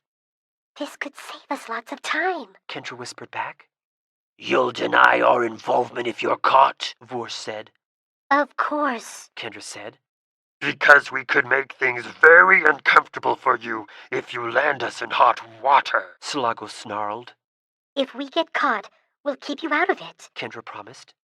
Make sure the other one understands, Vursh said. My tongue gets tangled speaking your vile language. Kendra explained the situation to Seth, who asserted his compliance. Slago stooped and picked them up in one hand. Can you hold us a little looser? Kendra asked. Be glad I don't cripple you, Slago said, slightly relaxing his crushing grip. Ask him to grab the glove, Seth said. Could you also get that glove on the floor? Kendra asked. We'll want it when we're big again. I understood the other one fine, Slago said. I'll wager I grasp more languages than the two of you together. What good is a glove? He bent down and picked it up. Better than nothing, Kendra replied weakly. Slago shook his head. Be right back, he said to Vursh. Don't forget to stir the glop. Don't get discovered, Vursh said. Swallow them if it comes to it. Slago grabbed a torch and lit it in the fireplace. He exited the room and moved swiftly down the hall. When the hall ended, he rounded a corner and continued. They passed the quiet box that Grandma had shown them. Kendra was grateful for each cell they passed because they were progressing toward the front of the dungeon. If she and her brother returned to their normal sizes before they made it up to the kitchen, they would be trapped underground, which meant every second counted. Here we are, Slago said quietly, setting them down in front of a cell door. Now, keep your word and don't cause any trouble for us. He laid the invisibility glove on the ground beside them. And if things go well, give credit where it's due. As the goblin scurried away, taking the torch with him, Kendra and Seth wormed through the slot meant for food trays. Grandma? Grandpa? Kendra called. Is that Kendra? Grandpa Sorensen said. What are you doing here? Not just Kendra. Seth said. We shrunk ourselves. Seth? Grandma Sorensen gasped, her voice trembling with emotion. But how? Coulter woke up just before the Revenant got us, Seth said. He gave me a magical cocoon that wrapped around me. Olok swallowed me like a pill. I went in one end and out the other. Which would have satisfied the spell and bound him, Grandpa said. What a stroke of good fortune. I can't say how relieved I am. I have many more questions, but little time to ask them. I take it you gained entry through the brownie doors? I got away with Tanu's potion bag, Kendra said. We made ourselves small. Do you know how long it lasts? I can't say, Grandpa said. Clever children, Grandma said. You had better hurry if you hope to enter the house. The spell will not last forever. We want to steal back the artifact key, Seth said. Do they have it? Kendra asked. I'm afraid they do, Grandpa said. I was talking with your grandmother, and she does not recall certain recent conversations. Before she was revealed, I believe Vanessa controlled your grandmother to gather information from me. That would explain how she wrote those names in the register. I remember Ruth asking me to confirm where the key to the vault was hidden, as well as to remind her of the combination to access the secret attic. I have no recollection of asking any such questions, Grandma said. With that knowledge, Vanessa should already have the key in her possession, Grandpa said. Do they know where the register is? Kendra asked. Can they let more people onto the preserve? I don't believe they know where the register is now hidden, Grandpa said. But they have released at least one of the big imps, a brute who occupied this very cell, the same savage who broke my leg. I thought this was the cell with the imp. Kendra said. The one who yelled at me when Grandma showed us the dungeon. That's right, dear, Grandma said. We had 2 other giant imps in confinement, so you can bet she released them as well, Grandpa said. In addition, she probably has help from Christopher Vogel by now, and I would wager that she is still inhabiting Tanu. You kids will need to use extreme caution. Dale and Coulter are down here in another cell, Grandma said. Vush was kind enough to confirm that. The goblins almost cooked us, Seth said. Then Kendra said that you would reward them if they helped us. So they did. I think they want a goose. I'll give them 10 geese if we get out of this, Grandpa said. Quickly, what is your plan? Well, we're gonna get the artifact key and then free you guys, Seth said. We have Coulter's invisibility glove, so when we get big again, we can still be sneaky. Well, at least one of us can, Kendra said. The key to the vault is large, like a staff, Grandpa said. Like 5 feet? Seth said. More like 6, Grandpa said. Taller than I am. Vanessa will keep it close. Be on guard. She is most dangerous. Seth, have no illusions. Whether or not she is inhabiting Tanu, you stand no chance against her in a fair fight. You have seen the dungeon keys? Yes, Kendra said. We used to keep them on a peg by our bed, Grandpa said. She may be keeping those close as well. Depending on how everything plays out, it may be impossible for you to return to us with the dungeon keys. For all but the brownies, there is only one way out of here, so you could easily become trapped down here with us. If worst comes to worst, get the artifact key and flee the preserve. We can only hope the Sphinx will find you. If all else fails, leave the artifact key and save yourselves, Grandma said. She turned to Grandpa. We had better let them go. By all means, Grandpa said. Should the potion wear off before you reach the kitchen, all will be lost. You'll find that the brownies have a staircase all their own, Grandma said. Look for the hole at the base of the stairs. Can you find your way in the dark? Grandpa asked. Kendra can see in the dark, Seth said. I think it's another fairy kind thing, Kendra said. You know the way then? Grandma asked. I think so. Kendra said. Out the door, turn right, then left, then right, then through the door and up the stairs. Good girl, Grandpa said. Make haste. Kendra and Seth scooted back through the slot in the door. Good luck, Grandma called. We're very proud.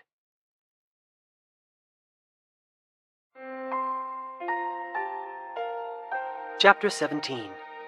Recovering the Key.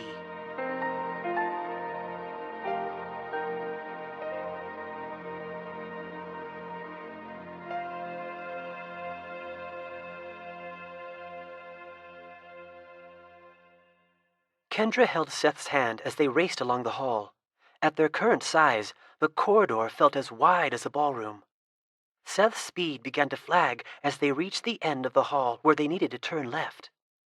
Ugh, this glove gets heavier and heavier, Seth panted. Let me take it for a while. Kendra offered. He handed it over with no protest. The glove was not terribly heavy, but it was hard to hold, like trying to carry a couple of unrolled sleeping bags. Burdened by the glove, she hurried as best she could. I wish I had infrared vision like you, Seth said. Infrared? Or ultraviolet, whatever. Is normal light too bright for you now? It's the same as ever. Can we talk later?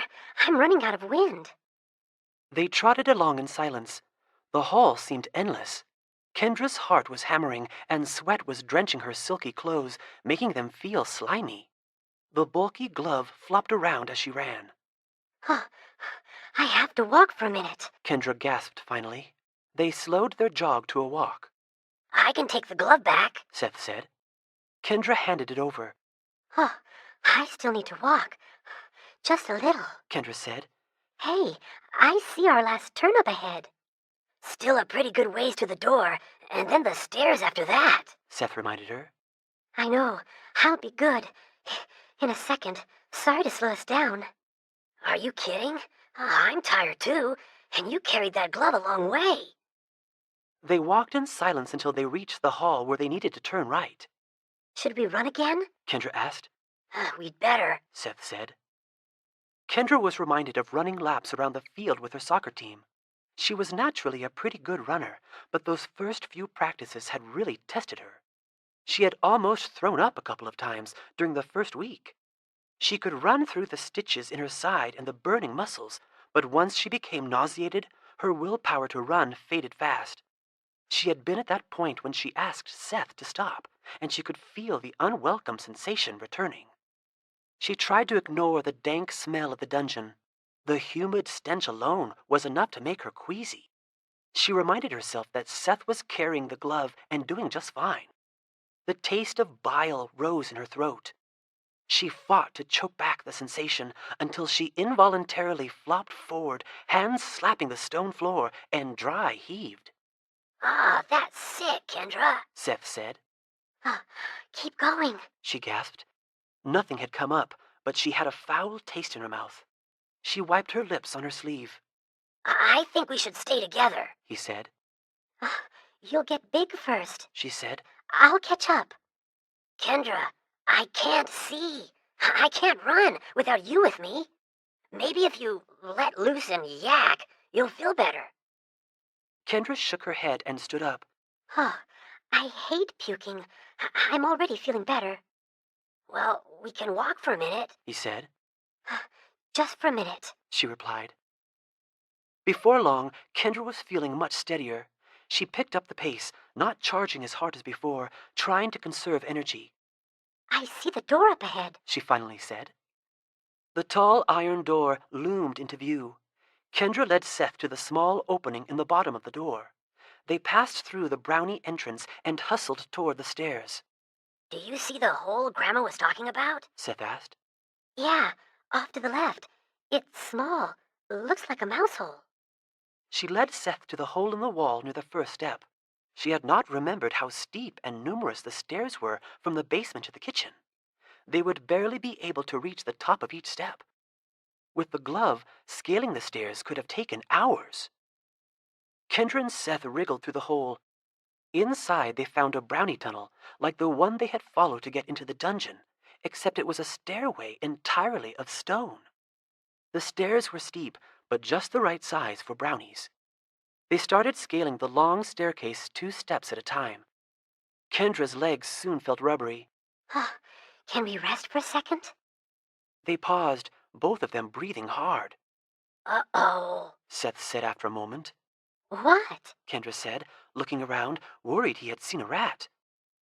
I'm starting to tingle, he said. Quick, give me the glove and run, Kendra said. He handed it off and bolted up the stairs. Kendra followed, finding new energy in her desperation. He was 10 steps ahead, then 20, then 30. Soon he was out of view. Before long, she could see where the steps ended. There was a little extra light filtering in through the door from the kitchen. She reached the top of the long staircase and crammed the glove through the hole ahead of her. Then she squirmed through the hole. Kendra, the glove, Seth hissed from beyond the brownie door. His voice was pitched lower again. She raced to the little door, dragging the glove, and lunged through into the kitchen. Seth was almost back to his normal size. The clothes the brownies had made lay in tatters. Kendra heard footsteps coming toward them from around the corner. Seth's face was a mask of panic as he snatched the glove and hastily tugged it on, vanishing instantly.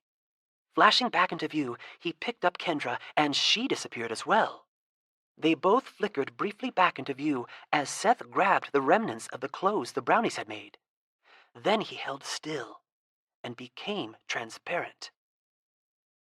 A second later, Vanessa rounded the corner and looked right through them. Did you hear something? She asked uncertainly. Course not, love, a male voice answered from around the corner. You've been hearing things all day. The imps are on guard. All is well. Kendra recognized the voice. It was Errol. Vanessa frowned slightly. I suppose I have been on edge. She walked back out of sight. Kendra realized she had been holding her breath. It made her feel lightheaded. She started breathing again, as controlled as she could. Seth grabbed a large green dish towel off the counter and wrapped it around his waist. Suddenly, Kendra started tingling. She slapped Seth's hand. He held her up to his ear. I'm tingling, She whispered. He tiptoed away from the door. Vanessa had walked away toward the dining room, so he went in the opposite direction. As they entered the living room, Kendra felt the tingling spreading and intensifying. Won't be long, She warned. He stuck her behind a sofa. As soon as she was out of view, she started pulling off her dress, which was feeling tight. After a couple of moments, the tingling became severe, and she felt herself growing. Before she knew it, she was back to her normal size, her body pushing the sofa away from the wall, the unbearable tingles subsiding. Seth straightened the sofa. Kendra peeked her head up. If you hold my hand, will I turn invisible too? Seth grabbed her hand and held still. He became invisible, but she did not. It must just work for small stuff, he said. Try to find me some clothes, she whispered. Voices and footsteps were approaching. Seth hushed her, moved to the side of the sofa, and held still. Errol came striding into the room, wearing the same antiquated suit Kendra and Seth had become familiar with. A minor setback, he remarked over his shoulder. Why not just send Dale? Vanessa followed him into the room. We are running out of people. Our job is far from complete. We must conserve. Tanu is a major loss. He was strong as a bull. Kendra bit her lip. What had happened to Tanu? Errol crossed the room and flung himself down on the sofa, kicking off his shoes. Well, at least now we know what we're up against, he said. We should have known last time, Vanessa said. Kendra awoke me at just the wrong moment, right before I glimpsed what was approaching. Many creatures radiate fear. The feeling was so strong I suspected a demon. And of course, I missed seeing what happened to Seth. You're sure he's alive? Errol said. I'm sure I felt him, Vanessa said. But I couldn't take possession of him. He was slippery, protected. It was like nothing I have ever felt. Errol laced his hands behind his neck. Sure he isn't just a mindless albino? Vanessa shook her head. After Coulter and Tanu were attacked by the Revenant, I lost all contact. It's as if Seth found some kind of shielded area. But there was no escape. You saw enough to know that. Which is why I'm perplexed, she said. I know what I felt. You haven't sensed him since this morning? True. He could be free. He could be dead, though dead would be a reckless assumption. My instincts tell me something unforeseeable has happened. Are you sure you don't want to send the imps out hunting for him and Kendra? Errol asked. Not yet, Vanessa said. Once the imps pass out of the yard, they will not be able to return. If we find the register, that would change things. We mustn't take unnecessary risks. There's too much at stake. I want the imps on guard until we resolve how to handle the Revenant.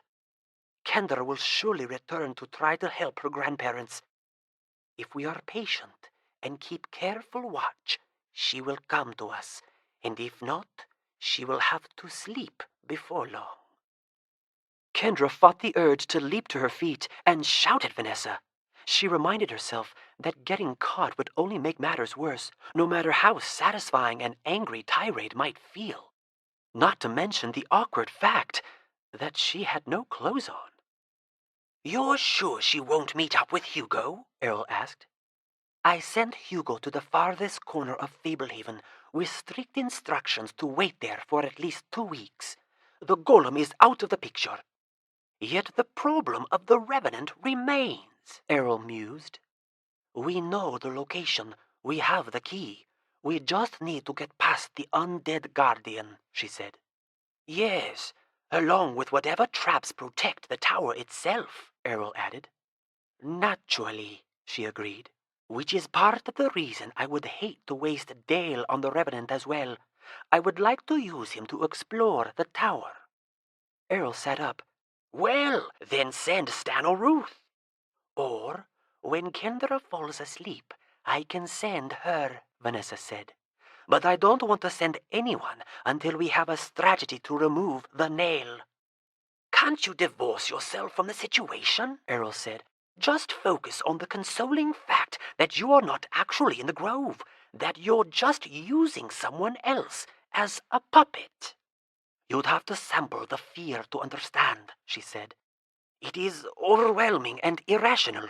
It left me utterly paralyzed both times.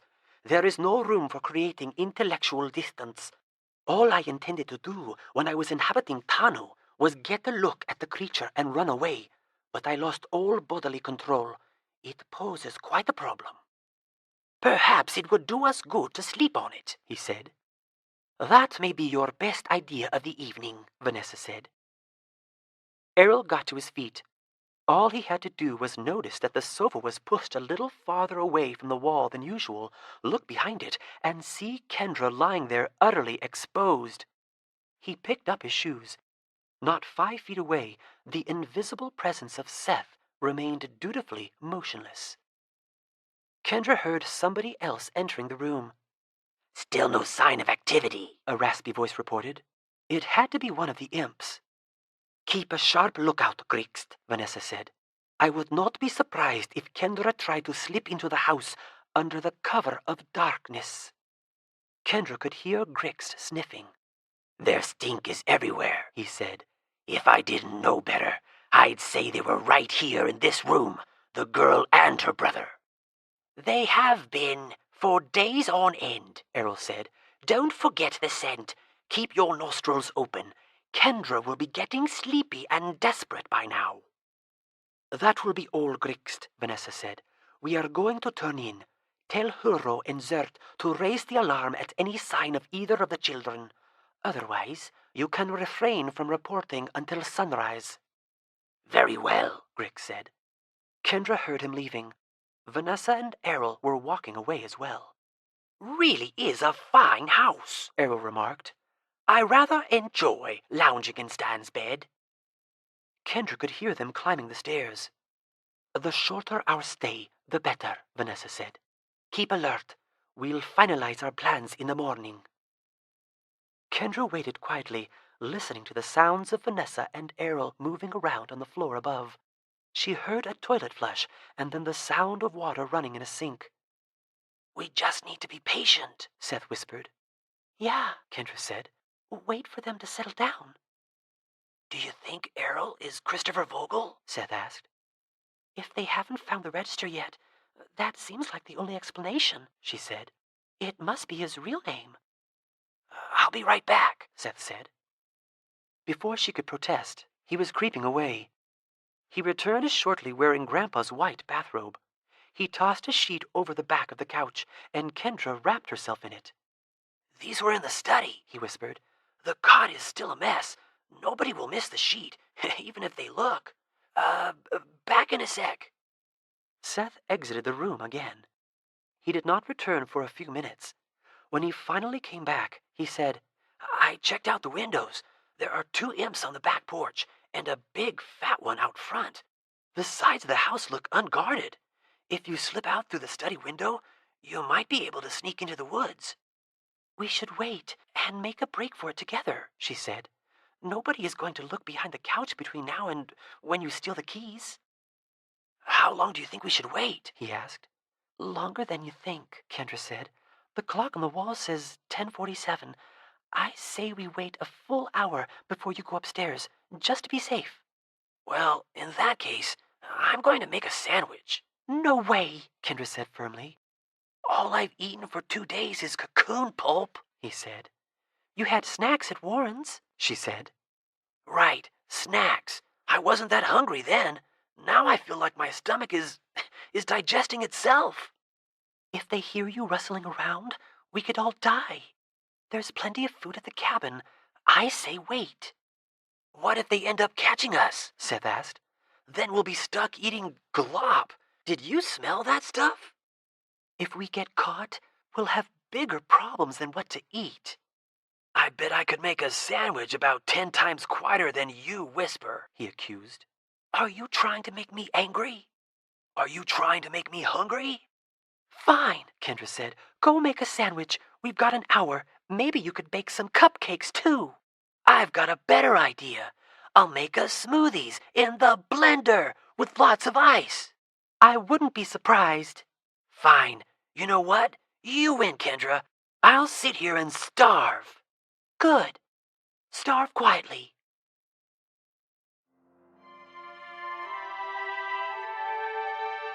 This is the end of CD number 7. Please continue listening on CD number 8.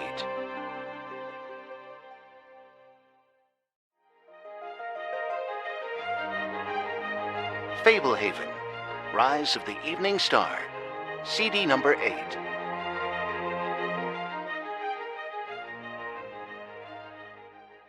Time crawled. Seth spent most of the hour sitting invisibly on the couch. Kendra tried to picture what escape route she would use if things went bad. Eventually, the hour passed. Can I go get the keys? Seth asked. Do we need more of a plan? Kendra said. My plan is to be really quiet and bring the keys downstairs, Seth said.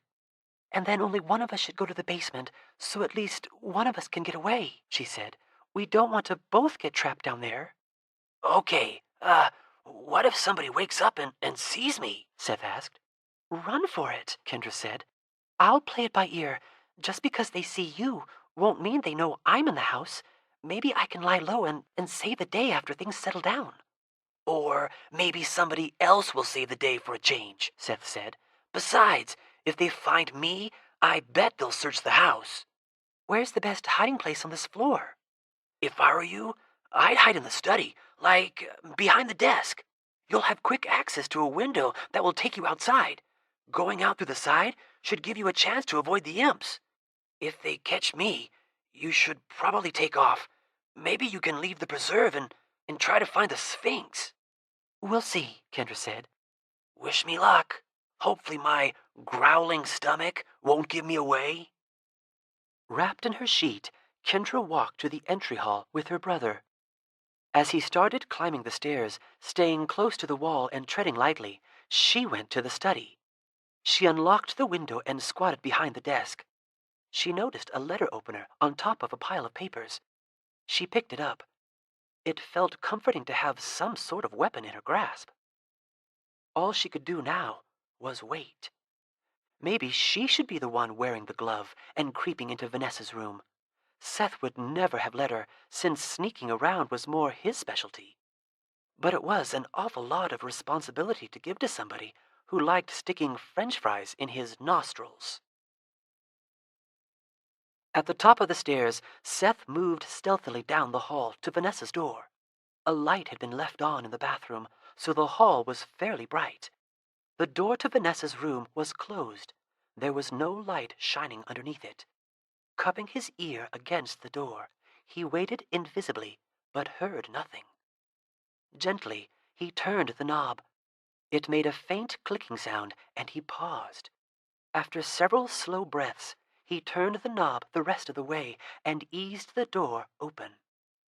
The room was darker and more shadowy than the hall, but he could still see fairly well.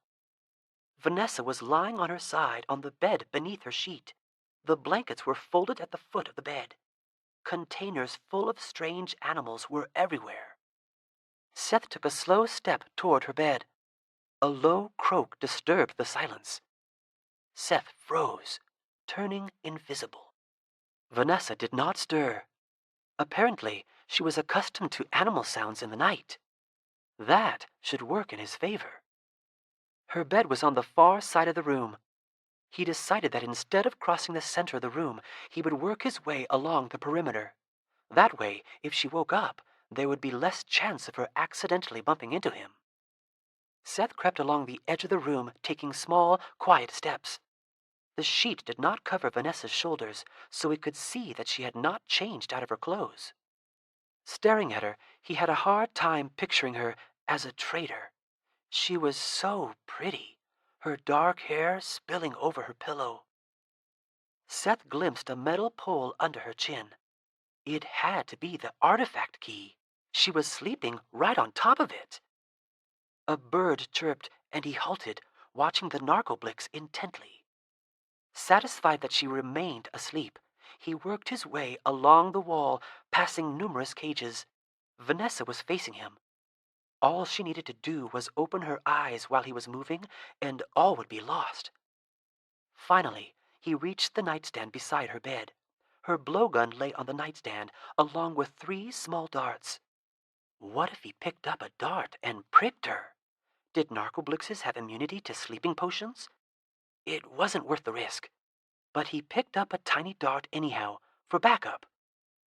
Another step closer, and he was standing over Vanessa. If she stretched out her hand, she could touch him. If he reached out his hand, he could touch her. There was no way he could get to the artifact key. She was partly on top of it. He would have to wait for her to shift positions. While he waited, he scanned the room for the dungeon keys. There were many surfaces where they could be resting, on top of cages or terrariums, as well as on tables or dressers. He did not see them anywhere. They could be in her pocket, or tucked away in a secret spot, or Arrow might have them. Vanessa continued to breathe evenly, showing no sign that she would ever change positions. Maybe narcoblixes were really deep sleepers. She might not move all night. There was simply no possible way he could slide the long key out from under her without waking her up. Most of it was under the sheet with her. Seth noticed a box of tissues on the nightstand. He removed a tissue. It made a slight sound as he pulled it from the box, but Vanessa did not twitch. Seth stared at the tissue, but it vanished along with the rest of him as he held still. Wiggling his hand, he stared again at the tissue, figuring out the best way to let it hang. This would be risky. He might very well wake Vanessa up, but he had to make her shift positions. She showed no sign of budging on her own. Leaning forward, Seth moved the dangling tissue toward her face. Slowly but surely it came closer until a corner of the tissue brushed her nose. Vanessa smacked her lips and scratched her face. Seth jerked his hand away and held still. Vanessa twisted her head back and forth, hummed softly, and then her regular breathing resumed. She did not alter her position. The key remained mostly beneath her. Seth waited for a long time. Then he leaned forward with the tissue and again let it gently brush her nose. Vanessa snatched the tissue and her eyes opened suddenly. She had been waiting for it this time. Seth froze, his invisible hand less than a foot from her face. She glanced at the tissue, squinted in Seth's direction, then turned to look the other way. When she looked away, Seth jerked his hand back, flickering momentarily into view. Fortunately, her eyes were not on him. It reminded him of playing red light, green light when he was younger. He and Kendra had to sneak up on their dad while his back was to them. If he caught them moving when he turned around, they got sent back to the start. The stakes were higher, but the game was the same. Vanessa sat up. "Who's there?" she asked, eyes darting around the room. She looked straight through Seth several times. "Errol?" she called loudly, reaching for her blowgun. On the way to her blowgun, the side of her arm brushed against Seth. She yanked her hand back. "Errol!" she yelled, kicking the sheet off of her. Striking quickly, Seth jabbed the tiny dart he was holding into her arm. Her eyes widened in surprise when he flashed into view, but she had no time to react.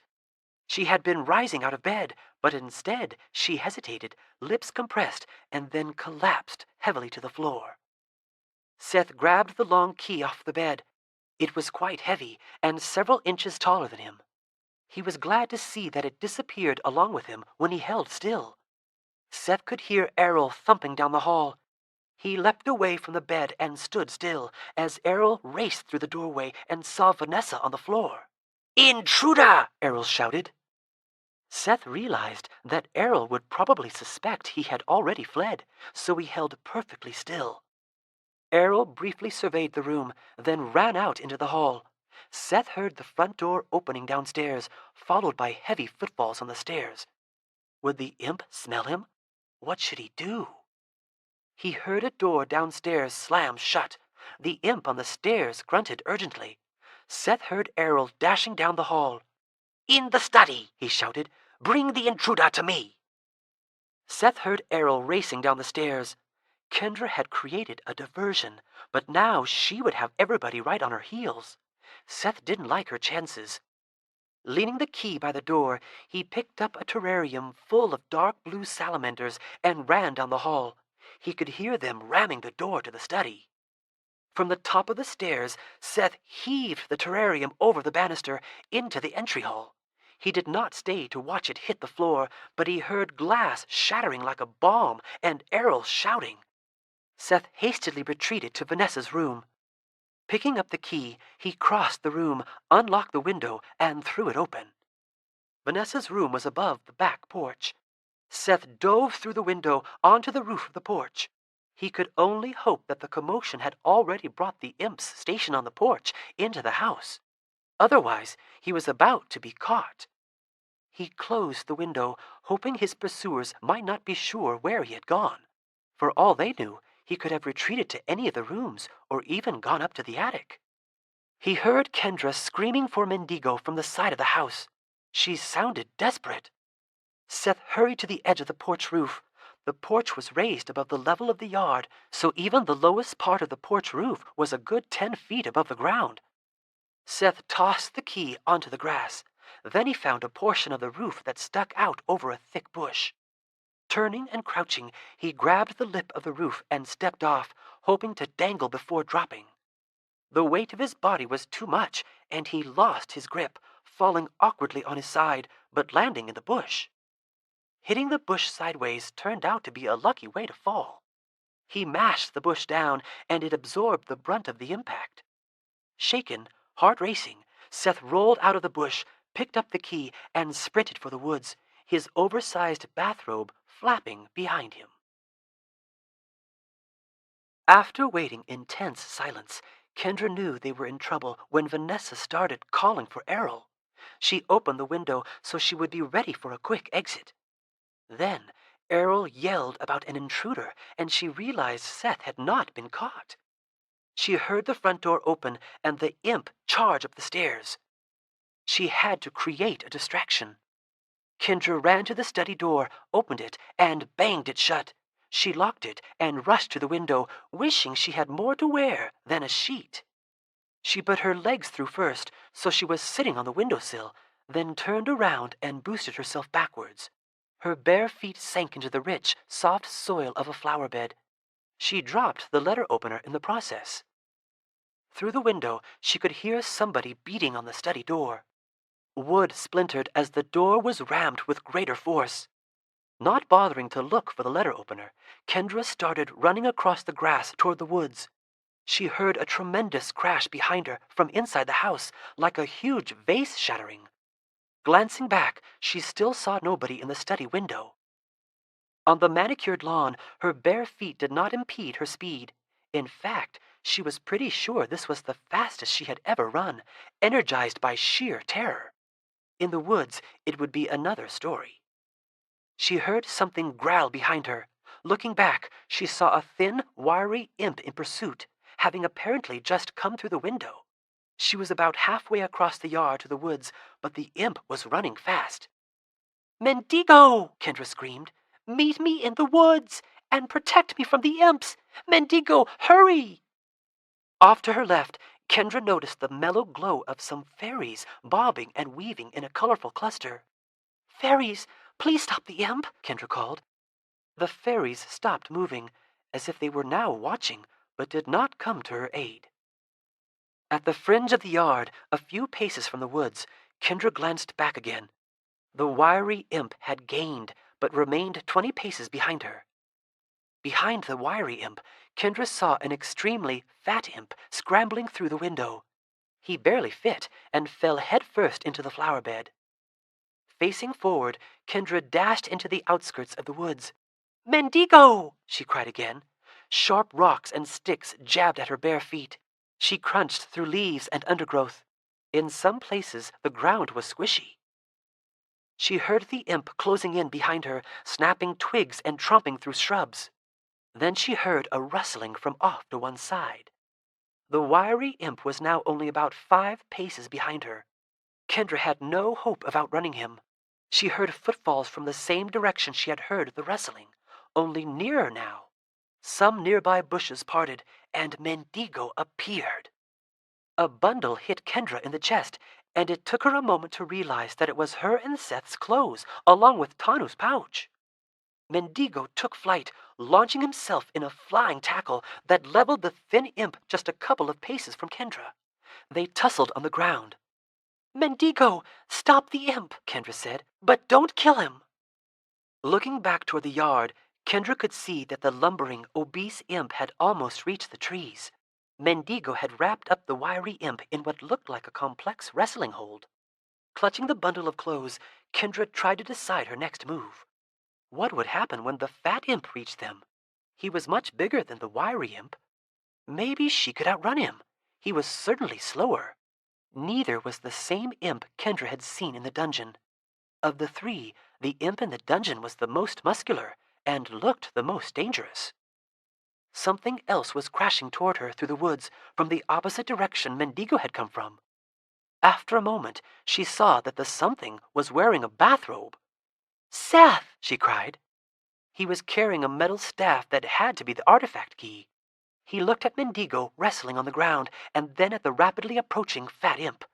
"Mendigo!" Seth ordered. "Break his arms!" "What?" Kendra exclaimed. "We have to stop them somehow," Seth said. Mendigo shifted his grip, placing a wooden knee against the wiry imp's back, and then wrenched one of the imp's arms into an awkward position and jerked it briskly. Kendra looked away, but heard the hideous snap. The imp howled. A second crunch followed. "Mendigo," Seth said. "Break his legs, then do the same to the other imp."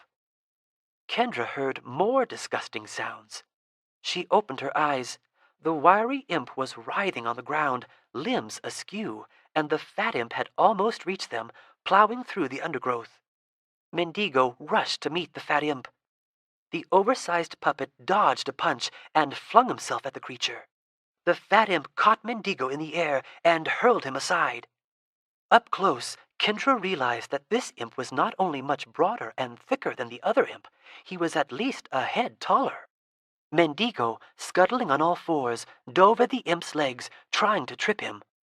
The big imp stomped at him, then seized Mendigo and slammed him into a tree. One of the puppet's arms came unhinged and spun to the ground. Seth, who had been invisible, suddenly appeared and bashed the imp in the side of the head with the key. The huge imp staggered sideways and dropped to his knees, releasing Mendigo. The puppet hastily retrieved his arm. The massive imp turned and rose, wheezing, rubbing the side of his head, and glaring with furious eyes. Seth held still, invisible once again. "Mendigo," Seth said. "Use this key to hurt the big imp." Seth flashed into view as he tossed the metal staff to Mendigo. The imp rushed at Seth, but Mendigo sprang into action, swinging the key with much more force than Seth had been able to muster. The imp raised an arm to block the blow, but his forearm buckled on impact. Whirling, Mendigo clubbed the imp's bulging belly and then whacked him across the shoulders when he doubled over. "Mendigo," Seth said. "Break his legs, but don't kill him." The puppet set about bludgeoning the fallen imp, quickly hobbling him. "That's enough, Mendigo," Kendra said. "Only hurt them more if they keep after us." "You're going to pay for this," the wiry imp snarled through clenched teeth, glaring fiercely at Kendra. "You asked for it," Kendra said. "Mendigo, pick us up and get us away from the yard as fast as you can." "And don't lose the key," Seth added. Mendigo hoisted Kendra over one shoulder and slung Seth over the other. The puppet ran away from the scene faster than either Kendra or Seth had seen him run before. "Mendigo," Kendra said softly, after they had left the crippled imps behind. "Take us back to the cottage as quickly as you can." "Did you say the cottage?" Seth asked. "There's another imp, and he looked like the worst of the three," Kendra said. "Right, but won't they look in the cottage?" Seth asked. "Imps can't enter the cottage," Kendra reminded him. "All right," Seth said. "I knocked Vanessa out with one of her own darts." "Then they probably won't be after us right away. Mendigo, if somebody chases us and gets close, put us down and beat them with the key." Mendigo showed no sign that he heard, but Kendra felt sure he had. He continued at a tireless sprint. She did not mind the branches whipping past her and tearing at her sheet. It was much preferable to running barefoot.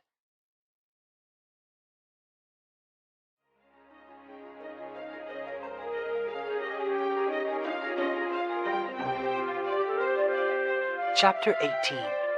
Diverging Plans.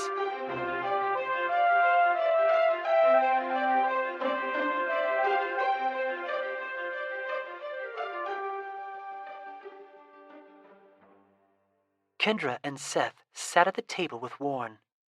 Seth was finishing a second peanut butter and honey sandwich. Kendra was dumping lemonade powder into a pitcher full of water. She stirred the mixture with a wooden spoon. The key lay on the table.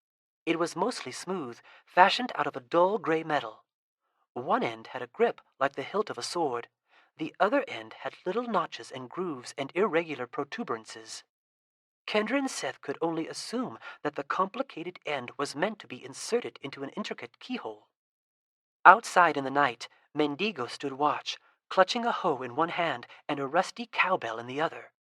He was under orders to raise the alarm with the bell if any strangers approached, and then to use the hoe to cripple any imps or people who came along. "We can't stay here," Seth said. "I know," Kendra replied, pouring lemonade into a glass. "Do you want some?" "Sure," Seth said. "I have a plan." Kendra started filling a second glass. "I'm listening." "I say we go back to the grove, get past the revenant, use the key, and retrieve the artifact." Kendra took a sip from one of the glasses. Just barely too strong," she said. Seth picked up the other glass and took a drink. "A little weak, if you ask me." What is your plan again?" Kendra asked, rubbing her eyes. "I'm so tired. I feel like I can barely concentrate." "We should go after the artifact," Seth restated. "And how do we get past the revenant? I thought it totally froze you." Seth held up a finger. "I already figured it out. See, we have that courage potion in Tanu's pouch. You know, the bottled up emotion. I think if I take a big enough dose, the courage will counteract the fear from the zombie." Kendra sighed. "Seth, he has to mix in all sorts of stuff to get the emotions to balance each other out right." "The fear from the revenant will balance it out plenty. You heard Vanessa and Errol. I just have to pull out the nail. I know I can do it." "What if you can't?" Seth shrugged. "Well, if I can't, I end up an albino like the others, and you'll have to make a new plan." "After everything that has happened, do you think the riskiest plan imaginable is the best way to go?" "Unless you have a better one?" Kendra shook her head and wiped her hands down her face. She felt so weary that it was tough to focus. But obviously, they couldn't just charge off and battle a revenant and then try to survive all the traps guarding the inverted tower. There had to be better alternatives. "I'm waiting," Seth said. "I'm thinking," Kendra said. "It's what some people do before they talk. Let's consider the other options besides deliberate suicide. We could hide.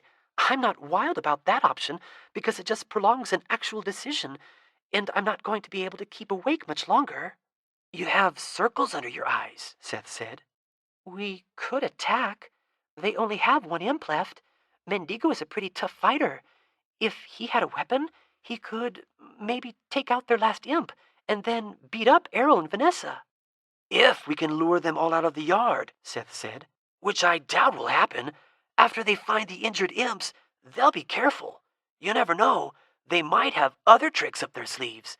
Vanessa could come after us as Dale, for example. Oh, I hadn't thought of that, Kendra admitted. Do you think she's doing that right now? I would be, Seth said. and this is the first place I would look. What if Dale shows up and Mendigo hurts him? Kendra wondered. At this point, if Dale shows up, Mendigo better hurt him. His legs will heal. We should probably leave Fablehaven, Kendra said. Escape and find the Sphinx. How? You have his phone number? Know where he hides out? Kendra rubbed the side of her head. Seth looked at her adamantly. And guess who is probably waiting on the driveway just outside those gates? Your friend, the kobold, and that big monster made of hay, and about a zillion other members of the Society of the Evening Star, guarding the gates in case somebody tries to do exactly what you're saying, and probably hoping Vanessa figures out how to let them in. Do you have a better idea? Kendra huffed. I told you a better idea. They won't be expecting it. Kendra shook her head. Seth, even Tanu and Coulter weren't sure how they were going to get past the traps in the tower. Even if you could defeat the Revenant, we'd never make it to the artifact. Seth got up out of his chair. Outside of Fablehaven, the Society of the Evening Star can send everybody they have after us. We wouldn't last 5 minutes. In here, they only have Vanessa, Errol, and that imp. Either way is dangerous, but I'd rather take a risk trying to fix everything than take a risk running away. Running for help, Kendra stressed. You didn't run away when you went to the Fairy Queen, Seth reminded her. That was different, she said. You and Grandma and Grandpa were about to die for sure, and I had nobody to help me. If I had run away, I would have been abandoning you. I knew I could save you if the Fairy Queen was willing to help me. And if we get the artifact, we can save Grandma and Grandpa, Seth said. It probably has powers we can use. Nobody even knows what it does, Kendra said. It does something. They're all supposed to be really powerful, letting us control time or space and stuff like that. You didn't know exactly what the Fairy Queen could do. You just knew she was powerful. Whatever the artifact is, at least it would give us a chance. Would you rather go hide under a log? In the morning, we'd be no better off than we are right now. At least we wouldn't be dead. I'm not so sure, Seth said. All it takes is one of us falling asleep, and we'll be in all sorts of trouble. I'm not saying we hide under a log. I say we bring Mendigo and take our chances trying to find the Sphinx. We don't have to use the driveway. We can climb the gate and loop way around, stay out of sight. There's a better probability we'll succeed. How is there a better chance? We have no idea what is waiting outside the gates. We have no idea where the Sphinx is. We don't even know if he's still alive. Kendra folded her arms. He's been alive for hundreds of years, and all of a sudden he gets killed? Maybe. These artifacts have been hidden for hundreds of years, and all of a sudden they're being found. You're exhausting, Kendra said. That's what you say when I'm right, Seth said. It's what I say when you won't shut up. Kendra stood. Look, I've got to use the bathroom. First, tell me we'll go after the artifact. No way, Seth. We're leaving the preserve. Oh, I've got it, Seth said. How about you leave and I go get the artifact? Sorry, Seth. I thought you were dead once. I'm not going to lose you now. It makes sense, he said with more conviction. I go after the artifact, you go after help. Both might be long shots, but both only require one of us. Kendra's hands clenched into fists. Seth, I'm about to lose it. Enough about going after the artifact. It's crazy. Can't you tell when an idea's doomed? Are you programmed to self-destruct? We're sticking together, and we're leaving Fablehaven. There might not even be anybody on guard out there. You're just guessing. We'll be careful, but our best bet is somehow finding the Sphinx. Hopefully, he's already looking for us. Fine, you're right, he said curtly. Kendra wasn't sure how to respond. You think? It doesn't matter what I think, Seth said. The fairy princess has spoken. You're a jerk, she said. Then I can't win, Seth said. I'm a jerk if I agree. I'm crazy if I don't. It's how you agree, she said. Can I go to the bathroom now? Apparently you get to do whatever you want, Seth said. Kendra walked to the bathroom. He was being unreasonable. Going after the artifact was insanity. If they were seasoned adventurers like Tanu, it might be a risk worth taking, but they knew nothing. It was a certain recipe for disaster. Running away from Fablehaven was scary too, but at least those dangers weren't guaranteed. The Revenant was there for sure, and so were the traps guarding the artifact. Kendra massaged her temples, trying to clear her mind. She always got muddled when she was overtired. Part of her didn't want to leave the bathroom. As soon as she rejoined Seth, they would have to run off into the night with Mendigo and flee the preserve. All she wanted to do was curl up and go to sleep. Kendra washed her hands and splashed water on her face. Reluctantly, she returned to the main room. Warren sat alone at the table. "Seth?" she called. The potion pouch was open. The key was gone. A note sat on the table, with the invisibility glove beside it. Kendra hurried to the note. It read, Kendra, I took Mendigo and I'm going after the artifact. I will send him back once he takes me to the grove. Don't be mad. Keep a good lookout and lie low until Mendigo gets back. Then go find the Sphinx. I left you the glove. Love, Seth. Kendra reread the note in stunned disbelief. She threw it down and ran outside. How long had she been in the bathroom? Pretty long. She had been thinking and taking her time. 10 minutes? More? Dared she yell for Mendigo? The night was quiet. A crescent moon was rising. The stars were clear and bright. She heard nothing. If she ordered Mendigo back, would he hear?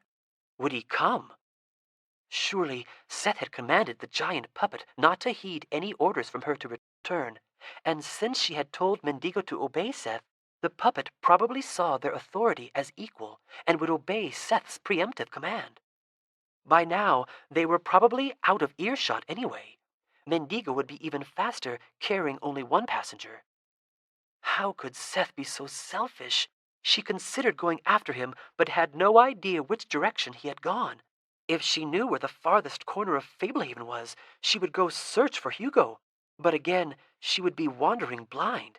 Seth was going to get killed, and while Mendigo was gone, somebody would probably show up and capture her as well. Should she hide inside the house or outside? If they sent the imp, inside would be foolproof. But they knew the imp would not be able to enter the cottage, so if they sent somebody, it would probably be Dale or somebody else controlled by Vanessa. Which meant Kendra should find a good hiding place outside the cottage and lie low until Mendigo returned. The glove would help conceal her. She ran back into the house to get Tanu's bag and the glove. Warren looked at her, smiling vaguely. He had no idea what was going on. In a way, she envied him. Seth had discovered that riding Mendigo piggyback was considerably more comfortable than being slung over his shoulder. He had also discovered that Mendigo could run notably faster carrying only one person. In one hand, Mendigo held the key, in the other, the courage potion. Seth had ordered Mendigo to go to the covered bridge and then to proceed onward to the valley surrounded by 4 hills. He could only hope the puppet understood where he meant. Mendigo seemed to be running purposefully, so at least the puppet had some destination in mind. Seth had also ordered Mendigo to disregard any instructions from Kendra until he sent him back to her. He had also directed Mendigo to quietly point out any humans or imps that came near them. He hoped the chances were slim of meeting up with any of his enemies in the woods, but it was possible the imp or others were out hunting them. The crescent moon gave off enough light that Seth could see fairly well, even without special fairy vision. He had found a flashlight in a cupboard at the cottage, so he had insurance that he would be able to see his adversary in the grove. He had also commandeered a pair of pliers that he had noticed in the tool closet when they had grabbed the hoe from Mendigo. Before too long, Mendigo was clumping across the covered bridge.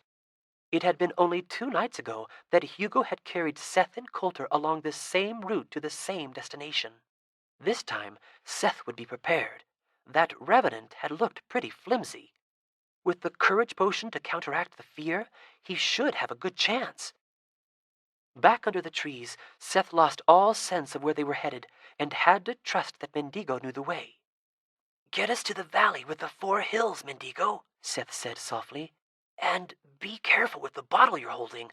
Don't let it get damaged." They rushed along in silence until Mendigo suddenly veered and slowed, heading toward a clearing. Seth was about to reprimand the puppet when he saw that Mendigo was pointing. The puppet came to a stop behind a bush.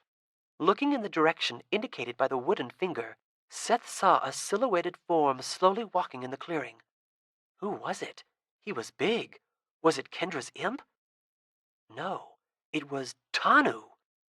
Seth burst from hiding and ran into the clearing. Tanu continued shuffling along, oblivious to Seth's approach. Seth ran up to Tanu and stared in amazement. Seeing Warren and Coulter as albinos was one thing. Seeing the large Samoan, whose skin had been so dark, was another. Illuminated by the ghostly moonlight, his pallid skin and white hair were shocking. "Hey, Tanu," Seth said. Anybody home?" The big Samoan trudged languidly forward, offering no hint of acknowledgement. Seth looked back at Mendigo.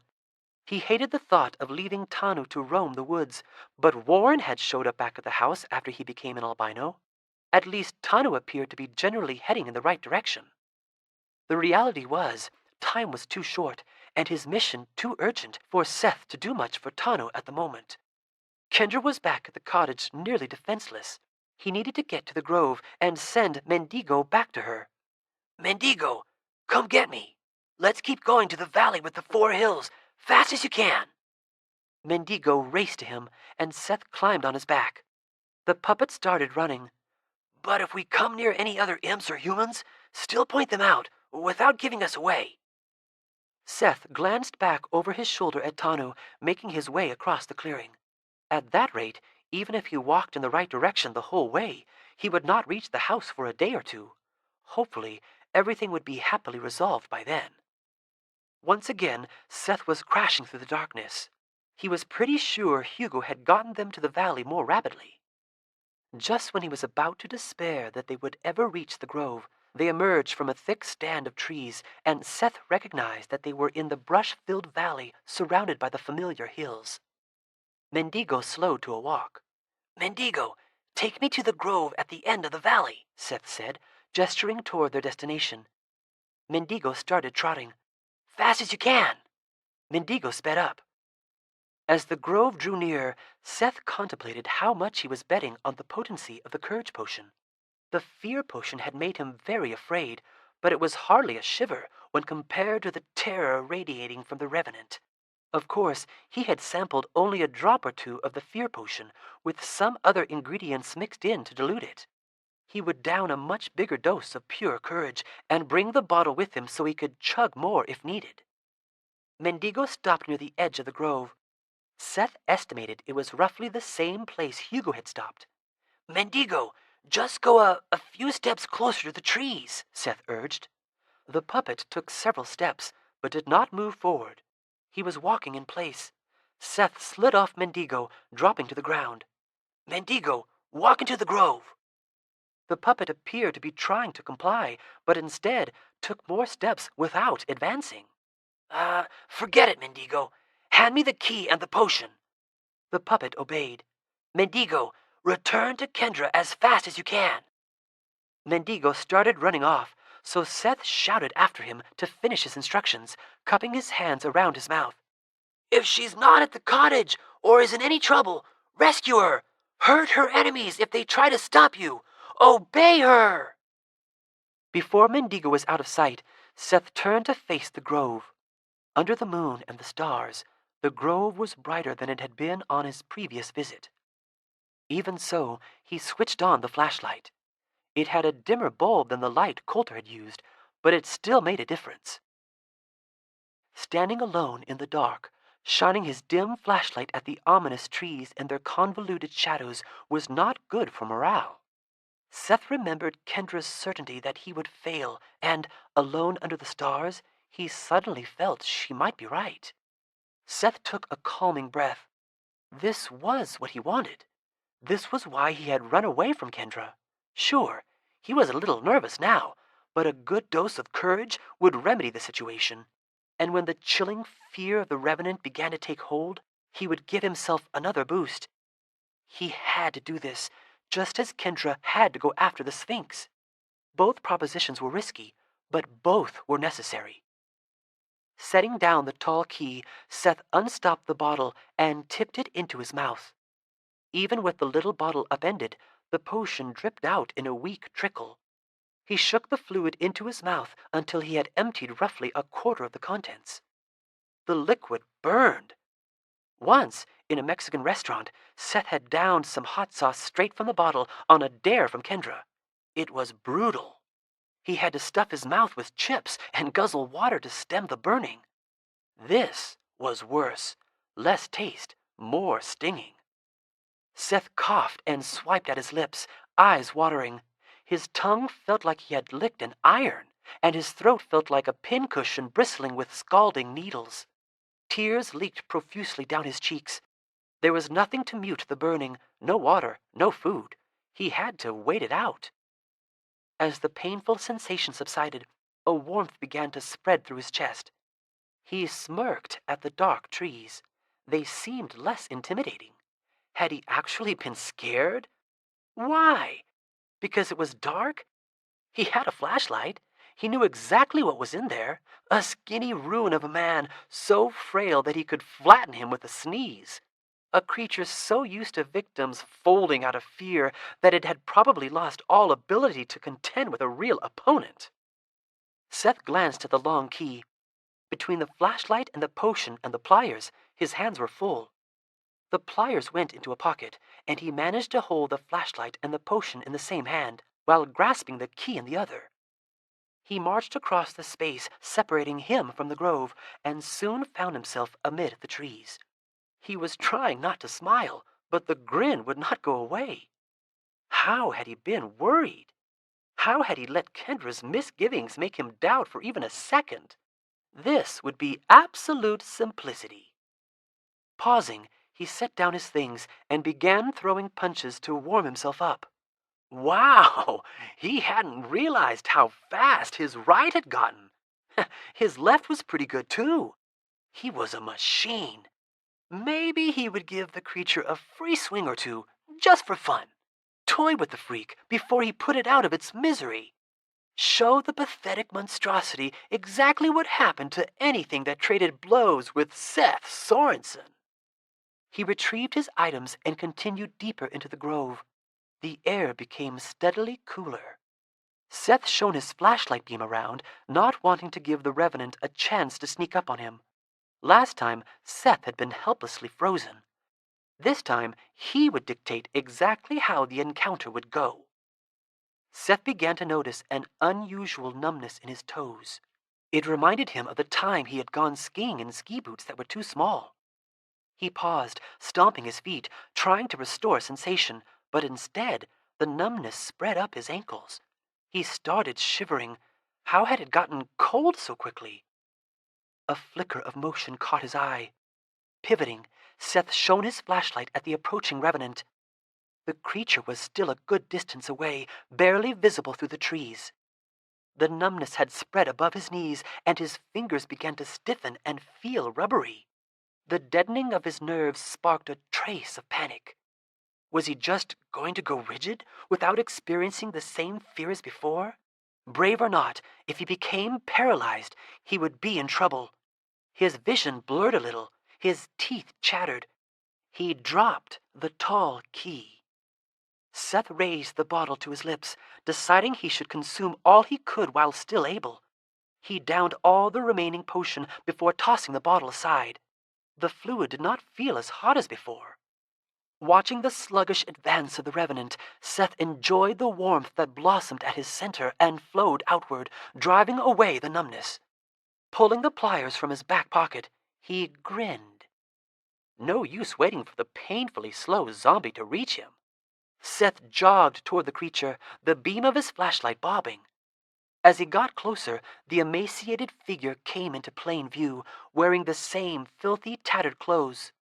The yellow cast to the skin and weeping lesions made the wretch disgusting, but not scary. Sure, the thing was taller than him, but not by much, and it moved like it was on the verge of collapse. Seth focused on the wooden nail protruding from the side of the Revenant's neck. Pulling it out would almost be too easy. Seth wondered if he should do some karate moves to give the Revenant a preview of things to come. He had never taken any lessons, but he had seen enough movies to have the general idea. He stopped jogging about 10 paces from the sickly zombie and performed a few fancy punches and a couple of kicks. The Revenant kept slowly approaching, mouth twisted in an awful rictus, making no acknowledgement of the martial arts display. Seth flexed both arms, showing the Revenant 2 good reasons to surrender. The Revenant raised an arm and pointed a bony finger at Seth. The shocking cold hit him as completely as if he had fallen into an icy lake. He gasped weakly, and his muscles tightened. At his core, there remained a warm, confident center, but it was being rapidly eroded.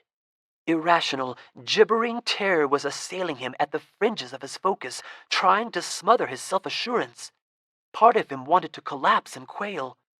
Seth gritted his teeth. Potion or no potion, magical fear or no magical fear, he wasn't going to succumb, not this time. He willed himself to take a step toward the Revenant. His leg refused to function at first. He was numb to the hip, and it felt like heavy weights were holding his foot down. Leaning forward and grunting, he managed a single ponderous step, then another. The Revenant was still pointing at him and still coming toward him.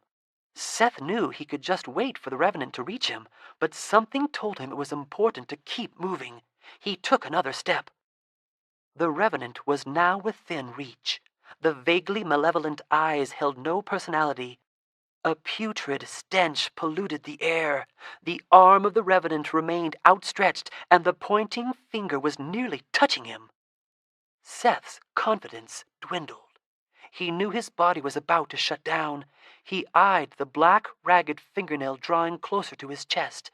The warm feeling had shrunk to a fading spark. Horrors began to fill his mind. Gripping the pliers tightly, Seth lifted his arm and, with a choppy motion, brought the pliers down on the bony finger. The Revenant displayed no reaction to the blow, but the arm lowered a bit, and the finger had obviously been dislocated. Teeth clenched, Seth fought against what felt like tremendous gravity to take a step to the side. Mustering all his strength, he kicked the Revenant in the back of the knee. The knee buckled, and the Revenant fell. Seth stumbled forward and knelt on its chest, feeling prominent ribs against his shins. The Revenant glared up at him. Seth could not move. His arms trembled. The final spark of confidence was dying. Seth could feel the deluge of irrational fear waiting to overwhelm him. In a moment, it would. The Revenant reached up, both hands moving slowly but purposefully toward Seth's neck.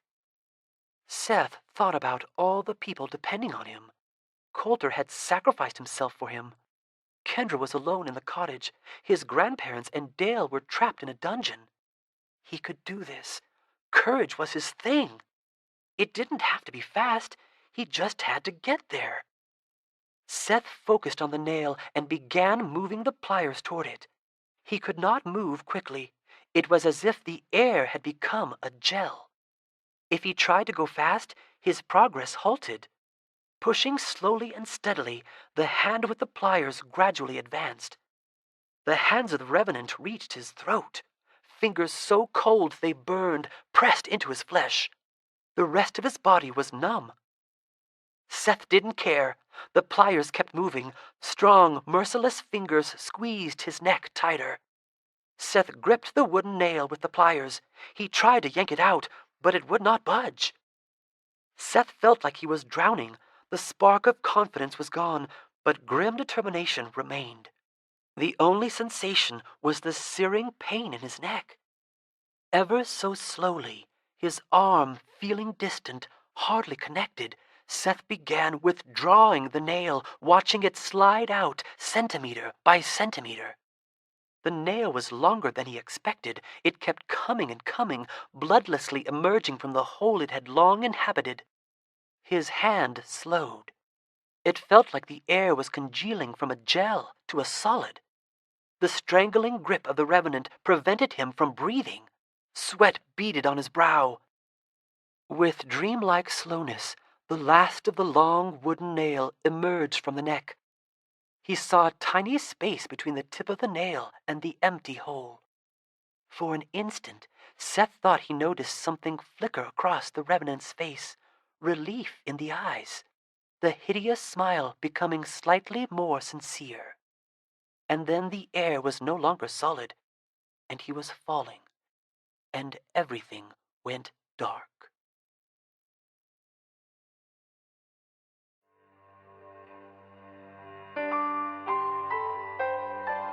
Chapter 19, The Inverted Tower.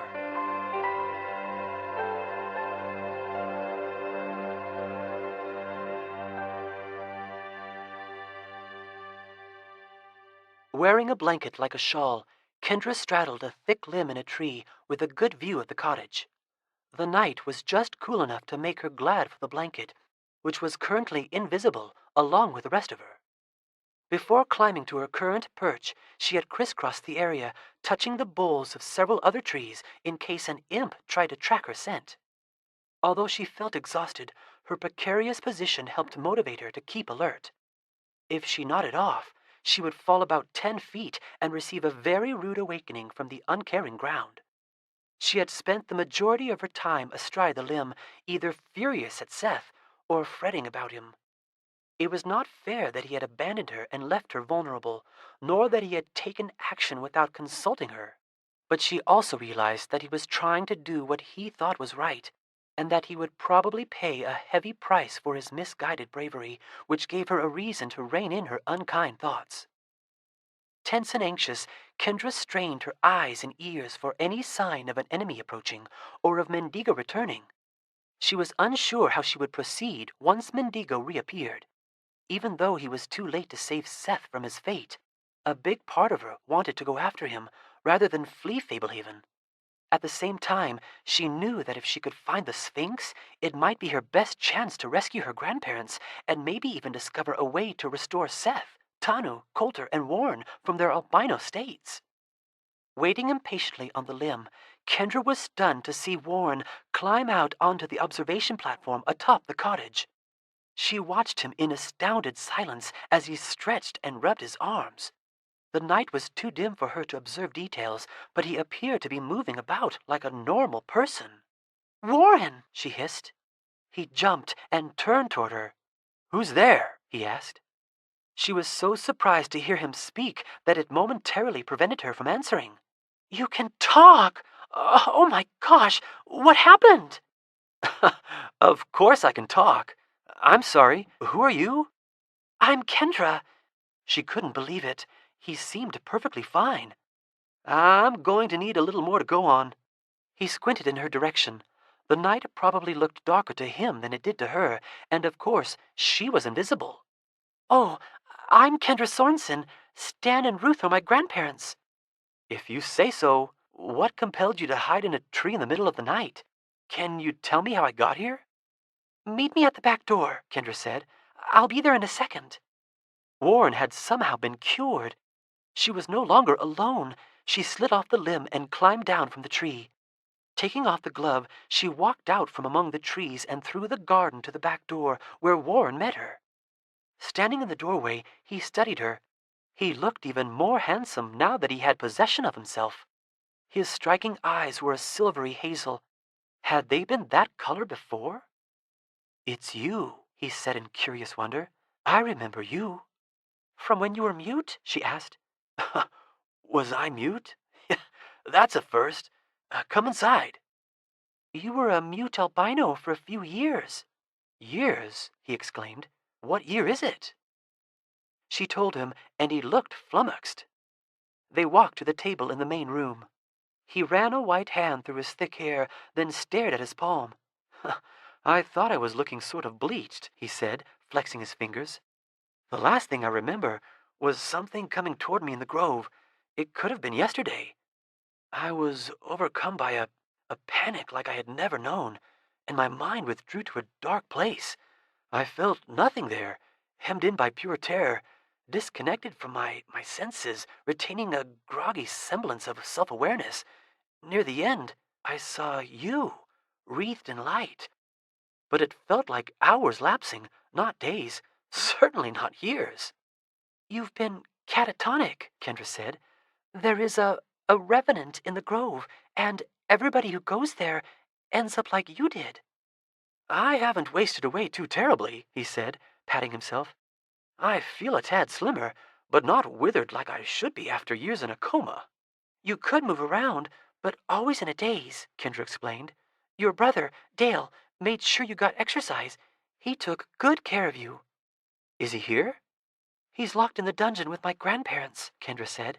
"The entire preserve is in danger. Members of the Society of the Evening Star have taken over the house. One of them is a narcoblix, so I've been awake for a couple of days straight. They're trying to get the artifact." He raised his eyebrows. "Huh. So you're saying there isn't going to be a welcome back from your coma party?" Kendra smiled. "Well, unless we rescue the others, I'm all you get." "Sooner or later, I want cake and ice cream. You mentioned the artifact. Do they know where it is?" She nodded. "They weren't sure what to do about the revenant. My brother went to fight it. Since you're suddenly awake, I think he must have defeated it." "Your brother?" "Yeah, my little brother," she said, suddenly rather proud of him. "He took off with the key to the tower and a crazy plan to use a courage potion to counteract the fear radiating from the revenant. I thought he was nuts, but it must have worked." "He has the key to the inverted tower?" Warren asked. "We stole it from Vanessa. She's the narcoblix." "Your brother intends to enter the tower?" "He wants to get the artifact before they do," Kendra said. "How old is he?" 12. Warren looked astonished. "What kind of training does he have?" "Not much. I'm worried about him." "You should be. If he goes into that tower alone, he will not emerge alive." "Can we go after him?" Kendra asked. "Sounds like we better." He dropped his gaze to his hands, shaking his head. "So, now I'm albino. Don't stand too close. My luck might rub off. I set out, seems like yesterday, to retrieve the artifact. That was what led me to the grove. I knew a danger lurked there, but the overwhelming fear took me off guard. Now, after losing years of my life in a panic-induced trance, I get to pick up right where I left off." "Why were you after the artifact?" "It was a clandestine commission," Warren said. "We had reason to believe the secret of Fablehaven might have been breached, so I was charged with removing and transferring the artifact." "Who had you do that?" Warren gave her a measuring stare. "I'm a member of a covert organization that combats the Society of the Evening Star. I can't say any more." "The Knights of the Dawn?" Warren tossed up his hands. "Aw, nice. Who told you that?" "Dale." Warren shook his head. Telling that guy a secret is like riding it across the sky." "Anyhow, yes. We had reason to suspect Fablehaven had been discovered by the Society, and I was supposed to locate the artifact." "Ready to finish what you started?" "Why not? Looks like things fell apart around here without me. Time to put Humpty back together again. None of my gear is where I left it, but ill-equipped or not, we'd better hurry if we hope to catch your brother before he enters the tower. I take it Hugo isn't around?" "Vanessa sent him to the farthest corner of Fablehaven with orders to stay put," Kendra said. "The stables are far enough from here that getting a horse will save us no time. I know the way to the valley. You up for a night hike?" "Yes," she said. "Mendigo should return soon. He's an enchanted puppet the size of a man and can help us get there faster." "An enchanted puppet? You're not exactly an average teenager, are you? I bet you've got some stories to tell." Kendra was pleased by the admiration in his voice and hoped it wasn't showing on her face. Why was she thinking about the moment she had kissed him? She was suddenly very conscious of the way she was standing and had no idea what to do with her hands. She had to stop noticing how cute he was. This was the wrong time for silly crushes. One or two stories, she managed to say. I'm going to scavenge for equipment, Warren said, hurrying over to the cupboards. I have a glove that makes me invisible when I hold still, Kendra said, and several magical potions, though I'm not sure what they do. Of course you do, he said, rifling through some drawers. Where did you get all that? The glove belonged to a man named Coulter. Coulter Dixon? He asked urgently. Why do you speak of him in the past tense? He became a mute albino like you, which probably means he's fine now, except that he's locked up in the dungeon with Dale. Jackpot, Warren announced. What? Cookies. He stuck one in his mouth. What about the potions? A guy named Tanu. He's a former mute albino too now, but I don't know where he is. I've heard of Tanu the Potion Master, Warren said. Never met him. Just then, Kendra heard a faint jingling of hooks. She ran to the front door. Mendigo came to a halt beside the porch. Our ride is here, Kendra said. 1 minute, Warren called. He returned promptly with a coil of rope looped over one shoulder and an axe in his hand. Best weapon I could find, he said, hefting the axe. Mendigo can carry us, she said. He's stronger than he looks. Well, that may be, but we'll travel faster if I run alongside. Off we go, then. Mendigo, Kendra said, carry me to the place you just took Seth, fast as you can, and don't lose Warren. She pointed at Warren for emphasis. She scrambled up onto Mendigo's back, and they set off at a brisk pace. Warren did a good job keeping up at first, but he was nearly running at a full sprint, and before long he was gasping and wheezing. Kendra ordered Mendigo to carry him as well, and Warren consented. I don't have the wind I used to, or the legs, he apologized.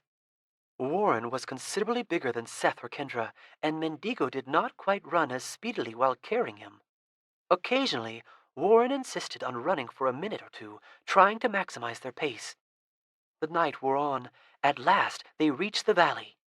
The stars in the east were growing faint as the sky began to pale. Mendigo soon reached the unseen boundary that he could not cross. He can't enter the grove, just like Hugo, Warren remarked. If Hugo had been with me that night, I would not have lost those years. Set us down, Mendigo, Kendra said. Guard the grove from all intruders. What have we here? Warren murmured, stooping and examining the ground. What? Kendra said. I think your brother was here. Follow me. Warren jogged toward the trees, clutching the axe. Kendra rushed to keep up. Could there be other dangers in the grove? She asked. Doubtful, Warren said. This has been the Revenant's domain since the hiding of the artifact and the founding of Fablehaven. Few would dare tread this cursed ground. Wait a second, Kendra said. Here is Seth's emergency kit. He lost it the first time he came to the grove. Kendra retrieved the cereal box from where it lay. First time? Warren asked. Long story, Kendra said. Hey, look here, Warren said. The key. Your brother is not inside the tower. He's probably injured or spent. We'd better hurry. They trotted through the trees. Warren held the axe in one hand, the key in the other. What's that up ahead? Warren said. A flashlight? Kendra saw the glow as well, low to the ground. As they hurried nearer, she saw that it was indeed a fallen flashlight.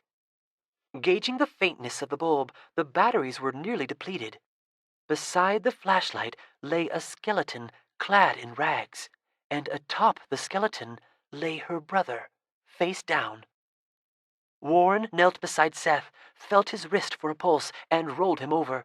One of Seth's hands remained closed around a pair of pliers that held nothing. The flashlight revealed ugly mottled marks on Seth's throat. Warren leaned in for a closer look. His neck is bruised and burned, but he's breathing. Shouldn't Vanessa be in control of him? Kendra asked. You know, the narcoblix. This is no natural sleep, Warren said. She may have power over him, but she can't animate limbs that refuse to function. He paid a severe price to best the Revenant. It was evidently a very close contest. Potion or no potion? Your brother must have the heart of a lion. Yeah, He's very brave, Kendra said, tears pooling in her eyes. Her lips trembled. Can I borrow the light? Warren handed her the flashlight, and she found a small potion in the cereal box. He was very proud that Tano gave him a potion that could boost his energy in an emergency. That might do him good, Warren said. He uncapped the bottle, propped up Seth's head, and poured some of the fluid into his mouth. Seth spluttered and coughed. After a moment, Warren gave him more, which he gulped. Seth's eyes opened, and his brow furrowed. You, he said weakly, his voice raspy. Get out of him, hag, Warren spat. Seth smiled eerily, and then his eyes rolled white. Oh, what happened? He gasped, voice still raspy. The Revenant? You succeeded, Warren said. You're healed, Seth murmured perplexedly, staring at Warren. Didn't know that would happen. Kendra, you came. Ask him something only he would know, Warren said. This could be a ruse. Kendra thought for a moment. What dessert did you hate in your school lunch last year? Cherry cobbler, he said weakly. What was your favorite shadow puppet Dad used to make? Chicken, he said. It's him, Kendra said confidently. Can you sit up? Warren asked. Seth's head bobbed slightly forward. His fingers twitched. Oh, I feel like I've been run over by a steamroller. Like everything has been squished out of me. My throat hurts. He needs time to recuperate, Warren said, and I need to get into the tower. The Narcoblix knows the way is open. The only reason she would have released Seth is because she is already on her way here. Kendra, you mentioned that a great imp is helping her, along with another man, but she may have more contacts than them on the preserve. I should be able to navigate the traps. Let's have Mendigo take you and your brother to a safe place. I want to come, Seth croaked.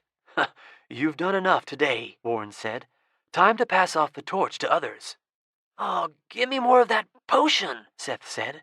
More of that potion won't change your condition, Warren said. Though Kendra should probably have a dose to help her keep awake. Kendra took a sip. Almost instantly she felt a burst of alertness, as if she had been slapped. Warren scooped his arms under Seth, lifting him in a cradled position. Kendra started collecting the key and the axe, but Warren told her to leave them. He was walking with quick steps back toward Mendigo. Should I go into the tower with you, Warren? She asked, catching up. Too dangerous, he said. I may be able to help, she said. Last year, I visited the Fairy Queen's shrine on the island in the pond and raised a fairy army to save Fablehaven from a demon named Bahamut. What? Warren sputtered. She did, Seth confirmed. You do have stories, Warren said. The fairies left me with certain gifts, Kendra continued, not wanting to specify that she was fairy kind. I can see in the dark and speak all the languages the fairies can. I don't need the milk anymore to see magical creatures, and my touch can recharge magical objects that are out of energy. The Sphinx seemed to think that might come in handy for some of the artifacts. It very well might, Warren said. It has been suggested that the artifacts were deliberately drained of energy as an additional safeguard.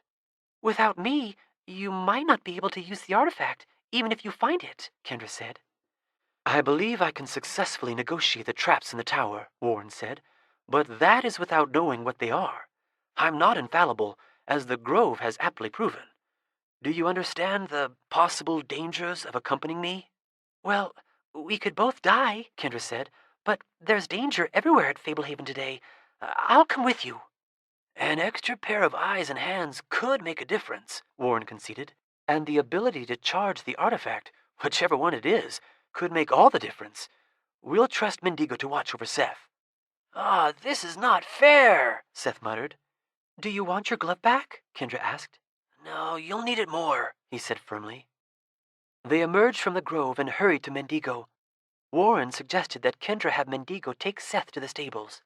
Kendra gave orders for Mendigo to take Seth to the stables and watch over him, keep him safe from harm, and not allow him to wander off for a full day unless otherwise instructed. Mendigo trotted away, cradling Seth.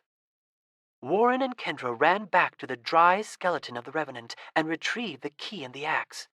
Kendra followed Warren deeper into the grove. There was little undergrowth, but the deeper they went, the closer the trees grew together, and the heavier they were draped with moss and mistletoe. They reached a place where the trees grew so snugly that their branches interlocked in such a way as to almost form a wall. When Warren shouldered through the living barrier, they found a small clearing ringed by trees, illuminated by a warm, pre-dawn glow. A sizable raised platform of reddish stone dominated the area, looking almost like an outdoor stage. Stone stairs on one side of the platform granted easy access. Up the steps Warren charged, with Kendra at his heels. Despite the ubiquitous wildflowers and weeds in the clearing, the stone platform was untouched by vegetation. The smooth surface was flecked with black and gold. At the center of the spacious platform was a round socket surrounded by multiple circular grooves that radiated out concentrically to the edge of the platform. About 4 feet separated each of the dark, narrow grooves. From above, the grooves would look like a target, with the socket at the center of the bullseye. Warren placed the complicated end of the key into the round socket. He had to twist the key back and forth, lining up various protuberances with notches in the socket to gradually work it in deeper. Once the tall key was approximately a foot into the hole, it clicked home. "You sure you're up for this?" Warren asked. "There will be no turning back once we go inside." What do you mean?" Kendra asked. "These sorts of places are designed so that unless you make it to the end and claim your prize, you do not make it out alive. The designers don't want explorers solving the puzzle piece by piece. The traps guarding the way back will be much less forgiving than the traps protecting the way forward, until we reach the artifact." "I'm coming," Kendra said. Face reddening with exertion, Warren gripped the handle of the key tightly and began turning it. The key rotated 180 degrees and stopped. The platform shuddered. It became apparent that the circular grooves marked divisions between concentric rings of the stone when the outer ring fell away into darkness, followed by the next and the next and the next. The massive rings thundered as they struck the ground. Warren pulled Kendra near him, standing atop the innermost circle with the key. Though the other rings all fell, the innermost never dropped. Peering down, Kendra saw that the outermost ring had fallen the farthest, with each ring thereafter plummeting a shorter distance, so that all together they formed a conical stairway. From the outside of the platform, it was at least a 30-foot drop to the floor of the chamber. From the center, where Kendra and Warren stood, the next ring was only 4 feet lower, the next 4 feet lower again, and so forth down to the floor. "They just don't build entrances like they used to," Warren said. He tugged on the key, and, with a musical ring of steel, the portion of the key in the socket separated from the rest of it. Now, instead of ending in a complicated series of protuberances and notches, the key ended in a slender, double-edged spearhead. "Would you look at that?" "Can't be good," Kendra said. Yeah.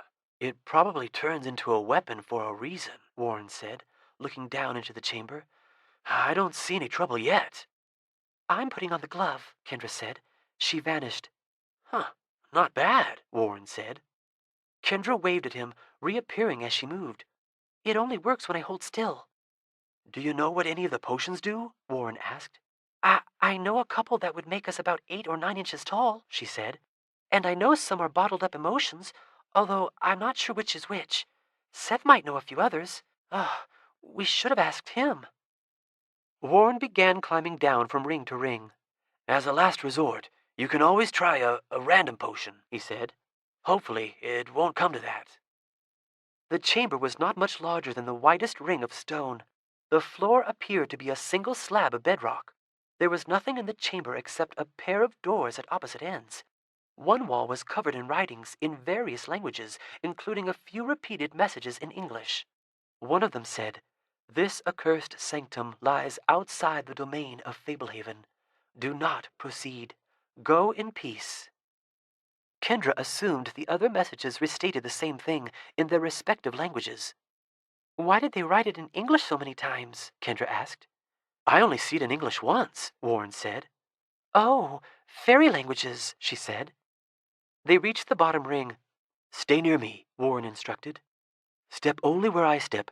Be ready for anything." He tapped the ground with the handle of the key before stepping down.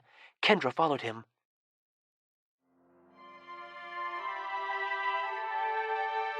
This is the end of CD number 8. Please continue listening on CD number 9.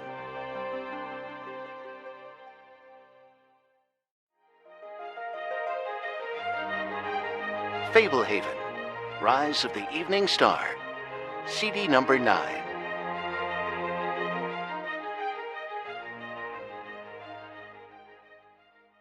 "Which door should we try?" Kendra asked. "You pick," he said. "It's a toss-up." Kendra pointed at one of the doors. Warren led the way, prodding the floor with the key like a blind man. The door was of plain, heavy wood bound in iron and appeared to be in good repair. Warren probed the ground off to one side and had Kendra stand there holding the axe. Standing still, she disappeared. Holding the key like a spear, he pulled the door open. Nothing waited behind the door except a stairway curling downward. Warren got out the dying flashlight. He tried to tap the top stair with the handle of the key, but the handle went right through it. "Kendra, look," Warren said. The handle of the key disappeared through the first few steps. False stairs, probably masking a drop of hundreds of feet. They crossed the room and repeated their cautious actions at the other door. Again the door opened to a stairway, and again the stairs were only an illusion. Warren leaned out far, testing with the key to check if perhaps only the first few stairs were counterfeit, but nothing within reach proved to be tangible. Warren led the way around the perimeter of the room, tapping the floor and the walls. They reached a place where the key passed through the wall. Warren leaned through the illusion, and Kendra heard him tapping with the key. "Here is the genuine stairway," he said. Kendra passed through the insubstantial wall and saw a stone stairway winding downward. White stones set in the walls emitted a soft light. "You never know what might be a mirage in places like this," Warren said. He poked one of the glowing stones with the key. "Ever seen a sunstone?" "No," Kendra said. "So long as one stone sits under the sun, all the sister stones share the light," he said. "It's probably atop one of the nearby hills." As they descended the stairs, they found a few places where illusionary steps disguised gaps in the stairway. Warren helped Kendra leap across the empty places. Finally, they reached the bottom of the stairs and another door. Again, Warren had Kendra move over to one side as he opened the door. "Strange," he murmured, testing the ground. Warren stepped through the doorway. "Come on, Kendra."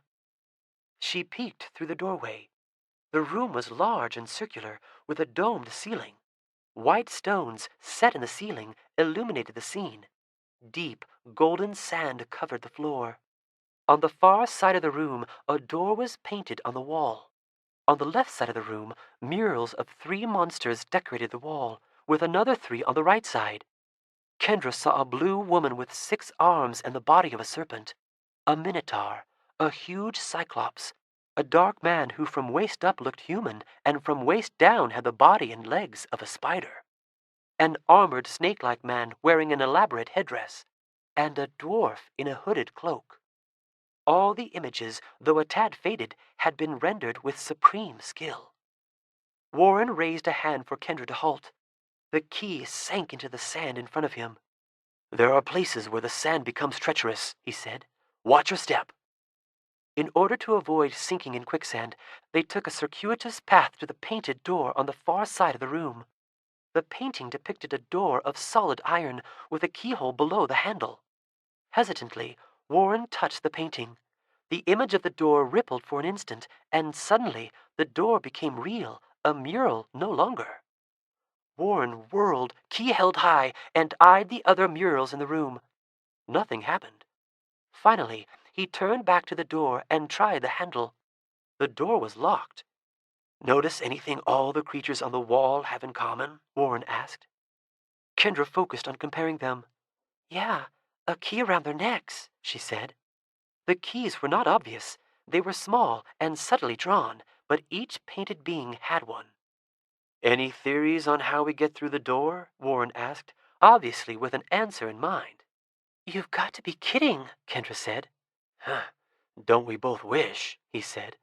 The old guys who designed this place sure knew how to throw a party. He led Kendra around the perimeter of the room, avoiding quicksand, and scrutinized the depiction of each individual creature. The keys appear identical to me, he said after studying the dwarf.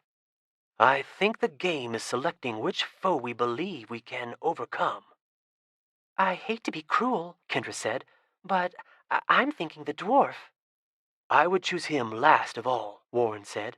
He carries no weapon, which leads me to believe he must be strong in magic, and he looks the easiest at first glance, which almost certainly means he is the most deadly. Then who? Kendra asked. The Minotaur carried a heavy mace. The Cyclops wielded a cudgel. The Blue Woman held a sword in each hand. The Hobgoblin, as Warren had named the snake-like man, clutched a pair of axes, and the half-Spider-Man bore a javelin and a whip. I suspect the Minotaur may be the lesser of these evils, Warren said at length. I would no sooner choose the woman than the dwarf, and a Cyclops is nearly as adroit as he is strong. Of the others, the Minotaur carries the most cumbersome weapon. His mace will limit his reach and hamper his ability to avoid the tip of my spear. You mean your key, Kendra said. We'll use one key to get another. Kendra regarded the Minotaur. Black fur, wide horns, bulky musculature. He stood a full head taller than Warren. You think you can take him? Kendra asked. Warren was testing the sand and outlining the sinkholes. I'll want you to stand still, he said. The Minotaur may catch your scent.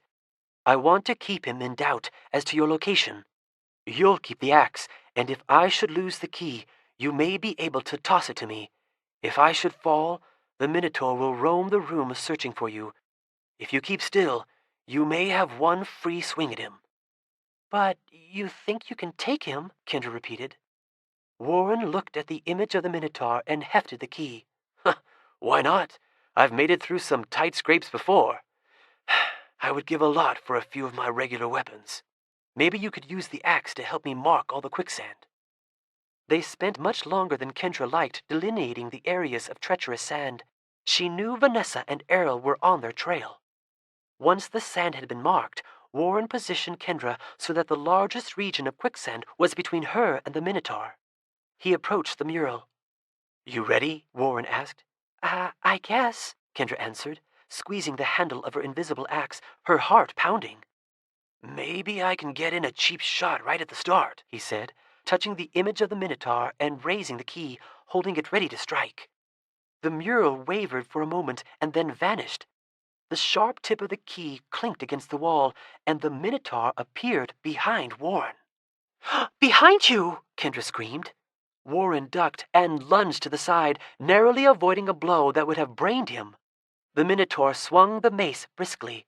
The weapon was big and heavy, but the Minotaur was strong enough that it did not look very cumbersome. Warren faced the Minotaur, staying a few paces away, key held ready. Why not just hand over the key? Warren asked. The Minotaur snorted. From across the room, Kendra could smell the beast, an odor like livestock. The Minotaur charged, and Warren nimbly danced away. Warren pulled back his arm as if to throw the key, and the Minotaur raised his mace protectively. Fainting like he was hurling the key, Warren leapt closer and used the long reach of the key to scratch the Minotaur on the snout. The Minotaur roared, chasing Warren around the room. Warren ran from his pursuer, trying his best to lead the Minotaur toward quicksand while keeping the beast away from Kendra. Either the Minotaur understood what the lines in the sand meant, or he instinctively knew where not to step, because he skirted the quicksand just as effectively as Warren. Sniffing the air, the Minotaur turned toward Kendra. "Over here, you coward!" Warren shouted, moving in closer and brandishing the key. The Minotaur strode boldly toward Warren, holding the mace off to one side, tempting Warren by leaving his chest exposed. After a few feints, Warren took the bait, driving the tip of the key toward the Minotaur's chest. The Minotaur grabbed the key just below the slender spearhead with his free hand and wrenched it from Warren's grasp, yanking him closer in the process, and swung the mace. Warren saved himself by diving backwards and managing to keep his feet. The blow had missed by inches. The Minotaur quickly reversed his grip on the key and hurled it like a javelin, burying the head in Warren's abdomen despite his attempt to dodge it. Roaring triumphantly, the Minotaur rushed at Warren, who pulled out the key and stumbled away, the spearhead red with his own blood. Scrambling, spraying sand, Warren managed to get a small area of quicksand between the Minotaur and himself. Kendra flung the flashlight and struck the Minotaur in the back. The brute turned, but she was invisible again. The Minotaur picked up the flashlight, sniffed it, and then sniffed the air, moving toward Kendra. Using the key like a crutch, Warren came around the quicksand, approaching the Minotaur from behind. The Minotaur whirled and gave chase.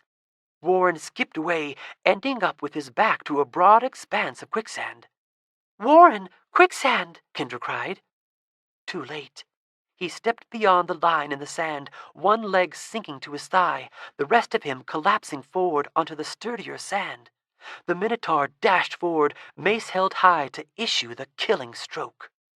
Quick as a mousetrap, Warren thrust upward the key, the razor tip of the spearhead entering the Minotaur just below the sternum, angled up to pierce his heart. The Minotaur stood still, impaled, and snorted. The mace fell from his hairy hands, landing heavily on the sand. Warren twisted the key and shoved it in deeper, toppling the Minotaur backwards. Panting, Warren withdrew his leg from the mushy sand. Kendra ran to him. "Oh, that was an amazing trick," she shouted. "A desperate one," he said. "All or nothing." His hand covered the wound on his abdomen. He swatted at the damp sand coating his leg. "Probably wouldn't have worked, except the Minotaur thought I was mortally wounded. Course, he might have been right." "Is it bad?" she asked. "It pierced me deep, but clean," he said. "In straight, out straight.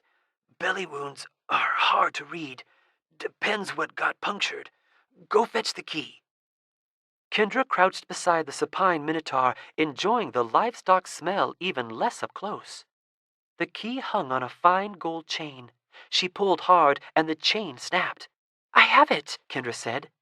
"Get the big one, too," Warren said. The big key was still lodged in the Minotaur's chest. Kendra had to brace a foot against the beast to tug it free. Warren had taken off his shirt. The blood stood out sharply against his white skin. Kendra averted her eyes. He wadded up his shirt and pressed it against the wound, which was a couple of inches to one side of his belly button. "Let's hope this staunches the bleeding," he said. "Can you cut me a length of rope?" Using the sharp spearhead of the bloody key, Kendra did as he said, and Warren used the rope to bind his shirt in place over the wound. He wiped the blood from his spearhead onto his pants. "Can you go on?" Kendra asked. "Not much choice," he said.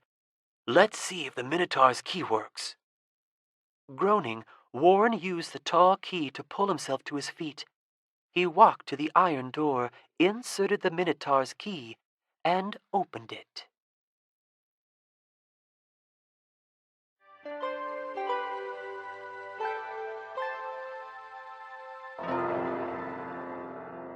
Chapter 20. The Vault.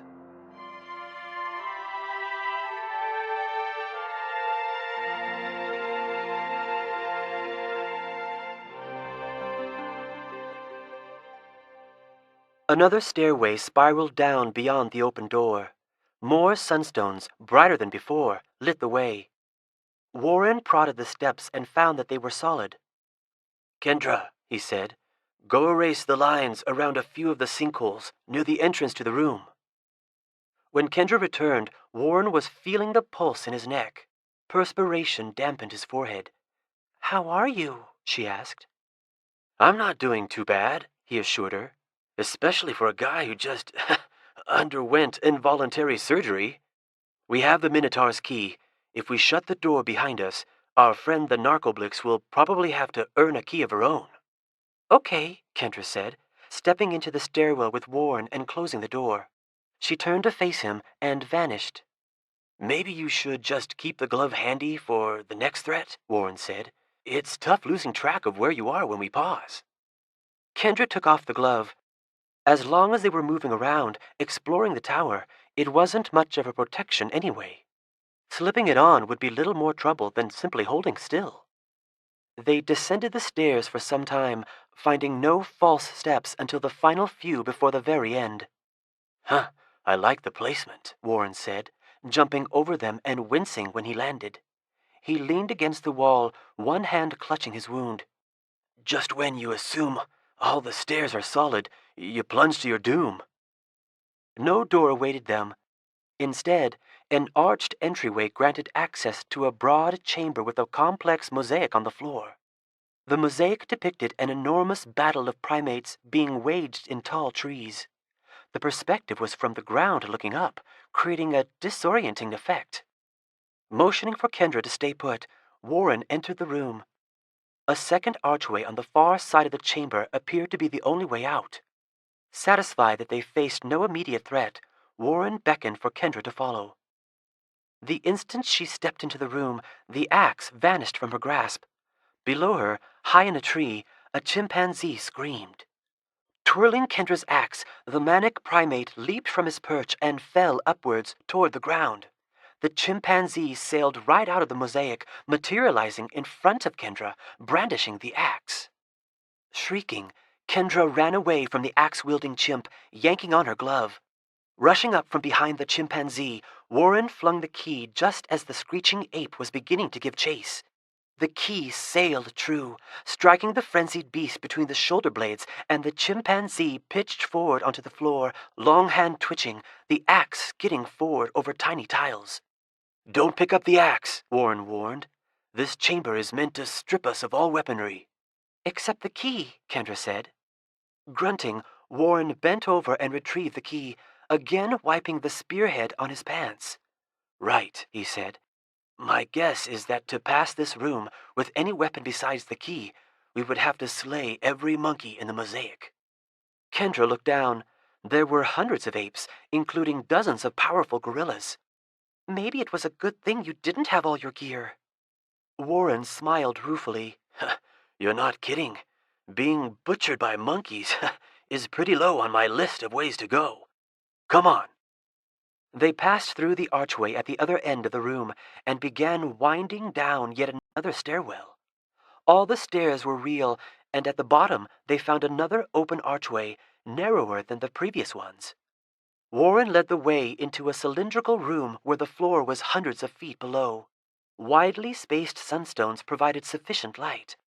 A narrow catwalk without railings ringed the top of the room, level with the entrance. The roof bristled with barbed spikes. Kendra saw no way to descend. The walls were smooth and sheer all the way to the bottom, where she could barely make out something in the center of the floor. I'm not sure we brought enough rope, Warren choked, stepping onto the catwalk. I believe this is our destination. How are you with heights? Not so good, Kendra said. Wait here, he said.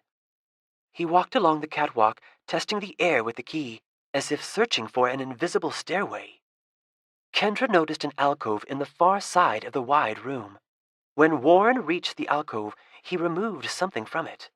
He levitated a few feet into the air, glanced up at the spikes above him, and floated back down.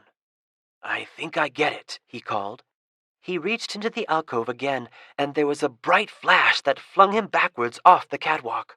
Kendra watched breathlessly as Warren plummeted toward the distant floor. He began falling slower, then stopped, then started rising. He floated slowly as he drew even with Kendra, and finally stopped, hovering in the center of the room. In addition to the key, Warren was holding a short white rod. I can't move side to side, he explained. He floated up close to the spikes, carefully took hold of one, and pushed off, sending himself drifting toward Kendra, moving much the way Kendra pictured astronauts would in zero gravity. Warren alighted on the catwalk beside her. The short rod was carved out of ivory. One tip was black. He had been holding the rod parallel to the floor, but now that he stood on the catwalk, he tilted it so the black tip was facing up. That makes you fly? Kendra asked. More like it reverses gravity, he said. Black tip up, gravity pulls down. Black tip down, gravity pulls up. Sideways, you get zero gravity. Tilt the black tip up a little bit. Gravity pulls down a little bit. Get it? I think so, she said. And careful of the roof, he warned. Have you done this before? She asked. Never, he said. You learn to experiment in places like this. He held out the rod. She took it. I want to try it out in the stairway, without the spikes. Go for it, he said. Kendra went back to the stairway. Slowly, she tipped the rod until it was sideways. Nothing felt any different. She jumped slightly, and it felt perfectly normal. I don't think it works out here, she said. The enchantment must be specific to this room, he said. Still, strong spell. I've never heard of anything like it. Remember, with the rod, you're changing which way gravity pulls you. If your momentum is going one way, turning the rod won't instantly change your direction. When I was falling and I flipped it over, I slowed, stopped, and then started going up. So leave yourself room to stop, or you might end up a shish kebab. I'm not going to let myself go fast, Kendra said. Good idea, Warren said. And, for the record, don't try to grab a second rod. It felt like I'd been struck by lightning. Holding the rod, Kendra followed Warren around the catwalk. She kept the black tip pointed straight up, not wanting to risk drifting up to the spikes.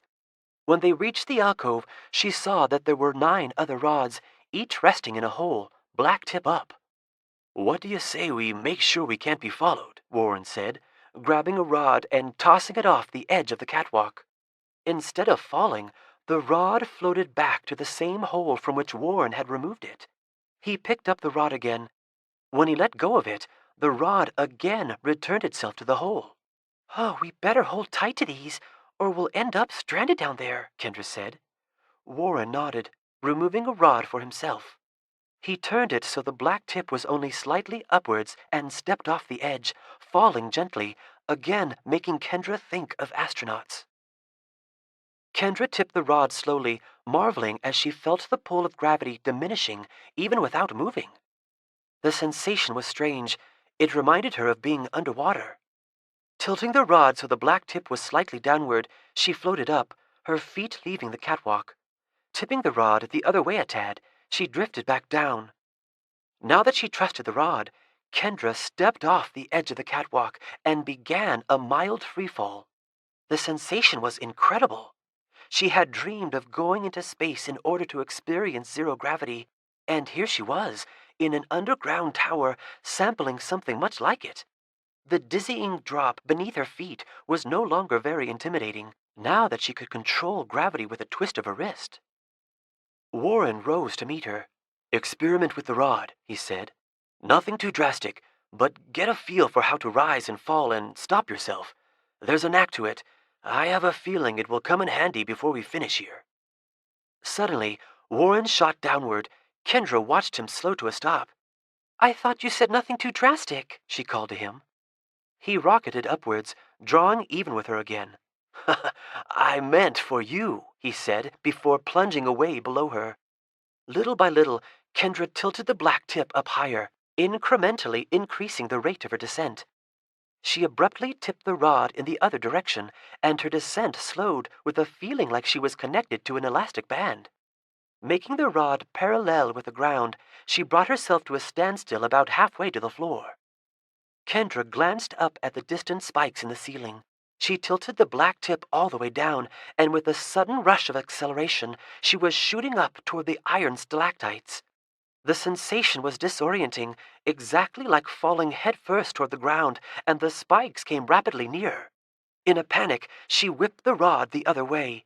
The elastic feeling was much stronger this time, although it took long enough to slow that she got much nearer to the spikes than she liked.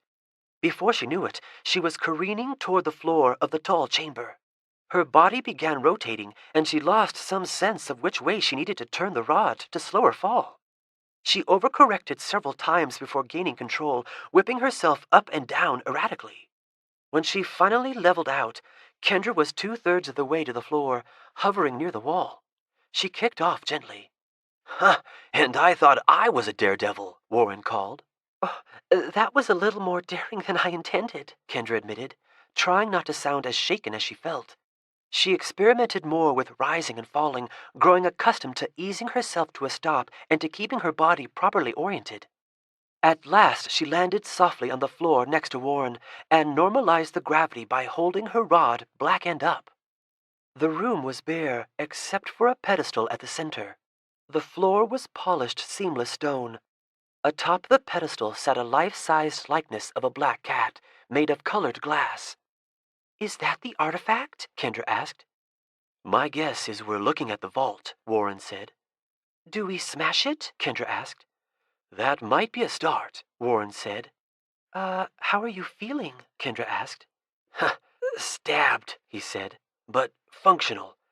Things could turn ugly fast. If it comes to it, you may want to fly up to the catwalk and hope for mercy from the narcoblics. But don't try to exit the tower. I was very serious about the traps set to prevent anyone from exiting prematurely." "Right," Kendra said. I won't ditch you." Warren tipped the rod somewhat and jumped, soaring over Kendra's head and landing gently behind her, wincing slightly and clutching his side. "See? You can also simply reduce gravity to your advantage. Could come in handy." Kendra tilted the rod, feeling herself lightening, and took a leap, gliding in a long, lazy parabola. "Gotcha." "You ready?" Warren said. "What's going to happen?" Kendra said. "I'll smash the cat and we'll see." "What if the roof comes down on us?" she asked. Warren gazed up at the distant ceiling.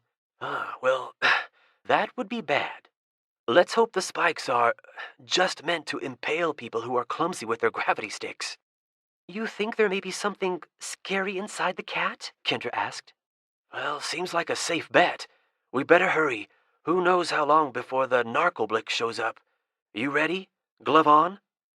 Kendra pulled on the glove and turned invisible. "Okay." Warren prodded the cat with the sharp end of the key. The tip of the spearhead clinked loudly, but the figurine did not crack. He jabbed it a few times. I'm not sure we're meant to break it," he said. Moving close, Warren touched the cat with his finger and then skipped away, key ready. The glass cat shimmered and became a real cat, mewing softly. It had a tiny key around its neck. Kendra felt some of the tension leave her. "Is this some kind of joke?" she asked. "If so, I don't think we've seen the punchline yet." Maybe it has rabies," Kendra said. Tentatively, Warren approached the black cat. It hopped down from the pedestal and slunk toward him. Nothing indicated that the feline was anything other than a scrawny domestic cat. Crouching, Warren let the animal lick his hand. He stroked the cat softly and then untied the ribbon that held the key.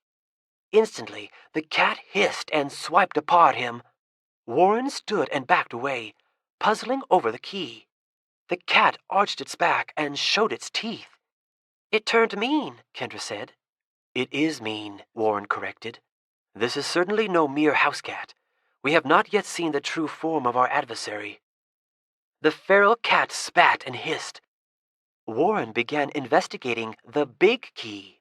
He rolled it, examining it from end to end. "Aha," he said, inserting the tiny key into a hole just below the spearhead.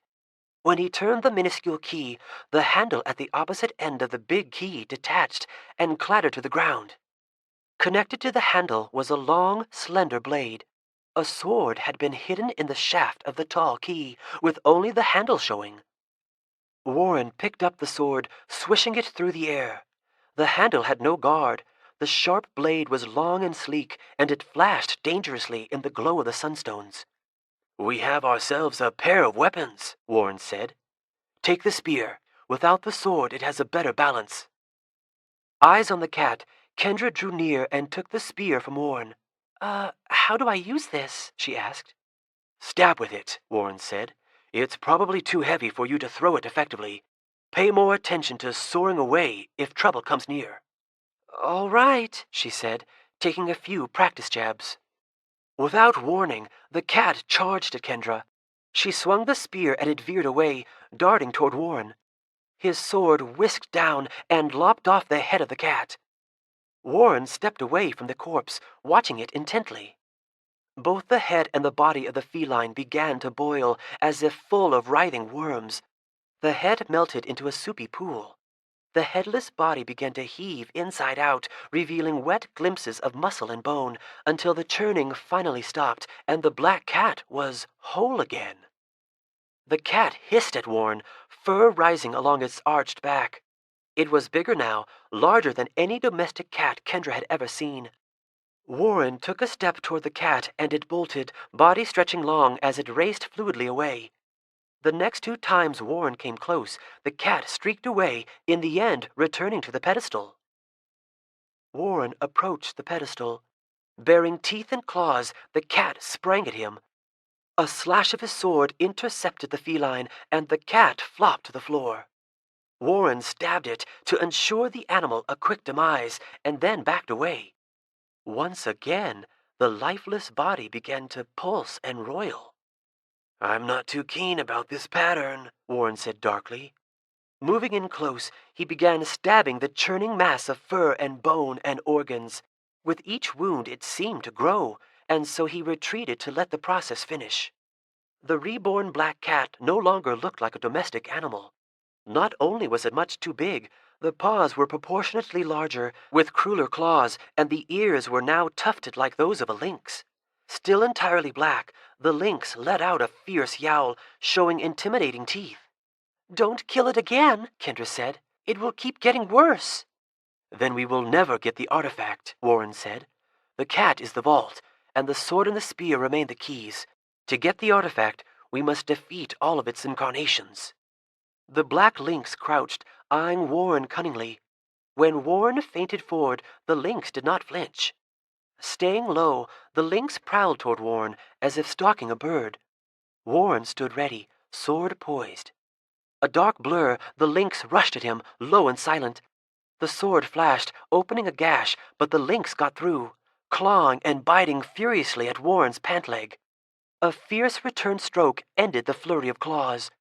The lynx lay motionless.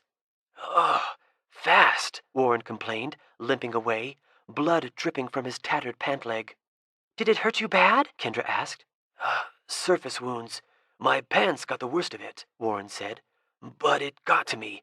I'm not sure I like what that says about my reflexes." The hide of the carcass began to bulge. "Would the spear be better?" Kendra asked. "You could stab it before it gets close." "Maybe," Warren said. "Trade me." He crossed to her and they exchanged weapons. "You're limping," she said. "It's a little tender," he said. "I'll hold up." The lynx yowled, a heartier, more powerful sound. As it stood on all fours, its head was higher than the bandage on Warren's stomach. "Big cat," Kendra said. "Here, kitty kitty," Warren coaxed, edging toward it with the spear. The beefed-up lynx began pacing, staying out of range, moving with sure grace, hunting for an opening. The lynx darted at Warren and then pulled back. It faked a second charge, and Warren danced backwards. "Why am I starting to feel more and more like a mouse?" Warren complained. He lunged forward, thrusting with the spear, but the lynx sprang to one side and received only a glancing blow before streaking toward Warren, low and impossibly quick, inside the reach of the spear. Warren jumped high into the air. The lynx instantly wheeled around and raced toward Kendra. Invisible or not, the animal knew her exact location. She reversed the rod and shot upwards, coming to a stop 50 feet above the floor. After halting her ascent, Kendra did not turn invisible. It was impossible to reach a complete standstill in the air. No matter how she held the rod, there was always a slight drifting that apparently prevented the glove from working. Warren hovered about 20 feet below her, glaring at the lynx. He glanced up at Kendra, and then his eyes fixed on something beyond her. "We've got company," he said. Kendra looked up and saw Vanessa and Errol gliding down from the catwalk. "What do we do?" Kendra asked. Swinging the spear to ward off the lynx, Warren dropped to the ground and jumped at an angle that let him float near to Kendra. "Give me the sword," he said. "I propose a truce," Vanessa called down to them airily, as if it were all a game. Kendra handed Warren the sword. He gave her the spear. The exchange caused them to slowly drift apart.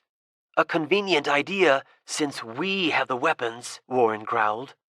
"How many times have you slain the Guardian?" Vanessa asked. "None of your business," Warren said. "Come no closer." She stopped, hovering with Errol beside her. Errol's suit was torn. One of his eyes was purple and swollen shut, and there were scratches on his cheeks. "You do not look well, Warren," Vanessa said. "Neither does your friend," he replied. "I think you two could use some assistance," Vanessa said. "What got him?" Warren asked. "The hobgoblin?"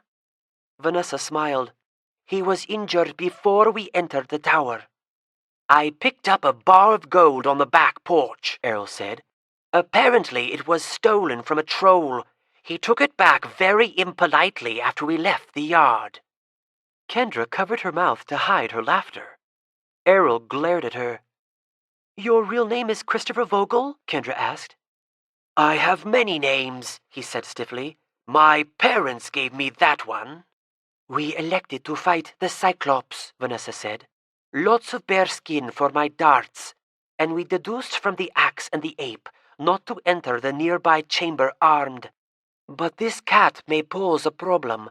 How many times has it died? We've seen once." "You better turn around and clear out of here," Warren said. "I hope you aren't counting on other help," Vanessa said. "We found Tanu in the woods and took care of him. He will be asleep until this time tomorrow." "I'm surprised you came in person," Kendra said bitterly. "Where finesse is required, I prefer my own body," Vanessa said. "We have no intention of harming anyone," Errol said. "Kendra, we just want to take the artifact and leave all of you in peace. This can still end well for you and your family." With a flick of his wrist, Warren soared up to their level. "Sorry if we're out of reach," Vanessa said. Although hovering at the same height, they were separated by a good distance. "Either you will depart, or I will emphatically insist," Warren said, raising the sword menacingly. "We could fight," Errol said calmly. "But trust me, brave as she may be, it would not take much for me to wrest that lance from the girl." Errol pushed off of Vanessa so that both of them drifted over to opposite walls. They landed softly against the walls, staying near enough to control the direction by pushing off. "A contest between us will end in injuries none of us can afford," Vanessa said. "Why not first slay the beast together?" "Because I don't want to be stabbed in the back," Warren said. "You don't imagine you can walk out of here without the artifact?" Errol asked. "There are always safeguards against such actions." "I'm well aware," Warren said. "I can handle the cat." "How many times have you killed the beast?" Vanessa persisted. 3 times, Warren said. "So, this is its 4th life," Errol said. "Hang me if it has less than 9. At your best, uninjured, this guardian is too much for you or any single person," Vanessa said. "Altogether, we may have a chance." "I will not arm you," Warren said. Vanessa nodded at Errol. Both of them dropped rapidly along the wall until they were level with Kendra. Warren fell with them, but without a way to control his lateral movement, he could not intervene. Vanessa and Errol kicked off the wall, floating toward Kendra. She tilted the rod, floating upwards, and Vanessa and Errol adjusted to float upwards with her. They were approaching her from opposite directions. At best, she could poke one of them with a spear. Warren had lowered himself almost to the ground, but the fierce lynx was keeping him from touching down. He swatted at it with the sword. In a panic, with Vanessa and Errol closing in, Kendra tossed the spear toward Warren, yelling, "Catch!" The spear turned end over end and narrowly missed piercing Warren before it clanged to the floor beside the lynx. Yowling, the overgrown cat guarded the spear, fangs bared. Vanessa and Errol plunged to the ground in pursuit of the fallen weapon. Errol struck the floor much harder than he must have intended, and he crumpled. Vanessa landed perfectly. It was claw against sword as Warren lowered himself toward the snapping, hissing lynx. Vanessa dashed toward the lynx across the floor. Kendra saw a little white stick fly by her on its way back to the top of the room and realized Errol had dropped his rod. With Vanessa approaching from behind and Warren slicing it from above, the lynx darted away, ignoring Vanessa and racing toward Errol, who was rising shakily. Vanessa dove and grabbed the spear at the same time as Warren. Errol screamed, hobbling hopelessly away from the charging lynx, favoring his right leg. Warren released the spear and jumped toward where the lynx was about to converge with Errol. Vanessa sprinted across the floor. The lynx sprang, and Errol vanished, reappearing a few feet off to one side. The lynx landed and swerved to stay after Errol. Spreading his hands, backing away, Errol created a puff of smoke and a blazing shower of sparks. As the undaunted lynx sprang through the fiery flash, Errol raised his arms defensively. The heavy lynx knocked Errol down and began mauling his forearm, shaking and dragging him. Vanessa arrived before Warren and buried the spear deep into the animal's side. Warren alighted beside her and decapitated the lynx. Kendra looked on from above in hypnotized horror. She had no love for Errol, but watching anyone get mauled like that was a terrible thing. It all happened so quickly. Smoke curled up from where sparks had singed the lynx. "Hurry! Get him another gravity stick," Vanessa cried. "You can only hold one at a time," Warren said, stepping toward her.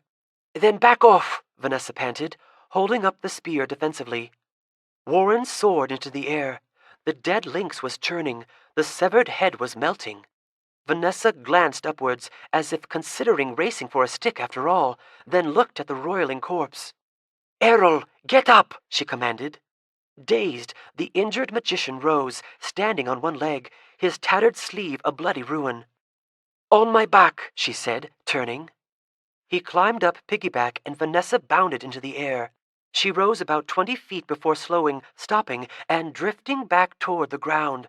The black tip of the rod was pointed straight down, but she still descended. The revived cat roared. The head was shaped differently, and the body was much more muscular. The cat was now a panther. "Errol's bigger than her," Warren whispered to Kendra. "Gravity is pulling him down and her up, but he's heavier." Warren compressed his lips. "Hand him the rod!" he shouted. Vanessa, struggling, either didn't hear or didn't care. "Let go of me!" she demanded. Errol clung to her desperately. "Don't look," Warren said. Kendra closed her eyes. The panther leaped, claws raking Errol and dragging both him and Vanessa to the floor. Errol lost his hold, and Vanessa took off like a missile, escaping unscathed as the panther finished her partner. Vanessa shot past Warren and Kendra, then slowed and descended, hovering not far from them. "I have the spear. You have the sword," she said, panting, her voice slightly unsteady. "The Guardian probably has several more lives. How about that truce?" "Why did you betray us?" Kendra accused. "One day those I serve will rule all," Vanessa said. "I do no more harm than I must. At present, our needs align. We must defeat the Guardian to escape this place, and neither of us will succeed alone."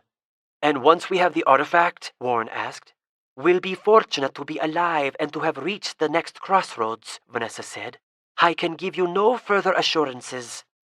"Defeating this Guardian will be no small task," Warren admitted. "What do you say, Kendra?"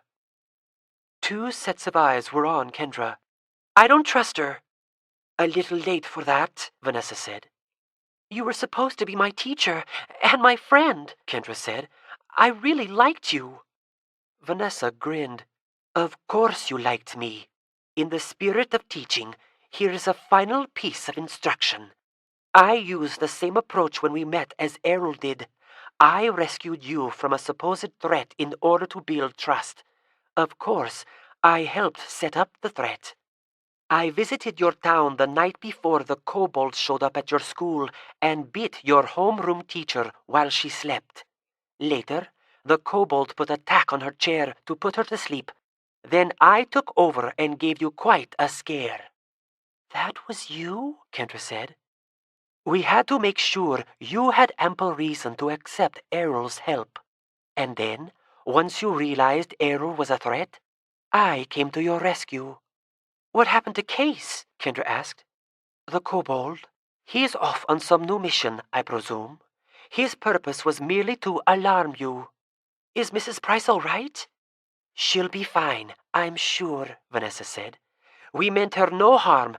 She was a means to an end." I'm not sure I get the moral of this lesson," Warren said. "Don't trust people who help you?" "More like, be careful who you trust," Vanessa said. And don't cross the society. We're always a step ahead. So we shouldn't team up, Kendra said.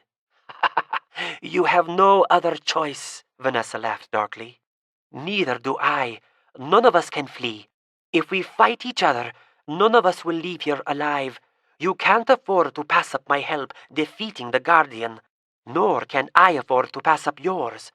And, albino or not, Warren is looking paler by the minute. Kendra looked down at the panther. She glanced at Warren. What do you think? He sighed.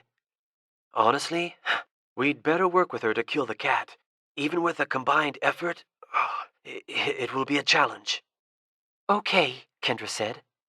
Anything good in the pouch? Vanessa asked. Probably, but we don't know one potion from another, Kendra said. I'm not sure I could be much help discerning potions, Vanessa said. She looked at Warren. Your shirt is soaked. The shirt bound to his abdomen was indeed drenched in blood. His naked chest was bathed in sweat. I'm all right. Better than Christopher. I'm quite good with the sword, Vanessa said. I can hold my own, Warren replied. Fair enough. Finders keepers, she said. Patience is our best weapon. If we do this right, we can dispatch it without ever touching the ground. You be our eyes, Kendra, Warren said, lowering himself. Vanessa sank toward the floor as well. Kendra hovered, watching the baleful panther prowl below, gazing up at the flying people.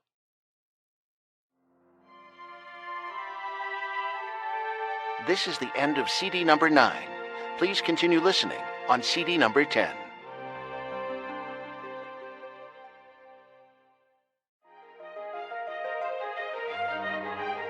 Fablehaven, Rise of the Evening Star, CD number 10.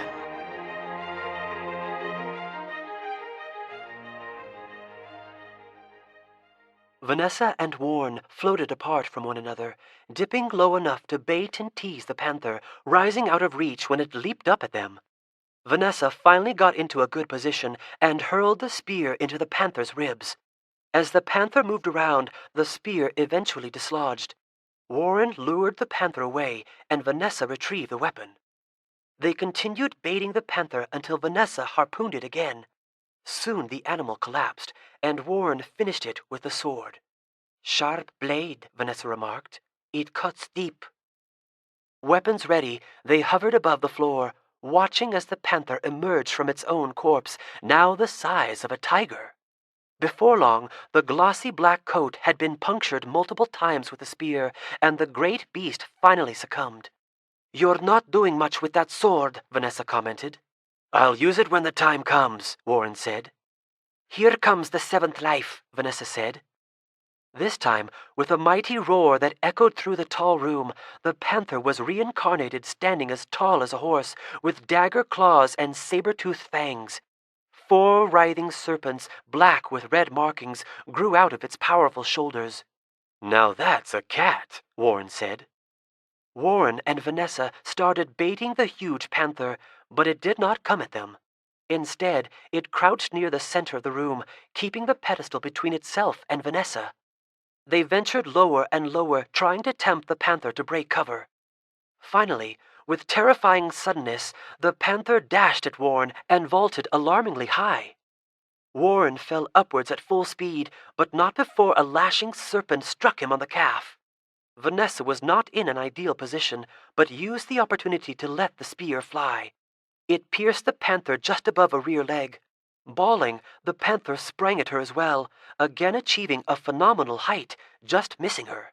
I got nipped on the calf, Warren said. One of the snakes? Vanessa asked. Yeah. Warren rolled up his pant leg to look at the bite marks. Below them, the panther crouched near the pedestal, the spear still in its leg. Using small bursts of gravity and kicking her legs, Vanessa made her way awkwardly over to Warren, moving vaguely like a jellyfish. You'd better lend me the sword, Vanessa said. It will not be a gentle venom. One of these potions counteracts poison, Kendra said. And probably 5 of them are poison, Vanessa replied. Time is essential, Warren. I'll need you with me as we face the final forms. Warren gave her the sword. Vanessa dropped tantalizingly close to the ground, lower than Warren had been when the giant panther reached him. The ferocious feline charged and pounced. Instead of soaring up to escape, as the panther anticipated, Vanessa dropped and with a sweep of the sword opened a tremendous wound across the great cat's underbelly. Vanessa hit the ground hard and instantly took flight, but there was no need. The panther was lying on its side, serpents thrashing, body twitching. Warren dropped to the ground and retrieved the spear, then rejoined Vanessa in the air. "We've got another one coming," Vanessa announced as the body began to fold in upon itself. "How are you holding up?" she asked Warren. So far so good," he said, but he looked exhausted. Twin roars resounded through the towering room. The panther, much larger now than any horse, had sprouted a second head. The doubly fierce creature had no snakes or other oddities. It paced beneath them with feral intensity. "You want to bait or throw?" Vanessa asked. "I'd better bait," he said, giving her the spear and taking the sword. Warren went lower, but not much lower. The panther was no longer cowering behind the pedestal. It paced in the open, as if daring them to come closer. Warren still looked to be well out of reach when the panther sprang, and from gaping mouths expelled a spray of black sludge. The two-headed panther had not come up directly below Warren, and so the spray came at him diagonally, spattering his chest and legs. Instantly, Warren was screaming. Tendrils of smoke steamed up from where the volatile substance clung to him. He dropped the sword and brushed frantically at the searing sludge. Thrashing and groaning, Warren rose even higher until he reached the spikes in the roof and used them to make his way to the catwalk, where he collapsed. Vanessa and Kendra followed Warren and knelt on the catwalk beside him. His body was charred wherever the sludge had splattered. "Oh, acid or something," he muttered feverishly, eyes wild. Vanessa cut open his pant leg. The flesh around the snakebite was swollen and discolored. "We can't get him out of here?" Kendra asked Vanessa. "The tower will not let us leave without the artifact," Vanessa said. "A safeguard to protect its secrets." "Can any traps be worse than that thing?" Kendra asked. "Yes," Vanessa said. "The traps that prevent a premature exit will be rigged to cause certain death. The Guardian can be defeated. The traps probably cannot. Hand over the potion pouch. Warren is dying. Blind luck is better than none." Vanessa began considering various bottles, uncapping a few to sniff them. Below, the panther heads roared. "No potions," Warren gasped. "Give me the spear." Vanessa gave him a sidelong glance. "You're in no condition to—" "The spear," he said, sitting up. "This might buy you time," Vanessa said. "I think I recognize the potion. It has a distinctive odor. It will transform your body to a gaseous state. During that time, poison will not spread, acid will not burn, and blood will not flow." Vanessa held it out to him. Lips twisting into a grimace, Warren shook his head. Vanessa held out the spear. Snatching it, Warren rolled off the edge of the catwalk. He was controlling his fall with the rod, but descending rapidly. Warren yelled, a primal barbaric challenge. The two-headed panther snarled up at him. Warren cried out again, directly above the feline monstrosity. The monster reared up to meet him, jaws agape.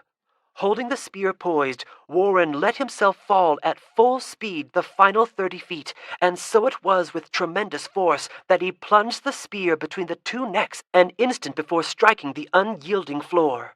With more than half the length of the spear buried in its body, the mighty beast took a few drunken steps, wobbled, leaned, and slumped to the floor. Kendra grabbed the bottle from Vanessa and dove off the catwalk. She kept full gravity, and an incredible rush of wind washed over her as she plummeted downward. She whipped the rod around, and her fall began to slow, and then she brought the rod level, coming to a perfect stop beside Warren. Warren was a wreck. Face down, unconscious, breathing shallowly. Heaving with both hands, Kendra rolled him over, wincing as something inside of him crunched. His mouth was open. Tilting his head up, she tried to ignore the snapping sound his neck made, and dumped the potion into his mouth. His Adam's apple bobbed, and much of the fluid leaked out of the sides of his mouth. Once again, the body of the monster was bulging and undulating as if it were about to erupt. Vanessa was yanking on the spear, tugging it out a little at a time, leaning into it with everything she had. "Get clear, Kendra," Vanessa called. "This is not over." When Kendra looked back at Warren, he was wispy and translucent. She tried to touch him, and her hand passed through him like he was mist, dissipating him slightly. Kendra raced across the floor and grabbed the sword. Behind her, Vanessa finally jerked the spear free. As Vanessa launched into the air, Kendra watched the 9th version of the Guardian emerge.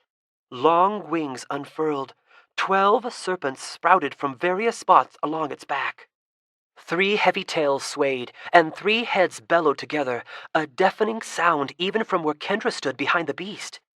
The great wings beat down, and the beast took flight, pursuing Vanessa. Kendra gaped in petrified awe. From wingtip to wingtip, the monstrosity stretched across half the cavernous room.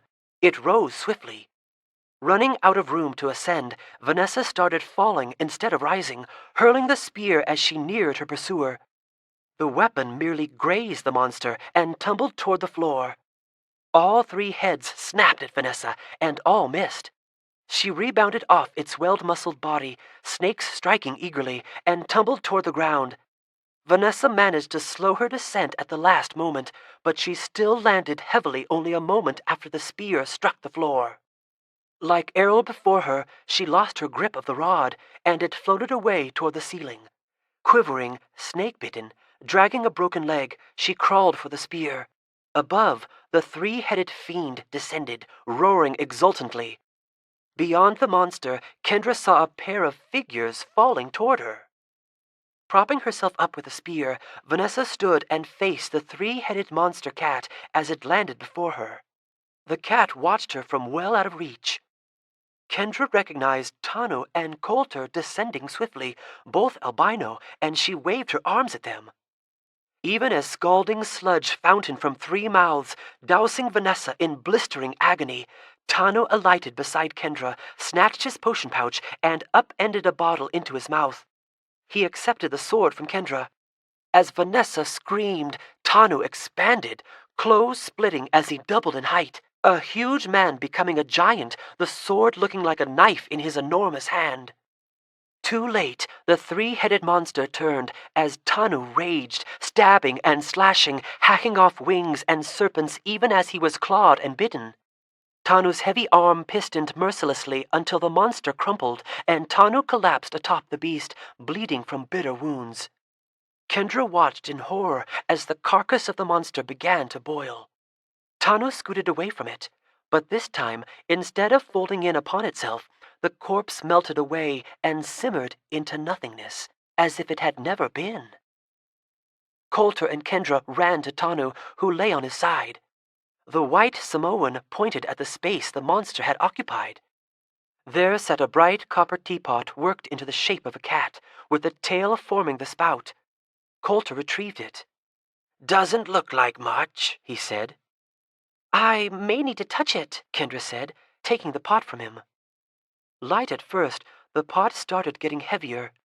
The exterior of the pot did not change, but Kendra recognized the difference. "It's filling up." Pour it, Tanu gasped. Tanu had 3 deep, ragged gouges across his beefy forearm. Kendra poured golden dust from the teapot onto the wounds. Much of the dust seemed to dissolve on contact. The gouges vanished, leaving no scar. An enormous chunk of flesh was missing from Tanu's shoulder, but when Kendra filled the gaping wound with dust from the teapot, it closed and the skin above it looked like new. As Kendra shook the feline teapot over Tanu, his white flesh returned to a healthy brown, and all his wounds closed and vanished. Tanu shook his head, powdery dust rising from his hair. Kendra hurried over to Vanessa, who lay moaning, withered, unrecognizable, incapable of movement or speech. "I should heal her," Kendra said. I would love to say no, Tanu said. but it is the right thing to do. "Technically, we're not on the preserve," Coulter reminded them. "What happens in here stays in here." "Don't let her near any weapons," Kendra warned them. Coulter kicked the spear away as Kendra coated Vanessa with the dust from the teapot. The healing dust renewed itself and continued to flow until Kendra stopped pouring, leaving Vanessa perfectly whole and unscarred. She sat up, staring at the teapot in wonder. "Nothing could have cured those burns," she said in amazement. "I was blind and nearly deaf." This is over. Tanu told Vanessa. There are others stronger than us waiting just outside the entrance. Vanessa said nothing more. Coulter remained near her, sword in hand. "I suppose it goes without saying, if you slip into a trance, you'll never come out of it." Kendra went over to Errol and dumped dust on him. Nothing changed. He was dead. "We may be able to save Warren," Kendra said. I noticed he was gaseous, Tanu said, having tied his torn clothes together into a loincloth. which means he is alive. The potion would not have worked if he were dead. He must be nearly gone, or he would be able to move around freely in his gaseous state. Instead, he lies in a daze. Considering the power of the dust in that artifact, I'm sure we will be able to restore him. Dale will thank you forever. "Vanessa said she found you in the woods and put you to sleep," Kendra said. Then she was lying. Tanu said. "Bluffing," Vanessa rephrased. When I came to myself, I returned to the house. Tanu continued. I approached cautiously and must have arrived not long after Vanessa departed to come here. I picked the locks to the dungeon. It is much easier to sneak into that prison than to sneak out. Your grandparents are fine. They retrieved the register, and we found friends waiting outside the gates of Fablehaven. Not long after that, Tanu returned to his regular size and adjusted his clothes. They stood next to the ghostly, smoky form of Warren until the gas coalesced and he became solid once more. As soon as he became tangible, Kendra covered him with dust from the teapot, mending broken bones and poisoned tissue and burns and ruptured organs.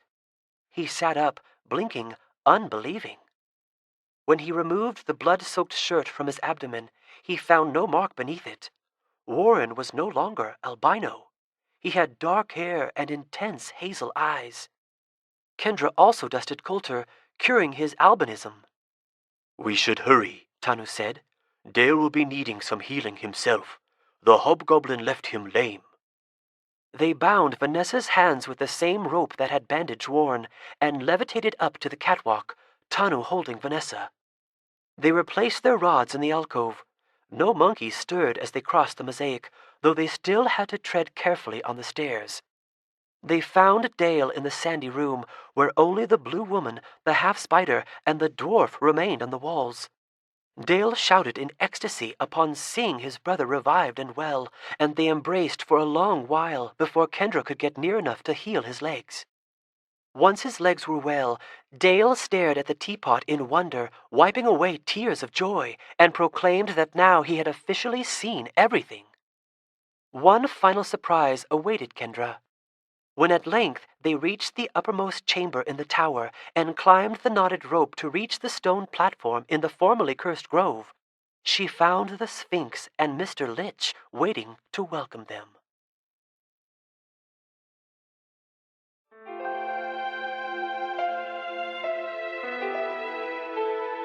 Chapter 21. The Quiet Box.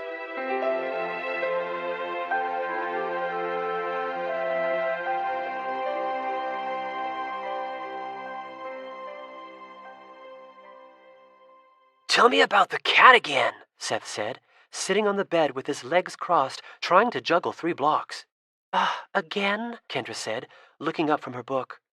Oh, I can't believe I missed the coolest thing anyone has ever seen, Seth complained, losing control of the blocks after 2 tosses. A giant, flying, snake-covered, 3-headed, acid-breathing panther. Oh, if you didn't have witnesses, I'd be sure you made it up just to torture me. Being there wasn't much fun, Kendra said. I was pretty sure we were all going to die. And it hosed down Vanessa with a massive acid blast, he continued enthusiastically. Was she screaming? She couldn't scream, Kendra said. She was just sort of moaning. She looked like she'd been dipped in lava. All that to guard the lamest thing ever. A shabby old teapot. A teapot that cured all your zombie wounds, Kendra said. I know, it's useful, but it looks like a bad decision from a really pathetic garage sale. You just like it because your fairy voodoo made it work. He started trying to juggle again and immediately lost the rhythm, one of the blocks falling to the floor. Grandpa opened the door to the attic bedroom. The Sphinx says he's ready, if you still want to join us, he reported. Kendra smiled. It was nice seeing Grandpa walking around again like his old self. To her, healing Grandpa Sorensen had seemed like the most miraculous consequence of retrieving the artifact. The other injuries were so recent that they had somehow not sunk in as being real. It had been as if the teapot were washing away the memory of a bad dream.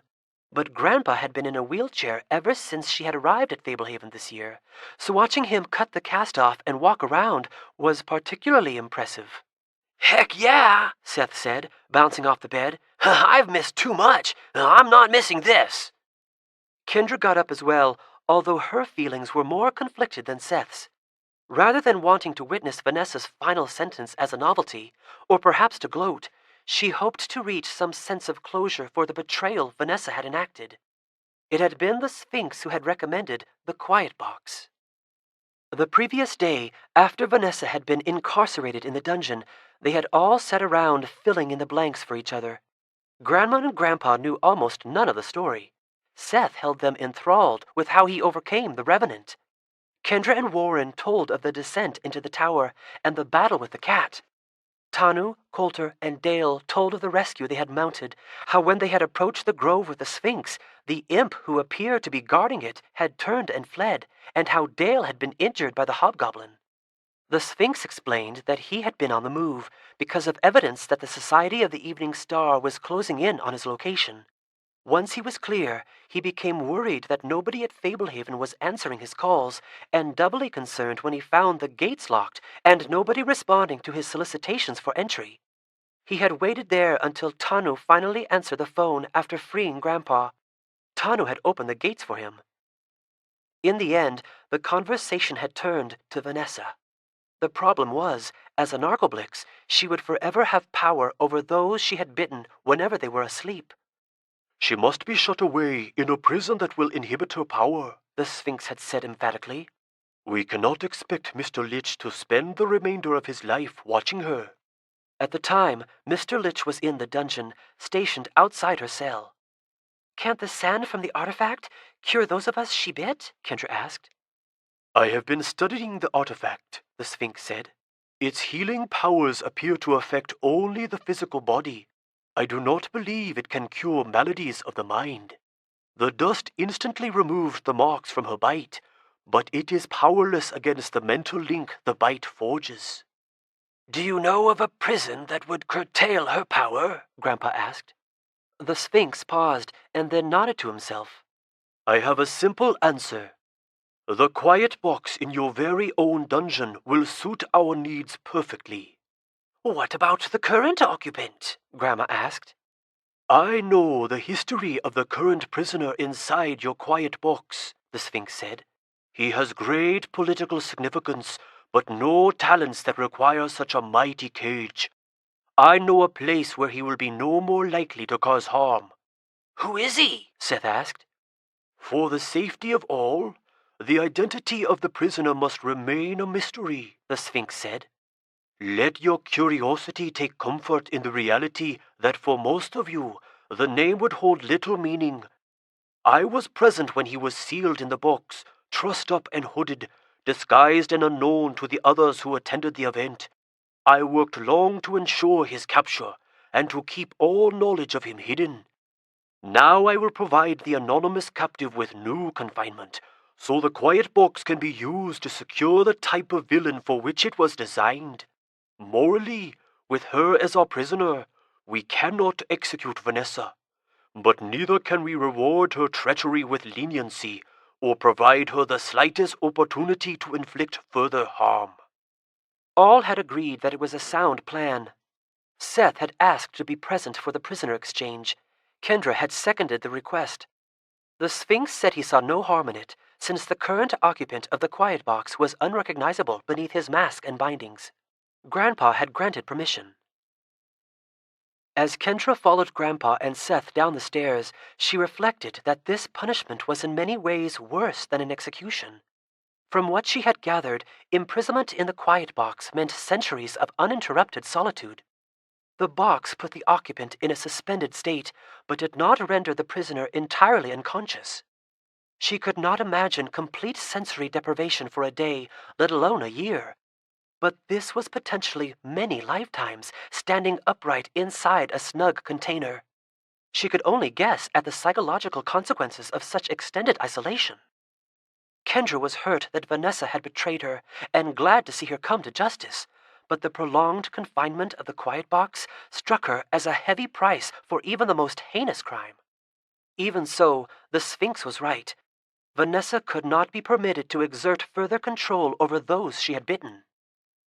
They met Grandma in the kitchen and descended together into the dungeon, where they found Mr. Litch escorting Vanessa from her cell, with a firm grip on her upper arm. The Sphinx nodded gravely. "Once again we prepare to part ways," he said. "Hopefully our next meeting will be under less duress." Tanu, Coulter, Dale, and Warren had all opted not to attend, so the small party set off down the hall in silence toward their destination. Mr. Litch led the way with Vanessa, so Kendra could not see her face. Vanessa was dressed in one of Grandma's old housecoats, but she held her head erect. Before long, they reached the tall cabinet that reminded Kendra of magicians making lovely assistants vanish. The Sphinx turned and faced them. "Let me stress one last time what exemplary courage and character all of you showed in thwarting this insidious attempt to steal a potentially ruinous artifact. Kendra and Seth, both of you displayed remarkable valor. Words cannot convey my sincere admiration and gratitude.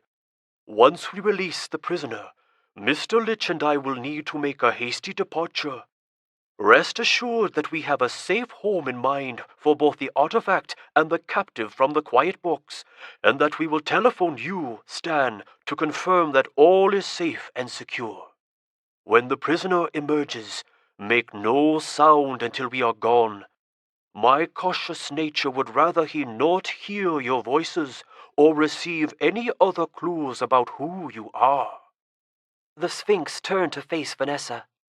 "Have you any final words before you learn why we call it the quiet box? Take heed. Any utterance that passes your lips had best be words of apology." His voice held a menacing edge. Vanessa looked at them in turn. "I apologize for the deceit. I never meant any of you physical harm. A false friendship is a terrible thing. Kendra, though you might not believe it, I remain your pen pal." "Enough," the Sphinx said. "Make no professions of continued fidelity. We pity your fate, and collectively wish you had not brought this evil upon yourself. You have sought forbidden knowledge and committed unforgivable betrayals. You once had my trust, but it is now irretrievable." The Sphinx opened the cabinet. The inside was lined with purple felt. The box was empty. Seth craned his neck, then gave Kendra a befuddled glance. Where was the current occupant? Mr. Litch ushered Vanessa into the box. Her eyes were cold, but her jaw trembled. The Sphinx closed the door, and the cabinet rotated 180 degrees. Mr. Litch opened a door identical to the first, providing a view of the same space from the opposite side. But the view was not of Vanessa. Instead, a figure clad entirely in burlap stood in the box. A coarse sack covered his head, chained snugly around his neck. Thick ropes bound his arms to his sides, shackles gripped his ankles. Mr. Litch laid a hand on his shoulder and led the mysterious captive out of the box. The Sphinx closed the door.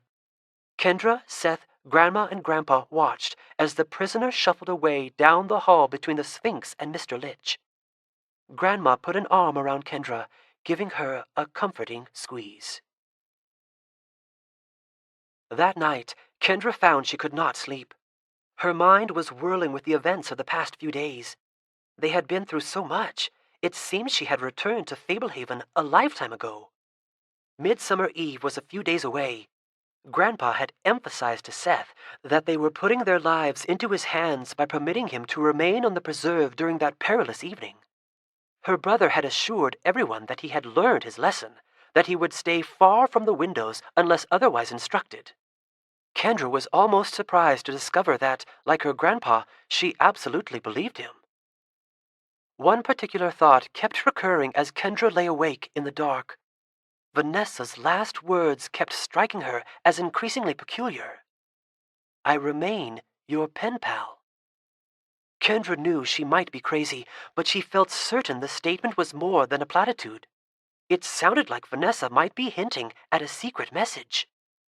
Deciding she had to know, Kendra kicked off the covers. Opening the nightstand drawer, she removed the oomite wax candle that Vanessa had given her. She padded across the attic floor and down the stairs to the hall. Kendra eased open the door to Grandpa and Grandma's room. Like everyone else in the dark house, they were sleeping soundly. There were the dungeon keys on a peg near the bed. Grandpa had sworn he was going to make copies and hide them in strategic locations in case of another takeover. Kendra hesitated. This was a disturbingly Seth-like thing to do. Shouldn't she just tell her grandparents her suspicion and have them accompany her? But she was worried they would not want her reading a farewell message from Vanessa. And she was worried they would be right, that the message would be cruel. And she was also worried that she was wrong, and there would be no message, and she would look foolish. Quietly removing the keys from the peg, Kendra left the room. She was getting good at sneaking around. Being able to see in the dark certainly helped. Kendra tiptoed down the stairs to the entry hall. Would there really be a message? In many ways, she would be relieved if the cell wall was blank. What could Vanessa have to say? A sincere apology? An explanation? More likely something spiteful. Kendra steeled herself against the possibility. Whatever the message, it was hers to read. She did not want others going through her mail, at least not until after she had a look. Kendra took matches from a kitchen cupboard and descended the stairs to the basement. Getting to Vanessa's cell would be simple. They had held her in the fourth cell on the right, not far from the dungeon entrance. With Mr. Litch watching her, could Vanessa have written much of a message? Maybe. He was only there to prevent her from going into a trance and taking over people. He might not have had his eyes glued to her every second. Kendra unlocked the iron door to the dungeon and entered. The goblins could make no complaint against her. They had received 6 dozen eggs, 3 live geese, and a goat for aiding Kendra and Seth when they had showed up in miniature. As long as she went straight to Vanessa's cell and then left, visiting the dungeon secretly could not possibly cause any harm. Maybe the idea wasn't quite as Seth-like as it had seemed. She unlocked Vanessa's cell and entered. As had become routine for Kendra since the fairies had altered her vision, it was dim but not terribly dark. The cell was like the others she had seen, stone walls and floor, crude bed, hole in the corner for waste. She struck a match and lit the candle, suddenly certain there would be no message. Beneath the glow of the oomite candle, words flared into view, cramped but legible, covering multiple patches of the floor. A much longer message than Kendra had anticipated. The words were oriented so that they must have been written while Vanessa crouched with her back to the door, with most of the writing concentrated in areas that were hard to see from the little window. In mounting wonder and alarm, Kendra read the following message. Dear Kendra, I have vital information to share with you. Call it a final tutorial and a parting shot at my treacherous employers. You should have learned the lesson I shared when we first met. What is the textbook society infiltration? Set up a threat, then come to the rescue in order to build trust. Errol did it to you and Seth.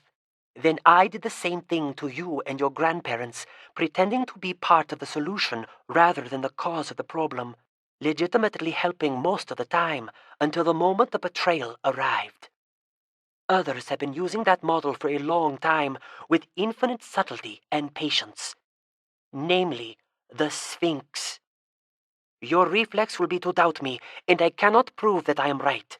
My gifts made me privy to secrets that piqued my curiosity, and when I dug deeper, I unearthed a truth that I should have left undiscovered.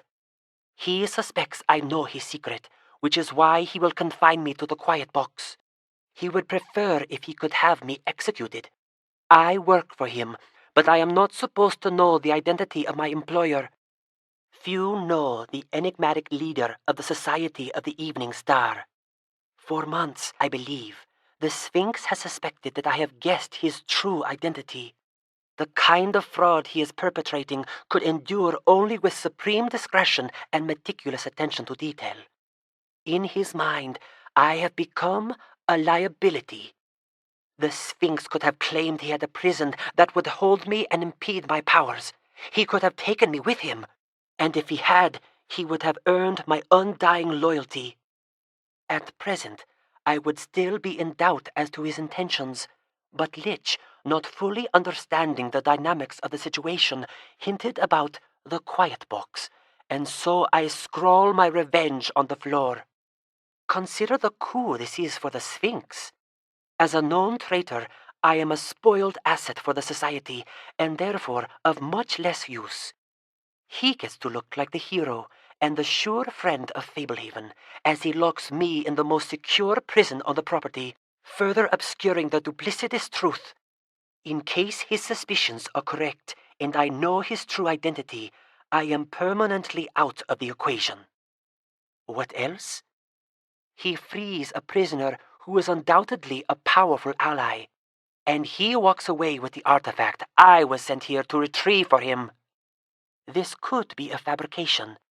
Keep your eyes open, and time will confirm my version of things. The reason the Sphinx knows so much and anticipates danger so well is because he is playing both sides. He is causing the danger and then providing relief and advice until those perfect moments of betrayal arrive. Who knows how many artifacts he has collected? He has been at it for centuries. Considering his actions at Fablehaven and in Brazil, he has apparently decided that the time for aggressiveness has arrived. Beware. The evening star is rising. Had he trusted me, his secret would still be safe. But he spurned me and underestimated me, and so his secret is revealed.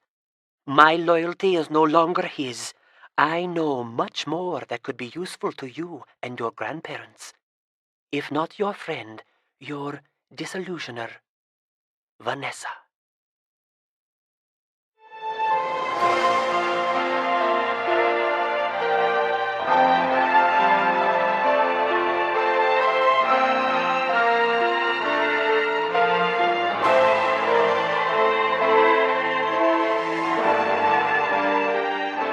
We hope you have enjoyed this unabridged production of Fablehaven, Rise of the Evening Star by Brandon Mull. Performed for you by E.B. Stevens.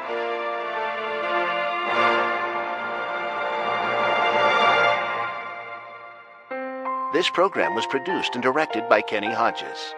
Executive producer, Chris Schobinger. Copyright 2007 by Brandon Mull. Production copyright Shadow Mountain. All rights reserved. The Fablehaven adventure continues in Book 3. To find out more about the Fablehaven series or to request a school visit from the author, we invite you to visit Fablehaven.com.